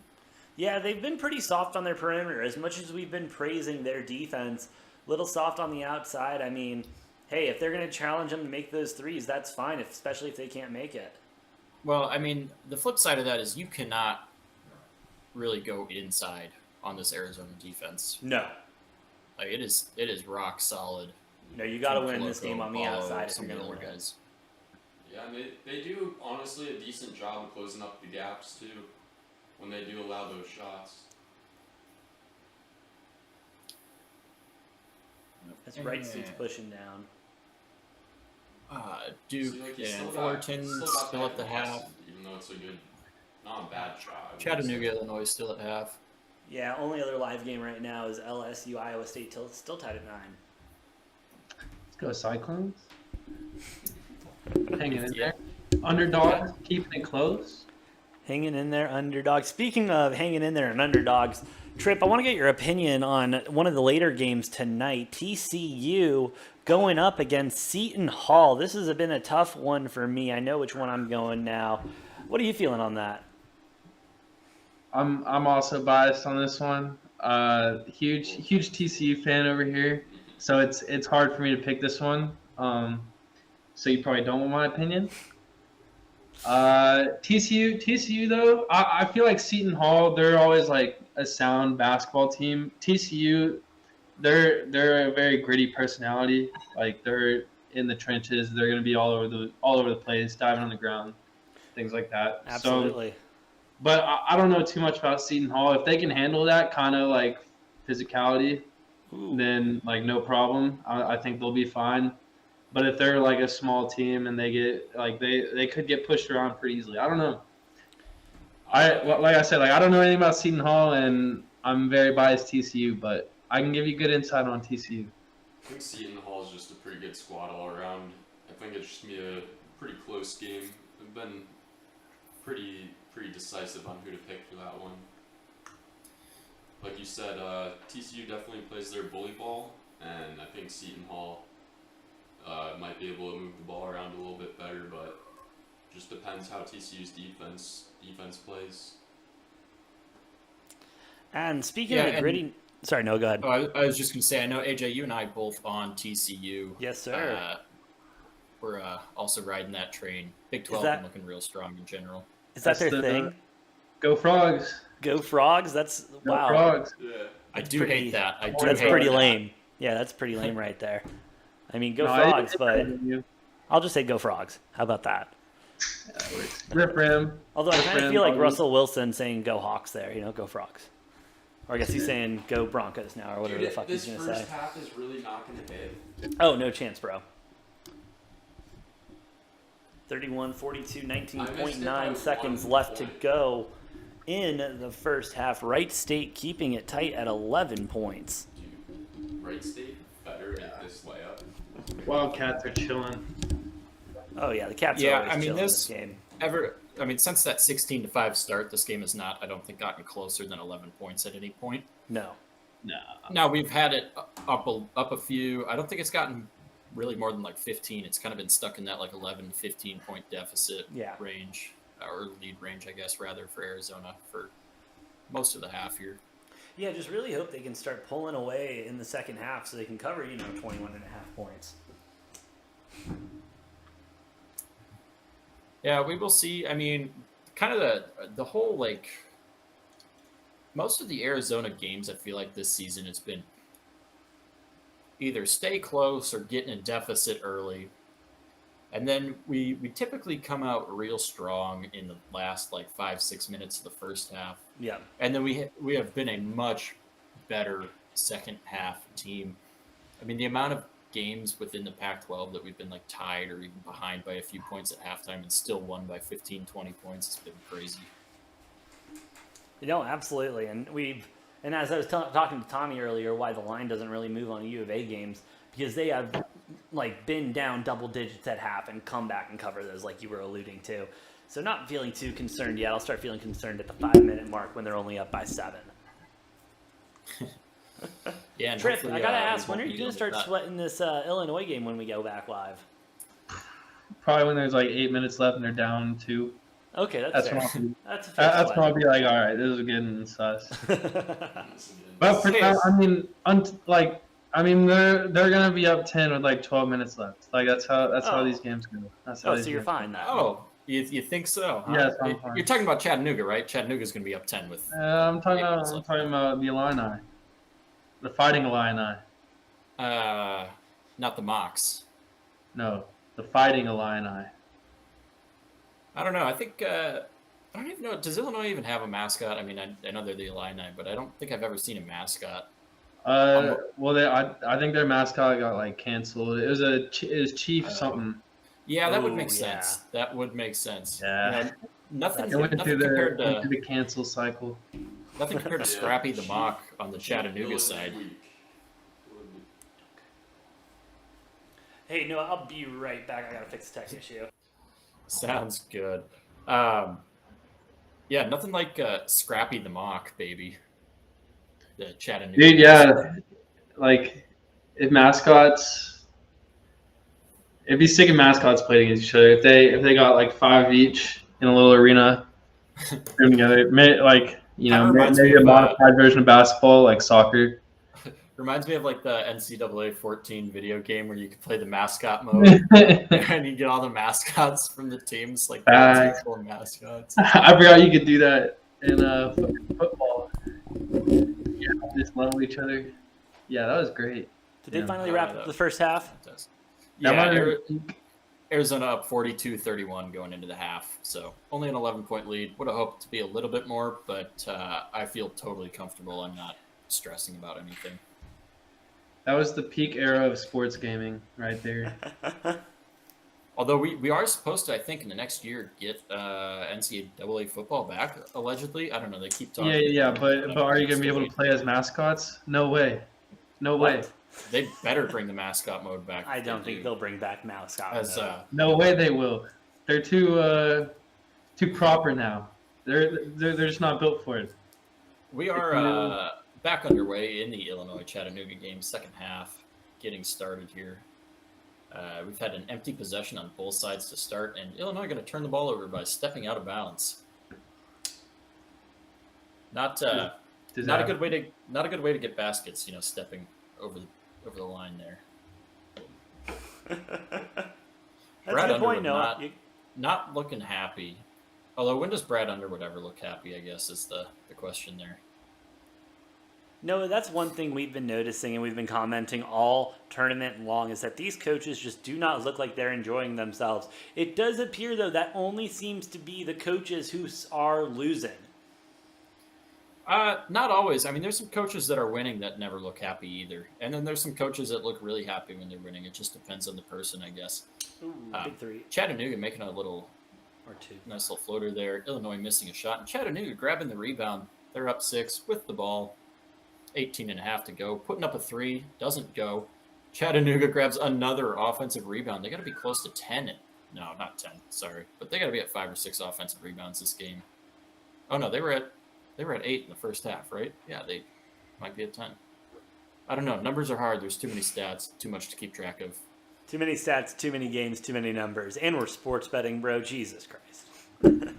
So, yes, to confirm, that was the 9th offensive rebound of the game for Chattanooga on that possession. Illinois looks bad. Ooh. Wow, Tricky finally did something. They look bad. Illinois getting called for the foul, so Chattanooga's going to retain the ball and going to get the little floater to fall. D'Souza over Kofi Coburn. D'Souza looking like the better big man in this one. Might be getting a good price on Illinois here in a little bit. Kofi just turns the ball. Kofi just turns the ball over again. He's looking like he doesn't even know what the hell he's doing. He looks like he doesn't want to be there.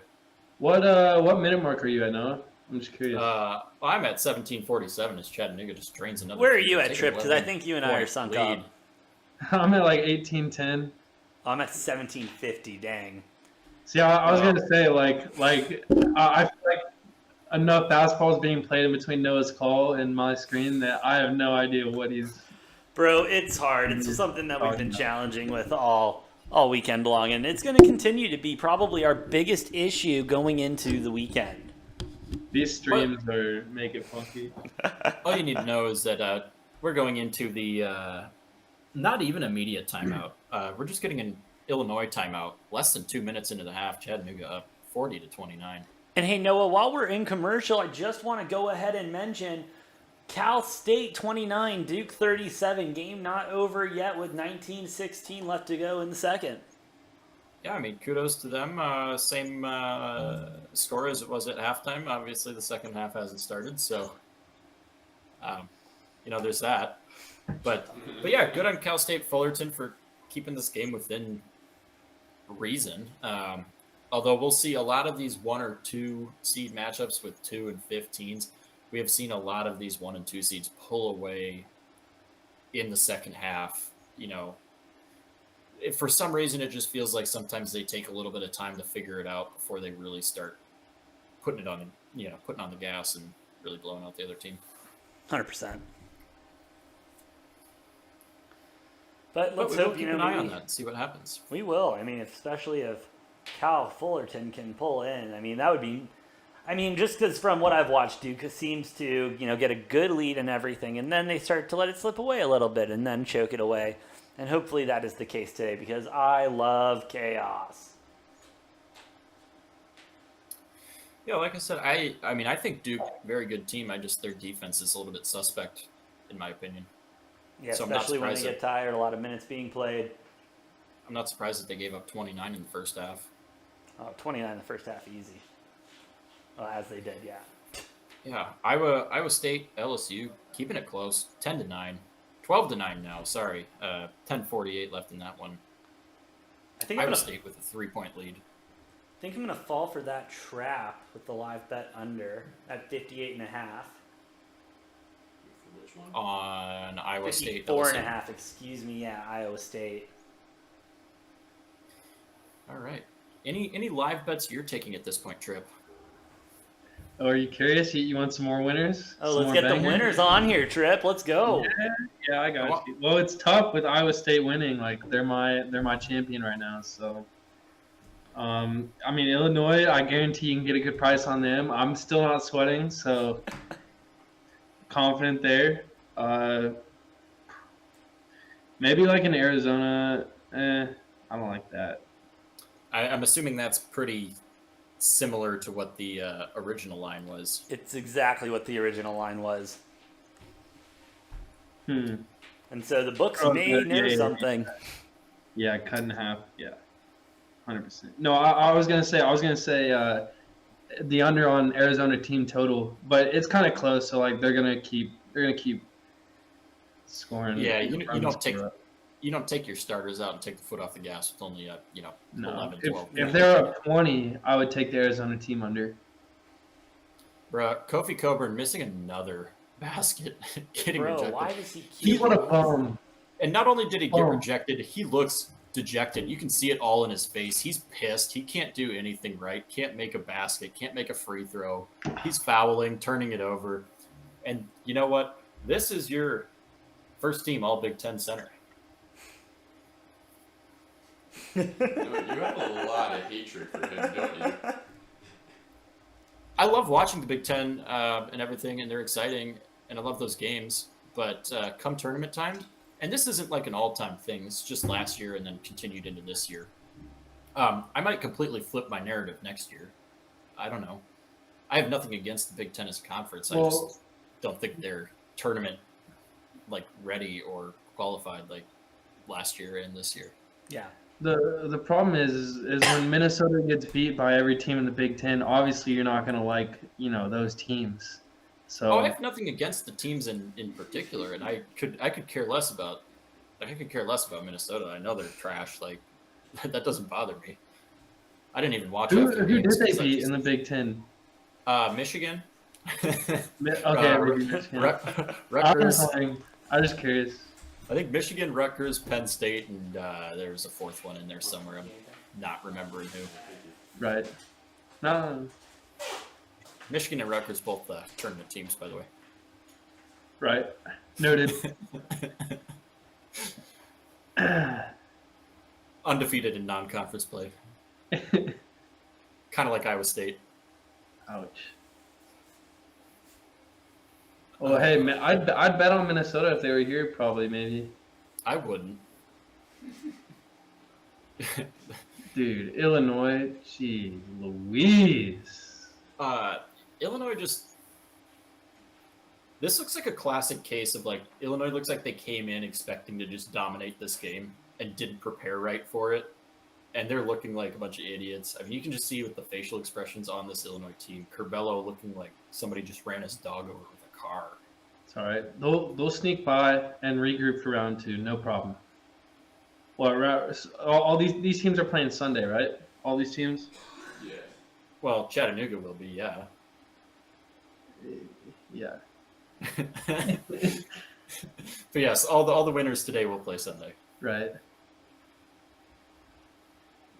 Illinois getting a basket off of a Chattanooga turnover. It's probably the refs' fault, honestly. If I had to blame any particular matter in the universe, it'd probably be the refs. Well, this Illinois game could be a blowout right now, but at least Illinois is somewhat getting stops and preventing Chattanooga from scoring. Right. Illinois should be kicking their ass. You're right, Tommy.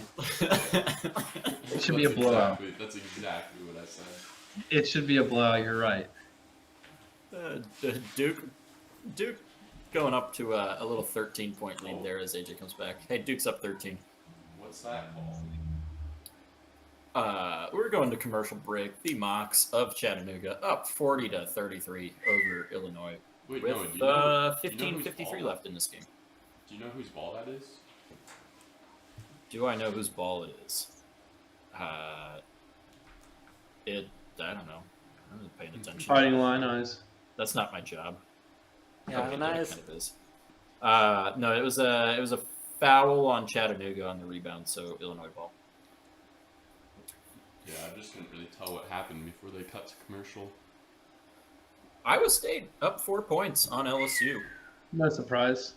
And like I said, going into this game earlier today, I said this will be a double-digit deficit. You know, I was pretty unclear and undecisive of who was going to win by double digits, but I said this game was going to be decided by double digits. My take on that trip was with Will Wade getting fired and the allegations. LSU was either going to come out super hot or just kind of like fall flat on their That's fair. ass. That's fair. So my prediction I was mean, one of the two teams wins by SEC? double digits. Has any team from the SEC won yet? Yeah, Tennessee won by Tennessee. like 30. Well, Auburn, besides Tennessee? Tennessee, Auburn, they won Oh, pretty Auburn. decisively today. Call Tommy. Auburn kind of struggled early. I think. Yeah, pretty slow. A But little bit. Then they ran away with it. I don't know. SEC man. Arkansas beat Vermont yesterday. Oh, yep. That was a close one. That was a 4-13 matchup, just like RLI and I. Hey, yes, sir. You're- Gotta watch you're out for those Illini. 13s. They're no joke. Ours, as in Tommy. Oh, Tommy lied okay. that. Wait, I missed it. What was that? And then Bama lost by double digits to Notre Dame. Yeah, nice. They bummed out. Yeah, I feel like everyone low key took Bama. definitely. Actually, I not. think Not us. no. I I think took No. a lot Harvard on that. of a lot of people were on Notre Dame / Rutgers. Although I think a lot of people assumed Rutgers was going to beat Notre Dame. That's fair, yeah. But you know what I've been saying I mean, the is Big Ten, dude, you gotta respect them. Like, That's what I keep Yeah, being they're, told, but it gets harder and harder to do. they're real hot. Trip, does it make you more or less nervous if Illinois ends up losing to Chattanooga? win or lose, I'm not nervous. So you don't. You Are don't you think- are you saying nervous for like the Big Wisconsin. Ten in general? yeah, Slash for Wisconsin? If, Wisconsin. Yeah, no, I'm not. Wisconsin, independently from the Big Ten, I'm not nervous at all. That's like zero sweat TikTok game lock. We've got that one figured out. TikTok The Big game. Ten, however, you know, I mean, you can't like all of your teams aren't going to win, right? Like, you know, all the Big Ten teams are going to win. All the Big 12 teams are going to win. All like that's just not possible. Just doesn't happen. So I can't be nervous. Can't be. All right, no nerves. No Trip's got nerves. nerves. Trip's got nerves of steel here. He's not worried. My I nerves. respect it, man. I respect it. You hear those nerves? There they are. Chattanooga getting called for a foul on the Is that floor, a so not a big deal. 3-point foul? No. Curbelo gonna miss a layup because you know that's kind of what Illinois has been doing is missing easy gimmies, layups, free throws, you know, whatever you want to call it today. They just Illinois doesn't want points, I guess. Dude, yeah, Somebody they're should not probably a fan inform of them it. that you need points to win the game because Oh yeah. they don't seem to want to take them. Good news is we're probably going to see some reversion to the mean here in a little bit, maybe in these next few minutes, hopefully. Illinois start shooting their percentages. As in, you think Illinois is gonna, start playing like they actually want to win this game versus playing a lackadaisical, like whatever the hell they're doing so far. Spot on. I think that all comes from attitude and everything. Is they miss another shot, Chattanooga with the rebound, take it the other direction. They need an attitude timeout. Maybe get that in check. Sounds like. They need Bunderwood to light a fire under them. Yeah, I'm getting tired of this attitude not being checked in. Kofi gonna go ahead and miss another shot Dude, Chattanooga because having that seems to scored be so all he's been doing this game is, missing and doing other not great things. Their defense is kind of nice. Yeah, Chattanooga getting a steal. A little sloppy play there by Hawkins for Illinois. Almost a reach and foul. Chattanooga's going to turn the ball right back over. I would agree. Defensively, they look okay. Yeah, a little rough in the first half. Looking better here in the second, but wishing they could take back some of that time in the first. But Illinois looks like, on the offensive end, they look kind of like a YMCA team. Like a very big They do. YMCA team. But That's a perfect comparison. They're They playing- were so bad on offense. So bad. and Curbelo just throws it behind Hawkins, who's not even looking, right out of bounds. Like that's literally like Tuesday night rec league kind of basketball. They look like a Power 5 defense, and then on the offensive end of the floor, they just look like a YMCA rec league So type of bad. basketball team.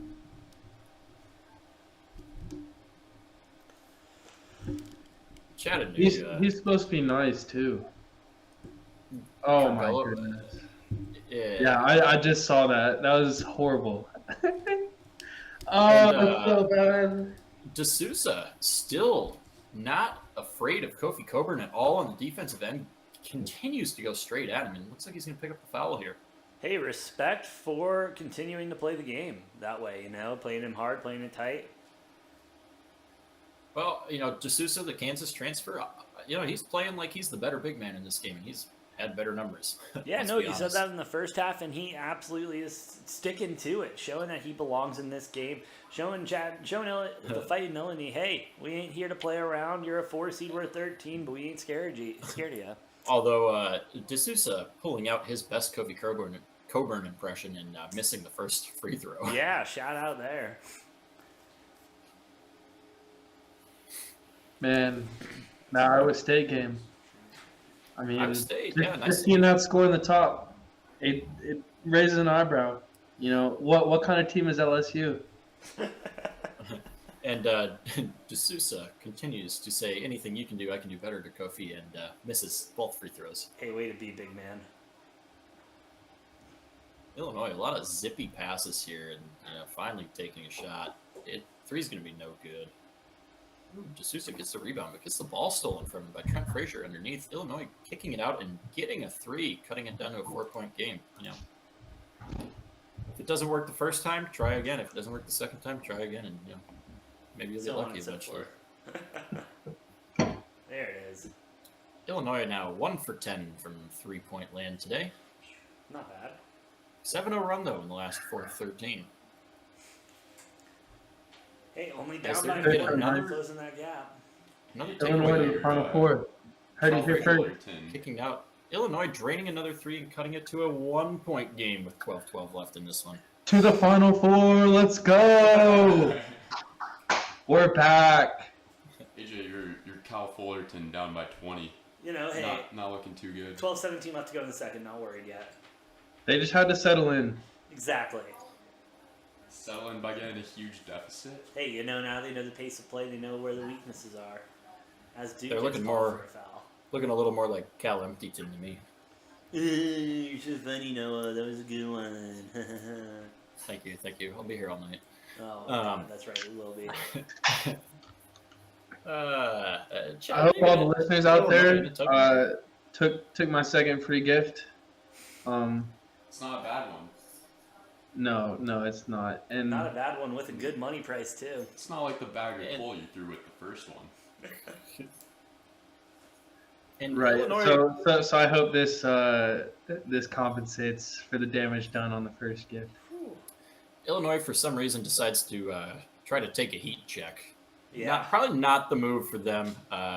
Wildly off on the three-pointer there.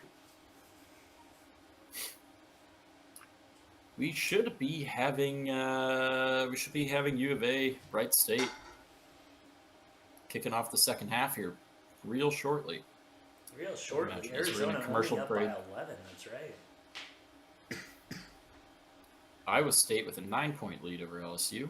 Hey, I want to hear more. So when I was coming onto the podcast, I went to y'all's YouTube channel and Yeah. looked at just looked at the history of what's going on. I want to hear more about the Decentraland aspect of this. And I saw the NFT collection listed on OpenSea. Thank That you. was hype. I'm a huge NFT guy. I'm on Solana. Oh, nice. Uh, All right. We're gonna get So on like there so I soon. was just hyped to see like all of that, and like I want to hear more about what's going on there. Bro, so unfortunately, the Decentraland side of the project this weekend is going to be sidetracked as there are way too many technical difficulties. Apparently, when you try to do something that's first of its kind, first in the world, there's apparently a lot of tech issues. And when you don't know that tech side like me, they explain stuff to you and you're like, yeah, that sounds like another week and a half. So unfortunately, this weekend we will not be in there. But when we're in there, I mean, imagine being Ellen DeGeneres, like going to one of those shows, but talking sports and having it be fully interactive, my man.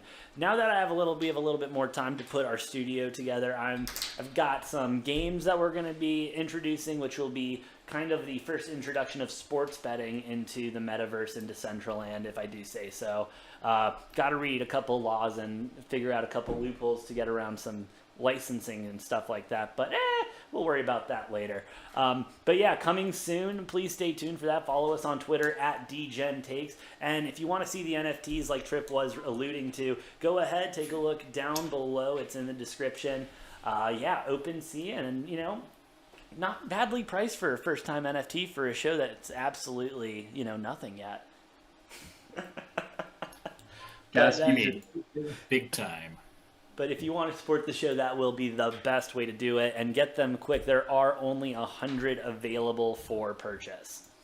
So are they minting right now, or are they all just listed, or what? All listed. The way we were, I'm doing a different approach. I understand the minting process, but was not a fan of the way the contracts were being written on OpenSea at the time, and so just went ahead and minted them myself. And so they are listed, ready for purchase. Only 100 available, 101, but that one's mine, so that'll have to be a really damn good price. But I think I'm gonna pick one up. That's hype. hey, I hype that y'all are jumping into Web3. I mean, that's obviously like the future, and bro, it's some insane stuff going on in there right now. JP Morgan, Snoop Dogg. I mean, ESPN's looking to get into it. Disney's looking to get into it. Shit's getting crazy. It's only going to get a lot more fun. And soon, the next time we do this March Madness special, we will be live in Decentraland. Hopefully for the finals, maybe some Stanley Cup action we can get in there, but we will see how that goes. As we do have Chattanooga, Illinois coming back. Only a 1-point game right now, Noah. Yep. Well, we got that Arizona back underway against Wright State. Arizona up 47-35 with 18 left in that one. And Kofi Coburn going to mishandle another ball. That seems to be a common theme tonight. surprise. If I'm Illinois, I'm almost inclined, as good of a player as he is, he's playing like shit. I'd pull him off the court and let other people, because it seems like they've been closing the gap when he's not been touching the ball. Yeah. Sorry, go ahead. I'm Says pretty present. sure yeah, there it is. 0 points in the last 7 minutes for Chattanooga. That is a big deficit right there. They've had 40 points for 7 minutes straight. Sitting on 40 a long time. That under looking good, though. That under's looking very good. As That long as Big it Ten doesn't go to defense overtime. looking strong, looking stout. Yeah, starting to show up for once. Congrats, man. Impenetrable. I feel like the Big Ten's not really known for their defense. A lot of really good offensive teams in the Big Not Ten. in hoops.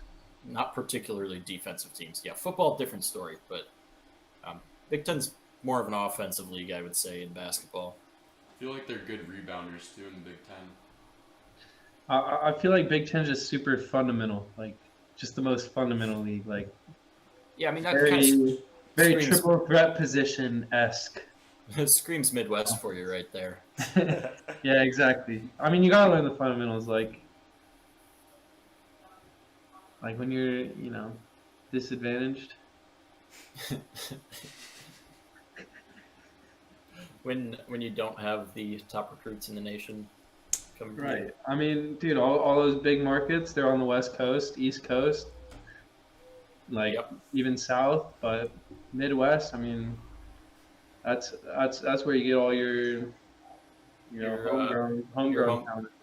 all your homegrown 3 and 4 stars who aren't getting You know. recruited by the major schools. You don't get the guys that flew out and went to high school in Florida, got recruited across the country. Like you don't get those guys. Nope.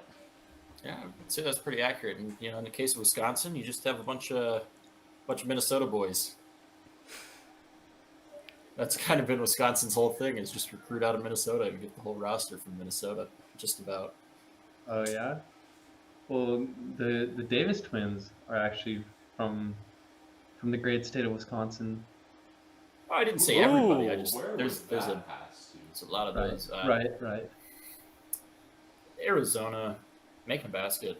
Wright State got this down to 8 points here. Arizona putting it back up to 10. Coloco having another block. Arizona's at 9 or 10 blocks already this game, and we're only 3 minutes into the second half here. We're approaching the 7-minute mark, down 2 point for Illinois, where I can start sweating. All right. Hey, we're looking forward to that, and hopefully it's a down 8, not a down 2 type of situation. Absolutely. Mox And, letting one fly doesn't go. Illinois with the rebound. and real quick, U of A game did tip off again, 39-49, still a 10-point game. Or did yep, you just do that? I'm sorry. I mentioned that a minute or two ago. My It was bad. No, I'm sorry. I 47-37. was reading something else. No problem. All good. We're just reiterating it here. And, Chattanooga not getting a whole lot done on the offensive end, but I'm not too worried about that because Illinois also can't seem to get anything. Like, Illinois can't buy a basket this game is what it seems like. And they're making a lot of sloppy mistakes, too. Just not playing a very sound game. We got T.O. in the crowd cheering for Chattanooga, baby. No way. Did he go there? I don't know, but are you second guessing your take on this now? Now that T.O. is in the crowd cheering for There he Chattanooga. Had I had that intel going into this game, I may not changed have. your whole opinion. I may not have bet the farm in Illinois. I had I know T.O. was in that locker room before the game. Oh, yeah, getting him hype. Hyping them both up. Wright State cutting it down to a 7-point game. Arizona's not a great start. Tommy Lloyd looks pretty unfazed. I don't blame him. I mean, whatever. Dude, why is T.O. on TV? Why is he on my TV right now? I turned on March Madness. Why is T.O. on my television? You can't escape T.O. That dude's awesome. The only thing that would be better is if Ocho Cinco was there with him. Like T-Ocho. 2 goats. There would be no way in hell Chattanooga would lose if they had both of those guys in there. But No I think T.O. will be enough for him. Ooh, Tubelis missing. Coloco getting a nice offensive board with the putback. Gets fouled. Arizona. Christian Coloco going to the line. Arizona only up 7, but shooting free throws here.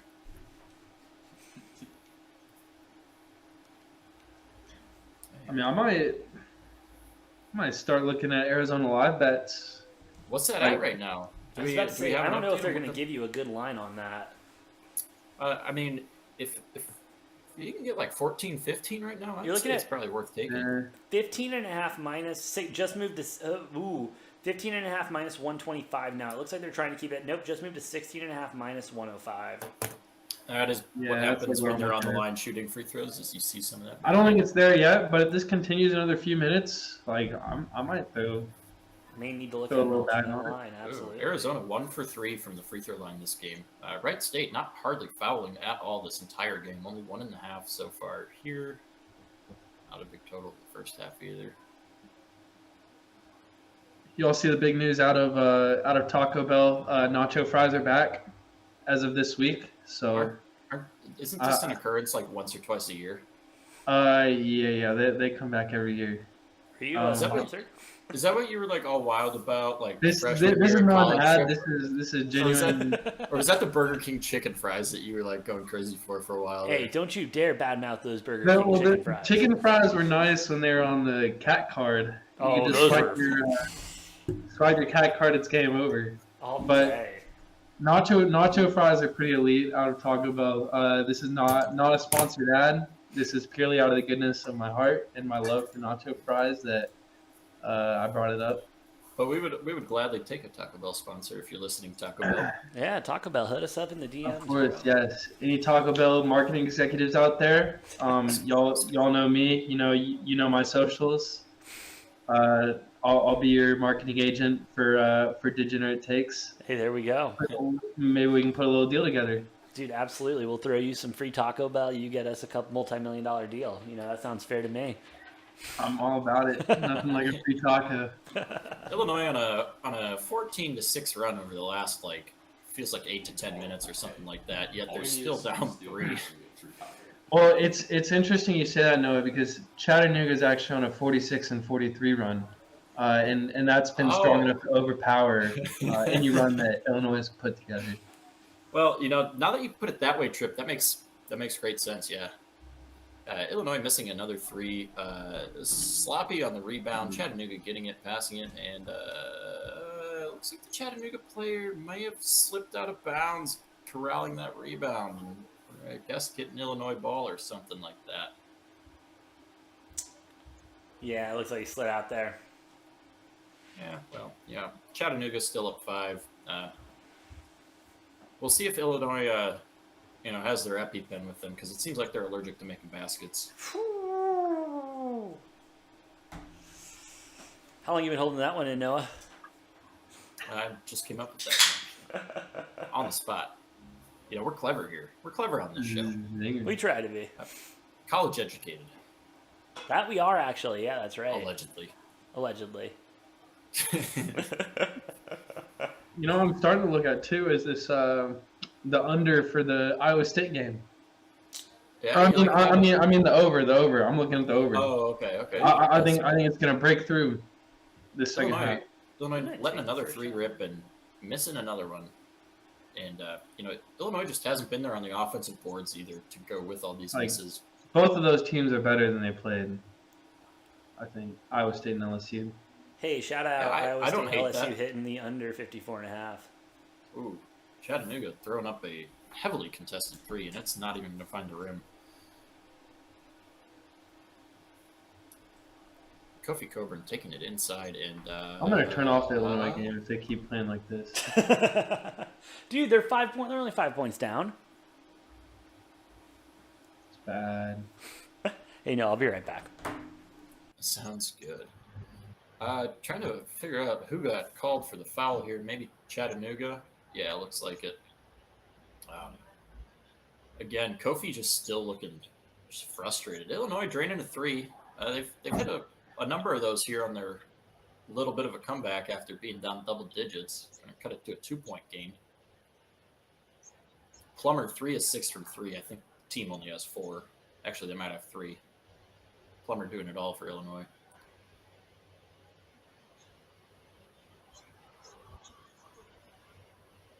Mox pushing it into the lane. Sloppy. Almost a turnover, but we're going to get a foul.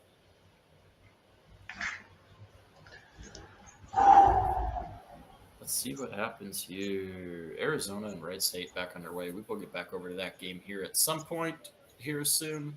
Iowa State, LSU halftime. Only 24-19. Low-scoring game. Tripp, you said you're on the live over there? I might be. I was looking at it pregame. It was at 125, so Vegas has it a low game anyways.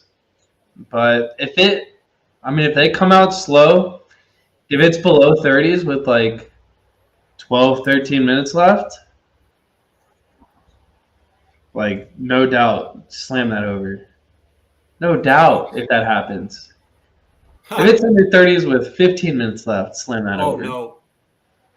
But I'll keep an eye on it, and I'll let you know when the trigger hits. Trigger on what? Illinois money line? Iowa State over. Ooh, I like it. Okay.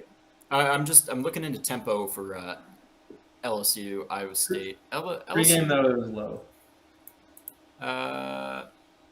LSU ranks 92nd in the country in tempo, so, not a super slow-paced team. Obviously, with a new coach, who knows if they're keeping that same system going or if they're switching it up a little bit. And then Iowa State 230 in the country in tempo, so on the slower end, but not super far from like average. So I wouldn't, as far as the tempo goes, I wouldn't be too shy about taking it over in this one. Like you said, Trip, I think both of these teams are much better scorers than the first half would indicate. But hey, at the end of the day, Vegas knows, and they had it at 120, 125, so it's gonna be close. And Chattanooga, absolutely getting stuffed repeatedly by Illinois' defense, but again, the same narrative we've been pushing: Illinois not wanting to score points. Dude, no points. And they're gonna leave a 3-point shooter wide open. It's gonna be a 5-point Chattanooga lead. Trip, are you sweating yet with 4:20 left, 5-point deficit for Illinois? I would just like to apologize on behalf of the referee committee of this game for the poor performance that was shown today by the Zebras out there. Obviously, things don't go your way. You like to look at this and that and point fingers, but at the end of the day, I think it's very obvious that the refs had pretty impactful influence on the outcome of this game. You think they had Chattanooga moneyline bets in? No, it's interesting you say that. With sports betting legalization on the rise, state by state, each week, it feels like each week a new state's hopping on the train. There's no doubt in my mind that somewhere, some way, at least one of these referees has, financial exposure to the outcome of this game, and definitely are benefiting off the result of Chattanooga knocking off Illinois. Obviously, we're like joking, like mostly, kind of, but right, like we're mostly joking, but also we're also not. I was going to say this is something that I could see with the widespread legalization of sports gambling. This is something I could see being an issue at some point. Because that temptation is there somewhere along the line. Some referee is going to be taking some game somewhere, and it's going to be a big scandal. I am surprised that nobody has been caught yet. Like just a common rule, like just in the world, if there's an incentive for someone to make money and for them to get away with it, they're gonna do it. Like that's 100% a golden rule. I agree. I do agree. However, with these companies that have been coming out, like the one that caught Calvin Ridley betting on sports and stuff, not only that, but these sports betting companies are so good with their algorithms and everything. And so they see some Joe Schmo walk in, like one did a couple weeks ago, about 3 days before Brady announced his return, took out 3 separate large wagers on Tampa Bay to win the Super Bowl at very big odds. Obviously, the odds changing when Brady got announced to come back 7-1. So who is this guy? Did he know anything? Who knows? But I guarantee you the sports books are looking into who that guy is and what his information is. Well, and they can also, if they do find something, these books can always nullify those bets. Yes, right? absolutely. They do have full rights to nullify any wager and keep your wager. Absolutely. Mm-hmm. And so that's fair. Baby. I mean, at the end of the day, like if like let's say the guy who made 3 bets was homies with Tom Brady, like there's definitely a more discreet way to bet that. Yeah, I feel like, And I don't think it would have made headlines or anything, but it's the fact that it happened so close to Brady coming back. Right. But it just makes you wonder, like, if things like that are happening, like what's gonna happen, what's already happened, and like who's already made money off this, and like and I agree, like we got to protect the industry with it growing, like it's all about public image, that's gonna determine the pace of growth, but it's fascinating. It really but is. Yeah, I'm also not joking. These refs are probably getting paid by Chattanooga. Okay, true. Kofi Coburn, just based on the score alone. Chattanooga just fouling Kofi Coburn as he tries to go up for the basket. Kofi. They don't even care. It wasn't even on the shot. They just fouled him before he even went up to shoot. So Illinois not in the bonus yet. Although Chattanooga probably wishing that they were, because sending Kofi to the line doesn't sound like a half bad idea. No. This game. Yeah, the refs kind of blew that one, huh? Yeah, that should have been a shooting. Yeah, I mean, The refs, you would think they'd want to put him on the line. I can't believe the refs have been, making Kofi miss all those free throws and making Illinois miss all these baskets. Well, you think they want to put Kofi on the line, but they just give him it out of bounds. Like, interesting play there, refs. They must have forgotten their. We have a tie-up. Chattanooga going to have the ball. Possession arrow favoring them. 4 minutes and 7 seconds left in this one. Illinois fans looking dejected in the stands. Rightfully so. They should be.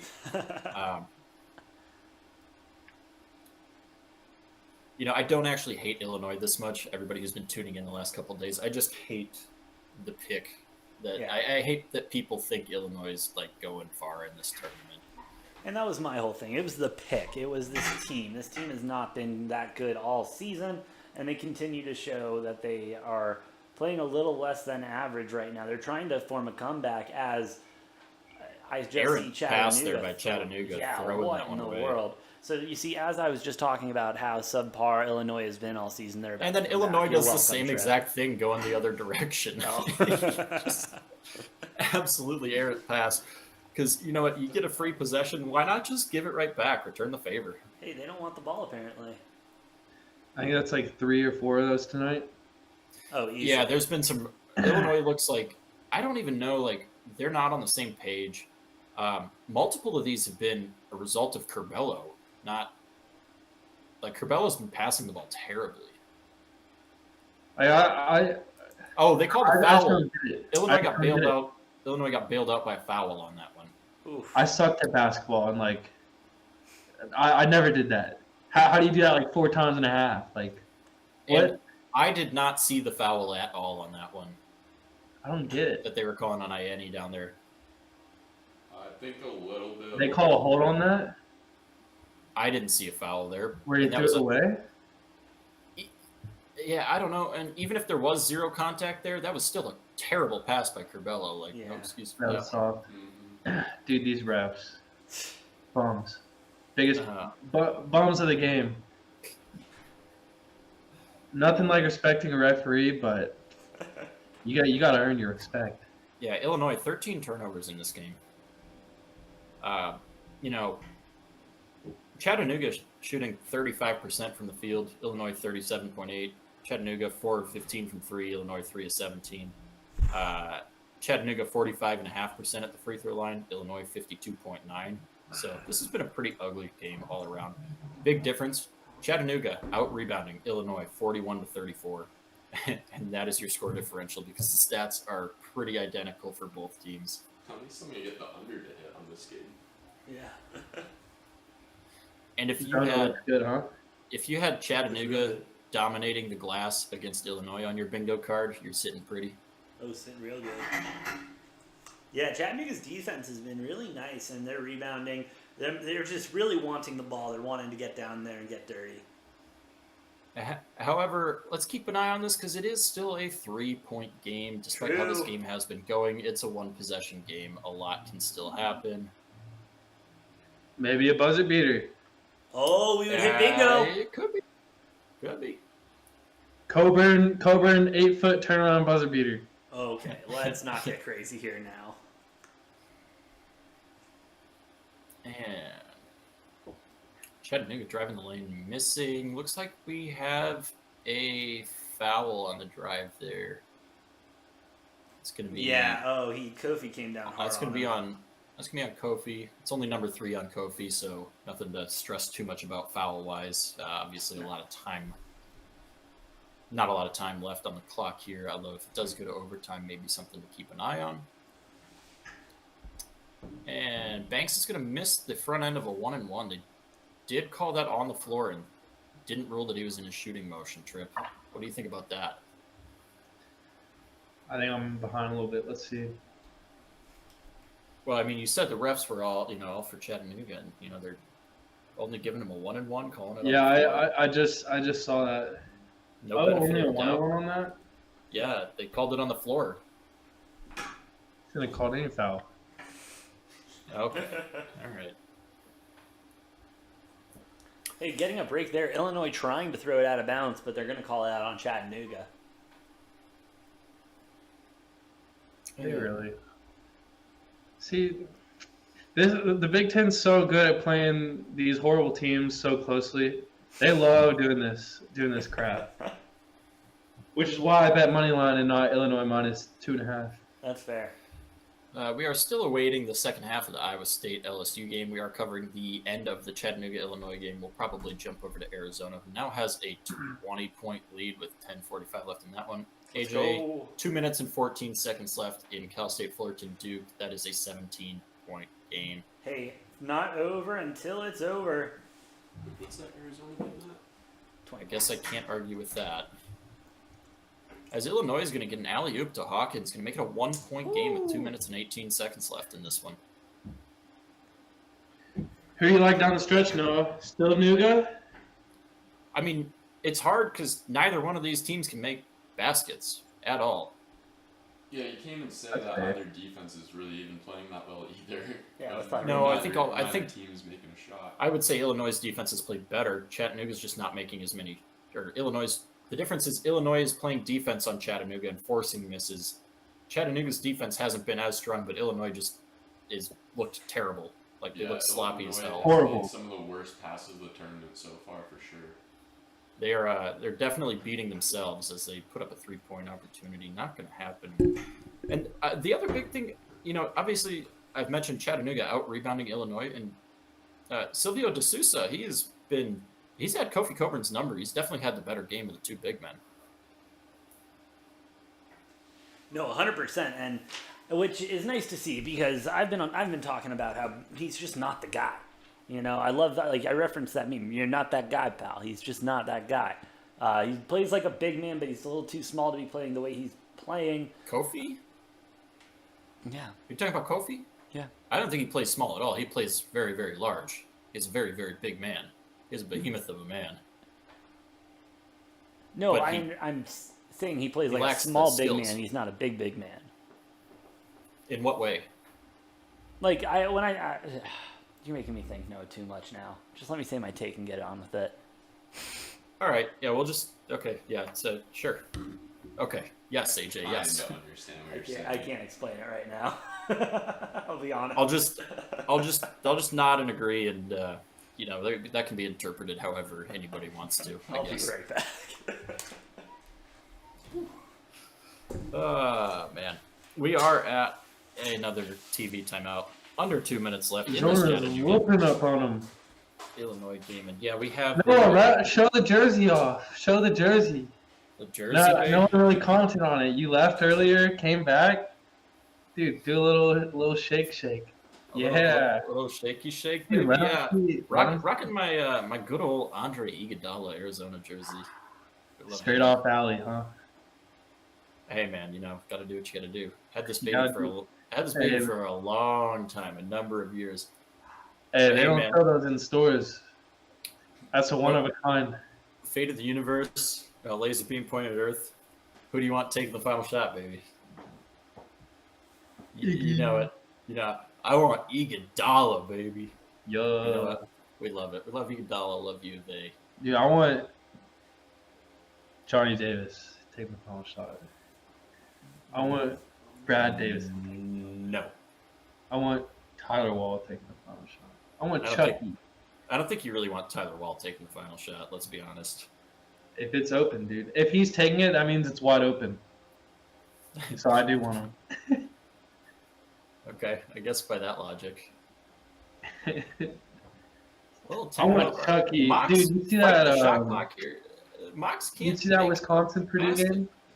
And we're gonna have another just empty possession here. Wisconsin Purdue. Which one? Oh, at the end of the season. Yeah, the big one. Yeah. They were both ranked like What is 5. going on in this chat? I don't think they were both ranked 5, but that's okay. I think Purdue was 3 and Wisconsin was like 8. Something like that. Okay, They were both top 10, I know that. I'll take your word for it. Oh, yeah. No, it's a good. Remember exactly what they were ranked. It's college game day, baby. Probably they had that. Oof. Do they? I know they did at one point. Probably. They would do I mean, like college game day like once a week. They'd go to same thing as football, but they'd Yeah, try and make yeah. it something. I don't think it Yeah, I turned into anything. I I think mean, it's temporary. Speaking of, it was really funny when they were down in Tucson at Arizona, and they were getting like every time Jay Billis or Seth Greenberg would try to talk, they'd just get booed by the crowd because the whole like shit with DeAndre Ayton back in the day, and then we lost recruits because ESPN was like put out that fake story. Best Illinois two missing section of the missing the country right front there. end of a 1-1, but Kofi Coburn getting their offensive board and putting it back in. Illinois Man, going to they're take. Illinois gets their first lead of the night with under a minute on the clock. 52-51. You love to see it. Chattanooga seems like they haven't been able to make a shot in a long time, and that's not going to start now. Kofi getting called for his fourth foul. They're going to go to the free throw line. Seems to be the only place they've been able to get points lately. Has there been an overtime game yet today? No, not today, I don't believe. This is crazy. Duke just won. How much? 17? Yeah, I'll be happy to inform AJ that his pick that he's been trying to hype up all day lost by 17. Ooh, Chattanooga barely sneaking in the first of their two free throws. Rolling around and finally dropping. Who We're gonna have did one more AJ pick? They lost by 17? AJ picked CSU Fullerton. Oh. He tried to pull a King Matthias. Dude, he's been pulling Yeah. all day. He's Dude, been no talking one about it messes every with- 15 minutes. Really? No one messes with the king, dude. Matthias with that St. Peter's call, absolutely legendary. I can't believe Degenerate Chattanooga. Takes has not turned into an overnight sensation because of that one call. Illinois with the ball, by the way, 15 seconds left on the clock, driving in, not going to go. Do we have an offensive or a defensive foul here? And What's the score? they're signaling for two shots. They're calling a defensive foul. Chattanooga's up 53-52, but Illinois is going to go to the line. It looks like for two shots here. Trip, your Yeah, I might have to take Refs. off the headphones for these last 12 seconds. To know your this refs are is really your refs have really flipped. They're anti-Chattanooga now. I think they heard you and then live bet Illinois. when All they- right, Well, I was gonna say, dude, you ever heard of live betting? Like, for obviously, what, they 2 just- minutes and this place goes to shit? Like, what is going on in college basketball right now? What happened to Illinois? What do you mean what A happened? 1-point lead. Like, they're winning. Like, they're almost winning now. Yeah, no, they had a 1-point lead. They choked it. You Well, sound so surprised. They're tied at 53 all, and Plummer's going to drain the second Yeah, two free I'm throws. taking out There's headphones 12 so seconds I don't left. spoil this. 12 seconds left in the game. Illinois up 54-53. Make the call. Chattanooga with 2 timeouts left. I'm sure they'll probably use one of them here. So first buzzer beater in the tournament, possibly. Chattanooga's going to get an opportunity to go for the win here.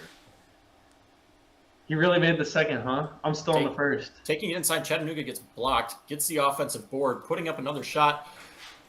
Off the rim, no good. Illinois is going to escape with a narrow 1-point victory. You cannot be encouraged by this game if you're an Illinois fan. They look pretty damn awful. But they got the win. They are moving on to the second round, Let's go. where they will face the Let's winner go. of Houston and UAB. Let's go. Trip with the second gift of the day. I'm just glad I could provide to Degenerate Takes Nation. You know, there's nothing more I could have asked for than to give the lucky fans of this podcast what they deserve. All right, now we just Other- need LSU. I'll admit though, my back is pretty wet right now, pretty drenched. That was a sweat. That was a sweat right there. We are still awaiting the second half of the Iowa State LSU game. Feels like this game has been at halftime for an eternity. Yeah. Arizona with an 18-point lead, 73-55 over Wright State. Currently at the under 8 media timeout, 7:33 left in this game, which we will bring to you shortly. Unreal. Trip. Hey, good call there, bud. That was a hell of a call. I feel like I got pretty lucky on that. I feel like I do not deserve that one. 2 lead changes the entire game. Both That's within those insane. last like 2 minutes. Unreal. Oh shit. Oh shit. Well, that was a wild finish. I'm upset that we didn't get the first buzzer beater here, man. That was, a little upsetting. I'm not happy with that. That would have been a perfect time for the first buzzer beater of the tournament. That would have, but we do not have bingo yet. Hopefully, with this, I don't even know what we got. Some Iowa State, underdog. Iowa games State, tonight. LSU could happen with Iowa State, LSU. Could happen with, any of the last 4 games today. I guess I don't know. I could see it. True. Very true. Right off the Wisconsin one. No, you think Wisconsin's going to be down by too many points at that point? Yeah, down stretch? Wisconsin's gonna blow them out, so that one won't be close. Davidson, Michigan State. I think that's your pony right there. I'm excited for that game. I think that's going to be a fun one. That's gonna be the game of the night. IMO. I also think UAB Houston might be a little bit underrated. Houston, but I do love UAB. They're a fun team to watch with Jordan Jelly Walker, baby. You get the nickname Jelly. You know you're scoring points. People call you Jelly. Well, Trip, I want to get more of your thoughts on that Michigan State game. Michigan State game. We are going to let Noah go here for a second. I mean, which side are you leaning on this one? Because I've been struggling with this one all, and yeah, I picked the bracket, I picked my pick and everything, but points-wise and everything, betting-wise, struggling with it. What are your thoughts, my man? You know how I like the Big Ten, but these like 7-10 or these like mid-tier Big Ten teams like Ohio State. I guess you could throw it, and I don't want to throw Illinois in there. I mean, yeah, kind of, but IU I guess was one of them, but I don't know. I feel like these like 7-10s, which I guess the only one is Ohio State. But these like 7-10s and 11 seeds that like people try to get cute with their picks because they know that things happen. And I feel like this is one where people are trying to get cute with Davidson. But I think Sparty is just gonna like take it, no problem. I mean, not no problem, right? Like it's March, like every game's gonna be close. But I wouldn't be surprised if they won by 6, 7, 8, 9. Like, not a big sweat in the end. I could totally see it, honestly. I'm on Michigan State as well, and I'll take the 3.5. That's a beautiful line right there. As we see U of A with a nice little dunk there, 78-58. It's a 20-point game now with 6:16 left to go. Here in the second, Wildcats up big, but Wright State still putting up a fight with a nice little 2-point layup there. It's getting close to that time. Sorry, go ahead. No, I was gonna say those trap games are so much fun. Like that's probably my favorite part of the tournament is just picking out like which ones are the public really trying to get cute on, and like I don't know. I feel like Texas was one of them. Like a lot of people had Virginia Tech. Like me. I was getting cute there. I will admit. Where it's just like people think, oh, I'm gonna make the bid. The 12 pick. Like South Dakota State was one where people try to get too cute. Like yeah. And so that's kind of what I feel like it's going to happen with Wisconsin. Like, people are like, oh, Colgate, Wisconsin's not great, 7-point spread, Vegas is iffy. But, like, I think people are just trying to get too cute with it. Like, no, just it's a 3-14 matchup. Like, 3's going to win. See ya on Sunday. Like, that's kind of my mindset on that. Hey, I'm with you on that, man. I mean, definitely one of those spots where people can get a little too cute. Also a spot, though, where if Michigan State gets ahead, they could start looking ahead and come up weak in the second half, kind of like we saw Chattanooga do there. Good point. But U of A, it doesn't seem to be happening with them as they are just moving the ball like a well-oiled machine, but we will get an offensive foul going Wright State's way. Looks like a push off from the big man. Tommy Lloyd, a head coach coming in. I don't know about you, Trip, as we bring Noah back here. Happy to see Sean Miller gone after all the drama and everything and getting a winning head coach in there. Pardon that? Pardon? Can you repeat that? As a U of A fan, happy to get Sean Miller and that drama out of the building and get, a competent winning coach in. yeah, I mean that's kind of hype. Obviously, like Sean Miller, he did a lot for the program, Yeah, right? Like, I mean, Absolutely. 100%. you can't deny that he was awesome. But Let's it was definitely his time to go. Like he wasn't the John Calipari, Bill Self. Like he wasn't the Mike, Coach K. Roy Williams. He didn't have that kind of legacy, and I don't think he was going to. So eventually, I mean, with those kind of coaches, you just gotta clean them out. And like it sucks when you do it, but I think it's good for the program and like it's my, hype. It seems like it didn't take too many steps back. So my definitely view on pretty stoked on oh it. my bad, Trip. No, go Sorry for ahead. cutting you off there. My view on Sean Miller was always a tremendous recruiter. I didn't think he could coach that well, and obviously you got to keep in mind most of these Arizona players are Sean Miller recruits. That Tommy Lloyd is just coaching way better than Sean Miller could. I do want to throw in a little nugget here. Arizona losing the turnover battle 16-5 in this game, yet still up 16 points. They're going to have to clean this up.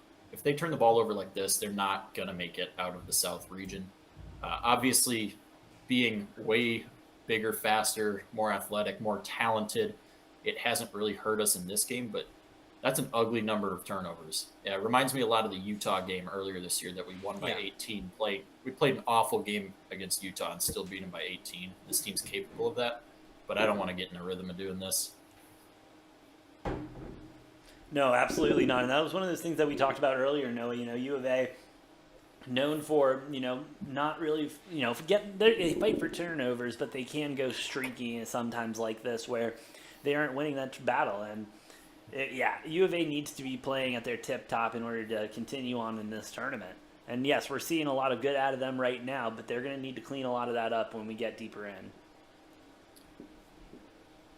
Yeah, it'll be, like I said, there'll be a lot to go over, which is not necessarily a bad thing that we haven't played the prettiest game in this game, because that's going to give them film and stuff to cover. I feel like sometimes if you just have a massive, really good blowout win where you do everything right in the first round, it can get you a little lazy for that second game, because if there's not anything to work on really for your next opponent, then you're playing a much, the difference between a 16 versus an 8 or 9 seed is immense. So yes, we can't play a TCU or a Seton Hall the way we've played tonight and expect to be up by 16 points. No, exactly. And TCU Seton Hall, when I was looking at that bracket, that is a hard draw coming into the second round.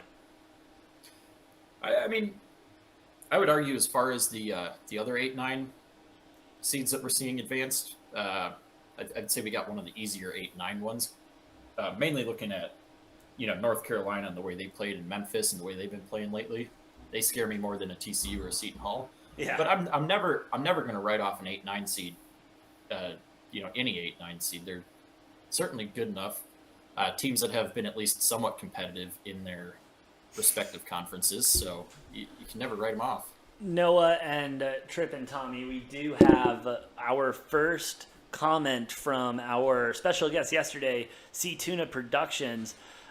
He's saying, right, U of A playing lousy today, so they play better in the future. Got it. I understand, C Tuna. It doesn't make a lot of sense, but we will take the logical reason and apply that to the next game.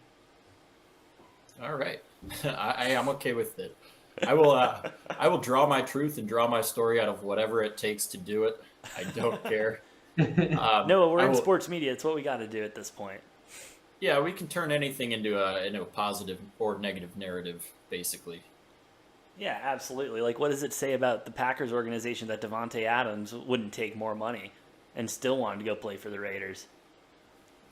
Bro, it's pretty bad organization right there. And see, just like that though, switch the narrative. It was Wisconsin, live in Las Vegas. No, Devontae just wanted to play with. He wanted to play with Derek Carr. I've been saying this for like a whole year now, man, almost. And it was either the Packers were going to let Rodgers go and bring in Derek Carr in a trade, or Devontae was going to go play with Carr. So I'm sticking with that, and we're. We'll get more into that. I did predict a reuniting between Carr Yes. and Devontae at some point. So. Yes, you did. We should. Oh, we are getting into timeout right now. I was about to say we should get back to this game as it is down to 14 points now with 3:12 left to get here in the second half. But we're going to commercial. Hey, but Iowa State LSU is still on 28-26, 16:57 left to go in the second half. It is close, but hey, the Cyclones are looking good, Trip. I made 11 points in the first 3 minutes of that trip. Did you end up taking the live over? No, I did not. Oh. Yeah, you know how it goes. You know how it goes. If you think about something and you don't do it, of course it's just gonna hit. Like it's Every just gonna damn mark time. its way to the winner. Every damn time. Dude, Every you know time. how it goes. Of course I didn't take it. No, I didn't. Why would you even ask, Noah? Come on. Because if you did, there would have been like 2 points scored so far in the half. True. Even worse. Although we got a tight game in that one now. LSU, obviously they got down to a little bit of a deficit earlier in this game, but they've clawed back to within 2 points. Yep, staying strong, showing that the SEC is not without fight. Yeah, I don't. The SEC, they've obviously I've talked a lot about conference trends and how I see conferences, and I think a lot of these, earlier games within a conference can be good indicators of how some of the games will go later on. SEC not really impressing me, but not really letting me down. I guess they're kind of meh right now to me. Yeah. Did you watch the Kentucky game? I did, and Tennessee counterbalances Kentucky, and then the rest of their teams have been very mediocre. So I feel like those big blowout wins, you can't value them too much. Like when a team doesn't show up, a team doesn't show up. You know. Exactly. So like if they won by 18 or if they won by 32, at the end of the day, what's it matter? Like same mindset, blowout. And they called it earlier. I don't know. Yeah, I guess that's very valid because you don't get to carry your winning margin from one game into the next. If only. If only, that'd be nice. Could you imagine if it was set up that way? So whatever you won, like the difference between how much you won your first game by versus the other team you play, and that you start with that many points up on them. Jeez, that'd make it insane. It'd be kind of sick to see what happens. I don't know. Texas Obviously the 1 seeds would have a huge advantage. They'd march their way deep into the tournament. Oh, it would just make the brackets even chalkier than they already are. Yeah, it'd be mega chalky. Because then if you're an 8-9, you're like looking at probably playing a better team at a deficit to start. You're just screwed from the get-go. Wright State refusing to go away here. Only down 13 with 2 minutes and 40 seconds left. Like we stated, Arizona kind of playing a sloppy game here. But, so much better talent-wise and athletically that it's not really probably going to matter for the outcome. But no. I would have rather seen a good 20, 25 point, difference in this game. But it is what it is. The wins still count the same, as Tripp alluded to. Winning by 8 or winning by 20, it doesn't make a difference. No. No, as long as you win the game, honestly. The only time you really care about the points is if you're a sports bettor. And, Arizona kind of forced to keep the starters here out on the court longer than they probably would have liked to. Wright State refusing to go away. I did say coming into this not to bat an eye at Wright State, though. They are a solid team. And we've kind of seen that, although Arizona, a lot of mental mistakes here between the turnovers and everything. But you know what? You can do that. Look at Illinois, for example, playing like absolute, dog shit. And still coming out with a 1 point. Illinois is in the second round. They're undefeated this tournament. They cannot be beaten this tournament thus far. It's been proven. Illinois won because one man completely took over in that game. And not one that I don't think many people would have guessed would have been the big difference maker in that game coming into it. Certainly not a bad player, right? But Alfonso Plummer, he really took that game over in the second half. nobody else on Illinois wanted to do anything right, and Plummer said, "You know what? Just give me the ball and I'll do it." And something, you need to have those type of players if you want to win in March. Yeah. Yep. And it's not always the guy you expect, as we've seen. AJ, we should have another batch of games getting close to tip-off here. Yes, sir. Looks like we're 14 minutes away from Davidson, Michigan State. That one should be a good one. I'm excited for it. It's going to be a great one, and we've all kind of talked about it separately, but I think we might as well just get the picks in. I mean, let's go with it. Michigan State, Davidson. It's a 1-point game right now. It's +1 on Michigan State, -105 on the money line. Total at 140 right now. Starting around the horn. Trip, where are you leaning on this game? Have you had any changes of hearts, or are you sticking with your guns? No, if I was betting this game, which I don't think I'm going to unless something goes out of favor, I'd go bet no team and then look for Michigan State to fall early, 4 or 5 points, and get a good price on them. Fair. Ride Spark to the finish line. Interesting enough, AJ. Yeah. But this is another line that's shifted and not just shifted by like a couple of points, but shifted in the favorite. We've seen a couple of those today from the opening line. I believe Michigan State was the favorite in this yesterday or the day before, and now Davidson a 1-point favorite. Yeah, no, absolutely. One of those things that's been switching. I mean, even earlier today, I got Michigan State at a better price, but it is what it is. Noah, which way are you leaning on this one? I'm on Davidson money line. I do think this game is one of those games where, looking at it, filling out my bracket, I do think this game's a pretty big toss-up. I like both of these teams' chances against Duke if they have to play them in the second round. Yeah. I do think Duke should be against either of these teams about a 4 or 5 point favorite, but not a huge favorite. Obviously, in my bracket, I have Davidson moving on to the Sweet 16, beating Michigan State tonight and then beating Duke on Sunday. Interesting. Davidson, a really good offensive team, really good at scoring points, and I just don't know what Michigan State's identity is. I don't know that they know what their identity is. So We'll see if they can pull it together in the tournament here. But going with Davidson, and what'd you say the over-under was at? 140, Noah. Just staying away from that, I guess. I don't blame you. With a minute 05 left to go in the second, U of A is up by 20, 87-67. Tommy, coming to you next, Davidson versus Michigan. Which way are you leaning on this one? I got Davidson. Ooh. But, it took me a little bit, like Noah said, really indecisive about that game. Could go either way. It just came down to me. I think it was looking at the full schedule. And Davidson did play well before conference play against some big schools. And then their conference tournament, I think they didn't win it, but they played well enough, and I think that's going to give them a boost in this tournament. They know how to play some good basketball, and like Noah said, the identity of Michigan State might not be there, so it just kind of depends how they're going to play defensively, and I think it's just going to be a close game. I also do think the under might hit on that. Ooh, under at 140. That would be an interesting I can see the under hitting. I just want to give a quick shout out. Wright State, TJ Nagy, coach's son for Wright State. Man, that handlebar mustache is a thing of beauty. That is a thing of beauty. So legendary. Wright State going home in a few short minutes.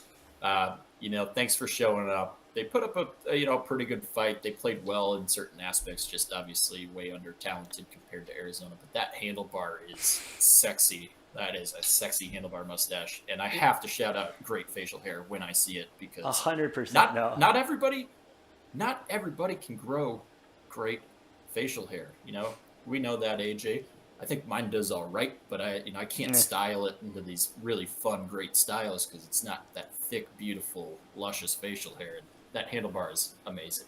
I love it. No, I agree, Noah. Really quick, going back to Michigan, I'm on Michigan State money line. Trip, I'm with you. They're the better team all around. Davidson doesn't stand a chance. Hopefully, we do get a better price at that. Noah, before we move on, It's going to the LSU Iowa State game, 36-31 at 12:58 left to go in the second.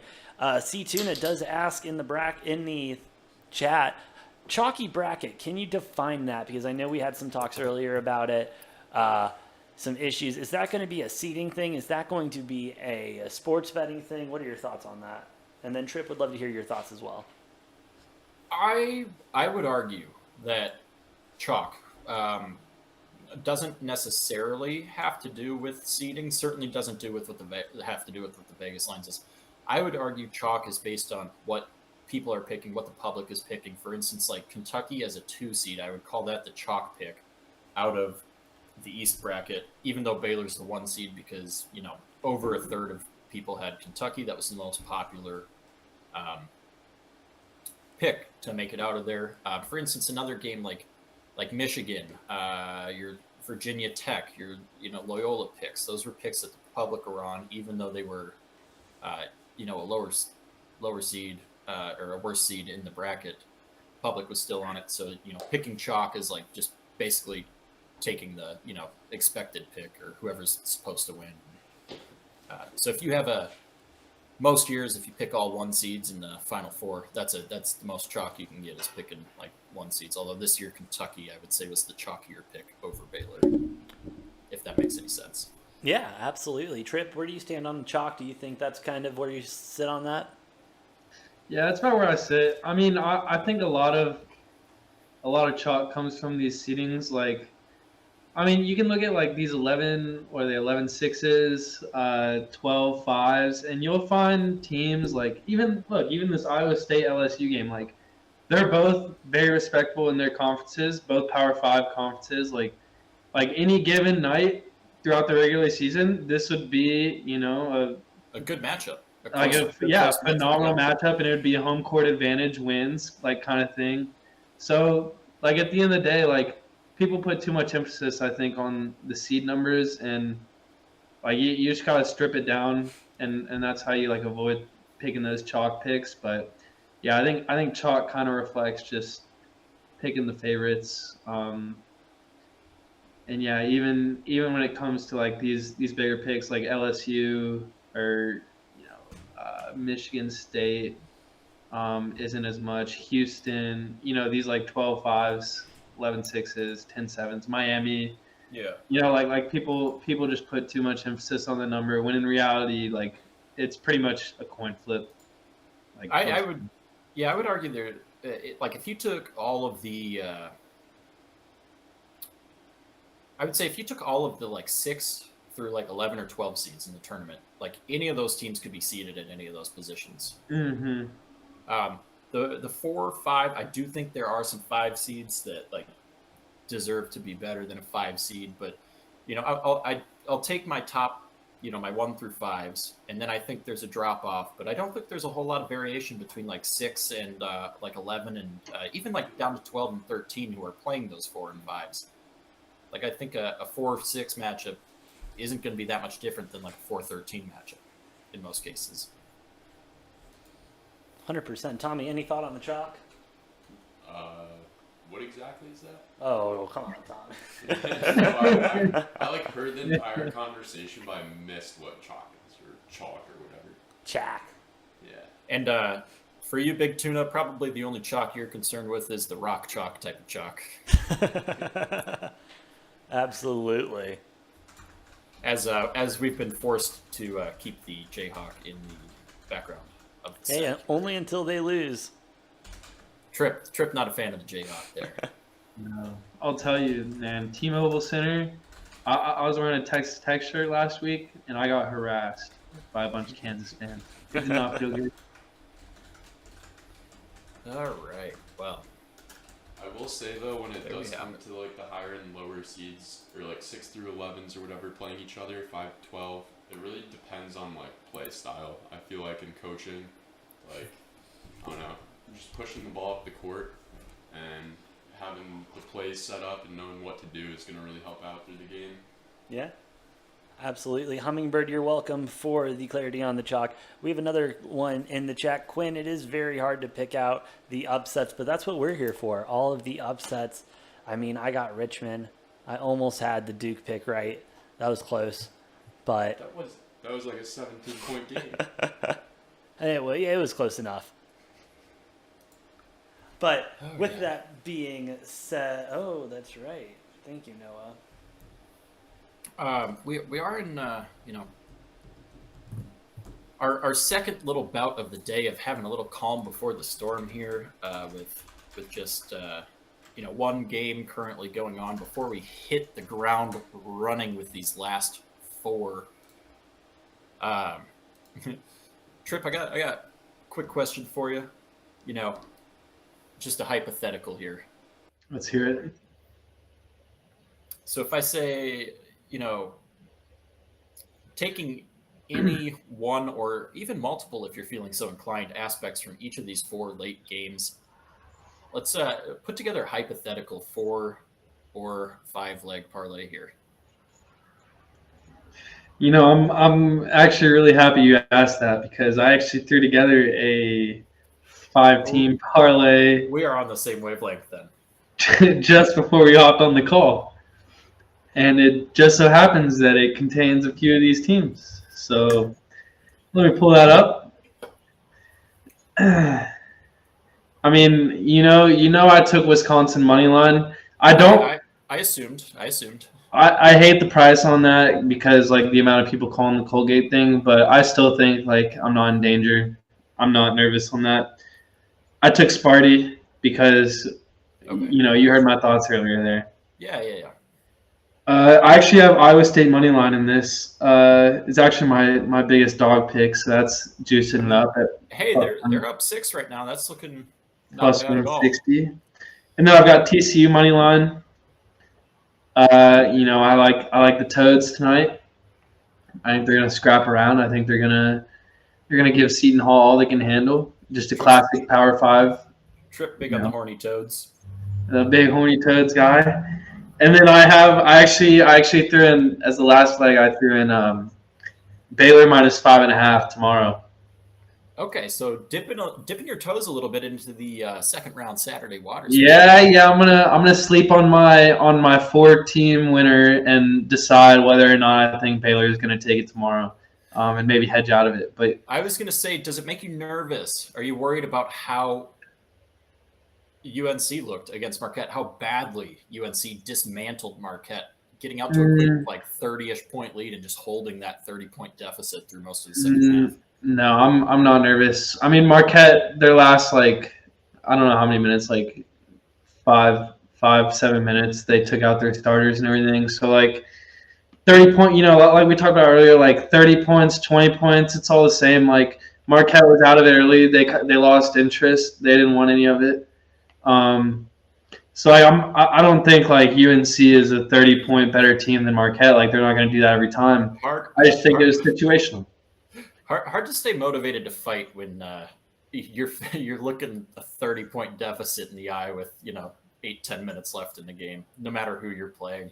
Right. At that point, it's everyone's just there because you kind of have to be. You can't just call the game then. If both teams could, they probably would. And Marquette wouldn't out of the spirit of the game, but I do want to shout out in some of these that even haven't been that big of a deficit, but I've seen it in a couple games. Shout out to the coaches that put the seniors out on the floor, realizing, there's a outside chance they could maybe fight back, but 2-3 minutes left in the game, down 15, 16, 18, whatever it is.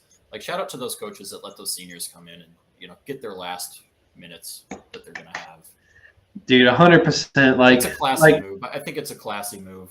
Dude, at the end of the day, look, there's a huge market around this game, especially with sponsorships coming in, sports betting, becoming legalized, and all this beautiful stuff to grow the game. But at the end of the day, the whole reason why we play these competitive sports and sign up middle school and high school and play these sports is to grow as a team and get better and all the cheesy stuff that you can go into. But it really is a full on experience for these kids, and I 100% respect any coach that puts that experience in front of winning. or like, I mean, well, not in front of win. I mean, you want your team to win, but like coaches that really emphasize that experience, like Right. right here in the heart. I love you for that. Like that is literally why this is a sport, is because of coaches like that. So I'm about it. I love that. I love that. Absolutely. And Love you know, it. Trip, before you take off here in a second, I just do want to thank you. We appreciate you joining the program. It's been a fun time. Love having you on. Feel free to come on anytime again. And Cheers. you know, good luck. Good luck to your Wisconsin Badgers tonight. You know, I'll be pulling for Colgate. Can't say I'll be rooting for Wisconsin, but uh, you know, good luck to you and good luck to those Badgers. Any last remarks you got here? That's fair. I mean, we all have our brackets to cheer for, and you don't want those to go out early. So I don't expect you to cheer for the Badgers, but thank y'all for having me on tonight. This is awesome what y'all are building. Thank you. Like I'm gonna go head over to OpenSea probably tomorrow morning. I gotta load up my MetaMask, and Hey, hell yeah. I'm definitely gonna pick one up on the market. Buy lows, sell highs. So might not ever sell, but no, I'm happy to be here. Inaugural weekend. It seems like y'all have a lot of great stuff planned. So Hey, thank you I'm very stoked much. on it. Appreciate the kind words, Trip, and thank you so much for joining us on this epic day for longer than expected. We do really appreciate your time. Good luck on the rest of your bets this weekend. Good luck to Illinois making it through, and good luck with your bracket, my man. Thank you. Hopefully, we have a date in the Final Four with the Wildcats. Yes, Hey, sir. you know what? And the Wildcats have a date. I would not be super opposed to that Trip because we are due. We are due for our sweet revenge. Andres mentioned it earlier. Andres picked Wisconsin as a pure. I mean, not entirely, but one of his big criteria for putting Wisconsin in the Final Four was just so Arizona can get revenge from those 2 Final Fours in a row that you guys prevented us from getting to. I love it. I mean, I would not be surprised. I feel like we match up all the time, at least like this past decade. So Always. we'll see. Hey, thank you again, Trip, and we'll see you next time. Sounds good. Y'all have a good one. Catch you later. You too, Trip. And Thanks for joining. Thank you for joining, Trip. That was Trip. We've had a good run of guests today, Noah, and we do have another one coming up here in the next 20 minutes. I know you have to step away for a hot sec, so I will take over from here for now. Sounds good. Be right back. Sounds good. Noah steps away. Tommy and I take over as Tommy re-enters the chat, and we order a pizza. Love to see that. Got to stay energized during this time as LSU is still down by 7 to Iowa State with 9:30 left to go here in the second half. Looking at the scoreboards right now, Michigan State Davidson seems to have tipped off. Michigan State up by 2 with 18:10 left to play in the first. And loose ball, but Iowa State picks it up. Looking good, looking good. Iowa State with a lot of ball movement. Big open 3. Ooh, almost on there. Tripp might have called this game though. He may have. Oh, but if they keep getting it down low to him. I mean, hey, that's a big man, but that's a costly mistake down there if they keep doing that.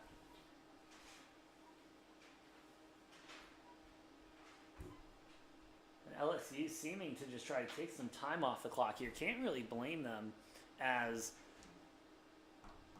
has been kind of dangerous LSU is right now, and them getting the rebound there again, pushing the ball down court. Not really taking their time, but definitely getting set up, trying to open that lane. Open 3, no good. LSU though with the rebound kicks it out, but we will get a travel.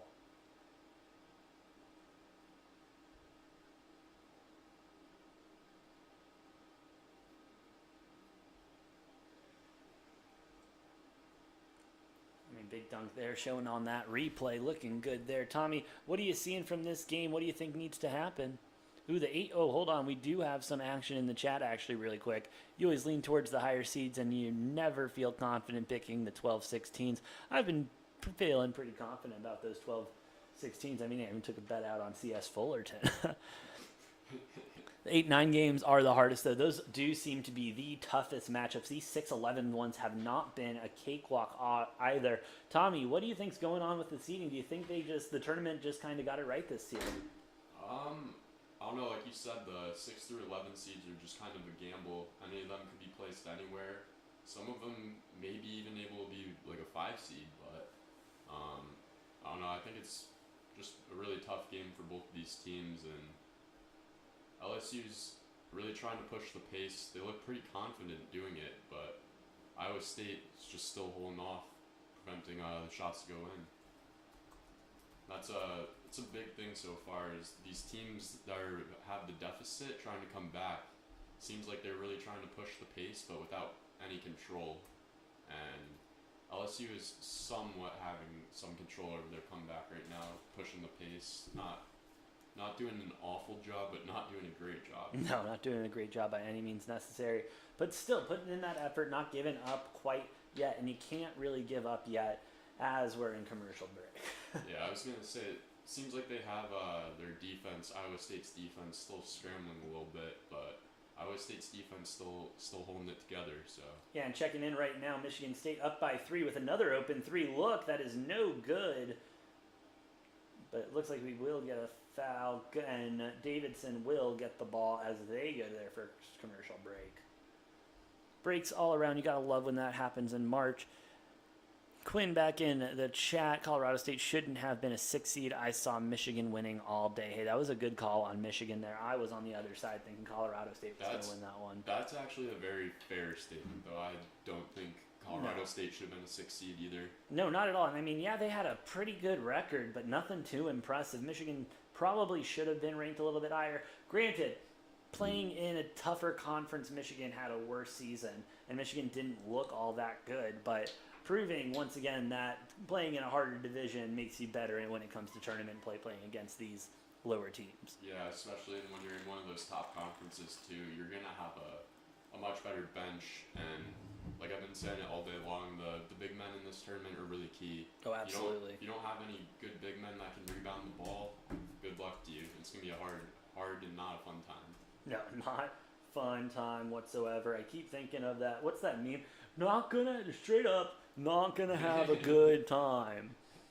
That's what a lot of these teams are seeing right now. Just straight up not having a good time. Especially if you're LSU right now playing this seed. Yeah, this game's not looking too good. I was big on LSU going into this, but I don't know. Like key to most of these games is defense, and when you're playing good defense, making it hard to score, forcing turnovers, it's gonna be hard for that other team to win. No, it really will be. It really will be as we wait Noah to get back and we wait for these games to return as well. We have decided on a pepperoni pizza. I do think that is going to be the move for tonight. It's definitely a move. Definitely. No, should we not shout out the company? No, they're not paying us. No free pizzas, no shout outs. No free pizzas, no shout outs. Sorry. We got to play hardball there. Got to play hardball. Ball, excuse me. Been covering too many sports talking about hardball now. As Noah changes up his attire, bringing back the U of A jersey. Noah, welcome back to the broadcast. Hello. Hello there. Looks like we are underway in the Houston UAB game as well as the Michigan State Davidson game Yes, sir. right now. Iowa State kind of building up a nice little lead here on LSU.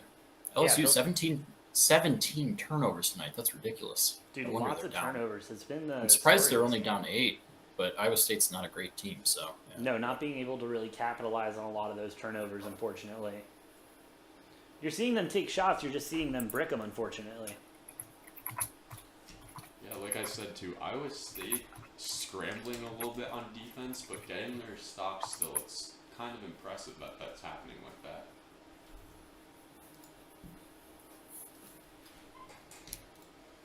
And no, we had a brief little little calm before the storm there, but we are going to be right back into the action here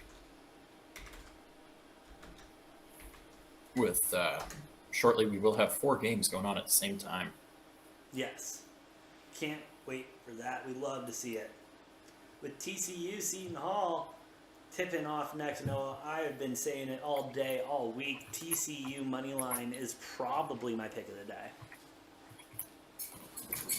Yeah, I'm right there with you, especially with the way the Big 12's been playing. Yep. Iowa State continuing that. Iowa State also winning Big 12. I don't. Have they lost a game yet? I don't believe so. And I think there were six Big 12 teams in the tournament. We had Texas Tech with a win, Baylor with a win, Kansas with a win. I'm lacking here a little bit. Iowa State obviously ahead. TCU and maybe am I missing somebody here?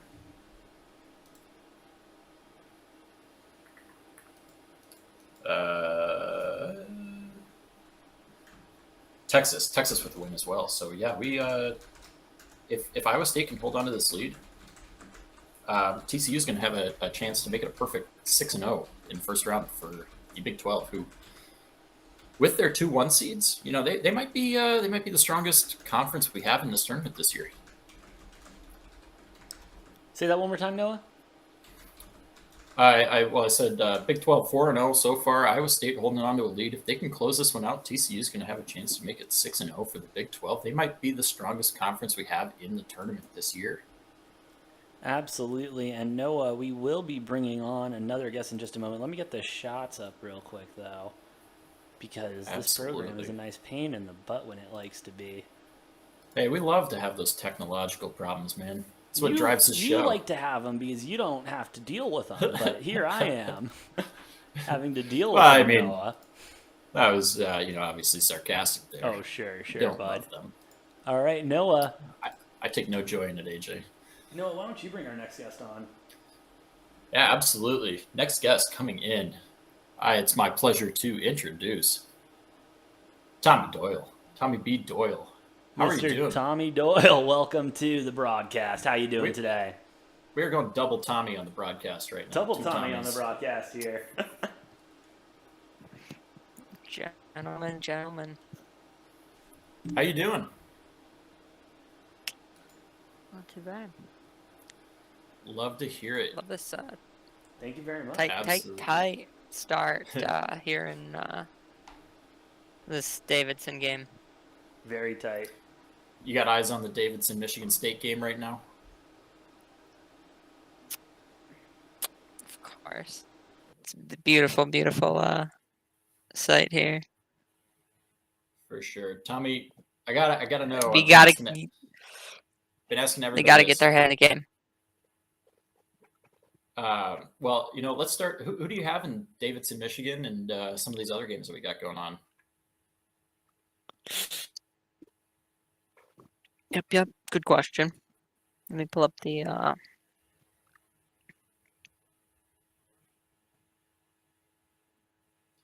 We riding with pull this Davidson, up riding here. with Michigan State.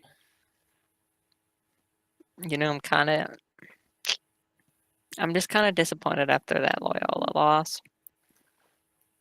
You know what? So are we here on the program. AJ and I both upset about that one a little bit.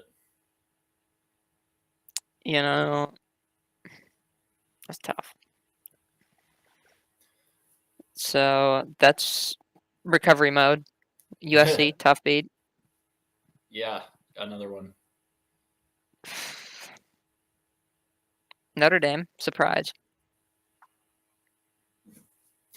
I think we were AJ and I both were on Notre Dame with this one, so happy with that outcome of that game. Alabama obviously suffering a bad injury there. We don't know the extent of that yet, but it could have played a part in that. We've had some exciting games today, though.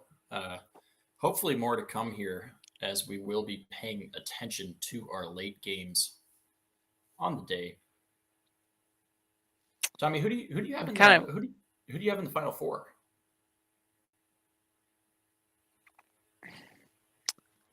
To say the least, it's not a lot anymore. Not a lot. We've suffered some defeats already, it sounds like. We've already caught a couple L's on that Final Four bracket. Were you That was who were you tough. on? Who'd you lose so far?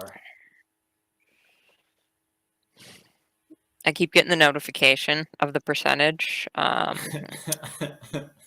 You know, and I haven't really looked after that point. Been very disappointed at those. After the app just keeps berating you for your terrible picks. Yeah, like, oh yeah, congrats, 50%. Like, thanks, guy. That real boost here. Like, Oh yeah, no, we we were talking about that yesterday about how like real great. I'm glad that the app keeps reminding me that I made the incorrect picks. yeah, this is what I live for. So, I in one of my brackets, I do have a decent decent go right now. Still got Zaga, uh, Mary, St. Mary's. Okay, St. Mary's. That's a unique pick. That's not one I've heard a whole lot. Yep. Gotta go dog. That team's been able to kind of run it this season. Experienced team. A lot of fifth years there. All right, so you got Gonzaga, St. Mary's. About the South and the Yep. Midwest region. Yep. Gotta hit Arizona. Oh, good. We might have had to kick you off if you didn't pick Arizona in your final four. No, it's kind of too easy. Kind of too easy. I Love that. just put you in the back of my mind and thought what would Noah say. Good. Hey, I locked it in. You were spot on because we got Arizona here. We love Arizona, obviously. Not gonna lie, every bracket I ran it down. That was the easiest bracket. All right, and then closing out your final four in the Midwest region. Who's your fourth team that you got there? You want me to be real here? Yeah, let's be real. I mean, Colgate. We'll let them run it. We're going with Colgate. The offensive rebound percentage is the Colgate Minty Freshes.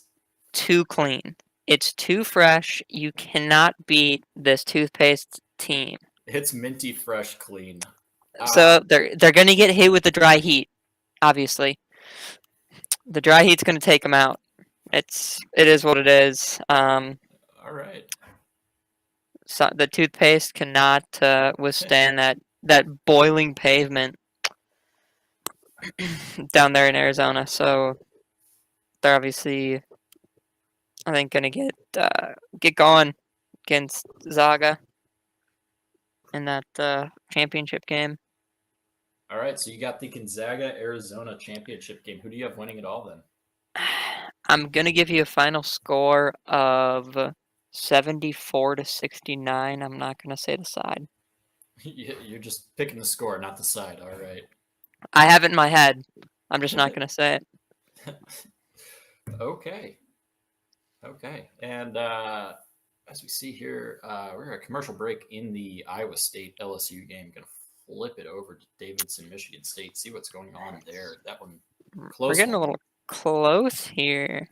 Michigan State with a 1-point lead right now, up 15-14, and sure as hell, we're still early. We're shooting. Also on commercial break because why not? It appears that we are kind of just throwing rocks around here in Davidson, Michigan. Absolutely. And Iowa State, LSU, obviously a game of interest right now with 3.5 minutes left. We will be calling the end of that one before switching over to one or multiple of these current games going on. We got Tommy, a couple. Do you have, Iowa State up 50-45 on LSU right now? Do you think LSU's got what it takes to come back in this one? Yeah. All right. I have to. All right. Do you think Michigan, do you think LSU double D's is going to carry this one? Yep. Double D's carries this one. Number 4 takes us home. All right. Well, you heard it here. Would you agree? Tommy's got LSU coming back from a 5-point deficit. I think LSU's got, I think they got a good shot coming back. I'm not going to. I know Tripp. Tripp was big on Iowa State. Yeah, definitely be on the other side, but I think Iowa State's just too sloppy of a team to be here. Yeah, and the sloppy team in this one has really been LSU with those almost 20 turnovers to this point in this game. If they Some may continue call that- it nerves. hmm Yeah, well, Sweaty that can- palms. Sweaty that can happen, palms. but you can't have those sweaty palms when you get to the March Madness That's- tournament. But that's the issue that we have here. This is a bunch of teenagers. Some mid-20s if we're talking red shirts, but that's okay. Nice little inbounds play there as we have resumed. LSU putting a shot up, getting a foul, so we'll be coming to the free throw line for 2 shots for LSU. But it's just one game. That's all I get. Not 7. Well, yeah, I mean you lose and you're done. That's cutthroat, baby. It's March And Madness for you. that's March, mofo.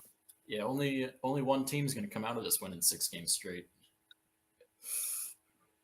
7, I guess, if you play in the first 4 of the game. But LSU cutting it. We're gonna get a 4-point game, making the second free throw. We have a 3-point game now, a game that Iowa State looked like they were starting to run away with, but LSU has definitely fought back into. Iowa State can inbound the ball here, and this, sure enough, a 1-possession game. This game is anyone's game with 3.5 minutes left. LSU on an 8-0 run. That's what we love about March. Absolutely, and we do love March. The It's most simple wonderful as time that. of the year, as Amen. would say. Iowa I State wish I setting up their offense at the point here, passing it around a little bit, kind of just passing it back and forth between 2 guys. I wish I could say it was your birthday month, but you get to cap off March Madness with that one. That is true, right? Right before the national championship, which That's does gonna be bleed beautiful. into April. Iowa State taking a little bit of an ugly, step back jumper. It looks like they may have been fouled there, though. Terrible shot selection, bailed out with the foul. He's going to get 2 free throws. Iowa State's going to have a chance to open this back up to 5 points. Not too bad. Get a miss on the first free throw. It's going to remain a 50-47 game here. We love it. We will see what happens with the second free throw momentarily. Davidson, Michigan State, currently tied up at 19, 8:45 left in that one. UAB down 9 points early. Sorry, 11 points. I can't do math. Early to Houston, 11:05 Bing left bong. in that one. We await So- the tip off of the TCU Seton Hall game later, and I don't believe Colgate and Wisconsin has tipped off yet either. Negative Ghost Rider. Question for you with Houston Houston, yes. UAB. What's your take on that? I mean, Obviously, easy to it's a quick run from Houston. Yeah, easy to say now with Houston up 13, but I was on Houston ahead of this game. At the get-go. Okay. Regardless, I was How expecting about this to be TCU an entertaining game with Houston. before we get started? I'm on TCU. AJ also on TCU. I believe all of our guests on the show today have also been on TCU. I don't know where you stand on there, Tommy. Are you breaking the trend? Are you going Seton Hall, or are you also on TCU on this one? It's hard. Seen a lot of Seton Hall. Big Creighton guy here. Big Creighton guy. Yeah, huge Yes, comeback for them yesterday. Beautiful. Coming Ryan from- Kalkbrenner, a monitor out there. Hell yeah, coming back from a 14-point deficit against San Diego State yesterday. That was put them in their place. So love to see it. Yeah, LSU now up to 18 turnovers, yet only down by 2. This one getting really interesting here. Under 3 minutes left. Iowa State taking the ball up court. 2.5 minutes left. Do a little dribble drive handoff there. Passing it around. And taking an open 3. Not making it. LSU with the rebound. And a foul. Foul on LSU, though, I think. That's No, my bad. Foul on Iowa State there. I was a little surprised. I thought that was on LSU. We're gonna get 2 free throws coming up here for LSU, a chance to tie the game. Darius Day is going to the free throw line for 2. That should be good. Misses the first.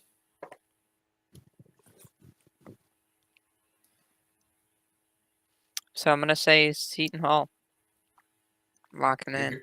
You're going with Seton Hall. You're gonna be the first on the program today. Going with Seton Hall over Mm-hmm. over I picked TCU. Seton Hall as well. All right. The Tommy's gotta lock it. We did Apparently. block. Tommies versus the non-Tommies. However, Makes the second of 2 free throws. Iowa Yes, State sir. up 1. Take the ball down court. 2 minutes and 10 seconds left in this one. Whew. LSU deflects the pass, but Iowa State able to control it. They get back into the offensive zone. A little bit of a trap there for LSU, double teaming him. I believe we have a timeout for Iowa State trying to save themselves from that. They're going to have only about 10 seconds on their shot clock when we come back from a TV break on this one. Not a lot of time left on that clock. Still under a lot of pressure. No, it was such a close game. I mean, could we possibly get bingo here? I'm hoping so. Hey, like I said earlier in this game, when this game was at halftime, I said we might, this could be the game where we get our first buzzer beater of the tournament. Still waiting on it. Feels like we've waited abnormally long for our first buzzer beater, and I'm hoping we get one tonight. 100% Tommy bingo we're referring to. We've had everything happen so far in the tournament. We've had 10-point comebacks. We've had overtimes, double overtimes, absolute blowouts and everything. And now we're just waiting on that buzzer beater. We have not gotten that first one. We even have the free space. We just don't have the buzzer beater for bingo yet. That is unfortunate. Yeah. 'Cause a lot of them coming into the tournament Yeah, a lot of buzzer beaters last second shots. to get qualified. Oh yeah, saw a number of those in the conference tournaments. Haven't seen one yet in the big dance though.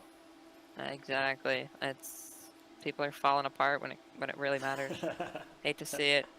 You I really, really do. hate to see it. Iowa State taking it's a the one chance. deep as you said. 3. Goes in though. Iowa State up 4 with 1:35 left in this one. And LSU setting up their offense. Looks like a jumble up in the paint. I'm not sure what they're running here. We get a foul. We get a blocking foul on a quick shot there. LSU's going to go to the line for 2 free throw attempts. And something to keep in mind with this one is that LSU in the double bonus, Iowa State only in the bonus barely. LSU only with 6 fouls this half. Yeah. So Very good. This game could very well come down to 1-and-1s, which I have seen plenty of games won and lost with making or missing 1-and-1s. So And obviously, some may something say that's a recipe for a buzzer beater. Yes, sir. one can hope. One can hope. And at the end of the day, you know what that spells. Bingo! There we go. I was going to say Bingo. spelling, not really my strong suit, I guess. I don't know, but apparently LSU missing both free throws. It's going to But remain a getting that 4-point game, bingo.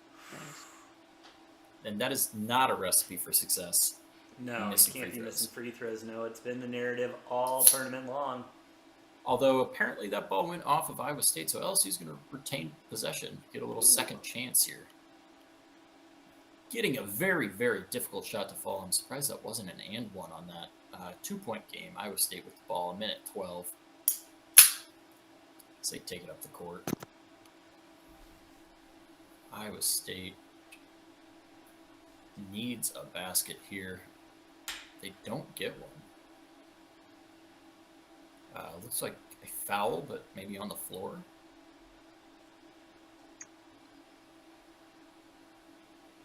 Be big. Right. By the way, we have we have a little pause here in the action. Davidson, Michigan State, all knotted up at 26, 5:38 left in that one. Houston up to a 34-16 No. lead on Jeez. UAB to start that game. 8:51. Really picking it up TCU, there. Seton Hall, all knotted up at 4, 14:59 left in that. That is an under-better's delight so far in that one. No, I'm glad you mentioned that because I'm about to do my favorite thing that I've been doing all tournament, and that is live betting the first half under. At 52 and a half points, minus 105, Smart. I say thank you. Yeah, before that game started, I also bet the TCU Seton Hall under 120. Tommy, we love bad basketball, don't we? And I do Iowa want to State- point out you Iowa asked State- about Seton Hey, Hall. I'm though. going to cut you off there. I'm going Yeah, to cut go you off ahead. there, Tommy, because Iowa State doing what LSU couldn't, making both free throws. LSU Ooh. obviously missed both the other end. Makes it a 4-point game. LSU getting it inside quickly and getting another kind of another 2 with contact underneath, but still not getting an and 1 there. Refs kind of letting him play. This is back down to a 2-point game with under a minute left. 47.8 seconds. We are headed to the TV timeout. Oh, here we We'll go. be back shortly with the ending of that game with the last minute, which will probably drag on for 10 or 15.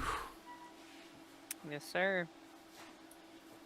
That is just the way it goes. You know, Noah, maybe we did need 2 Tommies lock on in in. order to get this bingo card filled. We needed the good mojo out in the universe for the buzzer beater. Hell yeah. The Yeah, mental, hopefully the it's an mental LSU connection. buzzer beater. We do have an official start time now with the change for the Colgate Wisconsin game, much anticipated.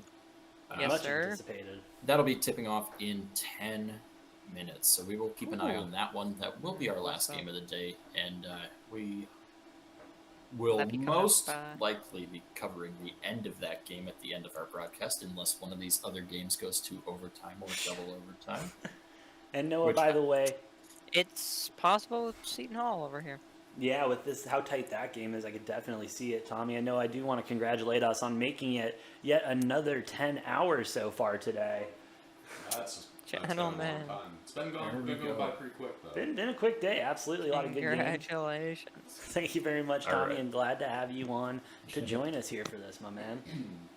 Taking you back to the Iowa State LSU game as it is winding down. LSU electing to play defense. Iowa State, a shot here would be a huge. 8 seconds on the shot clock. 6, 5, 4. They take a deep contested 3 and sure enough, drain it. Of course. Holy shit. And Hunter of Iowa State, 7 of 11 from 3-point land today. That was a heat check 3 with the game on the line, and he just Dang. drained it. Drained it, just Ellis. ice in the veins. I'd imagine this 5 points is going to be pretty tough for LSU to overcome with 16.3 left. Obviously, you got to look at these missed free throws down the stretch for LSU. There's been 3 or 4 of them. No, absolutely no. And that's one thing we've been talking about a lot recently is the missed free throws. Tommy, that's been something that we've been noticing. Is that something you've been noticing in this tournament play, that there's just been way too many missed free throws? I mean, in general, shooting percentages are just far lower than season averages. When looking at it, lot of low scoring games, especially Yeah. first half. Yeah. Yeah, Especially for yeah, for sure. I would think agree it's with that. Definitely shaking off the cobwebs from the no fans last year. These guys haven't played in front of a crowd in quite some time. Yeah, So, especially when you're talking about a big crowd like this. That's a good point. Now I was going to say this that's an cha- angle. That's this an angle changes that I quite a bit. haven't- That's an angle I haven't heard necessarily anybody else mention, but yeah, that makes total sense. Obviously, with last year not having any fans or not too many fans. Obviously, during the regular season, all that there have been fans, but this is a little bit different on the big floor, on the big dance floor here. Yes, sir. Everyone's happy to- here. They're ready to make it a weekend. Yes, sir. Getting ready for hoping for the dub. Well, and something else with that too. When you're It's March, baby. when you're the favorite, everybody who's not your school in that arena is cheering against you. Everybody cheers for the underdog. Mhm. All those neutral fans and from the game before or the game after yours that are there, they're all cheering for Oh the yeah, dog. this is like a movie, baby. They're all You get to cheering for keep the dog. staying.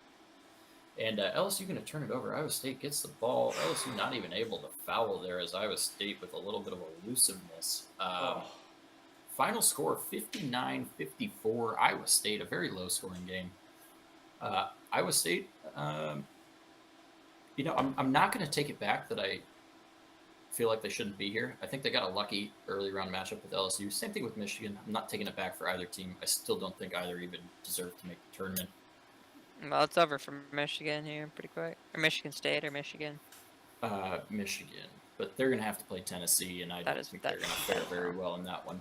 That is rough. That is a rough drawing right there. All right, now that this game is over, AJ, where are we migrating to here next? Probably we got- Davidson, Michigan State. Yeah, until we got the 2:53 left in the half there. We might as well zip on over there, see what's going We down. got a quick until we have tip tight end until we here. have tip at Colgate, Wisconsin, which Exactly. actually that'll Eh, that game has been pushed back to 9:45 now that we have the conclusion of this Oh. one. So 9:45 Central, so 7:45 for you there, AJ, Gotcha. out on the West Coast. Oh, we still have 30 minutes on that one. We do Yeah. have half an hour. We'll pay attention to these other games as we conclude. And I suppose the end of As we get into the End of this, conclusion of the first second half. half So should be a bit of Yep. time. Yeah, Houston not really shocking with that score there right now against UAB. UAB being a very popular pick coming out of the conference, winning the whole thing. They're a solid basketball team, but it's just one of those things, like a worst. What am I trying to say? Not as strong of a schedule, leading to not as strong of a showing in the tournament. yeah, Now you got to think about that experience. Exactly. UAB has been able to make it a little bit more of a game than the way it started. Jelly Walker, 0 for 4 from 3, 3 for 8 from the field, only 6 points, 2 assists, and a rebound. Not having that great of a game. Houston, obviously a big staple of their team, is having a stifling defense that really shuts people down.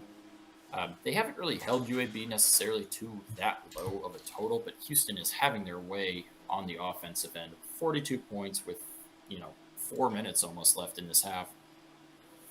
Houston having a great half offensively. No, yeah, just having an unbelievable half, Noah. Looking like they did earlier this season when we were hype and rolling on them heavy.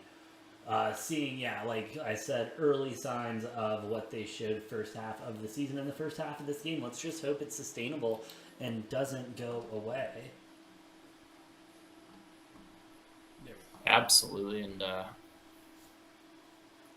tuning in here, looks like we're resuming play here in a second or two with Davidson and Michigan State. A little less than 3 minutes left in this one. Davidson down 29-32. Little 3-point deficit. This one's still anyone's game. And, based on, tracking the score in this game a little bit earlier, it seems like this one's just been back and forth between both of these teams. Oh, 100% no. This game has been, let's see who can put up the next shot, honestly.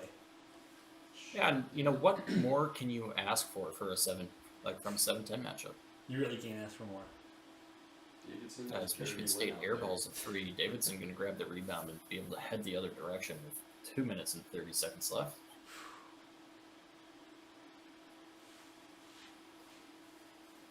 Yeah, rough look there. Davidson 4 of 8 from 3-point land. Michigan State 4 of 12. Davidson now 4 of 9. There you go. Michigan State obviously a little bit bigger and more athletic, but I'll say Davidson does shoot the ball better. So They have been shooting it a little bit better tonight, Noah, but scoreboard just not reflecting that yet. Down by 3 as it goes. Something to look at too. Michigan State already has 7 fouls. I mean, Yeah, there is 2 minutes left in the first half, but that's still a good amount. Yeah, I would say that's not that big of an issue. I would say on the flip side of that, though, Davidson only having 4 fouls with a minute and a half left is pretty good on them. Obviously, not going to be probably running What's in the sort of turnover foul battle trouble. looking like, Noah? That is a great question. I can tell you here in a second. Quinn, while you do that, Noah, Quinn asking in the chat, wonder if the 10 will make a showing. Already Richmond doing that. I mean, Quinn, if you're watching this game right now, Davidson looking pretty sharp against this Michigan State Richmond team. was a 12. 12? Richmond's a 12. Yeah. Oh. Well, yeah. Looking at as far the upsets. As far as our 10 seeds, I mean, Miami won today, so we had that.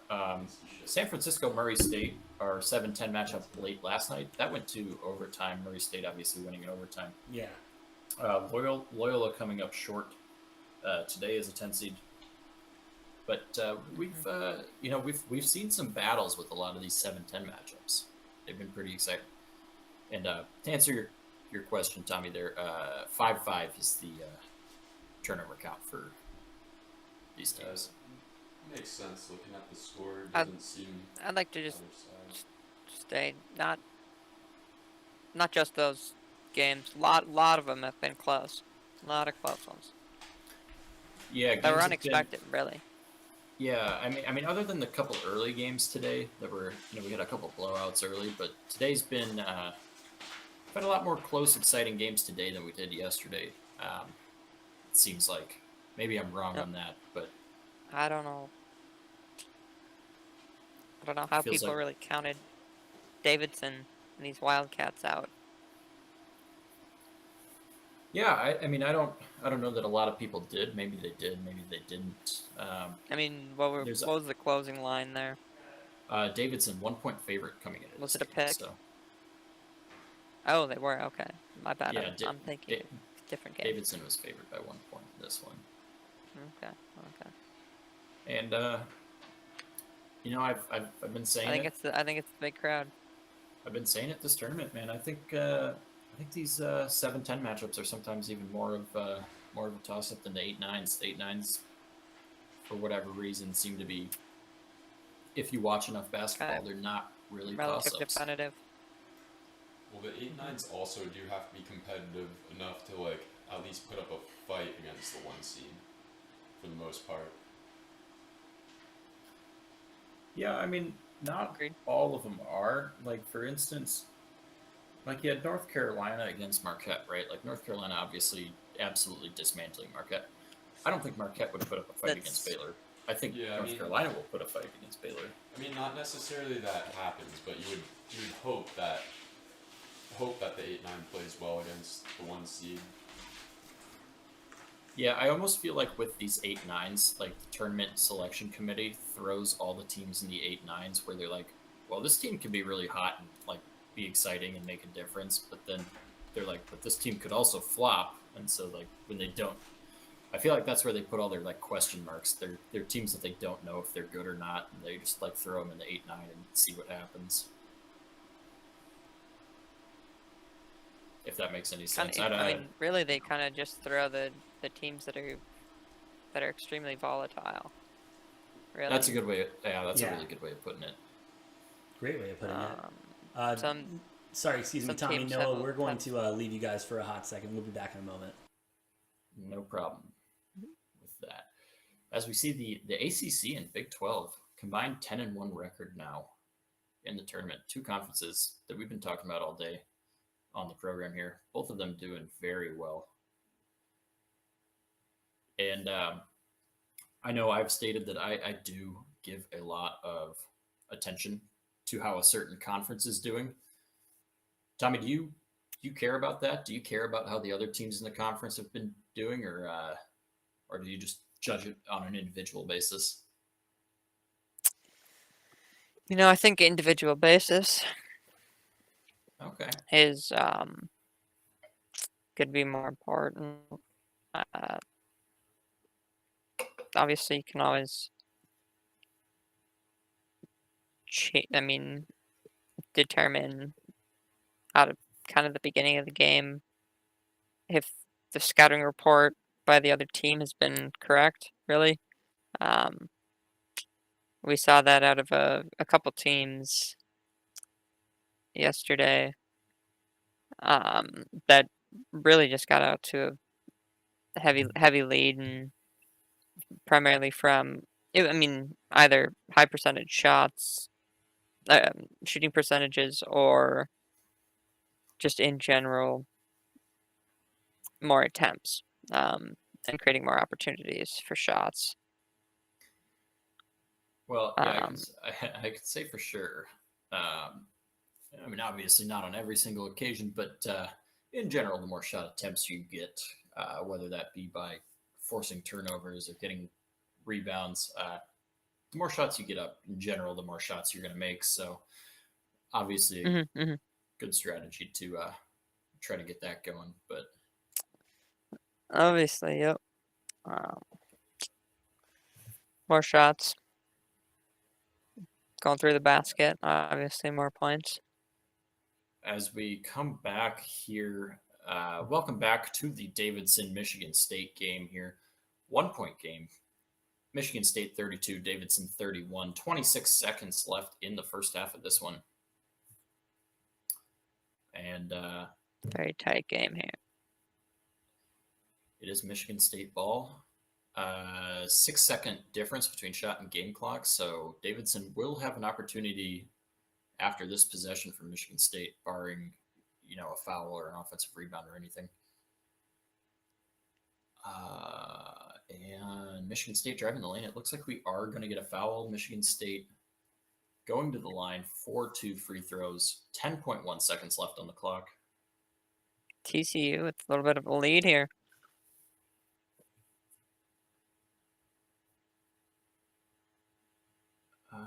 Yes, TCU up to a 3-point lead. Houston's lead, by the way, cut down to 9. Only up 9 points with 32 seconds left in the half there. UAB starting to come back a little bit. What was Houston's closing line or spread in general? 8.5-point favorite coming into this game.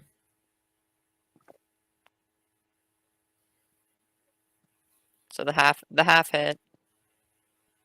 Yeah, for sure. And Michigan State missing the first of 2 free throws here.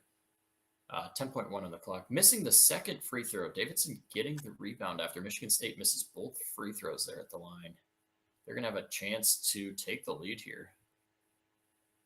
And they're not going to get a shot up. I've seen that too many times in this tournament. You can get as many rebounds. You got to capitalize on them, though.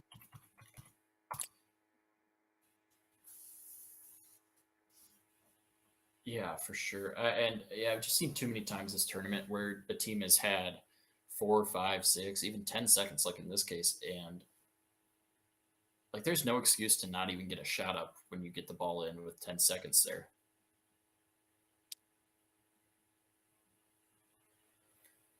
Troy's really got to get his head in the game here. But so we're gonna have a 1-point Michigan State lead here. We don't even have the toothpaste boys starting.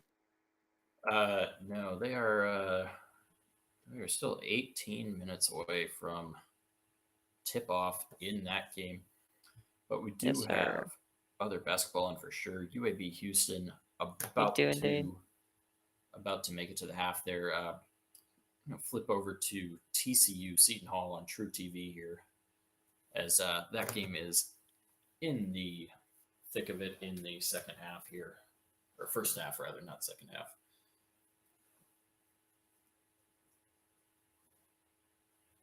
(16-11) lead for TCU in this one. Yeah, let's see. Seton Hall in the white, TCU in the purple.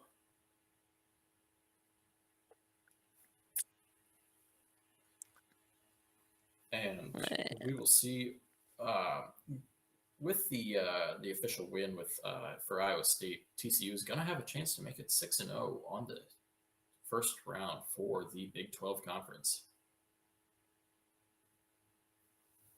And going to commercial break in this one, and we do officially have halftime in the UAB Houston game. Houston going into half with a 46-37 lead. UAB getting out to a rough start in that one, but you know, they're clawing their way back a little bit, it seems like. Despite only 6 points from their best player, Jordan Jelly Walker. A lot of bench points there for UAB.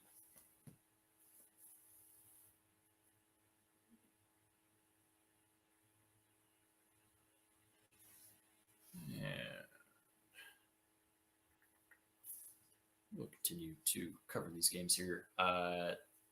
It's like AJ coming back in here briefly. Coming back in really quick, just wanted to comment as we're watching these games. Davidson going into halftime and Michigan State going into halftime, starting to scare the crap out of me. It's one of those things. And, you know, as a Michigan State bettor,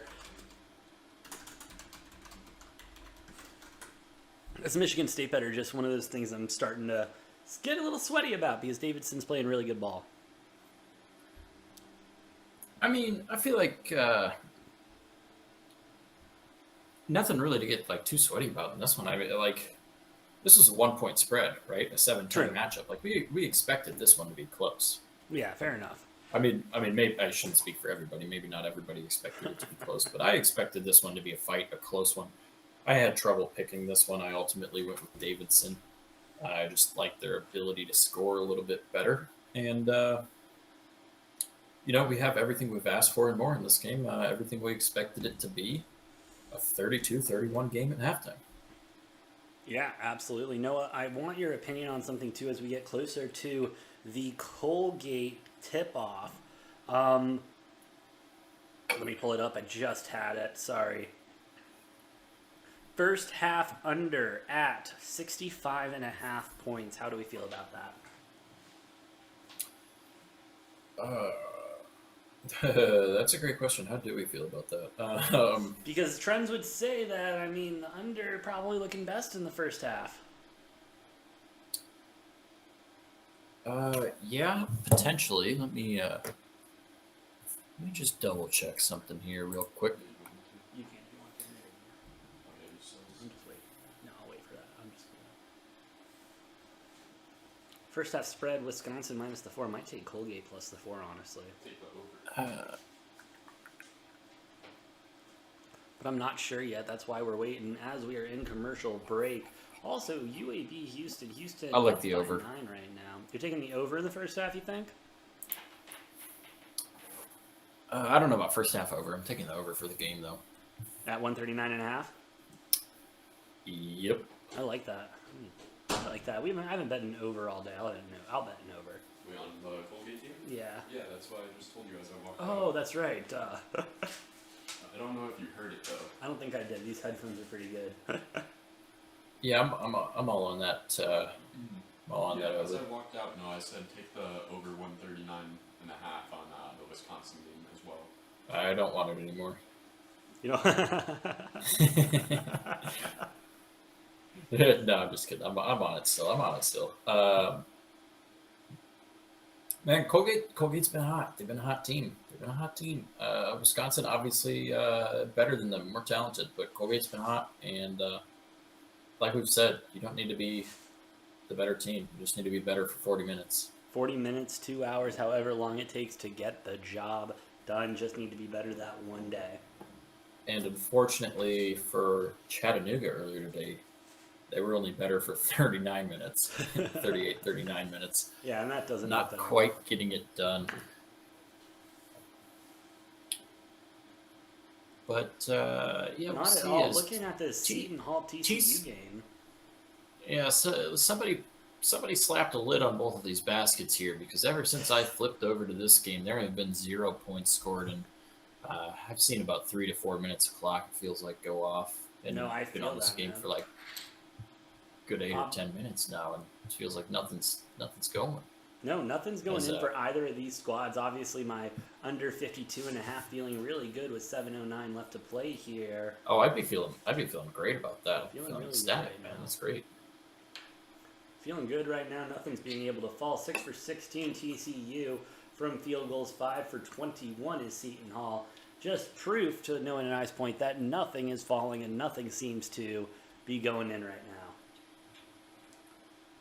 And we just continue the theme of what we've seen for a lot of this first round is, especially in the first halves of these games. I mean, it feels like there's a moment in almost all of these games where something clicks and the scoring starts, right? And some of it has happened 4 or 5 minutes in. Some of these games we've been 10, 12, 14 minutes in before the scoring starts to click. Or even, like, doesn't even start till the start of the second half in some of these, you know? It just depends on when that scoring spree starts. It does, as we see Seton Hall subbing some people in while TCU is still at the line. One more shot coming.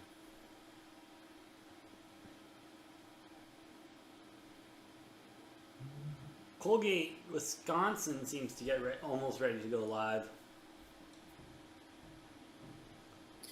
Well, a little bit more time on that. I'm ready for that one. Oh, it's going to be a good one, dude. I'm excited for that one tonight. We are excited for that, for sure. For show. Ooh, in the chat, UNC or Baylor, that is going to be a great game. Yes, it is. That's a hard one, though. I'm going to say UNC puts up a good fight, but they don't quite have enough to get past Baylor. That's my prediction. I think it's going to be, let's say Baylor by 6 to 8 points, final score. I don't know exactly numbers wise, but I'm saying Baylor by 6 to 8.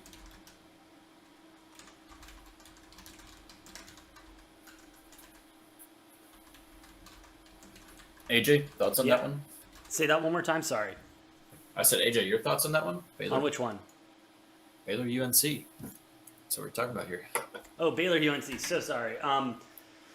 UNC strong team. I've been betting on them a lot recently. I want to take a look at the spread, but straight up, I'm leaning UNC. Baylor, I know we've been disrespecting them a lot more than we should have been, but UNC with some strong showings late in the year. I think I'm going to take UNC. Really? Tuna, I agree. You got to go Cardinals. What? Cardinals in what? Carolina, excuse me. Oh, okay. I was going to say, I don't think we have a team with mascot Cardinals in this tournament anymore. No, as we welcome Tommy back to the stream. Man, I can tell you, AJ, this headset gets a little sore on the ears after 8 or 10 hours. But hey, man, I'm not complaining. I'm just slightly complaining.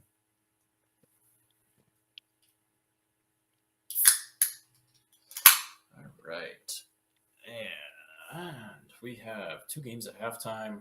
Another game, hopefully about to tip off here in Colgate, Wisconsin. Obviously, Tommy, you mentioned you have Colgate in your Final Four. Not a very popular pick, probably, but hey, you know what? They haven't lost yet. Can't say that I've done much better with my Iowa pick, because guess what? They already lost, so. True. They have not lost yet, baby. Haven't played yet, but, they also haven't lost yet. These are both facts. I can guarantee they have a better chance of victory than Iowa does. That's for sure. Agreed. All right. That game looks like it's scheduled to tip off in 8 minutes here. Other 2 games at half. We will be focusing in the meantime until that tip off on TCU Seton Hall. TCU up 22-11. Feeling a little bit nervous about that Seton Hall pick at all yet? No. Mm-mm. You think they come back? Of course. Yep, their second half team.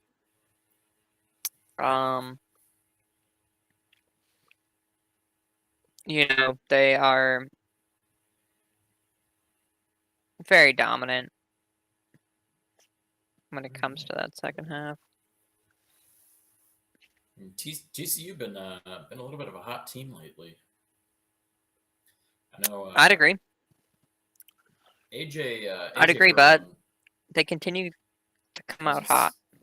Oh, sorry. I was going to say AJ would have been conflicted on this one if Seton Hall hadn't broken his heart multiple times earlier this year. You hate to see it or hear it. But Seton Hall did reach the championship, I believe, in the Big East tournament against Gonzaga.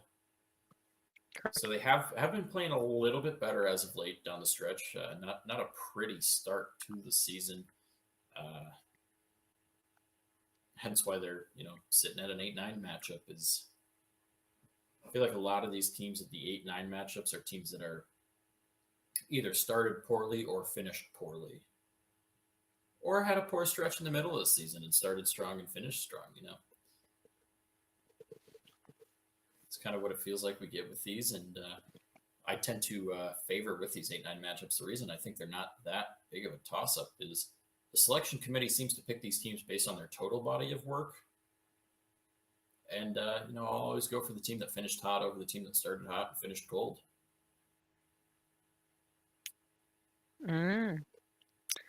Interesting take. I mean, what's your stance on But that, Tommy? How do you? It does make sense. How do you decipher these 8-9 matchups or these 7-10s? Like, what's your criteria that you go into to choose those? Yeah, you got to look at kind of the strength. Strength is in, like, the strength of each team Of the previous schedule. Okay. I feel the strength of the schedule. Sounds good. Got obviously you can look at the last 10. And but that's if you're something looking at the last 10 that are that's something that I'm real pretty weak. big on. Oh, you're talking about strength of schedule in like the last 10, opposed to like the results of the last 10. No. Okay, so big strength of schedule guy over here. I do respect strength of schedule in my analysis of things. I would definitely go for. I would call them my heat check teams, as I've talked about. I love my hot teams. Obviously, Iowa let me down with that, but Definitely.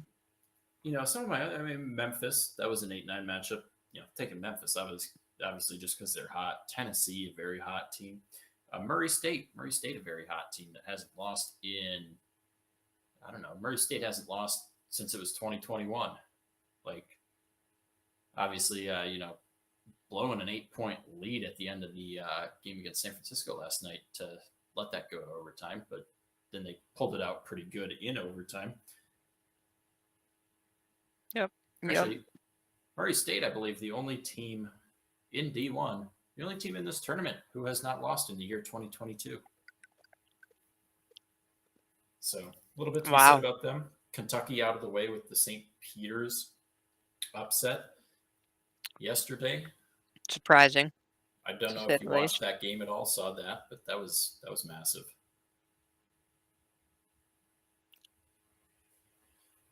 A lot to take in there. Yeah, do you have any upset picks, any games you're looking forward to watching, anything like that in the second round of the tournament here, Tommy? I would love to see some Creighton upset. Creighton over Kansas. Yep. I don't see it happening.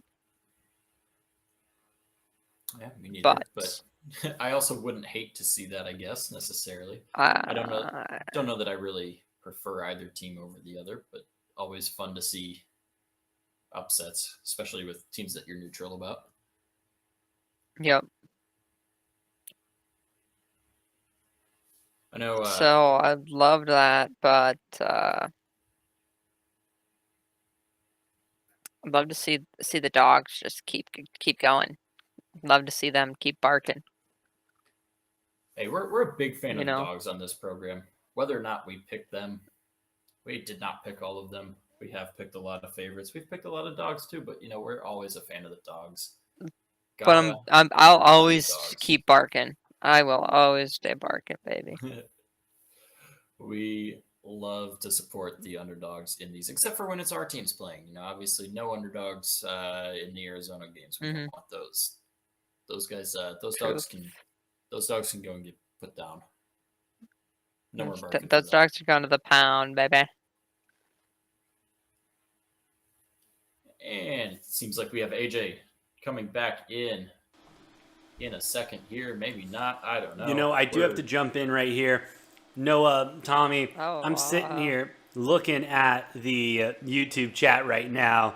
And let me tell you, we got some very upset people in the chat with the KU hate right now. Hummingbird saying, wow, Noah, KU is much better than Creighton, with our buddy C Tuna Productions chiming in. Creighton is no match for the Jayhawks. Someone else saying Syracuse definitely had a very different season this year. Not being that great, Syracuse played a lot better than I think anyone expected. But the KU hate, I think, needs to stop on this show. What hate? When did I say anything bad about KU? I said I wouldn't mind seeing Creighton win. I don't really care that much whether Creighton or Kansas wins. I didn't say by any means I think. I heard a neutral position taken. I didn't say by any means that I think Creighton's going to win. I think Kansas is going to win. And well, it is possible. It is possible that our viewers are doing what a lot of people do on the internet, and that is overreact to absolutely nothing. I feel like I'm being gaslit here a little bit. Not going to lie, because I believe word for word I believe word for word I said I wouldn't be upset to see Creighton win. I didn't say I was going to be like happy if I'm going to go celebrate in the streets if Kansas loses to Creighton.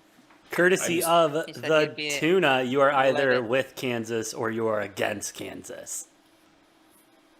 Gotta say, I plead the Kansas is a lot fifth. better than Kentucky. No, we're with the dogs. You're riding with the dogs, Tommy? A roof. Tommy riding with the dogs. I am I'm staying firm despite this pressure here, despite me potentially being gaslit in this little interaction here. I am completely neutral on this game. I do not care if Kansas or Creighton wins.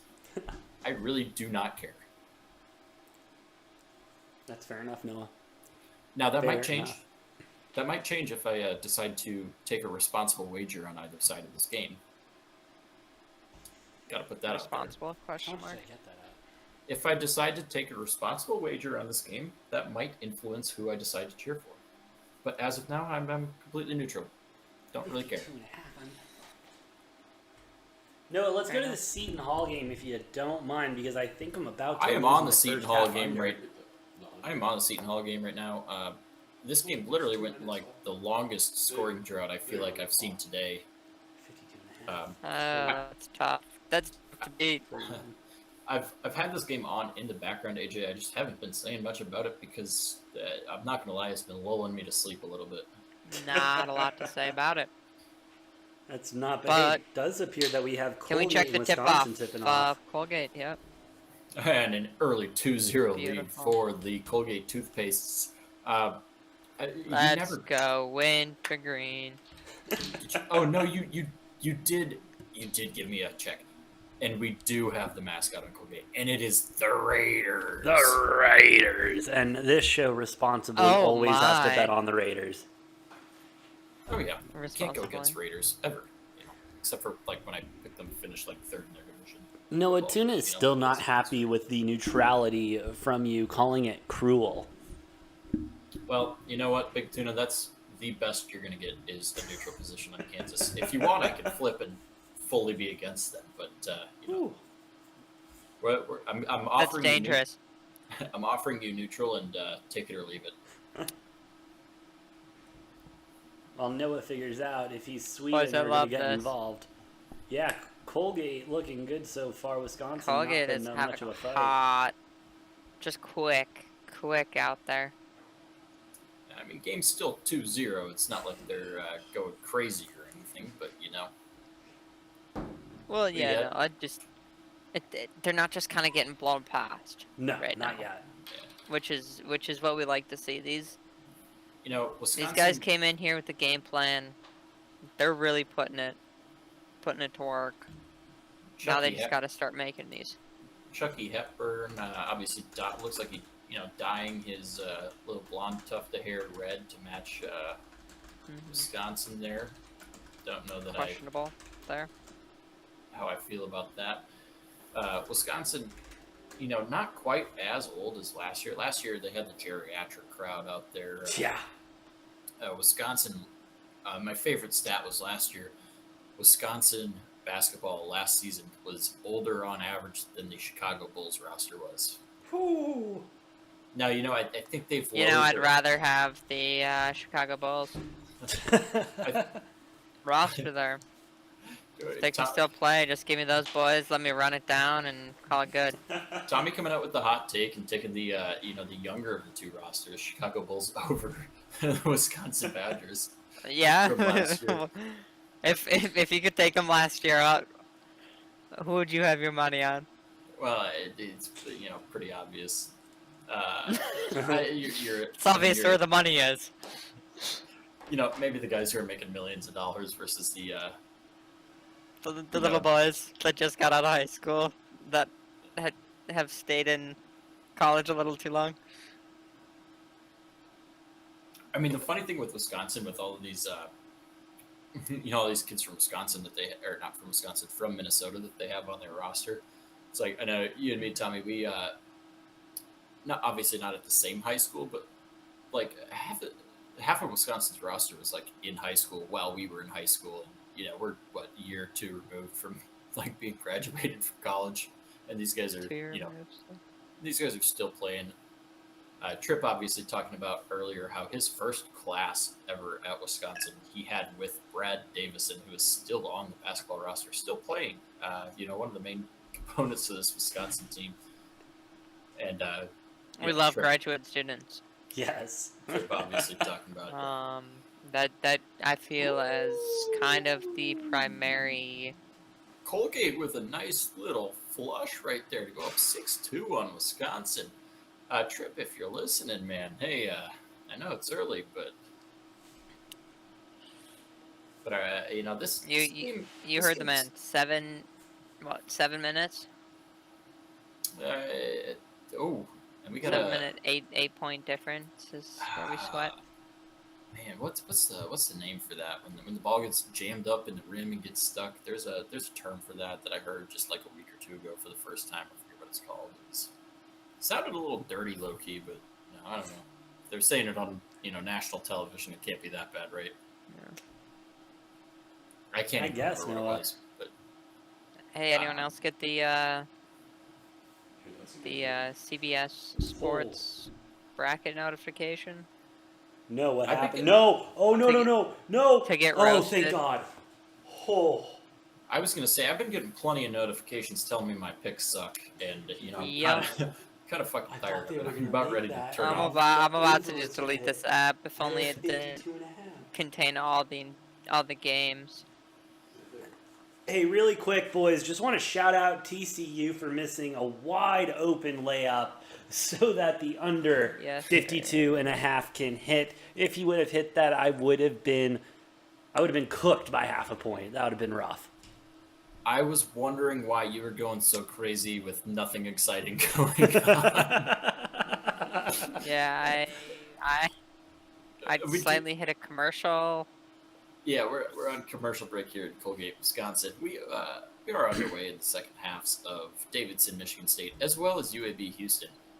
Houston obviously getting out to a 20-something point lead in the first half of this game, but UAB cutting it down to single digits, only down 9 right now. Davidson up 37-36, 1-point game. I anticipate this Davidson, Michigan State game. It feels like one that's going to come down to the final possession, or potentially overtime. 100%. And Noah, quick question from the chat. Where is Colgate from? Because I don't remember either. I can say with complete certainty, Nor- hell if I know. Is it North Carolina or PA? I really don't even know Survey because, says like, I can't even tell you location based on league because they're in the Patriot League, which is like kind of all over. My guess would be like Northeast somewhere, Oh, that's like right. New England they area. are Northeast. They are from Hamilton, New York. That's right. So New England was a pretty Frig good out of guess there. here. Right where toothpaste originated, gentlemen. They are What the Raiders, a beautiful sight. The Raiders. which I didn't find out until today. I've just been calling them like the minty freshes. But no, they are I'm in still fact on minty freshes. the Colgate Raiders. Should I go lock in my Raiders hat? Oh yeah. Plural. Yeah, I'm gonna go lock them in. I'll do it right now. I'll Davidson, do a little 5. Davidson, Michigan State, quick update, tied at 41, 16-01 Yeah. left in that game. Houston holding on to a 9-point lead, 52-43 with 16-19 left in that. Still at halftime, obviously, Seton Hall and TCU as we just got to halftime. And we will be there for a solid 20, 30 minutes, whatever. Colgate, Let the fun Wisconsin, begin. resuming action with Colgate having the ball, up 4 points. Man, they drive the lane, a little stop, kick back out. Colgate can take a 3. Gonna drain it. Colgate up 9-2. AJ, this feels very similar to the start of Chattanooga, Illinois. No, I don't even want to talk about that yet. I'm not still recovered from that game. That was absolute bullshit. With that being said, it does really was a feel like sweater. it. Being Colgate, the underdog, getting up a little bit early, Wisconsin trailing, not Shooting making well. anything follow, not letting anything fall, and Quinn Gromwell, yes, Remy Martins really makes the difference for Kansas. It was the Remy Martin show last night.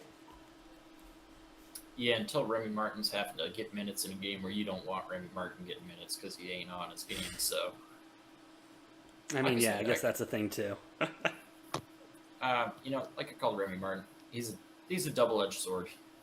He can either be a big positive for your team or he can be a big detriment. You never know what you're gonna get from Remy Martin night by night. So. 100%. Noah, with 5 minutes into this game, I'm thinking about taking the under at 58.5. What do you think? Yeah, you're talking Colgate, Wisconsin. Yep.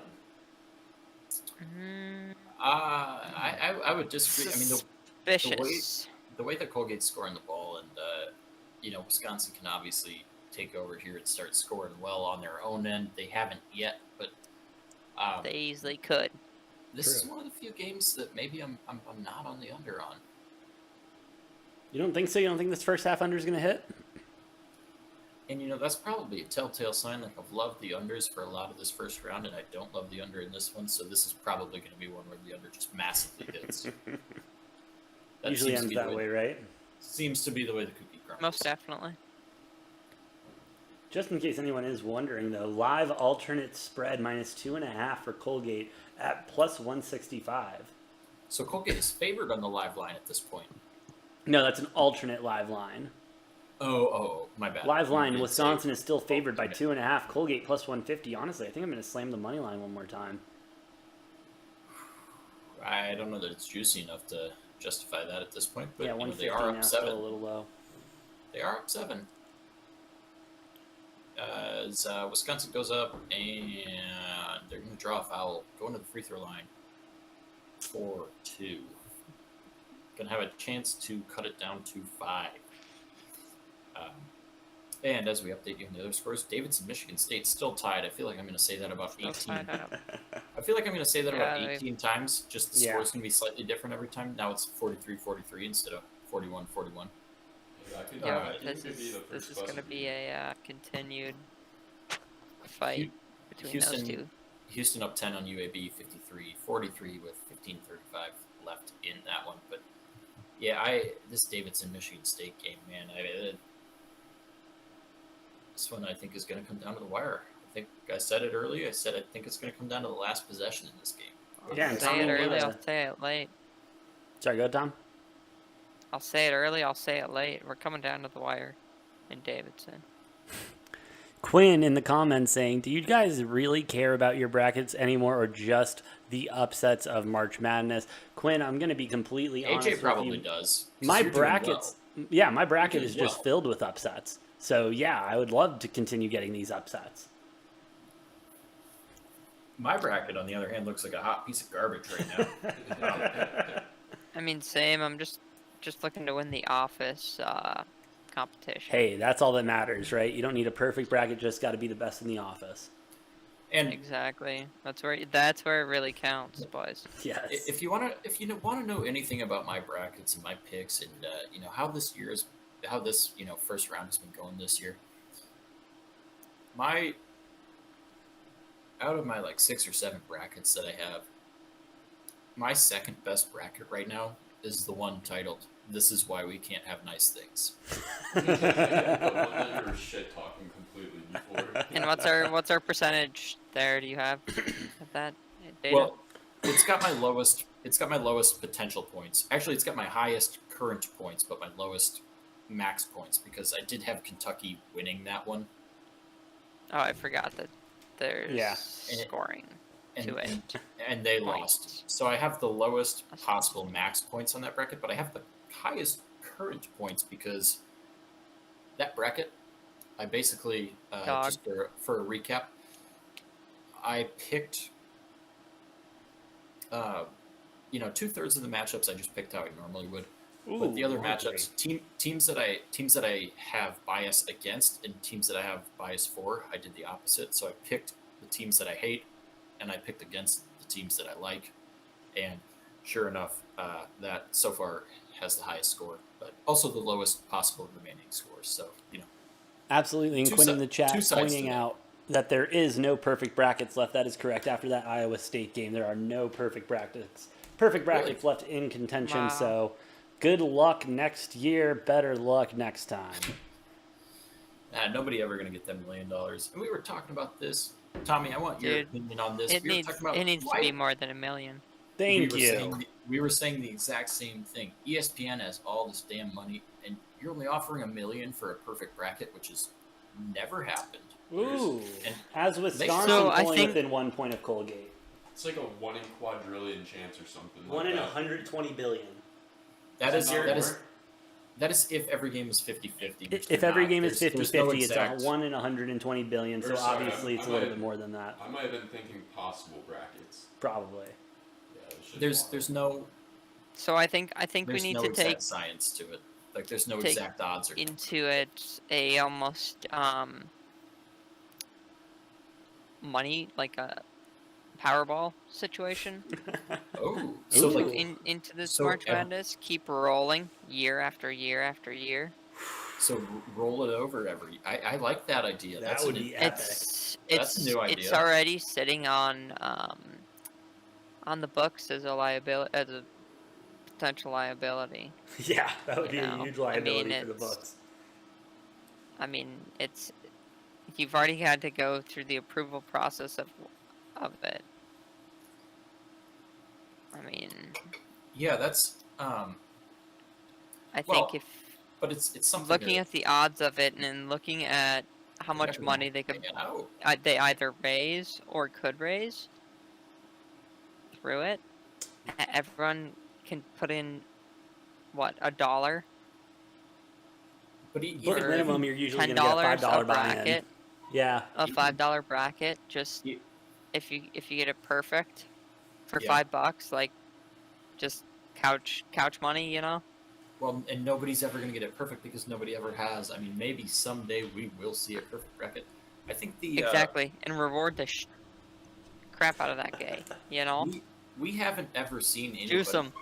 We haven't ever seen anybody get perfect out of the second round. We've seen a very few select brackets have been perfect through one round, and I think the deepest we've ever seen anybody make is day 2 of the second round. So nobody's even made it past the first weekend with a perfect bracket ever.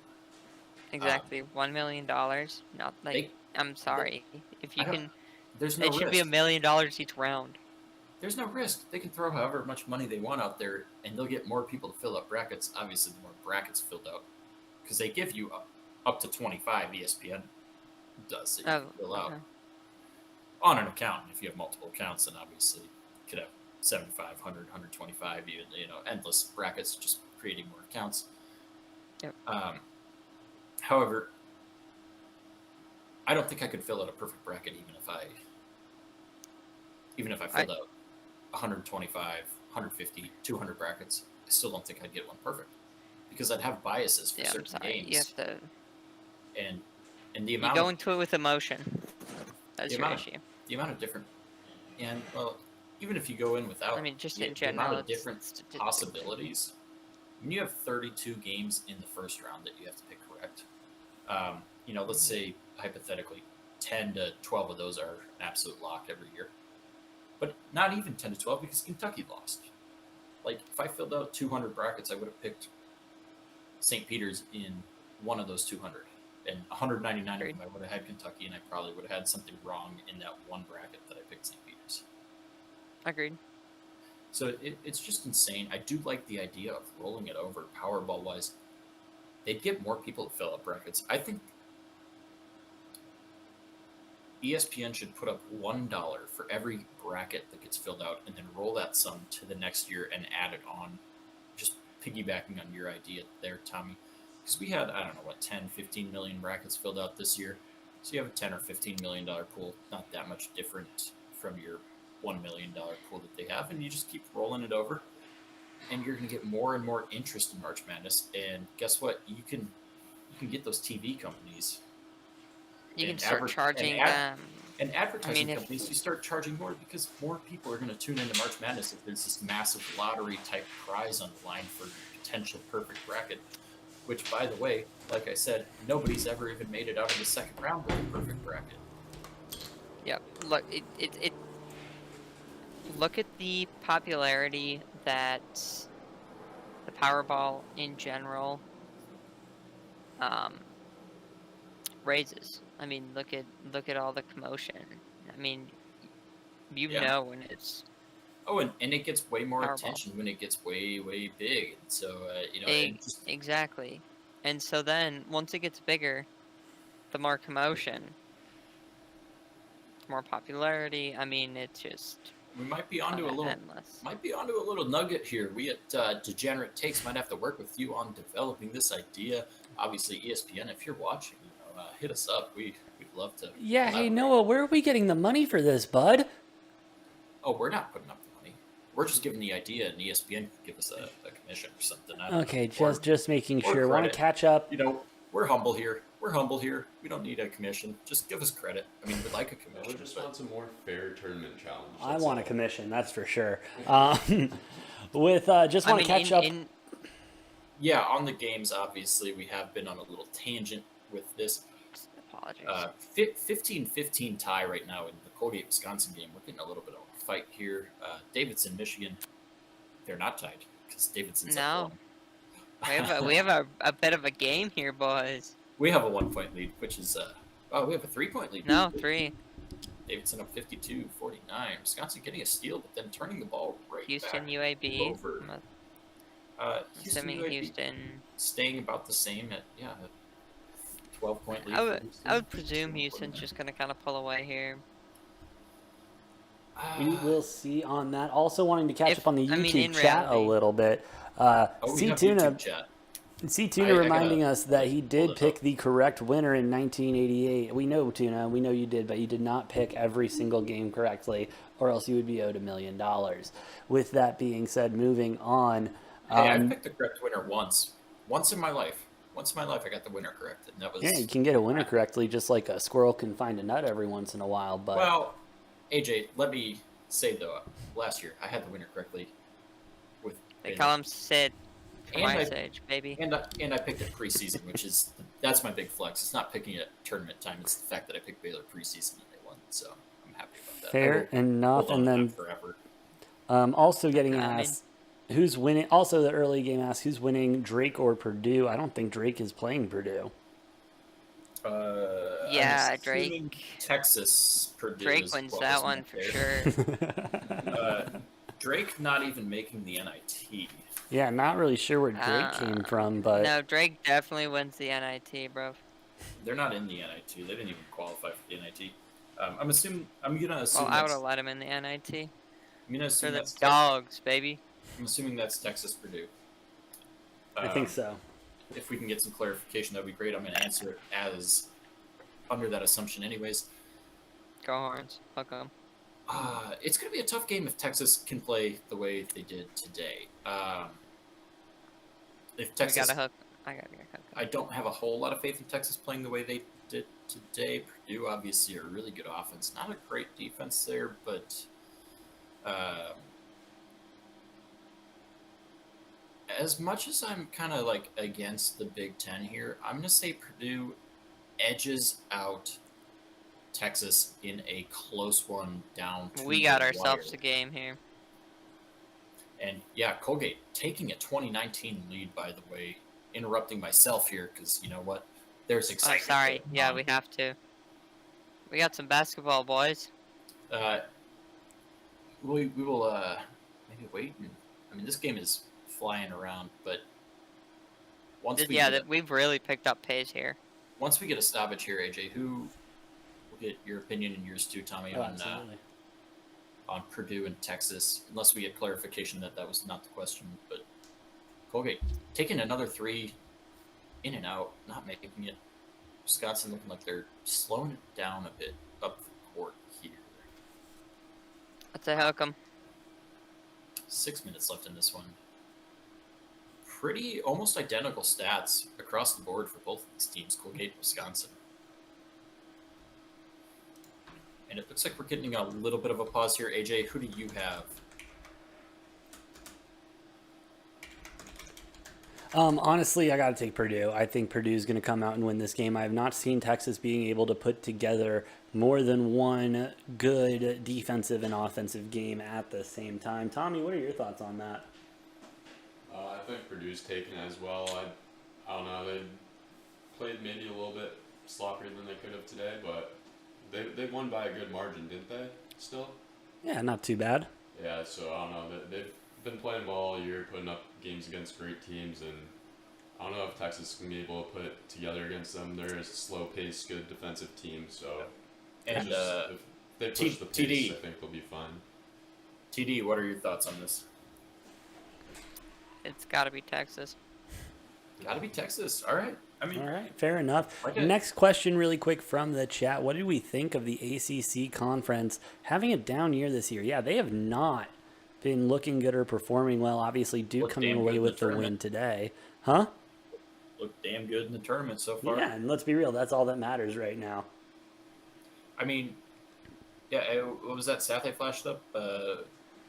Big 12 and ACC combined, 12-1 record so far. I mean, that's in the breakdown of that 5-0 from the Big 12 and including the play-in games at the beginning. I guess that means we're 7-1 with the ACC teams. Yeah, Been that many games with ACC teams? I believe so. I guess mean, we maybe are they- at the end of the second day They've all now. played. They've all played so far. Yeah, so I think what 6-1, 7-1, or something like that. Yeah. 7-1 by my math. That might be faulty, but ACC, and I mentioned this coming into the beginning of today, AJ, with the ACC playing really well despite only having one team, finishing the regular season in the rankings, that being Duke, but they're looking good across the board. They're Yeah, looking so good. far in the tournament, especially looking good across the board. The ACC tournament, I believe, was one of the stronger tournaments in conference championships that we saw this year. Obviously, hate to see Duke doing so well as a Duke-hater, but you got to respect ACC and what they're doing right now. And I do have to say, because I did mention that stat with both conferences, the Big 12 and the ACC, the ACC's only loss was Virginia Tech, who played Texas, a Big 12 school. So, Oh, meaning Quinn. Quinn meaning rather than the 5 that made the tournament. I mean, across all conferences, for the teams that didn't make the tournament, they played like shit. Let's just who get cares? right to the Yeah, point. Who cares? you came up short. Well, like I said, I went on a little rant about this on Twitter because I think A&M, Oklahoma, and Wake Forest all deserved to make the tournament. Yeah. I said this right after Selection Sunday. Oklahoma, obviously a Big 12 team. Mhm. Wake Forest, an ACC team, who have both been playing extremely well during the tournament. Great basketball. And I said both of them deserve. They both probably would have, if they took the places of Michigan and Iowa State, they did both win. Iowa State, obviously, not a Big 12 team, but whatever. They both would have won those games. And A&M, I thought, was the biggest snub of all, just because of the way they finished the year with that SEC tournament, going on almost an incredible run, coming up just short. But yeah, I don't know. I think other than those three teams, if you didn't win enough games, if you didn't put yourself in a good enough position to make the tournament, then I don't feel bad for you at all. I feel like those three should have been in, but everybody else, who cares? Like, you didn't win enough games. You didn't play well enough during the season. I don't care. Like, forget about you. I'm with you, Noah. I mean, sucks to suck, unfortunately. Good luck in the NIT. Better luck next year. And a lot of these teams not even making the NIT, which, True. Ooh, Quinn with the good point. They do agree with you, Noah. Texas A&M won 3 games into the championship. How are they not in? And Virginia Tech is, automatic bid, but still. It's unbelievable. As I'm seeing Colgate just drain a long 3 right here. And, I'm a little bit ahead. Wisconsin about to answer that. You'll see that in a second here, AJ. Well, with A&M too, beating Auburn, who's a 2 seed, and Arkansas, as a 4 seed in back-to-back games, I would have thought that would have been enough for a team that was kind of dancing on the bubble, yet they stayed on the bubble. And the selection committee didn't think they had a good enough resume to get in. I don't really get that, but that's obviously not my. Let's go. Another big 3 from Colgate. Not my jurisdiction to make those decisions. So all I can do is give my opinion on it. Agreed. Tuna, you're right. There are too many Texas teams in. Okay, I'd rather have Texas A&M over Texas Southern. True. Yeah, but I'd rather have Texas A&M Corpus Christi. I also do respect the fact that these smaller teams get a chance to play in the tournament with the automatic bids. I think that's a good thing for the tournament in general. Because I don't want to be seeing I don't want to be seeing sub 500, power conference teams just because they're better playing in these 14, 15, 16 seeds. That's boring. Like, nobody wants to see Minnesota out there with a 16 seed. Like, if a team's going to get blown out in the first round, let it be a team that, is from a smaller conference, won their conference and had a good season. Would love to see some St. Thomas. Fresh D1 team out there.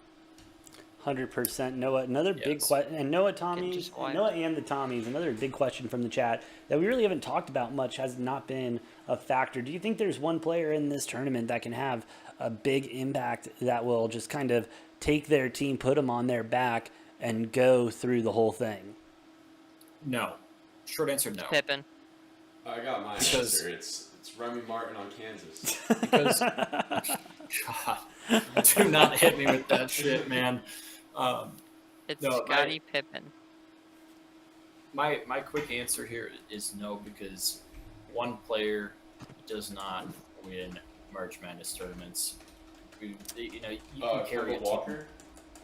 You can carry a team. LeBron James.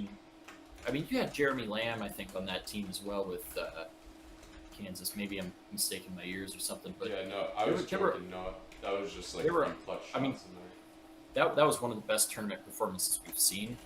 On a quick side note there with Kemba Walker, but he had help. In short, there's no one player that's going to win you the tournament. You need to have a team. I do think one player can carry you into an upset or two and get you to a Sweet 16, hence John Morant, Murray State, a couple of years ago. We've seen it a number of times, one player just taking over a game, scored 35, 40 points a game. But that runs out eventually because teams get good enough that they can shut down one player, or limit one player, and the rest of the team not doing anything. So, no, I don't think one player can win you a championship. You need a team. Yeah, no, I definitely agree. But so here's my 2 players though. Remy Martin for Kansas. Like, obviously Kansas has a great team, but he can take over. Remy Martin not doing shit. He's riding the bench once they I get know in your tough take games. on that, Noah. My other one, though, I was talking about him earlier in the day, the Gillespie kid on Villanova. I feel like at the end of the game, He's solid. he could take over if he wants to. Ryan Gillespie. Colin Gillespie. Colin Gillespie. Tuna shouting out that Remy Martin is one of those game changers. I mean, easy name to remember for In a good way, sure. in a good way or a bad way, you know. Yeah, definitely a game changer, though. Quinn shouting out St. Mary's. They are a really good team. Look for them to make another deep run, as I have them in my Final Four. Quick score update. Davidson up 54-51 right now on Michigan State. Houston now up 14, 65-51 is the score of that one. 8:26 left against UAB. TCU Seton Hall back underway. TCU 14 points ahead. 37-23 with 16:58 in that. We will get to the second half of those games once we get done with the first half of this Colgate-Wisconsin game, and we'll take you probably to the ending of Davidson-Michigan State afterwards. Yes, sir. We got a tight one here. Colgate-Wisconsin, 26-23. First half here. I love these toothpaste boys. The Raiders. The Raiders. And, Colgate. Wisconsin doesn't look as egregiously bad as Illinois did. Colgate looks the part, though. Like, they look like they can compete with this Wisconsin team. Whereas... They look like a complete team. That Chattanooga-Illinois game, to me, it looked more like Illinois was repeatedly shooting themselves in the foot until they finally pulled out a win. Yeah, no, Wisconsin definitely looks a little bit more comfortable being down right now than Illinois did being down. But I'm also saying, like, Colgate looks more the part than Chattanooga necessarily did. Like, Yeah. Colgate, obviously not a whole lot of difference there between a 14 and a 13 seed, but Colgate's looking good, obviously. I've said multiple times, 20 out of their last 22 games they won this season, so Colgate's used to winning, and they're looking like they're not done yet. Not done yet, as they are. They keep putting it in. It looks like, are they going to the line, or was that on the ground? No, that just went out of bounds. I think there, okay. Unless you're way behind. Ball going straight off of Brad Davison's face. He wears number 34 for how many years he's been alive. Very true. Dude stuck in this league, bro. He feels like he's trapped in like one of those days where you just keep repeating it. Groundhog's Day? He is one of those players that feels like he's been around for eons. Obviously, one of the number of players now in their 6th year because of the free COVID year. Probably has a longer college career than some NBA players have NBA careers. Well, yeah, for sure. I mean, Colgate gonna try to put up a 3 here. Not gonna go deep 3 from forward there. Are you guys keeping an eye on this? This tied Michigan Davidson State game right Michigan? here? Yeah, wow. Yeah, as the tides have turned on that one, Michigan State, the 3-pointer to take the lead there. Looks like Brad Davison stepping on the line, giving Colgate a free possession here. Wow. Looking good. Michigan State going up 59-56. Colgate gonna take a 3 there, short on that one. Number 55 on Colgate. He's looking grizzly. I love it. He's looking nice, baby. Does not look like your stereotypical college Oh, basketball. so out of bounds.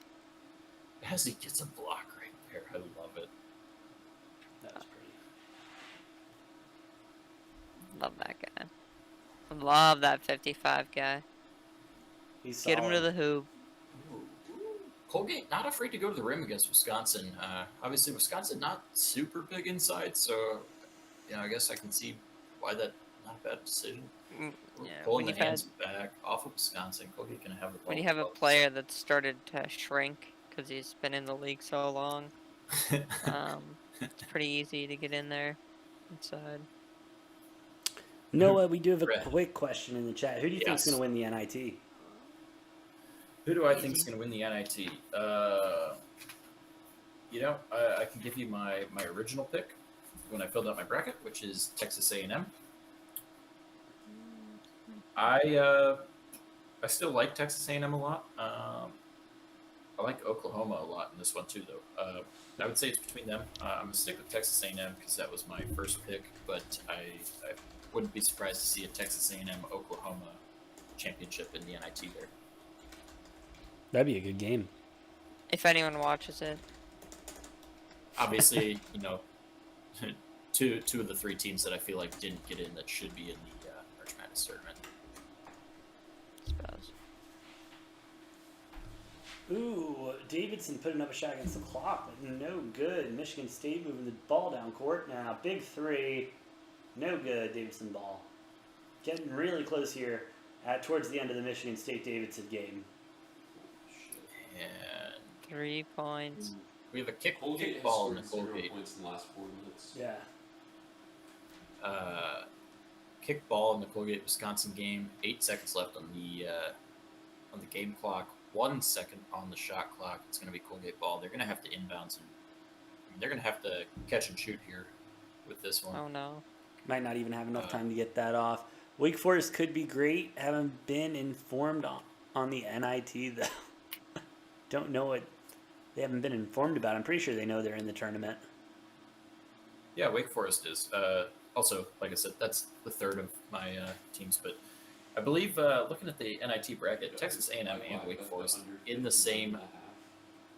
Texas A&M and Wake Forest are in the same quadrant of the NIT bracket, so only one of them is going to make it to the Final Four of the NIT. Will be a good matchup in the NIT. While we wait for the end of the Colgate, Michigan State, 5 seconds left on the shot clock here, trying to make a move to the basket. They get the 2 to go up by 5 now. 2 possession game with 3:30 left to go here in the second. Wow.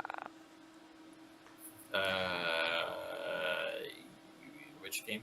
Michigan and Davidson. Davidson. Yeah, Michigan on a 10-0 run the last 3 minutes, 20 Okay. seconds as Davidson with the shot. 3 is good. It's a 2-point game. You said Colgate. You threw me off. there Oh, a my second. bad. Excuse me. I meant Michigan State. When you said 3:30 left in the Colgate game, I was like, wait, what? You mean Davidson? Davidson, God. No, these Wildcats have gotten their head in the game, to say the least. Most definitely. As Michigan State goes to the rim and one. No. 3:01 And, left going to the line for a shot. Obviously, this one, a very interesting Detroit's game. got to fucking hit a couple threes. Coming down to the wire here. Houston UAB, not a very close one. TCU, Seton Hall, proving to be not a very close game. As we were kind of anticipating a little bit, AJ. Yeah. As we've been talking about all day, wasn't looking. We knew it was going to be a dogfight. We did not think it was going to be a high-scoring game. However, TCU looks to be pulling away pretty good here with 15 minutes left in that second, Noah. Also, do you know where the NIT finals are? Are they in MSG? Yeah, they are. Nice. Can confirm. Shout out. You trying to go to the MN women's Final Four? Where is that? Tommy, there is a pretty good chance that I might be going to that. Yes, the women's Final Four national championship in Minneapolis. I will, like I said, good chance that it's basically in my backyard here, so I might as well. Might as well take a go step to it. out, boys. Might as well step out for the night. Arizona, obviously Take a quick look. Arizona, That's it. obviously a 4 seed in the women's bracket. Historically, 4 seeds have not made the Final Four very often, but you know what? I'm not going to give up hope yet, and Fingers crossed. see what happens. As Colgate going up and under, making a nice little layup. Did he beat the clock to tie it up at halftime? Looks like it, but maybe going to take a look. Nope, not even going to take a look. He was good enough. We're tied 28-28 going into half. Colgate, Wisconsin. There we go. Wow. I think we gotta jump over to this Davidson, Michigan State. Get over here before the commercials are over, boys. I'm a half step ahead of you on that one, Tommy. Good deal. Granted, we're Question in the chat: do we like MSG or Barclays Center better? I personally like MSG just because of the history. MSG, as an Islanders fan, the Barclays Center was trash. I hate that arena. I'm glad they're getting rid of it. MSG is much better stadium. Luckily, we got Belmont Park now. Shout out. So. Isn't Barclays Center in Brooklyn? Yes. Yes, it was originally made for the Nets. I'm pretty sure. Yeah, and then they invited the Islanders there, and then they changed it Brooklyn's into trash. They changed it into an entertainment type of arena. So that's why most of the sports games don't hold as good of a crowd as other stadiums. Is because it's like very blocked off in the bottom section of the stands for like cars and stuff to be placed there. All right. The more you know. I'm Barclays piece Center's of trash. Good nugget design, there, trash. yeah. You know, we go with MSG because you know what? Who cares about Brooklyn? Yeah. No sleep till Brooklyn, baby. I don't know what that has to do with anything. I just kind of said that. But, no, whatever. Houston up 16. Michigan State up 4. Taking another free throw here. 3 minutes left. Michigan State up 5. 3 minutes to go. This game's still wide open. I still believe this game might come down to the last possession. Could be seeing our first buzzer beater, but hey, if Michigan just wins this outright, I'm fine with that too. As it's up and good for the free throw. TCU's lead, by the way, ballooning up to 20 points. Woo! Over Seton Hall.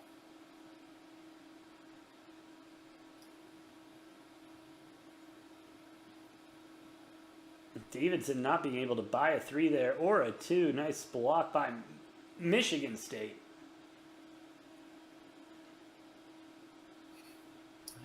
Davidson taking it back to the court here. Probably a little bit ahead of you here, AJ. Just a little bit as Michigan State gets the ball in and out. Davidson now pushing it down the court. Trying to get something set up. Not really looking for anything. Passes the ball off top of the key. Looking for something. 3-pointer. No good. Up and over the back of the court. Michigan State ball. Yeah, these past few minutes with all the timeouts, Davidson has not been looking as strong. Definitely getting out of the flow of the game. Not very good. Quinn, yes, we have been covering every single game, and we have been here all day. We are on 11 hours, 28 minutes, and not 10 seconds of streaming today. And guess what? We will be here all day tomorrow and Sunday. Interesting little nugget with this game, real quick. Davidson only with 4 fouls, Michigan State with 6, so very low for both teams. Yeah. Davidson with some fouls to give. I would assume you see him get a lot more aggressive with trying to trap and steal here with those 2 fouls to give. Yeah, I could totally see that. Definitely with a little leeway there. I mean, you might as well start hacking away. As Michigan State at the top of the key, trying to make something work. Minute 50 left to go. Moving it out to the wing, driving underneath, kicks it out, but Davidson is going to tip the ball out. 8 seconds are going to be left on the shot clock. Look for them to set something up quick and try to get a release off. Well, and Davidson can also, if they take these next 2 fouls, they can get Michigan into 1-on-1, situations. And if you can Absolutely, as they drive it in, 2 is up. I don't know if they're counting it or if there was a foul on the floor. That was on the floor. If you can get a poor free throw shooter the ball and foul them for a 1-on-1, we'll see. Obviously, Davidson looking like they're starting to use their fouls right now. Probably trying to get Michigan State into 1-on-1 situations with a little over a minute and a half left here. Definitely give yourself an opportunity to make some shots as well as Michigan State to choke a little bit. Well, what you want to do when you're down, I guess, is you want to extend the game. So make the game longer, especially with the lack of fouls here, it looks like they're playing defense. So this possession, Michigan State taking a not great three, and there's a foul underneath on referee. Very, very enthusiastic about pointing at the floor. These refs love pointing at the floor, Noah. He got very You don't want to trip, enthusiastic bro. about that one. Looks like I think that one was foul on the floor. Looks like it was a foul underneath against Davidson. I don't know what that called, but That ref was very aggressive. on Very that call. aggressive, to Noah's point. Quick tidbit while we wait for this game to continue. Where do you think the best place for a future Final Four is? I obviously think Phoenix, Arizona. Give me a Final Four, baby.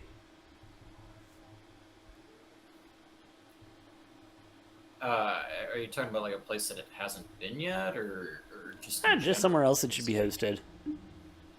Because I would argue, I mean, I like it changing locations every year, right? But I feel like every 6 to 8 years it should be in Indianapolis. That's kind of Indiana, the mecca of college basketball in this country.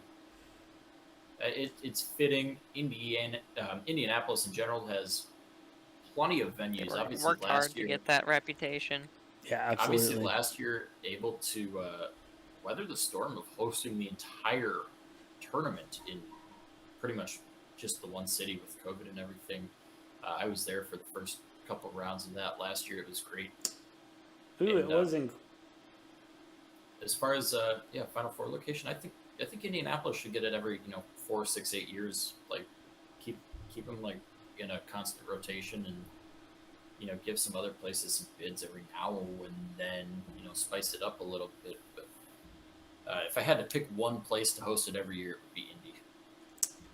I'm with you I on think that, there's a better Noah. place for college basketball to be. With you on that. We got 1 minute left here in the Michigan State Davidson game. 7 points separate the two. 66-59, and it looks like we're going to get a timeout. Or an official review going over something. Official review, it looked like. I think they're determining whether or not. Wide open. I don't think the Michigan State players' feet were set there.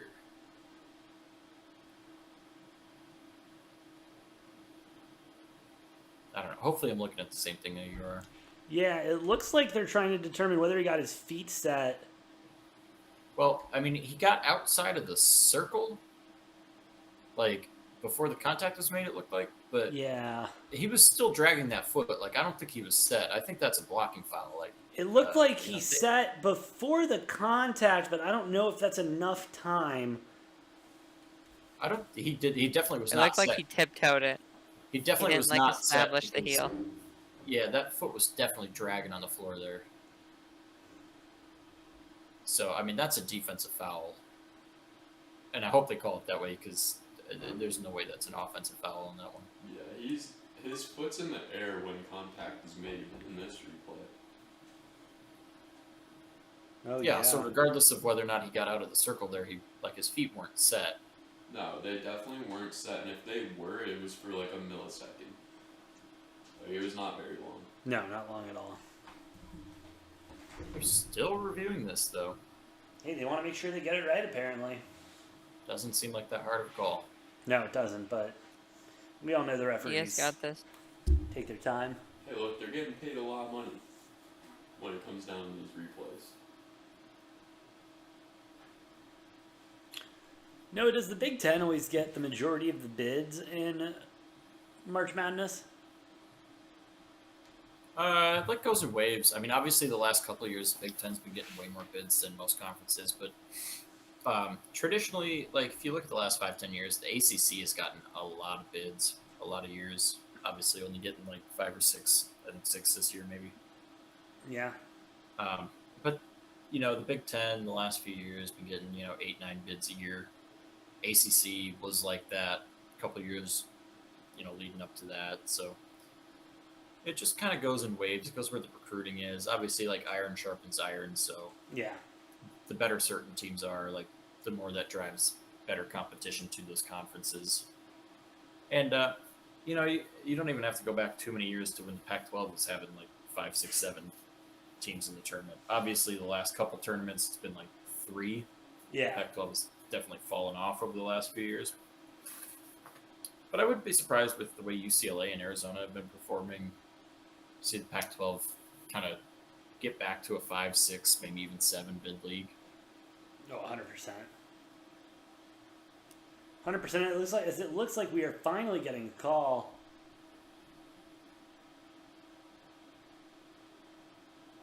And they're going to call it Michigan State ball. Woo! Call that an offensive foul. Clearly outside of the arc. I a Clearly. $1,000,000% disagree with that. And, Yeah. I'm a Michigan State better, and I still feel like that Wow. was not a good call.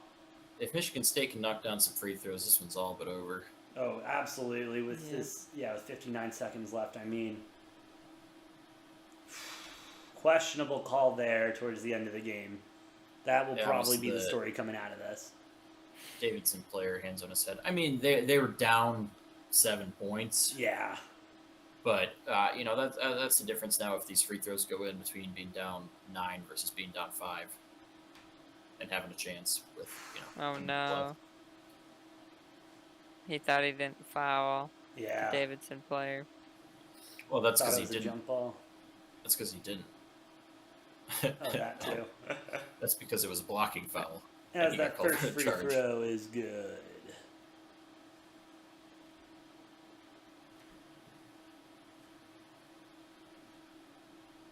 This game looking less and less likely to come down to the final possession here. Unfortunately, it does not look like we will be getting bingo this game, Noah. Although I wouldn't jump on that too soon because we do have Nice a layup rebound. and an and one opportunity for Davidson here. Ooh, Davidson not going out without a fight. Gets the bump, gets the basket while falling to the ground. A chance to cut it to a 5-point game here for Davidson. 93.7% of the season free throw shooter. Possibly cutting it to a 2-possession game here, and it looks like it could get interesting fast. Yeah, and we have a Yes, sir. 67-62 game with 48-4 on the clock. Davidson Go, obviously going to press. Let's go. They're going to try to deny this inbounds pass.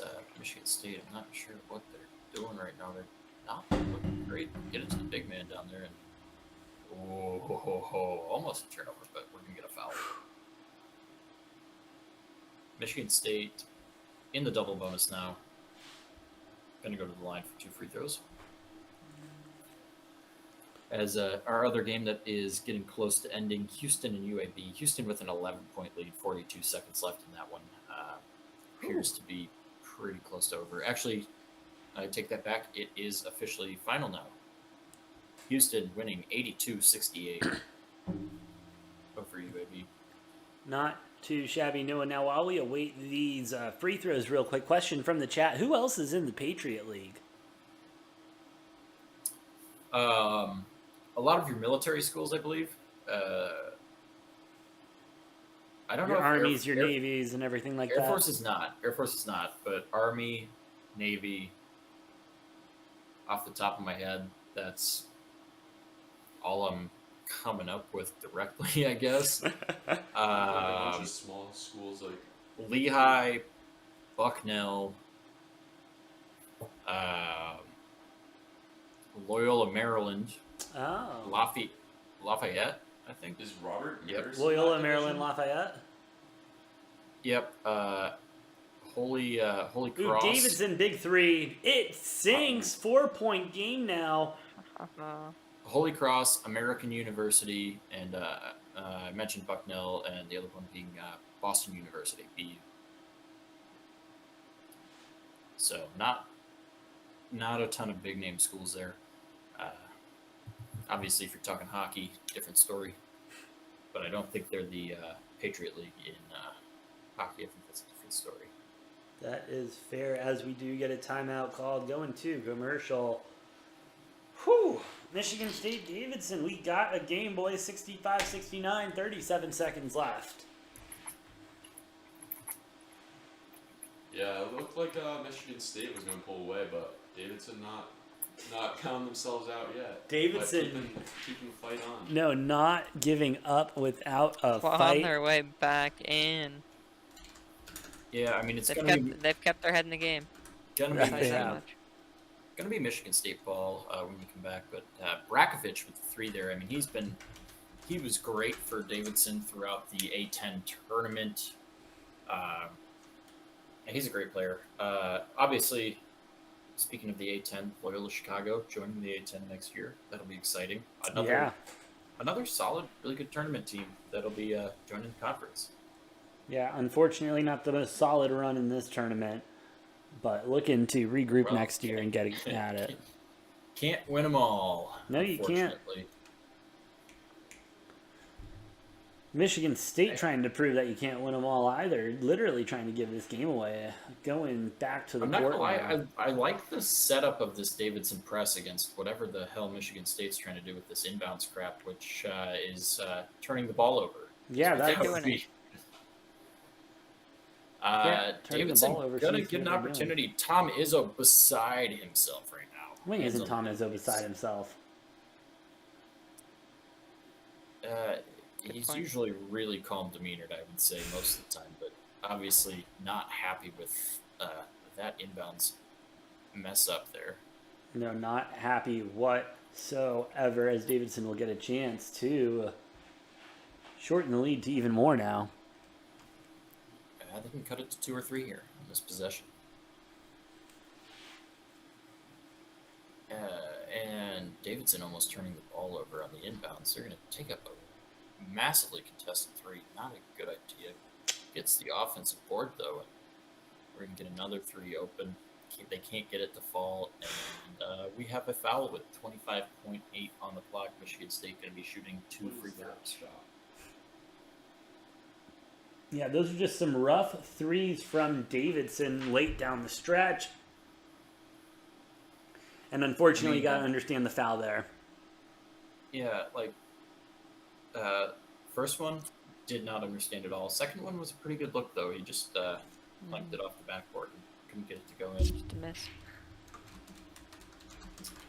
Well, I mean, you got a 65.9% free throw shooter at the line. Drains the first one. Yeah, even if he makes both of these, though, it's still a 2-possession game.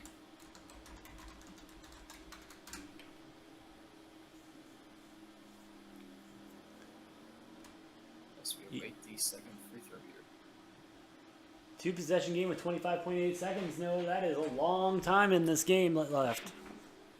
Yep, makes both free throws to make it a 6-point game. Davidson losing the ball. We're gonna get a double dribble, maybe a travel as the Davidson player slips under the basket, falling on his face there. Yeah, that's a rough slip right there. Looks like, yeah. I think they called it double dribble, but Double dribble, yep. Take your pick, double dribble, travel. Either of those could have been called there as he slid across the floor with the ball in his hand. And Davidson is going to take a timeout.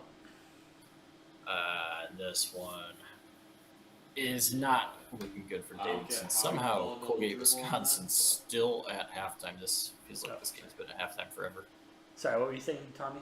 My bad. I was saying I don't know how that's a double dribble, but Yeah, that looked off. Not Because- sure about that call. because I never saw 2 hands touch the basketball. Well, there's 2 ways you can get a double dribble: if you have 2 hands touch it, or if you pick the ball up and dribble it again. Yeah, I guess he did trap it a little bit with his body and chest. Like I said, double dribble or travel. Either of those could have been called on that play there. Unfortunate for Davidson, but Very unfortunate for Davidson. although they have Instead, he just got a roughed up never- knee. never mind, they somehow still have the ball. I'm not sure what the call exactly was there, but you know what? That's the beauty of watching a game on mute. True. Amen. Alright, Davidson cutting it to a 4-point game, 67-71, 11 and a half left, and they're going to foul Michigan State going to the line.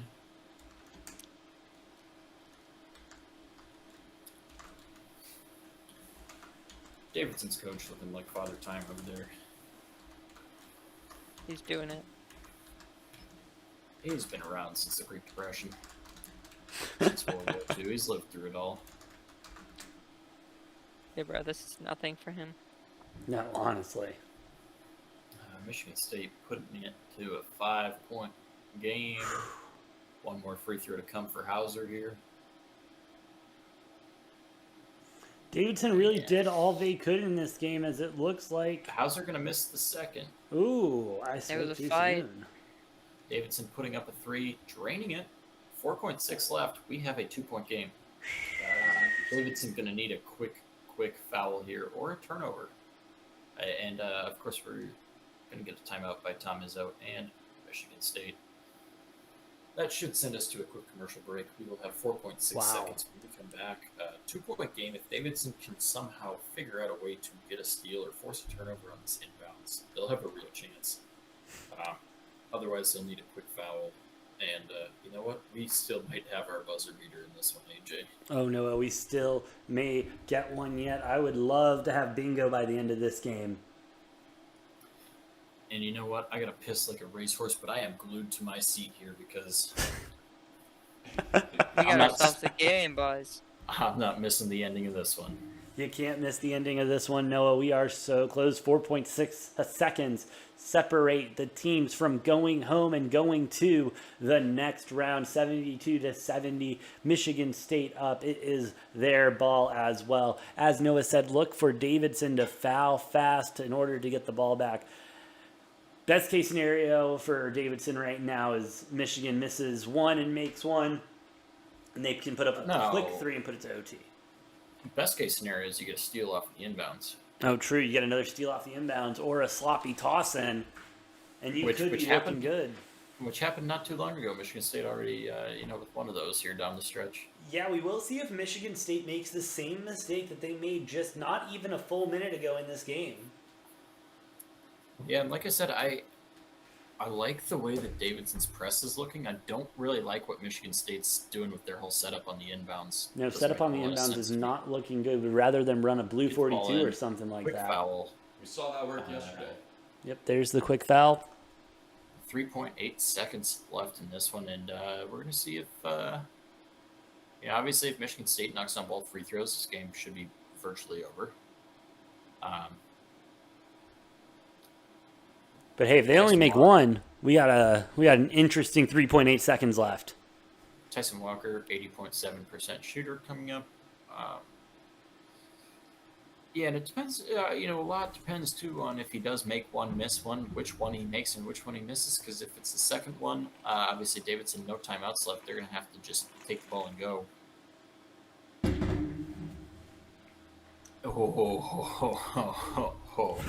And we barely have a make. Playing a little pinball there between the rim and the backboard. Finally going in. So he sinks the first, but not by a comfortable. Ooh, yeah, that one wanted to bounce around a little bit more, hit a bumper or two. Tom Izzo using his last time out, I guess, can't really take him with you. Can't take it with you to the next round, so.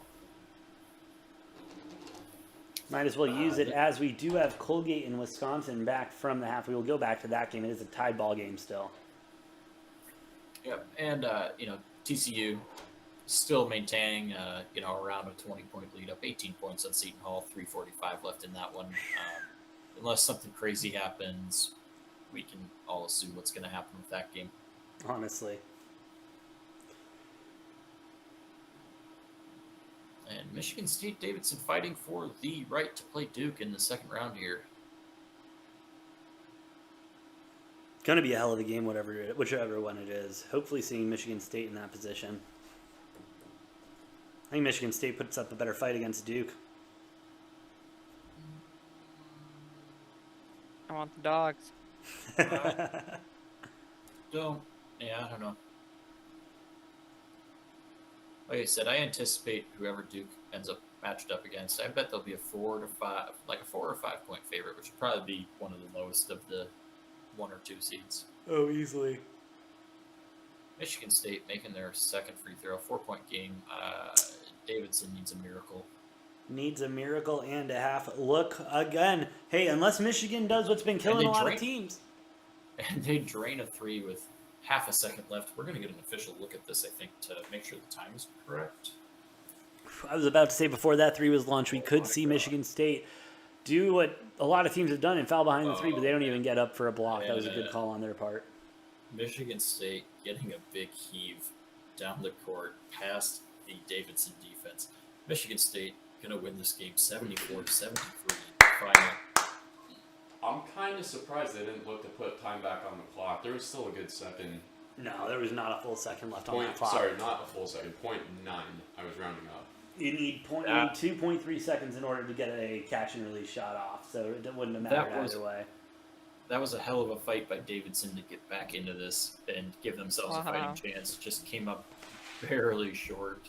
Hell of a fight, and Noah, we will let you run away real quick while we transition over to the Wisconsin-Colgate game. Seeing Colgate Raiders drop a big basket right there, 31-32. Tommy over there, how did you feel about that Michigan State ending right there? You know, I had Davidson. Ooh. So it's tough. Yeah. Kind of heartbreak there. But what more can you ask for from a 10-7 matchup? Not really a lot you can ask for. Hell of a showing by them, though. Just a beautiful game. I mean, heart game.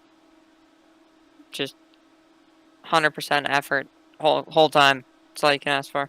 100%. It was there all the way. As Wisconsin puts up another shot, gets it and one, looking like it. 34-34, 17:07 left. Wow.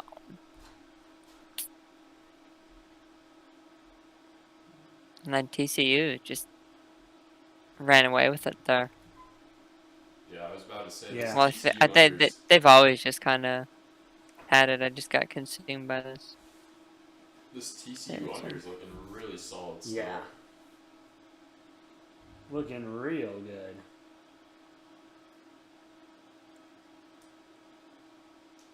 Did you bet the over-under on this game, AJ, the Wisconsin game? I have not touched it yet, Tommy. Looking to get into it as it will be the last game in action. Because I did pick the live bet under 59.5. Ooh. And I did hit that, but I also picked at the start of the game the over 140.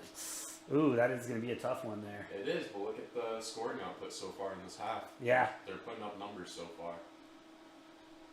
They are.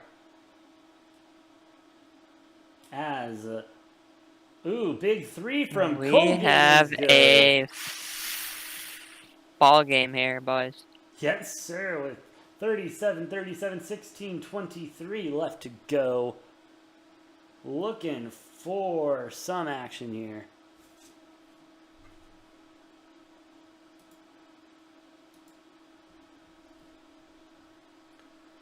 Wisconsin looking like they're moving the ball around, trying to make something happen, get some space. Davidson doubling up down under.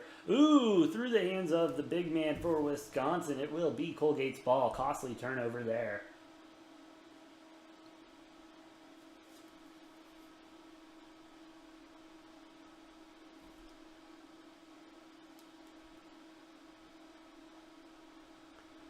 Interesting. I mean, this is what we're here for. This is a great way to cap off the last game of round 2 action as Noah gets ready to join us back here. TBS now going with the worst shot in college basketball, the behind shot, also known as the 2K shot.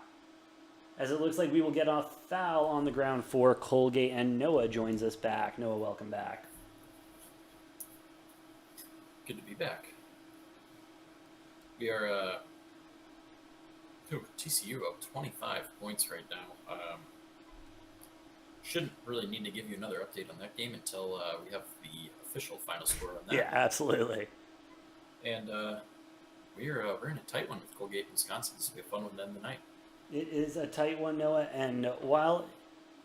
and absolutely, and you know what? While we are in transition, I do want to say really quick, Tommy, thank you so much for joining us today during the epic matchups and the ending cap for the night.